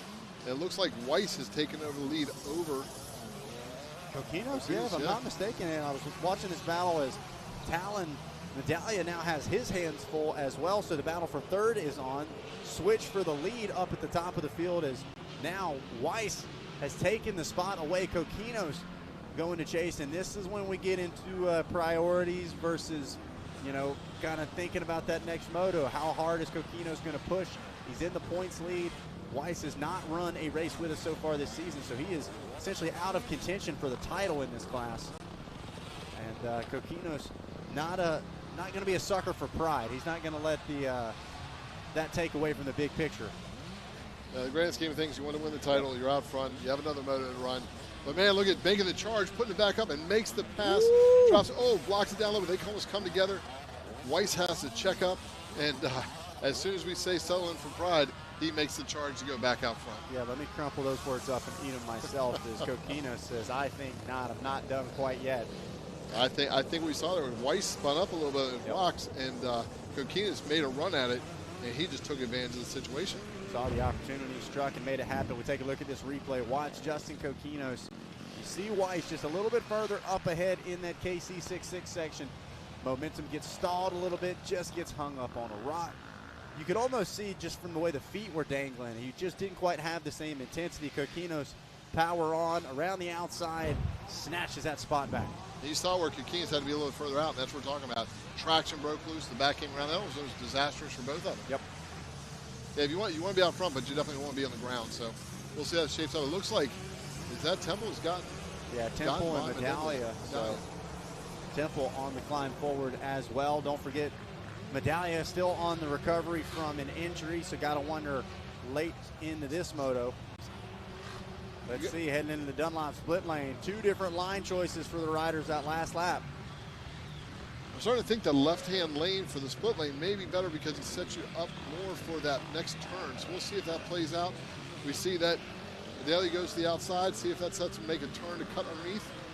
A little bit different run. The lapper is going to play on this one a little bit, though. They have the zigzag to make it through. Yeah, I see what you're talking about on that outside line, though. We saw Ricky Russell doing that in the first pro moto as well, really focusing more on how it shapes them up for that next corner. But, man, Weiss, you can see how hard he's riding and starting to flirt with almost overriding this bike as well. Back in, dancing around, hard on the throttle. Got to try to almost slow down to go faster. Yeah, throttle control. It didn't jump uphill triple that time, so you have to think he's probably feeling that back end spin up a little bit more. We are seeing traction breaking through the process. You have to wonder if Coquinos really knew he was that close, or if it was a mistake that made help the pass happen.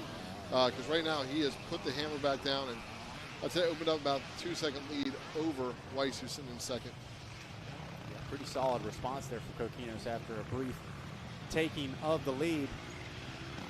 We see Temple's not that far back, and it looks like he has broken away from Talon. Talon setting the pace, and there's a gap now between the 3rd and 4th place riders. They kind of manage this race, working around. We got maybe a lap and a half, 2 laps left to go, I believe. Well, watch and wait. Here comes your leader through the Yamaha finish line. No white flag yet. See if Weiss can buckle down and make a charge as they get around here. I imagine that we're going to see something happen. Weiss seems to be approaching that first half of the woods a little more aggressive than Coquinos. Yeah. I know, it does kind of seem like Coquinos just found an extra gear. Yeah, it lit a fire under him when Weiss got by him, and I think he decided at that point that he wanted this win more than he wanted to conserve energy. Yeah, I saw Coquinos coming through that section. Almost looked like he was looking back across the track up at the Yamaha finish line. Almost wondered maybe if thought he missed that white flag, but did not see it waving out there. So yeah, it's not wishful thinking, is what we're really, there's no way. Certainly feels like 30 minutes. I've been there. I swear I've come around numbers of times and seen thought the white flag was going to be out 3 laps in a row, and it finally came out. It was like the early Christmas gift. Coquinos out there with a 6:16 lap time. Weiss with a 6:12. So they play around here. Weiss making a charge through the woods. I'm telling you, this first section of woods is where Weiss seems to make his time up. So we'll see when they get around to that FMF Extreme section if the gap is closed up some. Here we go. All eyes at the front of the field. The Luxon lap times set the tail as Weiss has got the pace, but Coquinos has the position.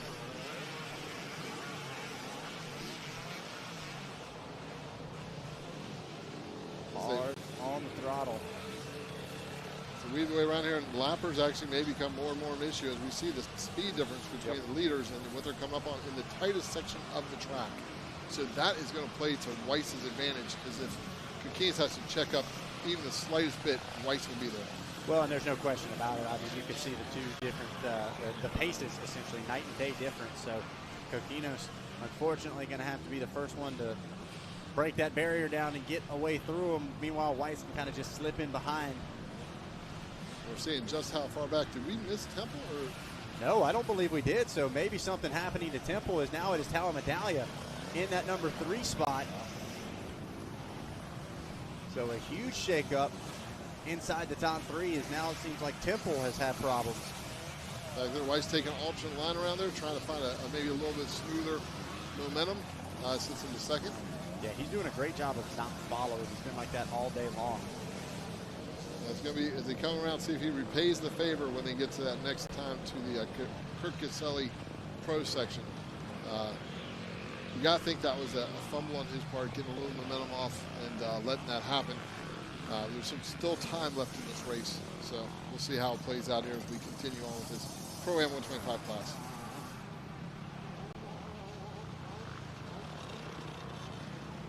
All right, cutting back through here on the well, now we flip over to the Fox FPV drone. Nice little move there from Weiss, kind of hopping up over top of that log. Saves maybe a tenth here, a tenth there. Ooh, kick from Coquinos. Things starting to break down in that extreme section. Here we come up on the Kirk Caselli Pro section, charging up through this rock section to see if Weiss can manage a little better. He has definitely found a line this time and carried momentum all the way through. So didn't give up anything, but it looks like Coquinos had a solid line through there as well.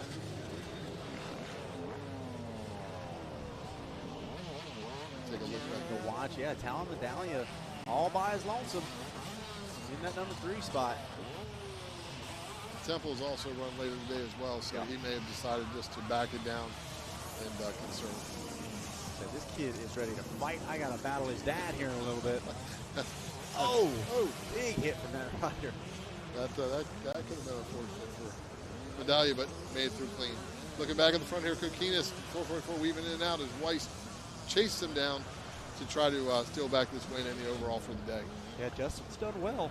I mean, even in lap traffic, really has done a good job of maintaining that gap. Not pulled it out at all, but I really feel like he's lost a ton. And somebody like a Coquinos, he's that kind of guy where you can, as long as he's just got enough room to be in front of you, that's all he needs. He doesn't need to have a ton of breathing room. He's so hard to force into a mistake. Whether you win by a minute or the width of a knobby, a win's still a win. So he'll do what he has to do. But we see the overhead shot here, seeing the momentum of Weiss coming up, trying to reel it back in as they work their way back around. We'll be approaching that Dunlop split section. We got a lapper in front, so we got multiple lappers. So Weiss could use this to advantage. Goes back to the outside. He's going to try to sweep around. Yeah, Coquinos actually switched the outside this time. Yeah, so going to switch lines there for the 444. This is not the place you want to come on with lappers. Up this off camber, there's not a whole lot of room to go. But Coquinos is managing like a pro. Worked his way through, got a little loose there, but maintained his gap over Weiss. Cuts to the inside and going to slam the door on that lap rider as well. Still able to get the step up, but that actually may be big for Coquinos in the sense of putting breathing room between himself. That inside line, obviously a bit less distance, but that was a cool line there from Weiss cutting back across, but man, it kills the momentum headed towards that big step up. Coquinos doing everything he could just to get over it. And all these smaller displacement two strokes, momentum is such a key part of success. Really keeping the flow going, keeping that thing up in the RPMs. The second you lose that momentum, it's like starting all over again, and no one wants that. So coming by the tower once again. Let's see. Coquinos this time goes way over to the left-hand side of the track, going to sweep around that outside. Sure, going to start to see more of that. As white flag is out. 1 lap left to go. Here in this Moto Tassinari Pro-Am 125 class. It looks like Coquinos has settled into a pretty constant pace here. If something takes a look back, sees he's got enough room. We'll see if he settles in. I'm not sure how willing Weiss is going to be to put the charge in on this last lap. Yeah, I don't want to say Coquinos is broken, but at this point he's in position to. It's really going to take a mistake or something out of the ordinary for Justin, I feel like, to fall that far back. Not sure that Weiss has got the ability to make that much time up. As we see Coquinos take one more charge down that hill, entering in the first wood section once again. This JDay Offroad GP track has been a test of skill, determination, physical fitness, and Coquinos has knew the assignment, stepped up, and is getting it done in this Pro-Am 125 class. Back on your screen, Justin Coquinos continuing to march his way forward. Lapper gets out of the way, lets Weiss through, but at this point, Coquinos' momentum has pulled himself out where he's out of sight of Weiss. Weiss doesn't even have eyes on him at this point. So, and we talk about this all the time, even in GNCC. Once you're out of sight it's so hard to be able to find that pace. And so for somebody like Weiss right now, doing everything you can, but without knowing if you're making up any time or anything like that, it's really going to be difficult. Stepping into this race for one round, come away with the second, still a good feeling. Yes. You always want to win, but a 1-2, nothing to be disappointed. So with that said, white flag is out. I'm going to make my way over here, and we'll talk to Justin Kokinas and get his take and see what he's looking forward to for the pro race. There we go. All right, so going to be getting ready to chat it up with Justin Kokinas here in just about 3/4 of a lap or so. He's able to hang on for a overall victory.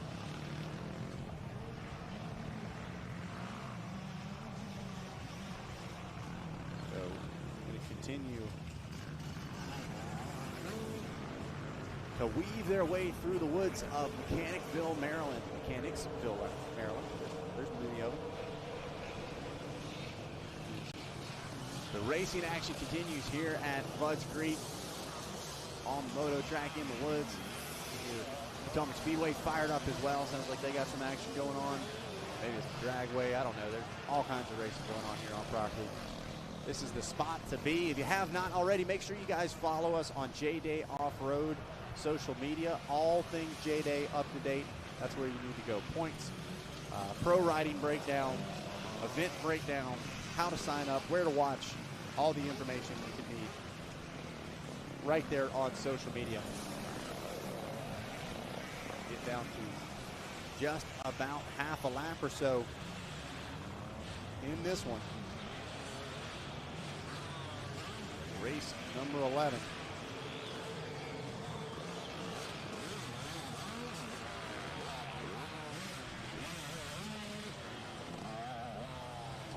Fox FPV drone. Weiss continuing to use every inch of the track, starting to piece together some of those edges as well.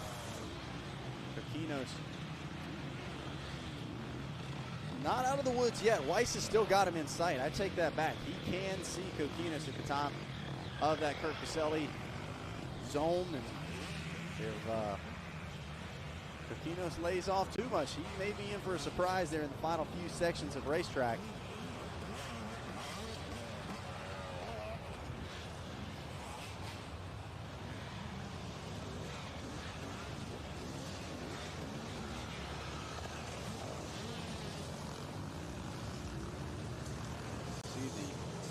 Ruts that have developed in parts of this track as well. The soil, strong as it may be, can't help but break down after having this many JDay Offroad rippers make their way through.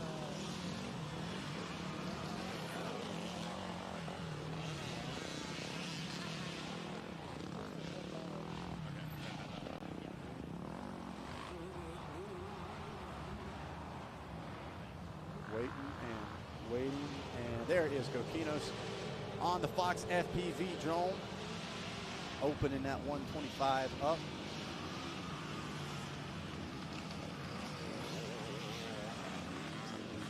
Fastest part of the whole course.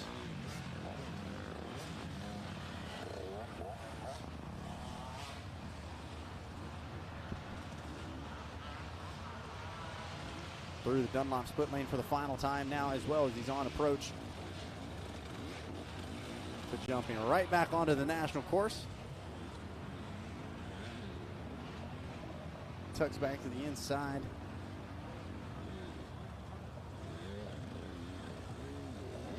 And now just a couple of corners away from a checker flag and an overall win here this weekend in our Moto Tassinari Pro-Am 125 class.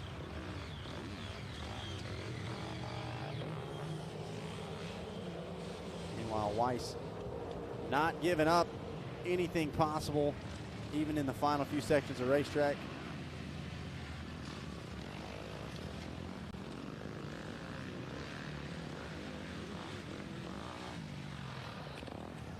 Kokinas buzzes us here at the tower and just about a corner away. 2-1 is enough to get the job done, and it will be the 4:44 of Justin Kokinas grabbing your Moto Tassinari Pro-Am 125 win here from Budds Creek in round number 5. Big shout out to Robert Weiss there in the number 2 spot. Crossing the line not far behind Kokinos.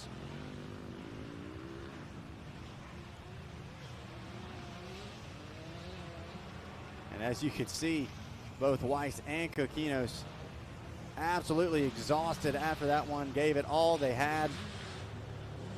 That's what it takes to get the job done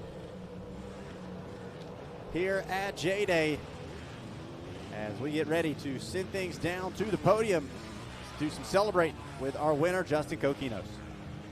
All right, down here with Justin Kokinos, putting the work in this one, got out front early, had a bit of a challenge mid-race where you had to get back to work, made a charge to that rock section back to lead, and then it got aggressive dropping down. How'd it feel that whole race? You had to let it hang out for a moment.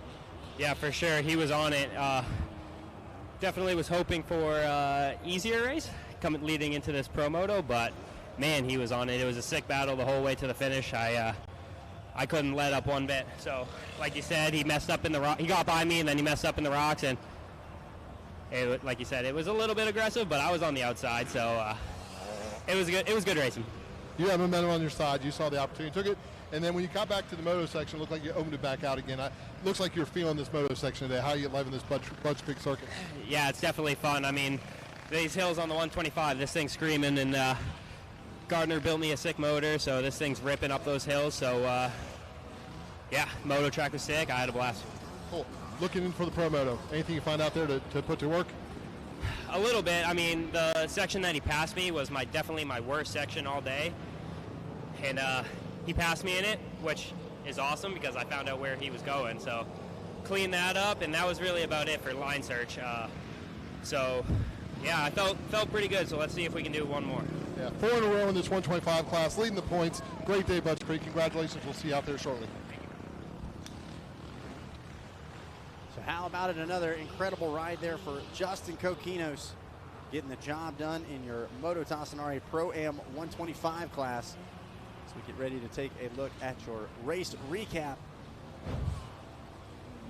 Show you how it all went down. Kokinos staying calm. Start absolutely crucial here in this second moto, a very different track from what they saw earlier today. Of course, Lap Rider is going to play their part in things as well, but at the front of the field, Justin Kokinos and Robert Weiss went to battle. As Weiss was able to make a quick move early on, get around Kokinos, but the 444 would keep the pressure up, and there it is, snatches that lead, I should say, right back. And that was going to be enough to take it all the way down to the checkered flag. Lap Riders in a deteriorating course gave him some difficulties, but all in all, the 444 knew how to get the job done and did just that as he walks away. Your overall winner here from round number 5, your Pro Taper Top 10 breaks down like this. It's Justin Kokinos, Robert Weiss, Talon Medallia 1, 2, and 3, Austin Meads, and Tegan Temple round out your top 5. Matt Webb, Joshua Bonds, Bobby Betancourt, Kyle Bates, and Jacob Blackburn round out your top 10 here from this one. Well, folks, don't go anywhere. We're getting down to the final few races of the day. You don't want to miss it. We'll have it all right here on Racer TV and GPTV. The Pro Taper Budds Creek Grand Prix Round 5 of the Fox JDay Off-Road season. We'll be right back.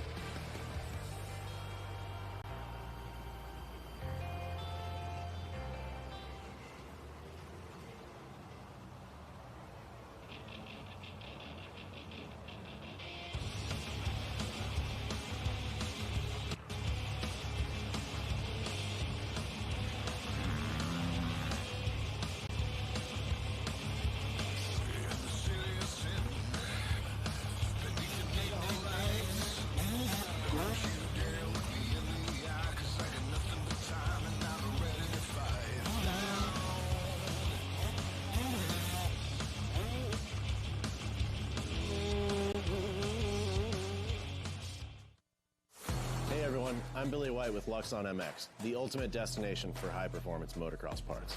From our state-of-the-art triple clamps to our lightweight, vibration-absorbing handlebar mounts, every Luxon MX product is meticulously engineered with cutting-edge technology, thorough testing, and always crafted from high-end materials. It's our passion to create components that provide unparalleled comfort, control, and confidence on the track.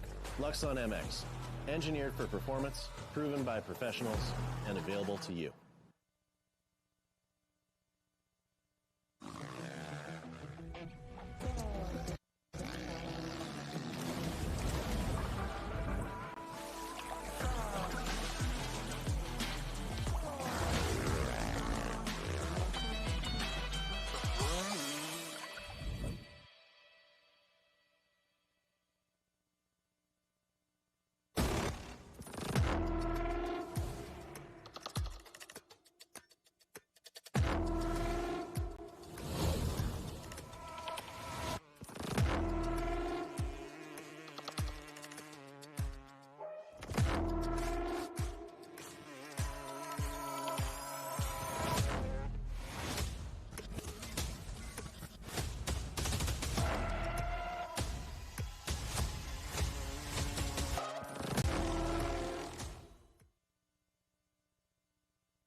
Redline oil, formulated to win, proven by me.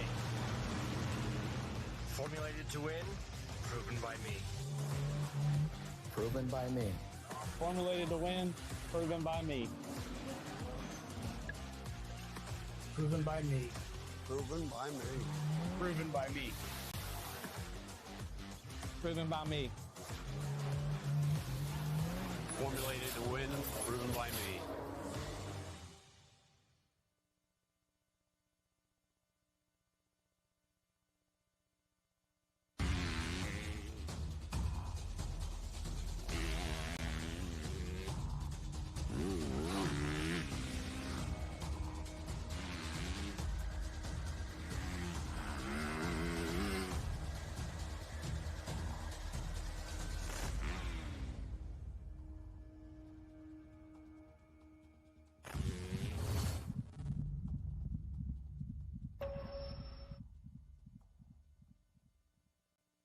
Some of us have an unextinguishable fire burning inside us.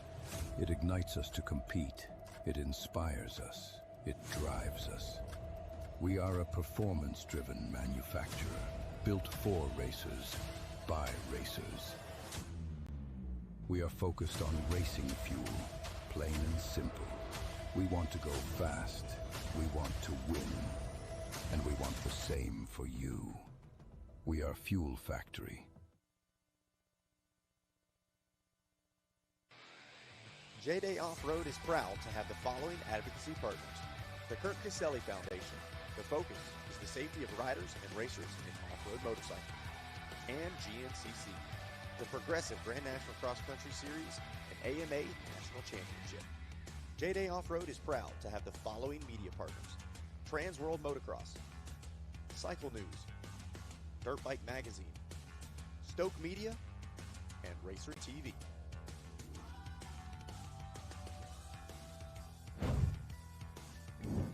Well, hello, ladies and gentlemen. Welcome to Budds Creek Motorsports Park. If you haven't been out here, just a little over an outside out of Washington, D.C. Plenty of festivities going on out there this weekend as well, but this is the place to be. One of the most iconic motocross tracks in the country. And we're taking it a step beyond that as we bring JDay Offroad Racing right here to Budds Creek for the first time, the Pro Taper Budds Creek Grand Prix.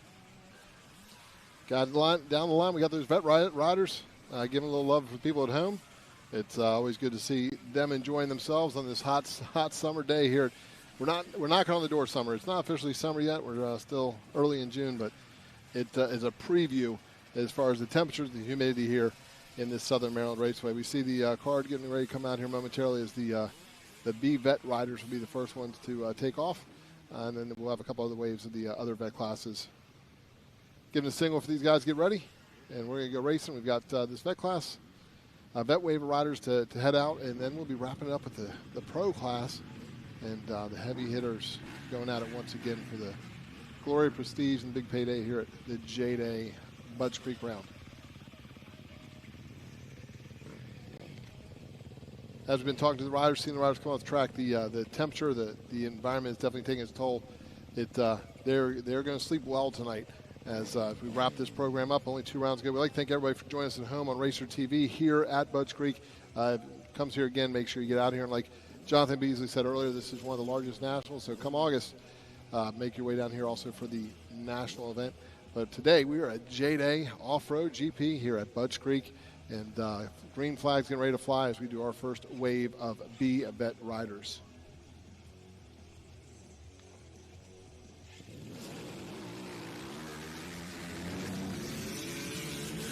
The Fox flag drops and B-Bet heads into turn number 1. Make a run to a step up. Looks like the first 3 go for it. The rest kind of settle in there. Going to remember most of them have to go to work tomorrow. Yes. So Bet riders navigating their way around here. Those first 3 riders are sending it. That third place rider just jumped his way into second over that national tabletop finish line jump. Yeah, it is one of those things, kind of risk versus reward, especially on the opening lap. There's certainly an element of risk to it, but if you're willing to go for it, you can pick up a number of spots on that opening lap by really having some solid intensity, and that rider showing an example of just that. And you can see the advantage of being out front as the riders further back in the pack are just really navigating the dust that's thrown down in front of them. So our next wave of riders coming to the Super Senior Masters class as they jump off the line here. Like the Darren Hall on that YZ back there had to kickstart 3 times, so he's going to start the back. He's going to have to work his way through his time and work up and in. He's local, knows this track, did pretty well the first meadow, but we see the Super Senior Masters group work their way through. Watching some Masters at work here. Carve their way around the top side of this Budds Creek course by where the pro national pits usually are. Good side table. We've seen number 4 of Greg Likens in there on that Super Senior class on the 04. Working his way, kind of didn't get the best start he wanted, but it looks like he's going to try to work his way through as he zigs and zags. Likens are kind of trying to line squaring across those lines, headed back up towards the hillside. With it getting harder in that dirt packing in, it gets really rough up that main line. If you can work inside out, that's advantage to these riders. Bet riders being here so long. You can come back at the edge. You've got a nice smooth run, and you can conserve some energy, especially early in the moto. Senior B, Women B, and Women C now are off. That's your last wave on this one. As we're actually going to have one more wave, I believe, vintage class. But you got the B Senior, Women B, and Women C working their way around over that step up and through the rollers for the last moto of the day. It's been a great day calling the race here with you, Josh. Zach, it's been absolutely amazing. I wish I was that fast. Yeah, like I said, my downside probably to be a road race fan. It's bring old habits. But now, Zach, it's been great calling the action with you. Being here at Budds Creek, it's like coming home, and a very familiar place to be. No, you as well, absolutely. Like we said, it's so nice to be able to have a little bit of local knowledge, not only just of a rider that's been here, raced the Pro National here, but to just kind of grow up around here. Like I said, a lot of nostalgia around Budds Creek for myself growing up, and it sounds like you echo that kind of same sentiment. So this is, for a lot of us, it's more than a track, and it may not be this track for you, but it seems like everybody's got their home track or that one location where they had a good race or they had just something that kind of helped cement the love for this sport and this lifestyle for them. And, so I could not agree anymore. It's been great racing all day long. Still got our final pro moto coming up after this, and been a ton of fun to call the action with. Yeah, you come to a place like this when you have your local track. It's not cheers, but everybody knows your name when you walk in. It's a good place to come back to. Feel comfortable, and lifetime friends doing it. Look at these senior classes. Like I said, we said earlier today, you said your dad ran the last round. Yep. Were there other guys that racing that he'd raced with in the past? Oh, absolutely. Yeah, he had friends that he'd been racing with longer than I've been alive. That same thing. They hadn't raced. My dad hadn't raced in 20 years, and started doing JDay this season. He said, you know what, that actually looks pretty fun. Lake Sugar Tree's not far from us in the Carolinas, and said, I'm going to give it a shot. So he might have hit the ground a couple times, might have embarrassed me a couple of times, but you know what, I probably did the same thing to him when I was out there racing. In fact, you got up and kept going. You got to feel proud about that, though. No, all kidding aside. That's it, yeah? It is really cool. I mean, all joking aside, I give a lot of crap to my dad, but it's cool. 63 years old, still out there getting to ride, getting to race, and getting to do it with buddies that he's had since his mid-20s, that is the most impressive part of that whole thing. You know, being able to keep those relationships up. And my dad, the Parts Unlimited rep in my area of North Carolina, so very heavily involved in the industry. And that's what it's all about. He talks about being able to share the love of the sport. It's something that, you know, it's not just been a passion of mine, but it's how my family's eating. You know, put meals on our table, and it's really cool to see a like-minded group of individuals that get to share that same level of passion for the sport. The woods, back to the woods section, have developed into really some good lines. It's not too torn up. Now it's dried out. They've got some berms set up, and it's a raceable course. Which, to be honest with you, we saw dust on the motocross track, but when they're in the back of the woods, the level of racing we're going to see from those pro riders in a little bit because of the way it's set up, I think it'll be next level for the day. Yeah, it really almost seems like as the moto track is broken down, the woods have continued to get better and better, maybe getting some more lines beat into them, but that moisture just kind of hanging in there. Yeah, the line choice they're able to do with the different line choices, there are some fresh soil to dig into. Hero dirt, as they like to call it, right? Makes everybody look like a hero out there. I would need a little more than the dirt at this point, but I'll give it to the guys that are doing it now. S on my chest and a cape on me, I still don't think I'd quite look like a hero. But that's good. I tell you what, looking at how this, once we continue mentioning it, breaking down, these vet riders are going to have to zigzag through to find a way through without hitting the ground. This extreme section has only gotten more extreme as the day has gone on. Yeah, they're doing a good job of holding up kind of to the wear and tear of all of these riders. Not really seeing anything move around, but it's almost it's the dirt that's kind of continued to move away. The lips on some of these not as built up as they were earlier today. So see one rider losing a couple of spots there. Yeah, so just curiosity, I know that with some of the motor supercross, they bring their some of the stuff to the track, not the dirt, right? But the logs, are those sourced here? They take it with them. That would be an easy question. I don't know if we have if it's BYOL or what. That's it. Bring your own logs. Yeah. You know, I'll be honest with you, if they are, they're holding up really well. So where are they getting the logs from? Because those things are not torn up too bad. I've seen the semis when they come pulling into the property. I didn't see the log truck. They're loggers. But, certainly possible. So working way through the woods here, as you see our rider number 625. Look at, and I thought we would see more ruts coming out, but the ground is holding up. We got some good lines there. As the roots are staying in place. They're not getting up, grabbing foot pegs or feet like we sometimes see. Yeah, even in this section right here where they've kind of gone up onto the wall or the bank, if you will, it's carved away, but it hasn't gotten to the point where it's shoot up, nothing but braking and acceleration bumps. The riders can still kind of power slide their way around it. So things really have shaped up phenomenally in the woods. The rain we got a couple days ago did its part to get the moisture back here. You can see at some of these spots, the low levels, if we got much more rain, it would have been much deeper, and it would change the whole dynamic of the day. I believe we got the perfect amount to make this raceable, and like we said earlier, the hero dirt has come to the top. No doubt about it. As riders starting to make their way back out onto the moto track, buzzing by us here in the tower. As you see, dust continuing to kick up now at this point as the sun bakes down.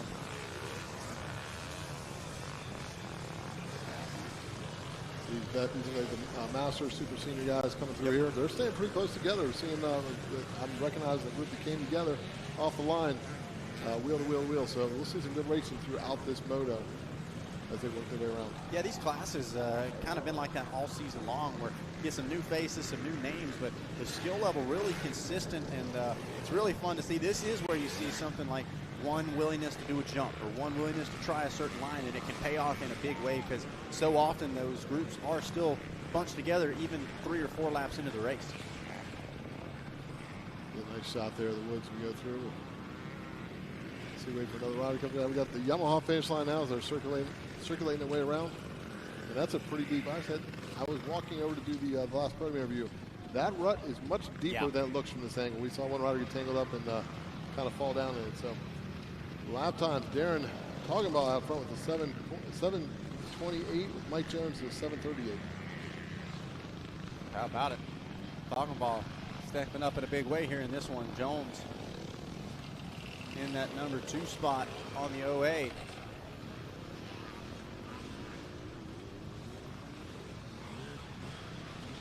As Matthew Bonds Michael Anderson and looks like Spencer Saraceno round out your top 5. There is Austin Sudrith.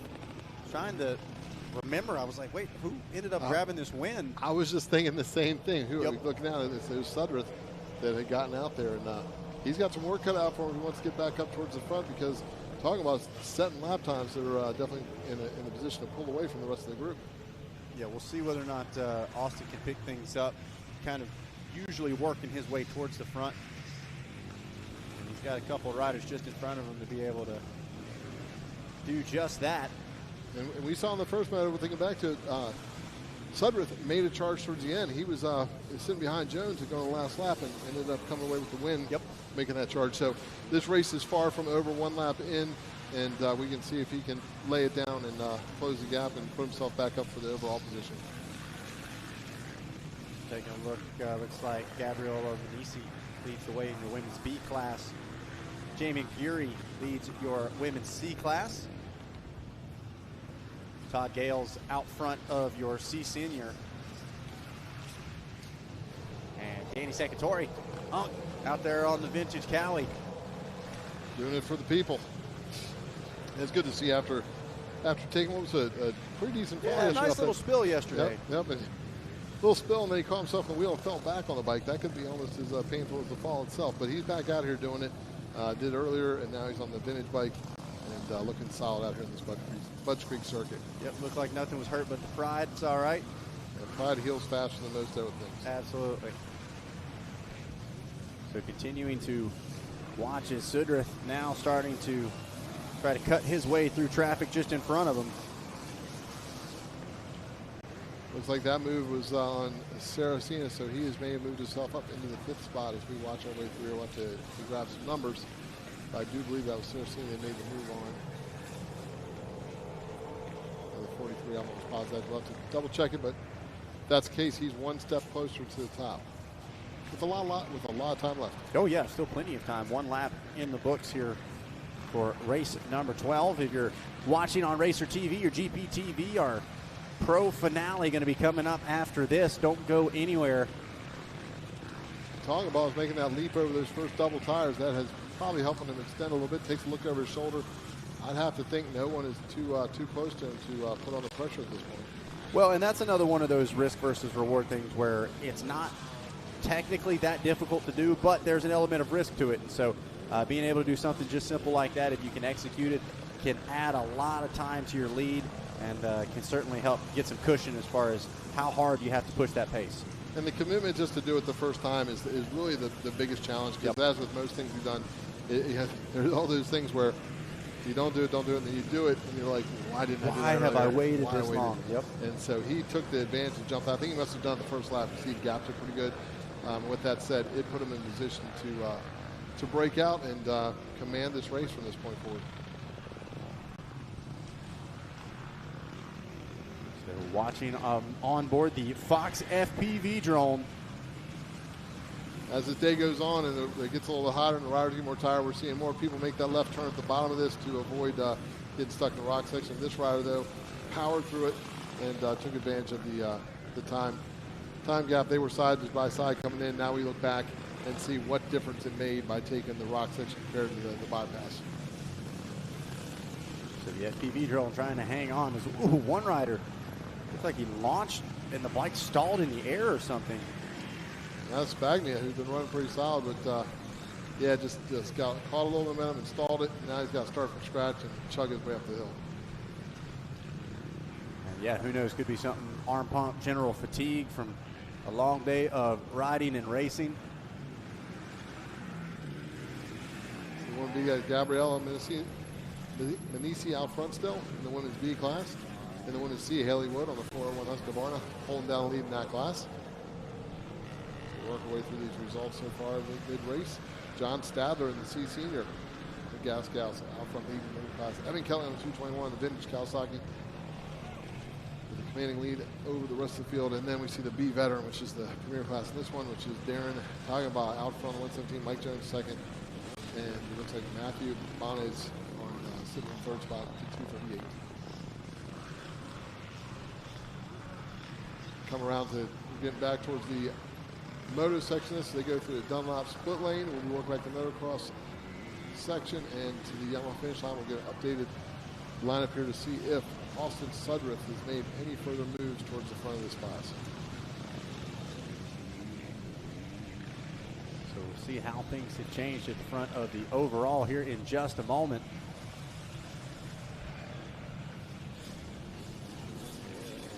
Once again, this is race number 12, your B Vet Super Senior and Masters, as well as B Senior, Women's B, Women's C, C Senior, and your Vintage class.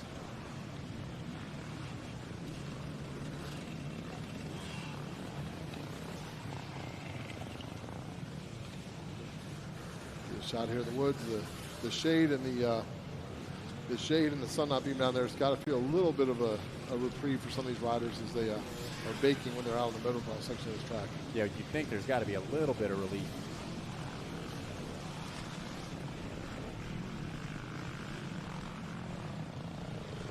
Back through here.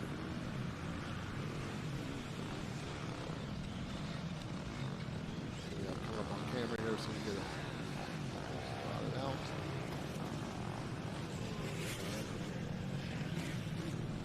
Possible 23, we'll see it.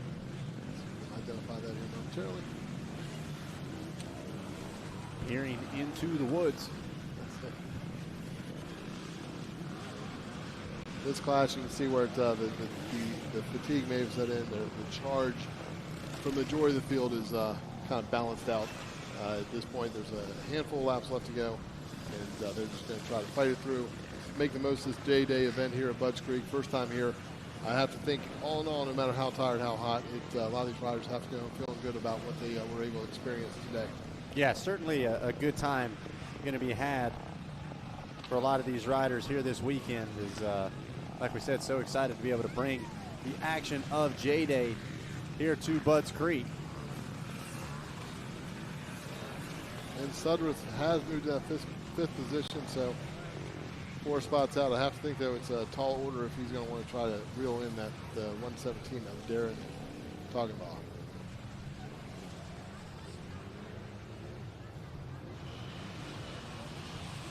So watching, I believe that's Bonds, if I'm not mistaken, on the 238. There is the 202 of Jones making his way by. I believe we just saw 117 of Toggenball that was in between them. I may have, it's going to be a long day, but we're going to double check that because if that's the case, and here comes Sudworth. So I did not see the...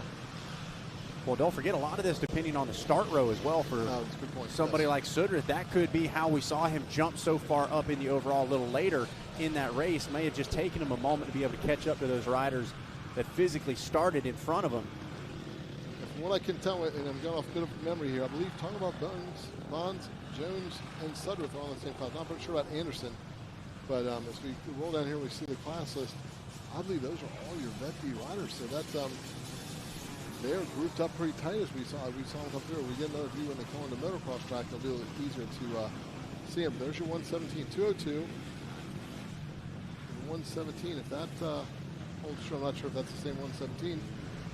Yeah, that's a good point as well. Could be completely different from what the helmet number looks like. Toggenball, Bonds, and Jones, as well as Sudworth, all looks to be in that same class.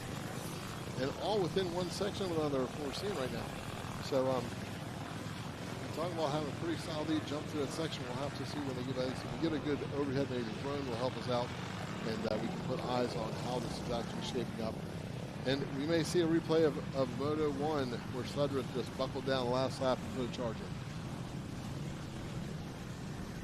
So the race is on here in race number 12. Something happened. His Toggenball was a good 20 seconds faster. This time around, 7.53, 7.4, and 7.46. So he may have found his way to the ground. Same with Anderson. Anderson dropped back.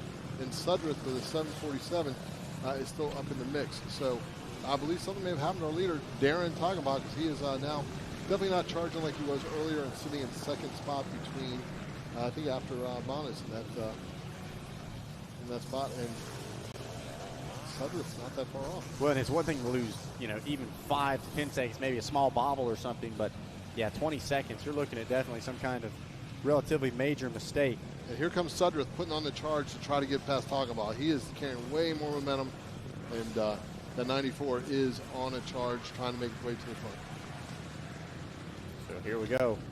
Just like in moto number 1, late in the race, the 94 Sudrith starts to creep forward.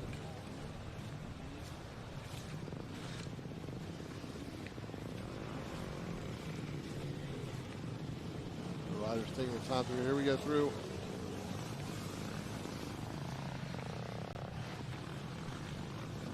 Working the way through this extreme section. That's the 202 of Mike Jones. You got the 117 and the 94, all within the same section. As we come around to this, get around to the Kurt Caselli Pro line, this could be where Sudrith makes a charge, because you can see right in front of him. Yep. That looks like that may be the, it looks like maybe that was 117. We'll have to check. There's a lapper that may have made a left turn. If Toggenbaugh is hurting a bit, if he decides to bow out and take that longer line, that may have just opened up the door for Sudrith to jump up a few spots. We'll have to wait till the next time through the stripe. He will be looking for the 202 of Mike Jones.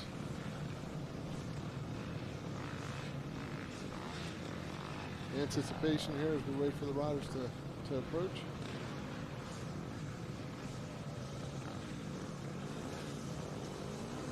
Our eyes can be deceiving at times, but as far as I think the 202 will be the next rider we'll see as far as this lead pack goes.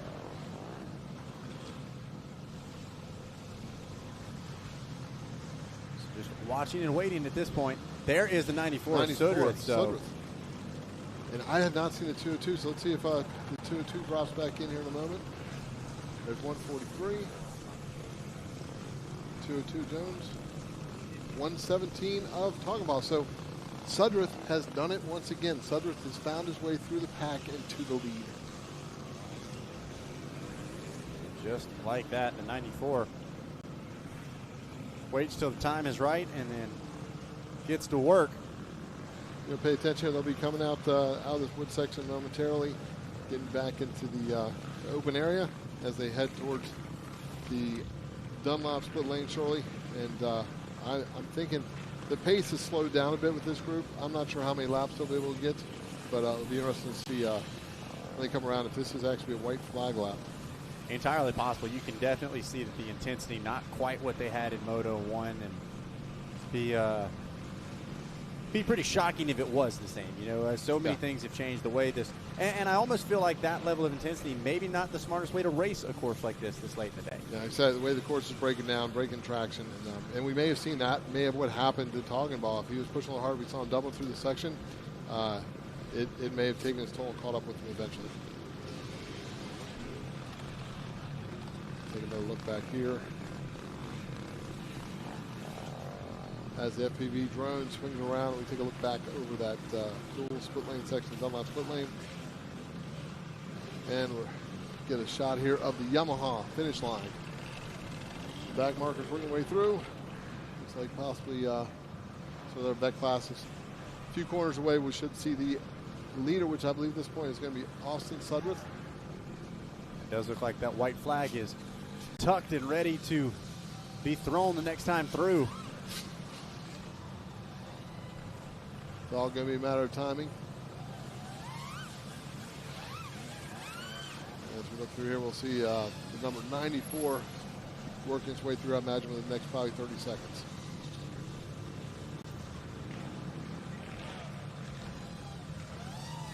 White flag is out. So there we go, one lap to go.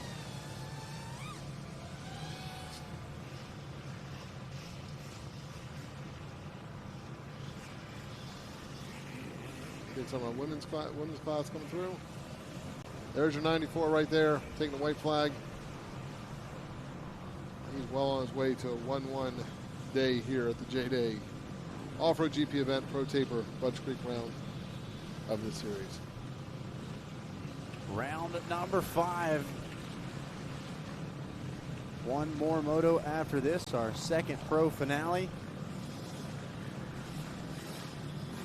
Amazing day. We have some good guests sitting in.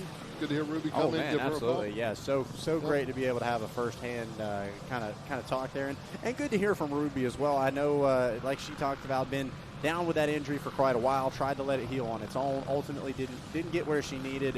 And man, that's a tough decision. Ruby obviously still very young, got a lot of years ahead of her in her career, and it's hard to sacrifice those years for the hope that this is going to be the right move moving forward. But really grateful to have her come join us, and yeah, look forward to seeing her back in the booth and back on the track as well as we take a look at your Luxon lap times.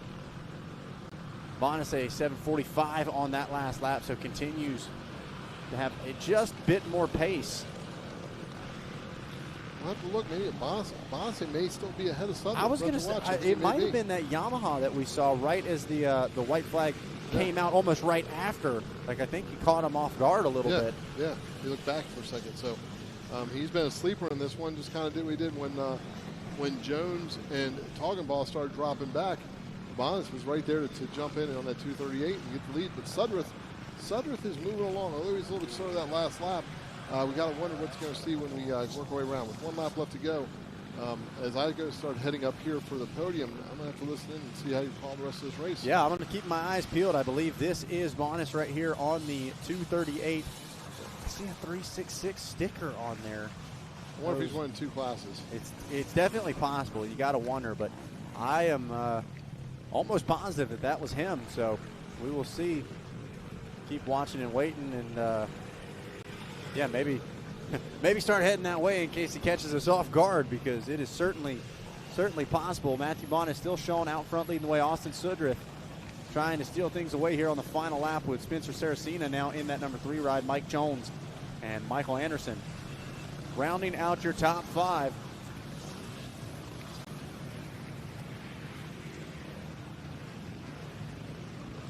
Here in race number 12, B-Vet Super Senior Masters, B Senior, Women's B, Women's C, C Senior, and Vintage.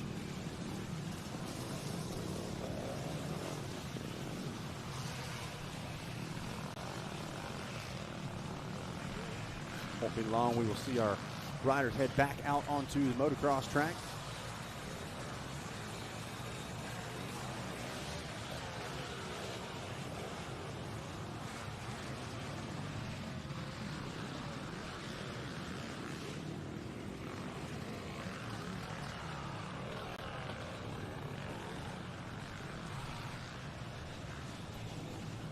Scanning our way through, I believe that was Sudrith we just caught a glimpse of. Meanwhile, Fox FPV drone jumps on board with the 238 ride.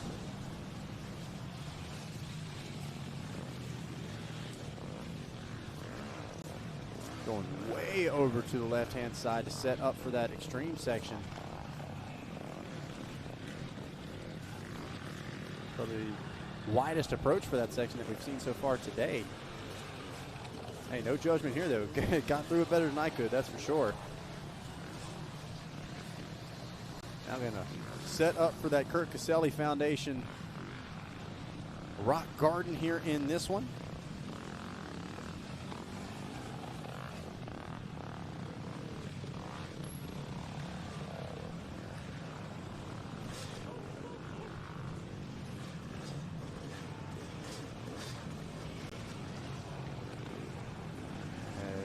Sudrith should be coming through this extreme section here in any second now as well.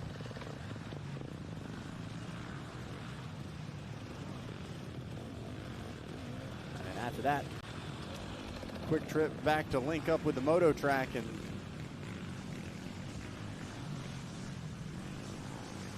be wrapping things up. Let's see here, the 948 ride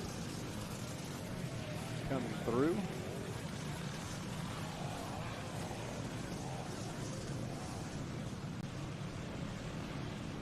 And shout out to Evan Kelly leading the vintage class right now.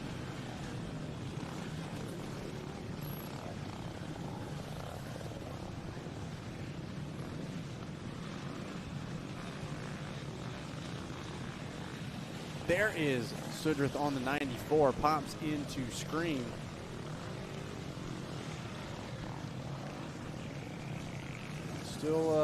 still on the charge. You can see up on the pegs in the attack position.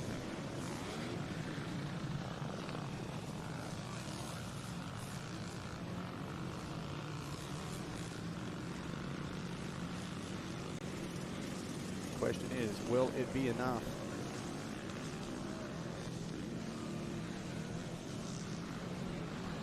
James Jetmar out front in your super senior class.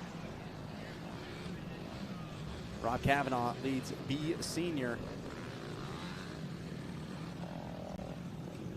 And Rachel Watts out front in that women's B class on the 521 ride.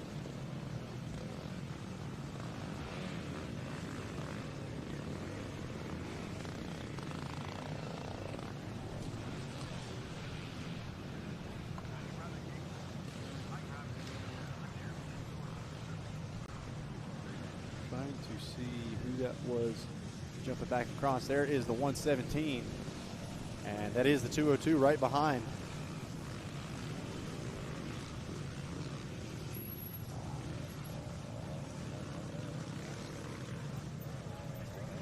Going down through the final few sections of woods before they get ready to head back onto the motocross track.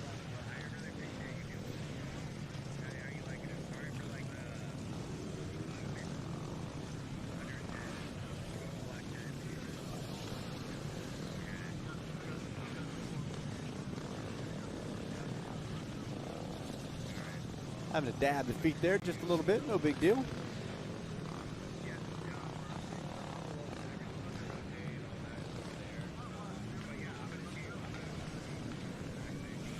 Ooh, little dab there from the 767. Good save. And how about it? There it is. Checkered flag comes out. It looks like Matthew Bond is going to get the job done on the 238.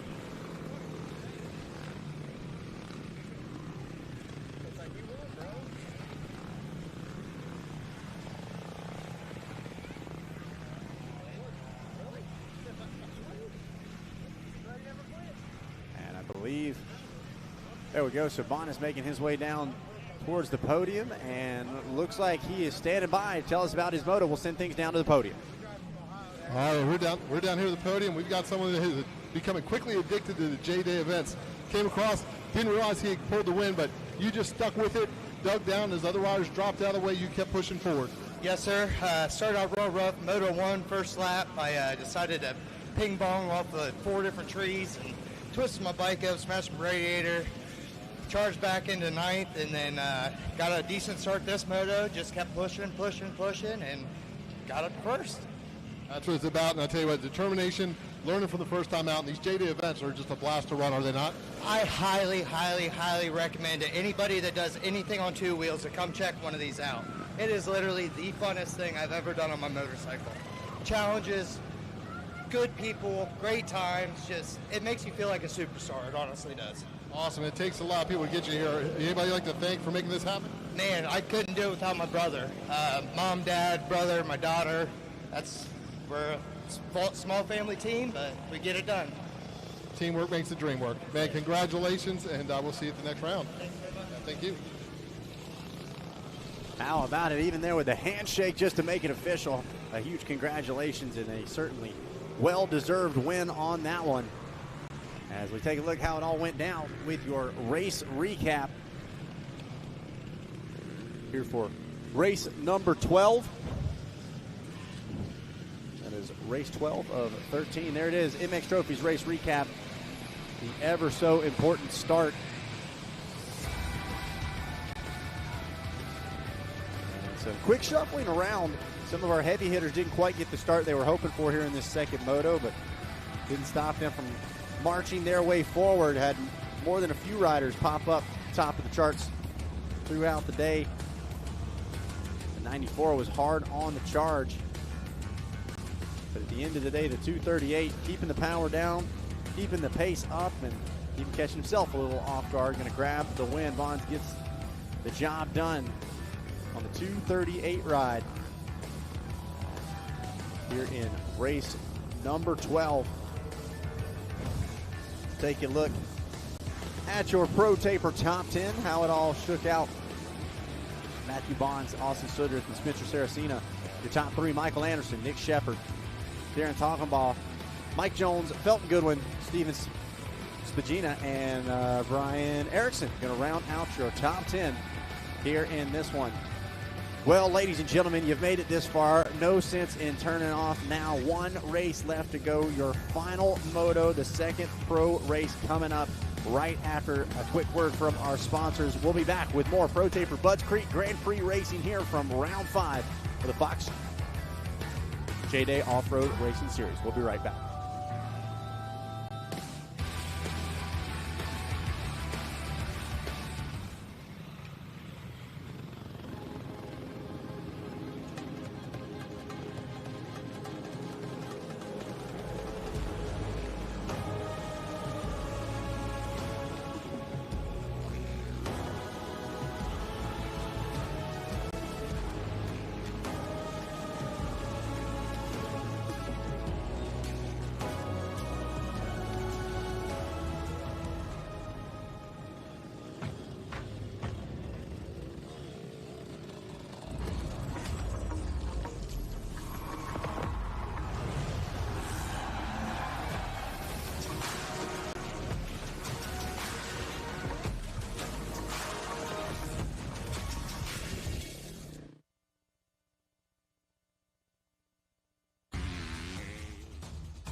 We show up. We do the work. We help the best become even better. Testing limits and redefining achievement. All to cement our name in history.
JDay Offroad live coverage is brought to you by Fox Racing, awaken your senses, Redline Oil, no compromises, and Yamaha, performance, innovation, and adventure. And by Moto Tassanaro, Luxon MX, 100%, Pro Taper, Motion Pro, and IMS.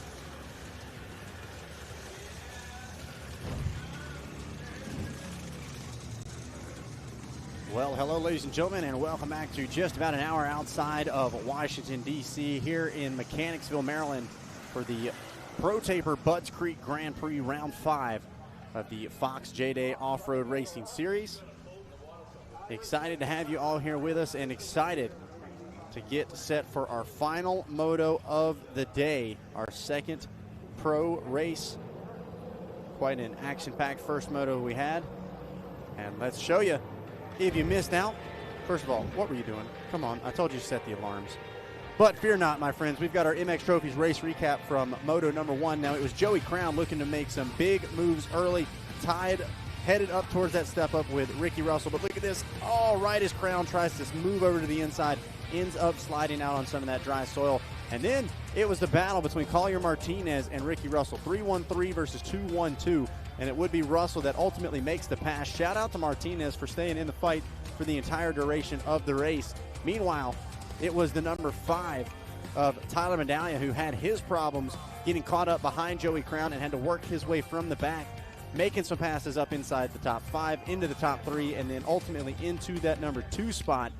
Martinez would hold on to the final spot for your top 3, but Ricky Russell, they don't call him rough and rowdy for nothing, as he was looking good, looking fast, and looking at a first moto win here for your pro class. I'm going to try to do it again here today. See him center of the shot. Justin Coquino is going to line that far, far inside. Looks like that is T-Dags right next to him. Collier Martinez, Jigs Fustini, all there on those inside couple of spots. And Russell Toth right next to him. See Crown going to line up just a little bit further to the outside on this one. Talk about the family effort. Man, how cool was that? You've got his wife or girlfriend, I'm not sure exactly with Justin, and I believe that's Haley Wood, his girlfriend, and then father and son. I believe that's mother and son. And then Ricky, he's flying solo. That's it. You know, Ricky's the man. He's his own umbrella guy. He's going to hold the umbrella for Josh, actually. That's what it's all about. That's taking friendly competition to a whole nother level. Teamwork makes the dream work. There you see Joey Crown. Tough first moto for him, looking to shake it all off and make up for that here on this one. The 525 getting fired up. He's got a good crew around him as well. This is what it all comes down to. Been a great day of racing, a great weekend of riding and racing out here at Budds Creek, but it all comes down to this. This is what everyone's been waiting for, and there's still a lot left to be decided here at the top of this pro class. This is a 30-minute moto, but I'd have to think the first 30 seconds is going to set the tone. They're going to have to jump out, and really, if they want a shot at Ricky, they're going to have to shut him down early and try to break away, because we saw what he was able to do in the first moto, and I imagine as we see things shape up going to the wood section, it's going to tell a tale for a 30-minute moto. Yeah, we're going to find out who's been putting in the work, who's been putting in the extra time in the sauna, as well as things maybe a degree or two cooler than they were at the absolute peak conditions, but it is still hot. It is still rough as it's been all day long. And like you said, the intensity, I don't care what temperature it is, they get things fired up, get going, and you are going to break a sweat. As things getting real now, goggles getting put on, final words of encouragement, final preparations underway for the final moto of the day.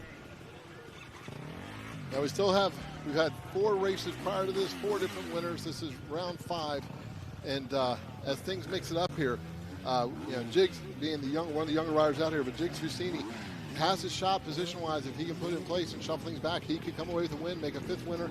And the other person that still has not gotten a win this season, but has been really putting in some solid rides, is Justin Coquino. We saw how successful he was earlier. Yeah, Coquino's, he's talked about the level up in competition here at the top of the pro classes. He said, man, I've got to raise my game, all right? I love to see it. I love to see the spreading and the excitement that JDay's bringing across the entire East Coast now, but that means I've got my work cut out for me. He is certainly up for the challenge. We saw him riding at 450 early on in the season, ended up jumping down to the 252 stroke for a couple of rounds, and then I believe planning on bringing the 450 back out at least Southwick, if I'm not mistaken, maybe Unadilla. So we'll wait and see how Coquino continues to play his role as reigning champ on this one. You see him running the number 1, and this is the kind of guy that gets what the series is all about. Not always running the same machine. Knows, hey, a 4-stroke may work better here, a 2-stroke there, but certainly been impressive to watch. And he's got a little momentum on his side, fresh off of a 125 Pro-Am win. You have to think going to a track like Southwick, which is next up, being the deep sand, having the horsepower, the 450 is going to be monumental. And the effort and physical demand it would take to run a two-stroke at this level of competition is one thing. He's has to run the 125 and the 125 Pro-Am. But when you got hired guns like this out here at the highest level, you need to make it happen. I'm telling you what, we'll see which camera angle we go with, but if we stay up front, watch Justin Coquinos. He's all the way on the inside. He's got a pretty unique 1-2 kick starting rhythm where it's immediately kick with one leg and then kick into gear with the other. There you saw it, that quick down and then the other one. And look at that, he may actually lead them into turn one, just misses out as Ricky Russell going to lead them around. But look at that, up inside the top three on the two-stroke from the inside. Ricky Russell, that's problematic for the paddock when you get out front like that. So now we're going to see if Coquinos can drop in, but Russell already trying to break away. He's got about a bike length over it, but the rest of the pack is going to charge after him. This time around, no one hit the ground, so it's going to be a little more even keel as they exit up this hill and start to approach the off-road section. Well, and I was just about to say, this is going to be a shakeup because that is Joey Crown that just made a pass for the number one spot, and he is absolutely playing the dark horse in this. Not up for grabs as far as the overall goes after a tough Moto number one, but a lot to prove. Still unshown so far here in Budds Creek, and Crown thought he was going to lead him into the woods, but Russell snatches the spot away right as they head into the wood line. Here we go, A250. Rivers Morris on the 228. A solid day for him so far after, I believe, grabbing that first moto win in class. Threads the needle up the inside. Whoa, what a move. Who was that? That was Grinowitz right there, way from the outside. That was such a unique start, and that was one of those ones that he had thought that one through. Said, you know what, I'm going to let them all funnel into the inside, fade wide, and I'm going to cut right back underneath, steal the lead away. He's been watching some AFT Nationals. That was a high-low line move right there. Swing high and dive low. That was a textbook. Yeah, I don't think anybody saw him coming, and to be honest with you, he had just made a statement. The other guys made him back off a little bit and let him have some room. Yeah, I definitely don't think Rivers Morris was expecting that. He was in a close battle of his own, and then all of a sudden, whoop, up the inside. I'm going to steal that lead away. So now he's got to go to work here at the top of A250 as we get set for row number 3. As we get to watch further in this moto, it's going to be interesting that we saw Joey Crown's wheels break loose as he had that hard back top. We're going to see that throughout the moto. And as A200A Open takes off, we'll see what this group can do on the start. Everybody trying to hug those insides. They're pretty good at running the inside through about that mid part, but it's the exit where everyone really starts to fade out wide. You got to hook that groove and get the traction. If you blow it just the slightest bit, you lose everything you have. And whoever's inside, you can make a better run. Looking like, for the most part, everyone through clean and clear. Meanwhile, look at the gap already opened up by Russell. You see Crown having a little moment there with, I believe, Medaglia just behind him. Saw Fustini up in the mix as well. There are some of the Kawasaki's. That is Martinez outside of the top 5. So third place in Moto number 1, got to get going if he wants a shot at an overall podium position here today. And Martinez got creative for that line. He squared it up and shot to the far left side. I haven't seen anybody take that all day. He was where the edge of the banners were and shot forward. We'll have to watch that throughout. If he's behind someone coming out a little closer, that could be a passing game. You see a little goggle adjustment and a look back there from the 2-1-2 of Rough and Rowdy Ricky Russell. Nice little launch over that log at the top of the hill, and that's a little thing that can save maybe 0.2 of a second, but you start stacking that lap after lap, and it truly does add up as a really unique line there from Joey Crown as well. Yeah, he went forward. That may have cost a little though, because it put him a little bit out wide and opened the door, and I'm thinking that may have been I think that's T-Dags. T-Dags, yeah. Right, and T-Dags needs to get in that second spot quick so he can try to chase down Ricky Russell before Russell breaks away. So it looks like Medaglia, then Crown, then Fustini, then Coquinos, then Josh Toth as they all head up the KC66 section. And don't forget, coming into this round, Fustini and Medaglia were tied on points with 68 points. T-Dags the better of the results in Moto number 1, trying to cement it in the second moto and try to cement himself as the new points leader. If he can put Russell in between himself and Steve, that's going to give him that much more of a cushion as well. So as this whole thing plays out, it'll be a little bit of a map game that comes through. But right now, they're chasing after Russell, and Russell is on a roll. Look at the lead he has already put out, and he just ripped through that corner. You think they're in the woods, but you think he ripped that corner like a moto trap. Yeah, he was leaned into it, throttle wide open, accelerating all the way through the corner. And And definitely putting the pace down here early on this one and get a great shot of that rut that we were talking about, kind of dug into the wall, if you will. Meanwhile, maybe trying to kick up a little bit of dust there. Always so fun to listen to Johnny Gallagher, who we had with us at our last race at Lake Sugar Tree, the way he breaks down GNCC racing and the strategies that go into play as far as, hey, you know, I'm going to dust these guys out behind me. I'm going to make it really hard to accelerate at the top speed down some of these straights by making it hard to see. And those are the little differences that some of these riders, it almost may look like a mistake sometimes, seeing a rider drift wide into a pound or berm, but a lot of these things, little intentional, I don't want to say trying to mess up the other rider's race, but at the same time, all's fair in love and war, and this is an all-out war right now. And this is a JDay race, JDay GP, and there's racecraft, and some of that is using all the elements of the track to your advantage. In this case, dust may be part of it. One of my best friends, Jason Conlon, his dad used to joke that he'd get a start back at Antietam back there, which is a local motocross track, and if it was always dusty, and if he was out front the first lap, he'd have both feet down the corners, dragging his feet, dusting them out, and could gap everybody else a little bit more. We may see if T-Dags gets close to Russell, we may see Russell try to smoke him out with some dust. Well, Russell's a pretty tall guy, probably about a size 10 to 12 boot. I'd hate to see the dust kicking up off of that one, but right now that KX4 fatty that he's got underneath him kicking up enough dust for him as he is continuing to try to stretch things out. Speaking of stretching it out, how about it hucking the big gulp in that number 2 spot.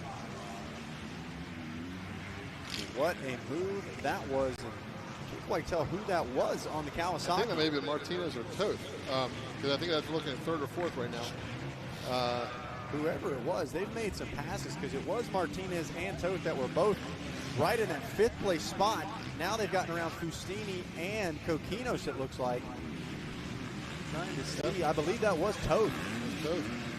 He committed to jumping big gulp, so as they charge down here, we'll get a shot of the drone back up. We'll see if we can get a spot on the leaders. Looks like we just caught the glimpse. It looks like maybe that Toth is up into that 3rd spot. Man, so how about it? Big moves from your last round's overall winner. TBT Racing live drone showing you just how close 2, 3, and 4 still are at the moment. Meanwhile, up ahead, Ricky Russell. We just barely saw T-Dags cross the top of the hill over there. Yep. And come across that real rhythm section at the top. But Ricky Russell laying it down with a 6:06 lap time, 7 seconds faster than Medaglia in 2nd and Toth in 3rd. So 7 seconds faster between 1st and 2nd and 2nd and 3rd. So they're laying it down, but everybody else is pretty tight. There you see Ricky Russell making his way past on screen. Here comes Tyler Medaglia in that number 2 spot. And at the moment, it would be enough for him to overtake that points lead. Josh Toth messing with, looked like a tear-off hung there. Kokinos is going to make the pass on Jigs Fustini. And a little bit of a break in the action for, looks like Joey Crown going to be the next one through.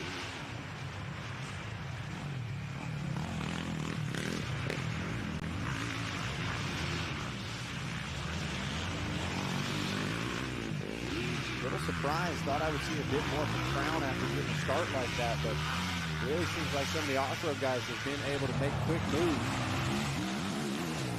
And I think part of the seeing is the advantage of the motocross track isn't as much of a control. It needs a hard pack, but the woods, the lines of the woods shaping up, the way they're able to charge there, the woods riders are taking advantage of those premier conditions back in the woods here at Budds Creek. We talked about it, the hero dirt, certainly making some heroes out of them right now, as Russell, Medaglia, Toth, Kokinos, and Fustini, your top 5. Crown, Temple, Grinwicks, Abbott, and Martinez rounding out the top 10. So Collier Martinez, 3rd place in moto number 1, all the way back in the number 10 spot. There's Russell, and Russell's put himself in good space. He is repeating what he did in that first moto, broke away. This time Medaglia got into the 2nd spot early, but didn't have much for Russell early on. We'll have to wait and see if he pulls together. But Toth has now reeled in Medaglia, and we're seeing that gap close up, and he has broken away from both Kokinos and Fustini. Fustini's starting to put a charge on the 444 of Justin Kokinos. I'm telling you what, Josh Toth, he's a tough one to crack. Tough one to get figured out, because today, that first moto, wasn't riding bad by any means, but just didn't seem like he had it. You know, wasn't quite in the mix. And then here we are, moto number 2, a couple hours later, things are rougher, arguably harder to pass, tougher conditions, and he's marching his way towards the front now, closing in on Tyler Medaglia for that number 2 spot. So just when you think it might not be the day for Josh Toth, he tells you to watch yourself. Watch this. You see him going to this extreme section. He is charging, doubling that section over, and he takes the ultra line to the right. And he is making some moves. He is making up time. And now he's going to have his hands full here shortly. Yeah, no doubt about it. At this point, it doesn't really seem like Toth in an incredibly big hurry. Seems like his natural pace is carrying him up to TDAG. So maybe going to study just a little bit, see if he can pick up on any line. Meanwhile, two-rider duo between Coquinos and Fustini. Just less than a lap ago, Toth was in that group. We've seen how far he has gapped him and closed up on Medallion. They're starting to break away. But the man in the first motor, the 212, Ricky Russell, coming cross country. And out here, he's making the most out of his time at Budds Creek. Yeah, this is how you dream it up. As far as the start's been a big point for Ricky Russell as well. So to see some consistently solid starts from him today is a very good sign. Seems right at home on this Kawasaki, and one of the stronger ways that I've seen him, as long as I've gotten to watch Ricky ride. Meanwhile, look at this. Talk about back and forth. Peeking a wheel is Jigs Fustini. Not quite close enough. And got to wonder how much gas is left in the tank for, not Fustini, but Coquino, there after that 125 ride. Had said even post-race, I had to fight a little more than I wanted to on that one. We'll see what I've got left for that Pro Moto. Yeah, it's going to be a long day, last moto of the day. And the temperature was starting to drop a little bit, but they're in the heat of the battle. That's going to be hard to fight off. No doubt about it. Back on board Fox FPV drone, hanging on for dear life with Justin Coquinos and Jigs Fustini. We'll see if they put the Dunlop split lane into play here as they come around to try to make a move. We'll see. Fustini goes to the outside. Coquinos the inside, and this sweeper here, see if you get a little more traction.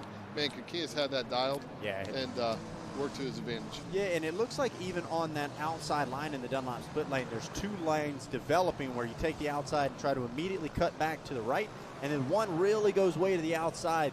Be curious to see whether or not Ricky Russell is taking that far outside line similar to what he had in Moto number 1. The beauty of the position that he's in at the moment, kind of able to take whatever lines he wants, not under any immediate pressure. He can definitely pick and choose, and it seems no matter what line he's picking, he is making it work as he is extending his lead every lap. And is that Medallia there? Medallia looks like he may have broken free a little bit of Toth. It was real close. Toth in third was closer to the real Medallia. I'm not sure he made a mistake or Medallia just hammered it down.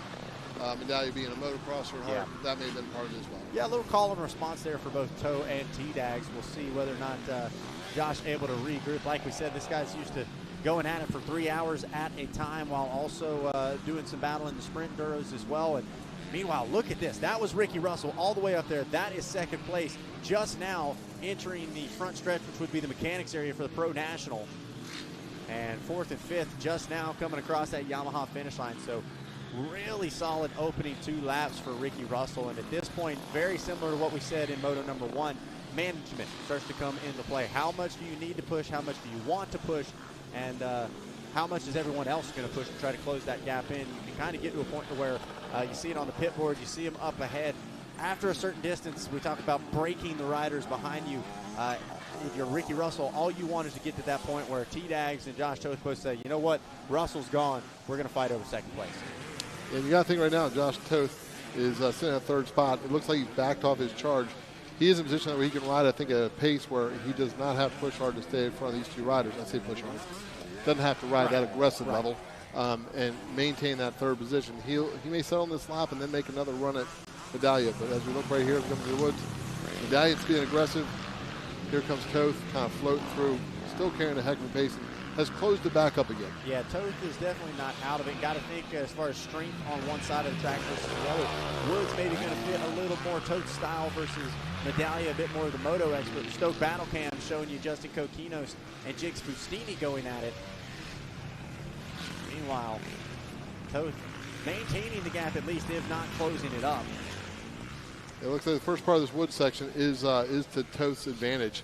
We'll pay a little close attention when they get back to the motocross track next time to see what Medallia is doing, because I think if he's hitting the uphill triple and then also big balls, that may be the distance that's gapping out that you see on the motor side. Definitely. Toth keeps his way out of green. Those battles continue between Coquinos and Fustini. Battle cam showing some of the places all weekend long. Many of the wheel-to-wheel battles that we've had this weekend looking very similar to what we had right on there. Still is Kyle Grinwitz leading that A250 class. Charlie Simpson leads your A200 class. And it looks like Nash Pearson jumping up to that number 1 spot out of A Open. Shout out to Eric McKay as well, leading that Pro-Am electric class. There you see Medallia and Toth checking in, and then Fustini actually shaking a little bit of the pressure from Coquinos. So those two, I believe, have swapped spots a couple of times and were within about a bike length or so for quite a while, but you gotta wonder if that 125 motor starting to take its toll a little bit on Coquinos. Well, we're going to wonder now if Fustini now is clear of Coquinos, if he has a clear track in front of him. He put a charge down and closed back on the back wheel of Toth. You know, the one rider we're missing out of this this motor's battle is the number 525 of Keegan Temple, who was pretty aggressive in that first one, back in that 9th position. So I wonder if he got tangled up and stuff. But the track has changed enough that being out front is to the advantage of these riders. Yeah, certainly a bit of a different story compared to what Moto 1 looked like, and got to wonder what the comfort level of somebody like a Temple is in dealing with such extreme differences. You see Fustini up on the pegs, hopping and skipping his way through the FMF Extreme section. The FPV zone going to take you right through that KC66 section.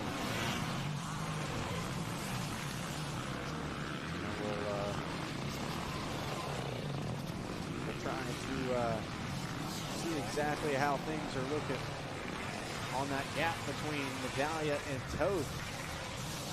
As there is Russell, you can start the clock as he hops out of screen. Just now catching a glimpse of Medallia and Toth right there along with him. So Toth definitely has kept it close, if not maybe closed in a bike length or two. I'm going to tell you that Ricky Russell just winging, counting in my head, looks like 14 to 15 second lead over second place. Not bad at all. There is Fustini now comfortably sitting in the number 4 ride. Coquinos looks like maybe just falling off of that battle a little bit. Not as aggressive as he was. I think he's settling in that 5th spot. It's been a long day with the win, and the other one got through with a 125 Pro-Am win. And that said, Fustini being 17 years old, he's got a little youthful exuberance on his side, and we'll see if he can chase down the number 206 of Toth and get in this battle with Medallia as well. So watching through that Dunlop split lane, it looks like T-Dag's going to hug it towards the inside. There you see Toth hopping his way kind of outside and then cutting back over towards the right end at the very tail end. Fustini going to run that inside line as well.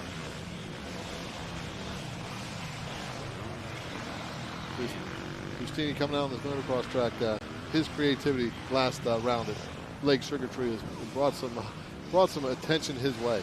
Yeah, no doubt about it. If you were not following us along on social media, you certainly should have been. If you haven't, go back and watch all kinds of entertaining things there between watching Fustini himself come up with what was a crazy creek jump that no one thought was possible. Johnny Gallagher, Gary Bailey, and myself, Jaws were on the floor. We didn't know what happened. Thought a rider maybe flew off track. It has grossed, I believe, over 10 million views on social media. So a little bit of fame on the social side for Jake Fustini, and we were able to catch up with him a little bit earlier this weekend and see whether or not all that fame went to his head. It changes nothing, honestly. I really just thought it was cool to get a little fame from something that was honestly pretty natural to me. So that was kind of an added bonus. But yeah, it was cool to win that second moto, and I know I can do it. So it just kind of is even more of a confidence booster for me. Love to hear that there from Jiggs and the Fustini siblings, both very well spoken, very humble as far as what they're capable of on the machines. But man, you talk about getting jiggy with it. Jiggs was looking good at that last round, and he's backing it up here today as well. I know he'd love to be up in that fight with Toth, T-Dags, and Russell, but man, consistency has paid off for Jiggs in the sense of that's why he's tied for that point lead right now. It's not the flashiness, it's not always the number 1 guy as far as speed goes, but he's there week in and week out. And for a 17-year-old you often don't see them able to hold back a little bit when they need to, able to keep that big picture in mind. So a lot of maturity as far as the racecraft goes from Jigs right now as well. And even if he doesn't bring this thing home for a title in 2026, you know he's going to be a threat for years and years to come. It bodes well for his future in the sport of racing. To see the level, to be able to see things differently, what looks natural to him has now become his own form of social media influencing, and hopefully more people come out and do events like this JDay event. If you didn't make it here to Budds Creek, with a couple races left to go, both at the regional level here, but also the New England Series, which will hit some tracks. If you want to head further north, New England Series happening, but next roundup for the JDay Eastern region will be at Southwick. Yep, absolutely. And like we've been saying, JDay Offroad on social media. And, of course, JDayOffroad.com as well. I know we've got fans and viewers from all over the world, let alone the country. If you are up in the area, kind of separate JDay series being run up in the Northeast as well as some of the well-known locations. So great stuff going on there. They still got a couple of rounds to go. And then, of course, we'll have more of the full Eastern JDay series at Southwick, and then that doubleheader at Unadilla to close out the weekend. All of it going to be right here on GPTV and Racer TV as well. As right now, just trying to bring round number 5 to a close. It's been a long weekend, a long day of racing. And it all comes down to this. 3 laps complete. A couple more laps to go. This man, Ricky Russell, out of Duval, Washington, really stepping up in 2026 as one of the names to beat and trying to be, I believe, first double winner, like you said, of 2026. That would be a nice little feather in the cap, and I think there's something to be said. We hear this a lot in GNCC as well, as far as the confidence of knowing, hey, there's 5 to 10 riders at any given moment that can steal a win, but to be able to do it once, or not only once, but twice, really kind of helps, at least in the rider's own mind, separate themselves from the rest. And not only that, too, it's you got the West Coast mindset of Ricky Russell coming from Washington State over enjoying the East Coast. It's a different temperature. Yep. On Idaho last week, Ricky had the hare scramble win. Yep, the AMA West hare scramble gets the job done out there. So this guy's all over the map, and it seems like all over the map, but always on the podium, if you will. Doesn't matter what we throw at him.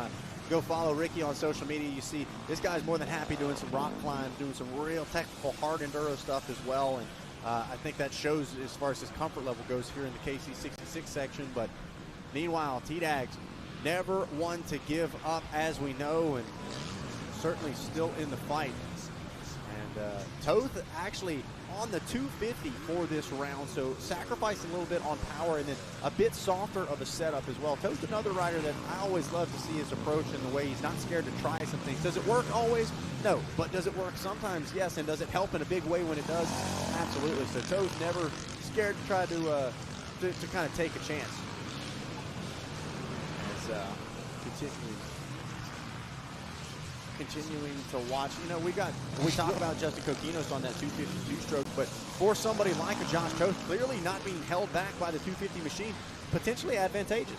Yeah, the softer setup of the 250, especially when it's later in the day and you have to throw it around, a little less engine dynamic, where the 4-stroke has a little more upper pull. Even though the weight's not that much different, the power, how it transposes into your body, it takes more effort. So run that 250. He can keep us some momentum, and it'd be interesting to see what he has to say on why he's doing that himself. Well, good thing we were able to catch up with him. Let's hear from Josh Toth and talk a little bit about running that 250 this weekend at Budds Creek.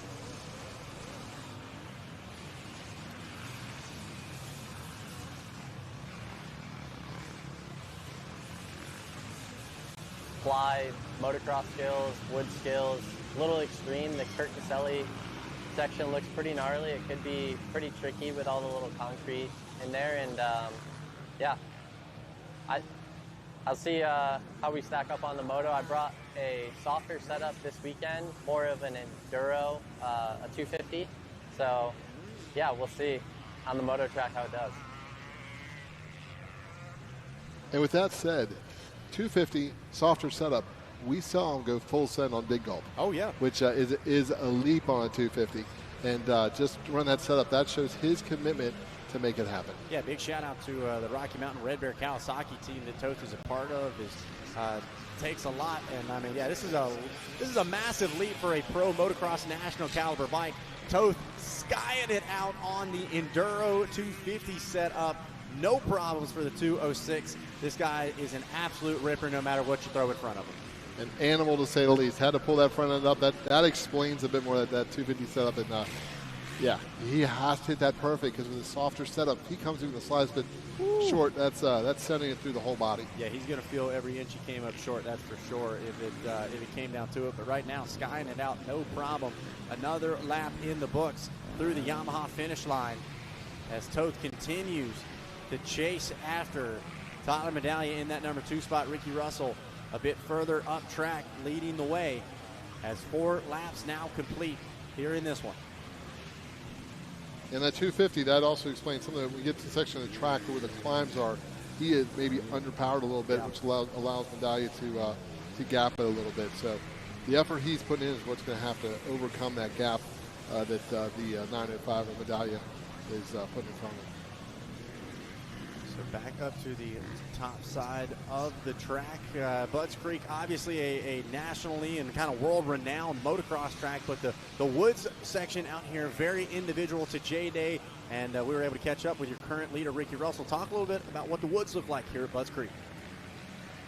The woods, though, it's kind of deceiving. It's like there's kind of a little bit of a slime layer that can be really slick. So it looks like it's kind of soft and sandy, but it still, once you start spinning, it breaks loose and it seems pretty slick. So I think it'll dry out a little more, though, because no one's ridden the woods yet, besides a few track members or track crew members. But we'll see. I think it'll be cool. Well, and we talked about that greasy nature that we heard a lot about throughout the day as well. That's exactly kind of the slime that Ricky's talking about. And while things have dried up, I think this is kind of ideal conditions. No dust really being kicked up as Ricky Russell certainly trying his best. A fistful of throttle on that Kawasaki as he came through there, but very unique characteristic for these Budds Creek wood sections. And look back a little bit further through the pack, we see that the number 13 of Collier Martinez has moved up to the 5th, and Joey Crown has also moved past Coquino, so they have both advanced up a little bit further into the results here. Yeah, that's actually a big statement for Martinez. Crown has been in that number 6 spot. Coquinos looks like maybe losing just a little bit of steam, but Martinez continuing to push the pace forward, and if I'm not mistaken, also part of that Rocky Mountain Red Bear Kawasaki team, I believe in one of the A classes out at GNCC, not quite up to the XC2, XC1 classes, but Collier really starting to make some noise here in the JDay series as well with another solid run up towards the front. And Ricky Russell just continuing to put down lap after lap, hitting his marks. I'm going to tell you, if Medaglia has closed any bit, it's only a little. Yep. I'm telling you what, really impressive with Toth still on that 250 like he was talking about, keeping Medaglia at bay.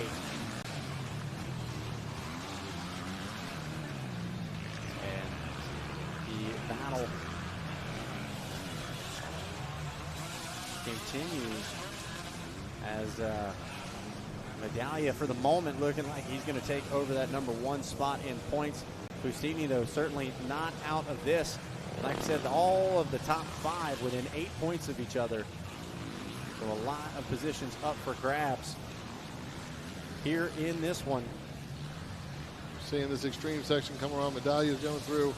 Toth charging through. He's going to go a little bit to the right side here. May lose a little bit of ground, but stays on it as we see Medaglia just slightly ahead of him. The 206 continuing.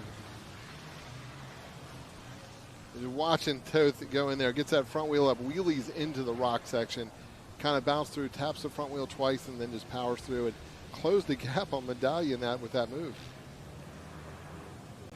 Looking back, we're going to see how long it takes for Fustini to come along and see if Martinez or Crown has closed the gap on Fustini whatsoever. Actually, go back out here to the front. Russell just putting in a day's work here at Budds Creek.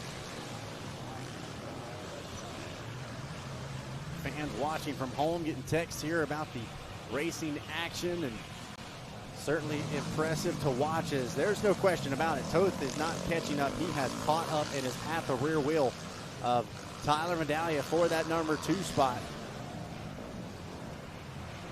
Let's see what Toth's got in the tank. Meanwhile, Ricky Russell wants no part of that. You guys can fight all over second. Hang out up here, up front. Trying to race towards a checkered flag here in the coming laps. I'd have to believe the way things stand right now, if they were to go as they are now, Russell would have you win, Medaglia would have the second spot, and Toth would be the third position, I believe. Believe so. We'll see whether or not we can get race control to do the moto math for us. Not sure exactly where Toth came through in moto number 1. He's putting an inspiring ride here as they go into the Dunlop split lane, as we're watching from the FPV drone, the Fox FPV drone. Seems like more than a couple of riders having tough first moto, maybe a better second, or vice versa. So if he continues on, who knows? Collier Martinez could be looking at a solid overall podium as well. If he's able to catch up to Jigs Fustini, a little 3-4 action might be able to get you a podium here today as well. And Tyler Medaglia, take a look at him, and as things stand right now, he would come out with your points lead. Yep. And I'm sure he has some words as to how he'd feel about that, leaving Budds Creek in the lead. Yep, no doubt about it. Tyler Medaglia tied on points with Jigs Fustini coming into the weekend, and we were able to talk with the seasoned vet. But we had the interesting part that Ricky Russell up front, five points back. So although Russell is winning this, it's not going to be enough. It will give Medaglia, if Medaglia can hold down the second spot, it will give Medaglia the sole spot in the lead. Russell, I believe, will move to second spot, though. So things are going to shake it up a little bit. We're tied. We're now going to see Medaglia and then Russell as your top 2 spots as we leave Budds Creek. But there's still time left. Anything can happen. It's JDay Offroad. Track can still show some signs of wear. And with that said, white flag is out. And I'm going to take a little walk to the podium and see if anything changes. No doubt about it. The final lap of racing for the final moto of the day here from round number 5. T-Dags, Tyler Medaglia trying to take things home for what looks to be a second place in moto number 2. We'll see how it all slots out as far as the overall picture goes. But right now, Ricky Russell trying to make the math so simple an announcer can do it. 1-1 equals an interview after the race. I'm gonna head that way and I'll talk to one of them. Sounds great, exactly. We don't judge, we don't care. Whoever comes up, pulls up to us, even if he did win, we'll pretend. No, all jokes aside though, certainly gonna be a celebration and a well-deserved one after a race like this. The 212 machine of Ricky Russell. What an impressive ride so far here today. Just gotta hang on for about another 4/5 or so of a lap. Not terribly far off, and he has responded to the pressure from Josh Toth. Toth losing pace just a little bit off of Medaglia, so Toth maybe going to settle for a top 3 finish here in this one. Anything possible, though.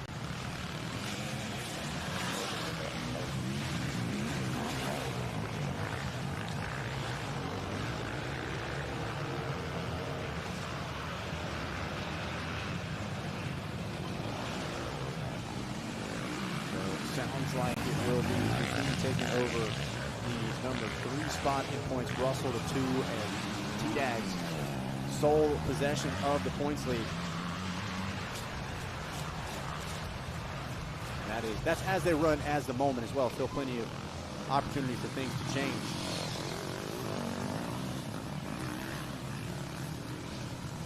I'm going to try to get a word with your top 3 overall following this checkered flag.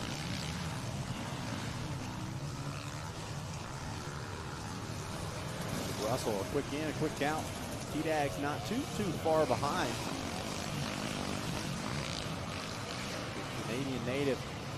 I think wasn't sure if this was originally on the plan for the season, but after such a solid performance out of Bostwick, kind of found himself in the mix and in the fight.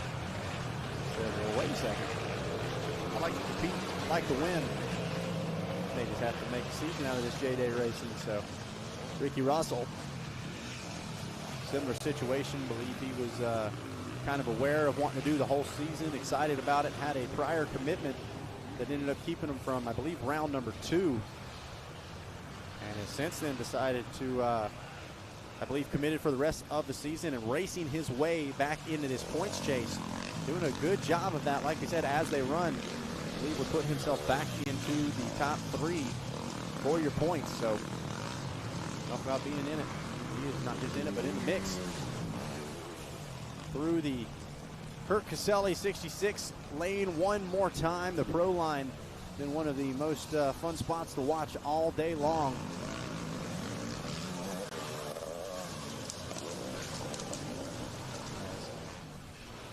Inching ever so close to what will be a checkered flag, that Yamaha finish line. And a day of racing wrapping up.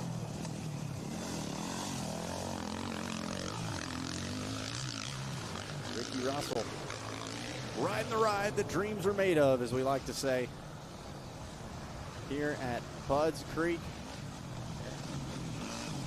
There is Medallion still in that number 2 spot with Soft Toast just a bit further back on screen.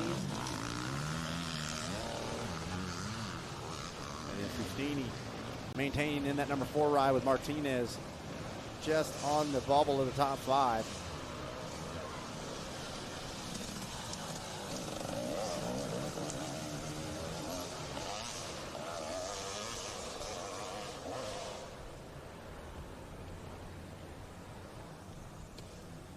One more time through the Dunlop split lane. Let's do it way outside this time. I told you guys he was taking that far wide line. Ricky Russell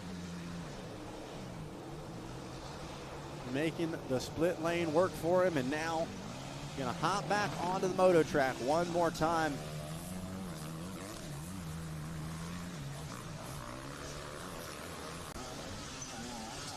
Pretend he's on a fan lap for the Pro National. Might wave at the crowd, who knows?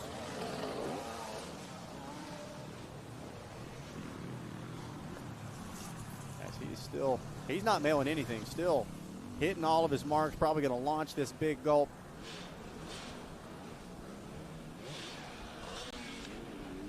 Maybe we'll get a whip for the fans. Maybe not. Maybe it's all business. Wait, this guy's trying to win a race. Zach, I am not worried about style right now. I am worried about going 1-1. It's a massive jump anyway. It's impressive just to be able to clear. One more time through Henry Hill. Don't launch this one, Ricky. Backs it down, one more corner to go after this. And ladies and gentlemen, put your hands together. The man to beat today is rough and rowdy. Ricky Russell gonna take the win in dominant fashion here today from round number 5, the Pro Taper Budds Creek Grand Prix. We're gonna try to get a word with your top 3 overall, so we'll try to get T-Dags over there as well. Correct me if I'm wrong, is it Toth or Fustini going to round out our overall podium? We'll try to get a word with the top 3. As back to the TBT Racing live drone. The rest of the field starting to make their way close to the finish line, and we get ready to do some celebrating as we send things down to the podium with our winner, Ricky Russell. It's toasty down here, but Ricky Russell, in grade school we learned 1 + 1 = 1. On race day we know 1 + 1 = win, and man, you had it dominating all day long. Track looked like it got a little bit slicker out there too. Yeah, no, it was tricky that second moto. I got in the lead and tried to ride hard again, and I made 2 big mistakes and almost ended my day. So I was happy to regather it and kind of pull back away from them guys. So coming off a win in Idaho out to the East Coast. On the East Coast, you're spreading your wins around. And what did you think of this first-time event here at Budds Creek? I think it was amazing. It was my favorite by far. You guys, they did an awesome job laying out. The moto track it was a childhood dream to ride this track, so first time, and I loved it. Yeah, and even that extreme section back there you had dialed in, doubling through, you made it look easy. And once again, congratulations. Anyone else you want to throw thanks out to? Yeah, the extreme section, I really enjoyed that as well. It's such an awesome format of racing because it's got it all. So very cool, and I really enjoy it. But really got to thank my wife back home, for letting me do them. Linwood Motoplex, SXS, slide plates, handguards, FXR gear, 6D helmets, 9.2, TBT suspension. It was working awesome out there. Pirelli tires, Fusion graphics, and the Mako 360 XC gear. It was great out there for extra suspension. So thank you guys, and thank JDay for putting on such an awesome event. Well, with your win here, you moved one step closer. I think you moved into second place now. Medallia and Toth finished second, third. You ran away from the race. They ran away from the podium. So you're the main man. Congratulations, moving up points and upwards and forwards, moving on to to Southwick. Heck yeah, thank you. All right, we're going to call it a day here. Thanks for joining us. Send it back on down to Zach. All right, thanks a lot down there from the post-race podium. What a day, what a weekend it has been here high atop of Mechanicsville, Maryland, and the infamous Budds Creek Park. Is a lot of excitement coming into this one. This has been one we've been looking forward to all season long. Such a kind of a crazy hallowed ground, if you will, for lack of a better words, here at Budds Creek Motocross Park. But to be able to bring JDay Racing here for the first time, introduce kind of a whole new format here. We had Jonathan Beasley in the booth with us. He was enjoying the racing action. Ezra and the whole Budds crew really seemed to be enjoying it. And then, of course, all of the riders and fans and families involved with JDay really seem to be all about this Budds course. Beautiful amount of challenges. A little bit of this, a little bit of that. We've got some rock guards. We've got our KC66 line. We've got the big gulp. Don't tell Josh Toth. No problem for him. That's a little sip for him. And it all came down to who wanted it the most, who was the most well-rounded and able to not only endure the pressure of the other riders, but the heat, the conditions. It took a perfect ride to get the job done out here this weekend, and we had more than a couple of riders do just that. It's almost an impossible thing, right, to have a perfect race. It's all about limiting those mistakes, finding the balance, and right now Ricky Russell was the guy that did just that, a 1-1 on the day. Able to get the job done in such impressive fashion. Like Ricky talked about, really been enjoying this JDay season here in 2026 and has really put together some incredible rides to go along with it. Well, like we talk about here on Racer TV, it's all racing all the time. The Pro Taper Top 10 breaks down the final race just like this. Ricky Russell, Tyler Medaglia, Josh Toth, Jigs Bustini, and Collier Martinez, your top 5. Joey Crown, Jake Abbott, Justin Kokinos, Rivers Morris, and Kyle Grenowicz round out your top 10 in the final race of the day. And that, folks, is how you close out a weekend of riding and a day full of racing. But that is far from the end of it. Here on Racer TV, it's all racing all the time. And for JDay, we still got plenty more racing to go as well. August 2nd, we've got the Southwick Grand Prix going to be live all day long. And then, of course, our double-header weekend out at Unadilla on August 29th and 30th. You don't want to miss a single lap of the action. I know Unadilla, one of my favorite spots to go JDay racing. And then here at Racer TV, it truly is all racing all the time, as we've got some great broadcasts coming up. Of course, the Snowshoe GNCC going to be next on the circuit, round number 9 on June 27th and June 28th, as well as the Southwick Grand Prix going to be on August 2nd. And then we get Loretta Lynn's 2026 kicked off as well the first week of August. You don't want to miss any of that action, as well as we take a look at the future of motocross superstars. Well, it's been a great weekend of racing, and we couldn't do it without all of the incredible help. Starting off, of course, with our executive producer, Kerry Russell, our event promoter, Ethan Broach, OPAG, our producer, Adam Gordon, our producer, Don Hurricane Hampton, our director, Jack Renner, our replay operator, Cameron Cotter, as well as our graphics operator, Brian Wall, our audio engineer, Joni Baker, our second engineer, Adam Art, our engineer in charge, Jordan McFadden, our camera operators, Shadid Drakefort, Robbie Kershaw, Chandler Kaler, Brian McCochran, Luke Morgan, Joey Walker, Jasper Cohens, our drone pilots, Gabe Scholl and Ian Howes. For Ian Riley, I'm Zach Herron. A big thank you to everyone involved, and of course, thank you to our sponsors as well. Everybody from Fox, FMF, Factory Connection, Blue Crew 100%, Moto Tassinari, the Kirk Caselli Foundation, Dunlop, and Engine-Ice. Of course, each and every one of our amazing OEMs. It takes a village. It takes each and every one of you, and we can't thank you enough. We'll see you next time right here at JDay Offroad.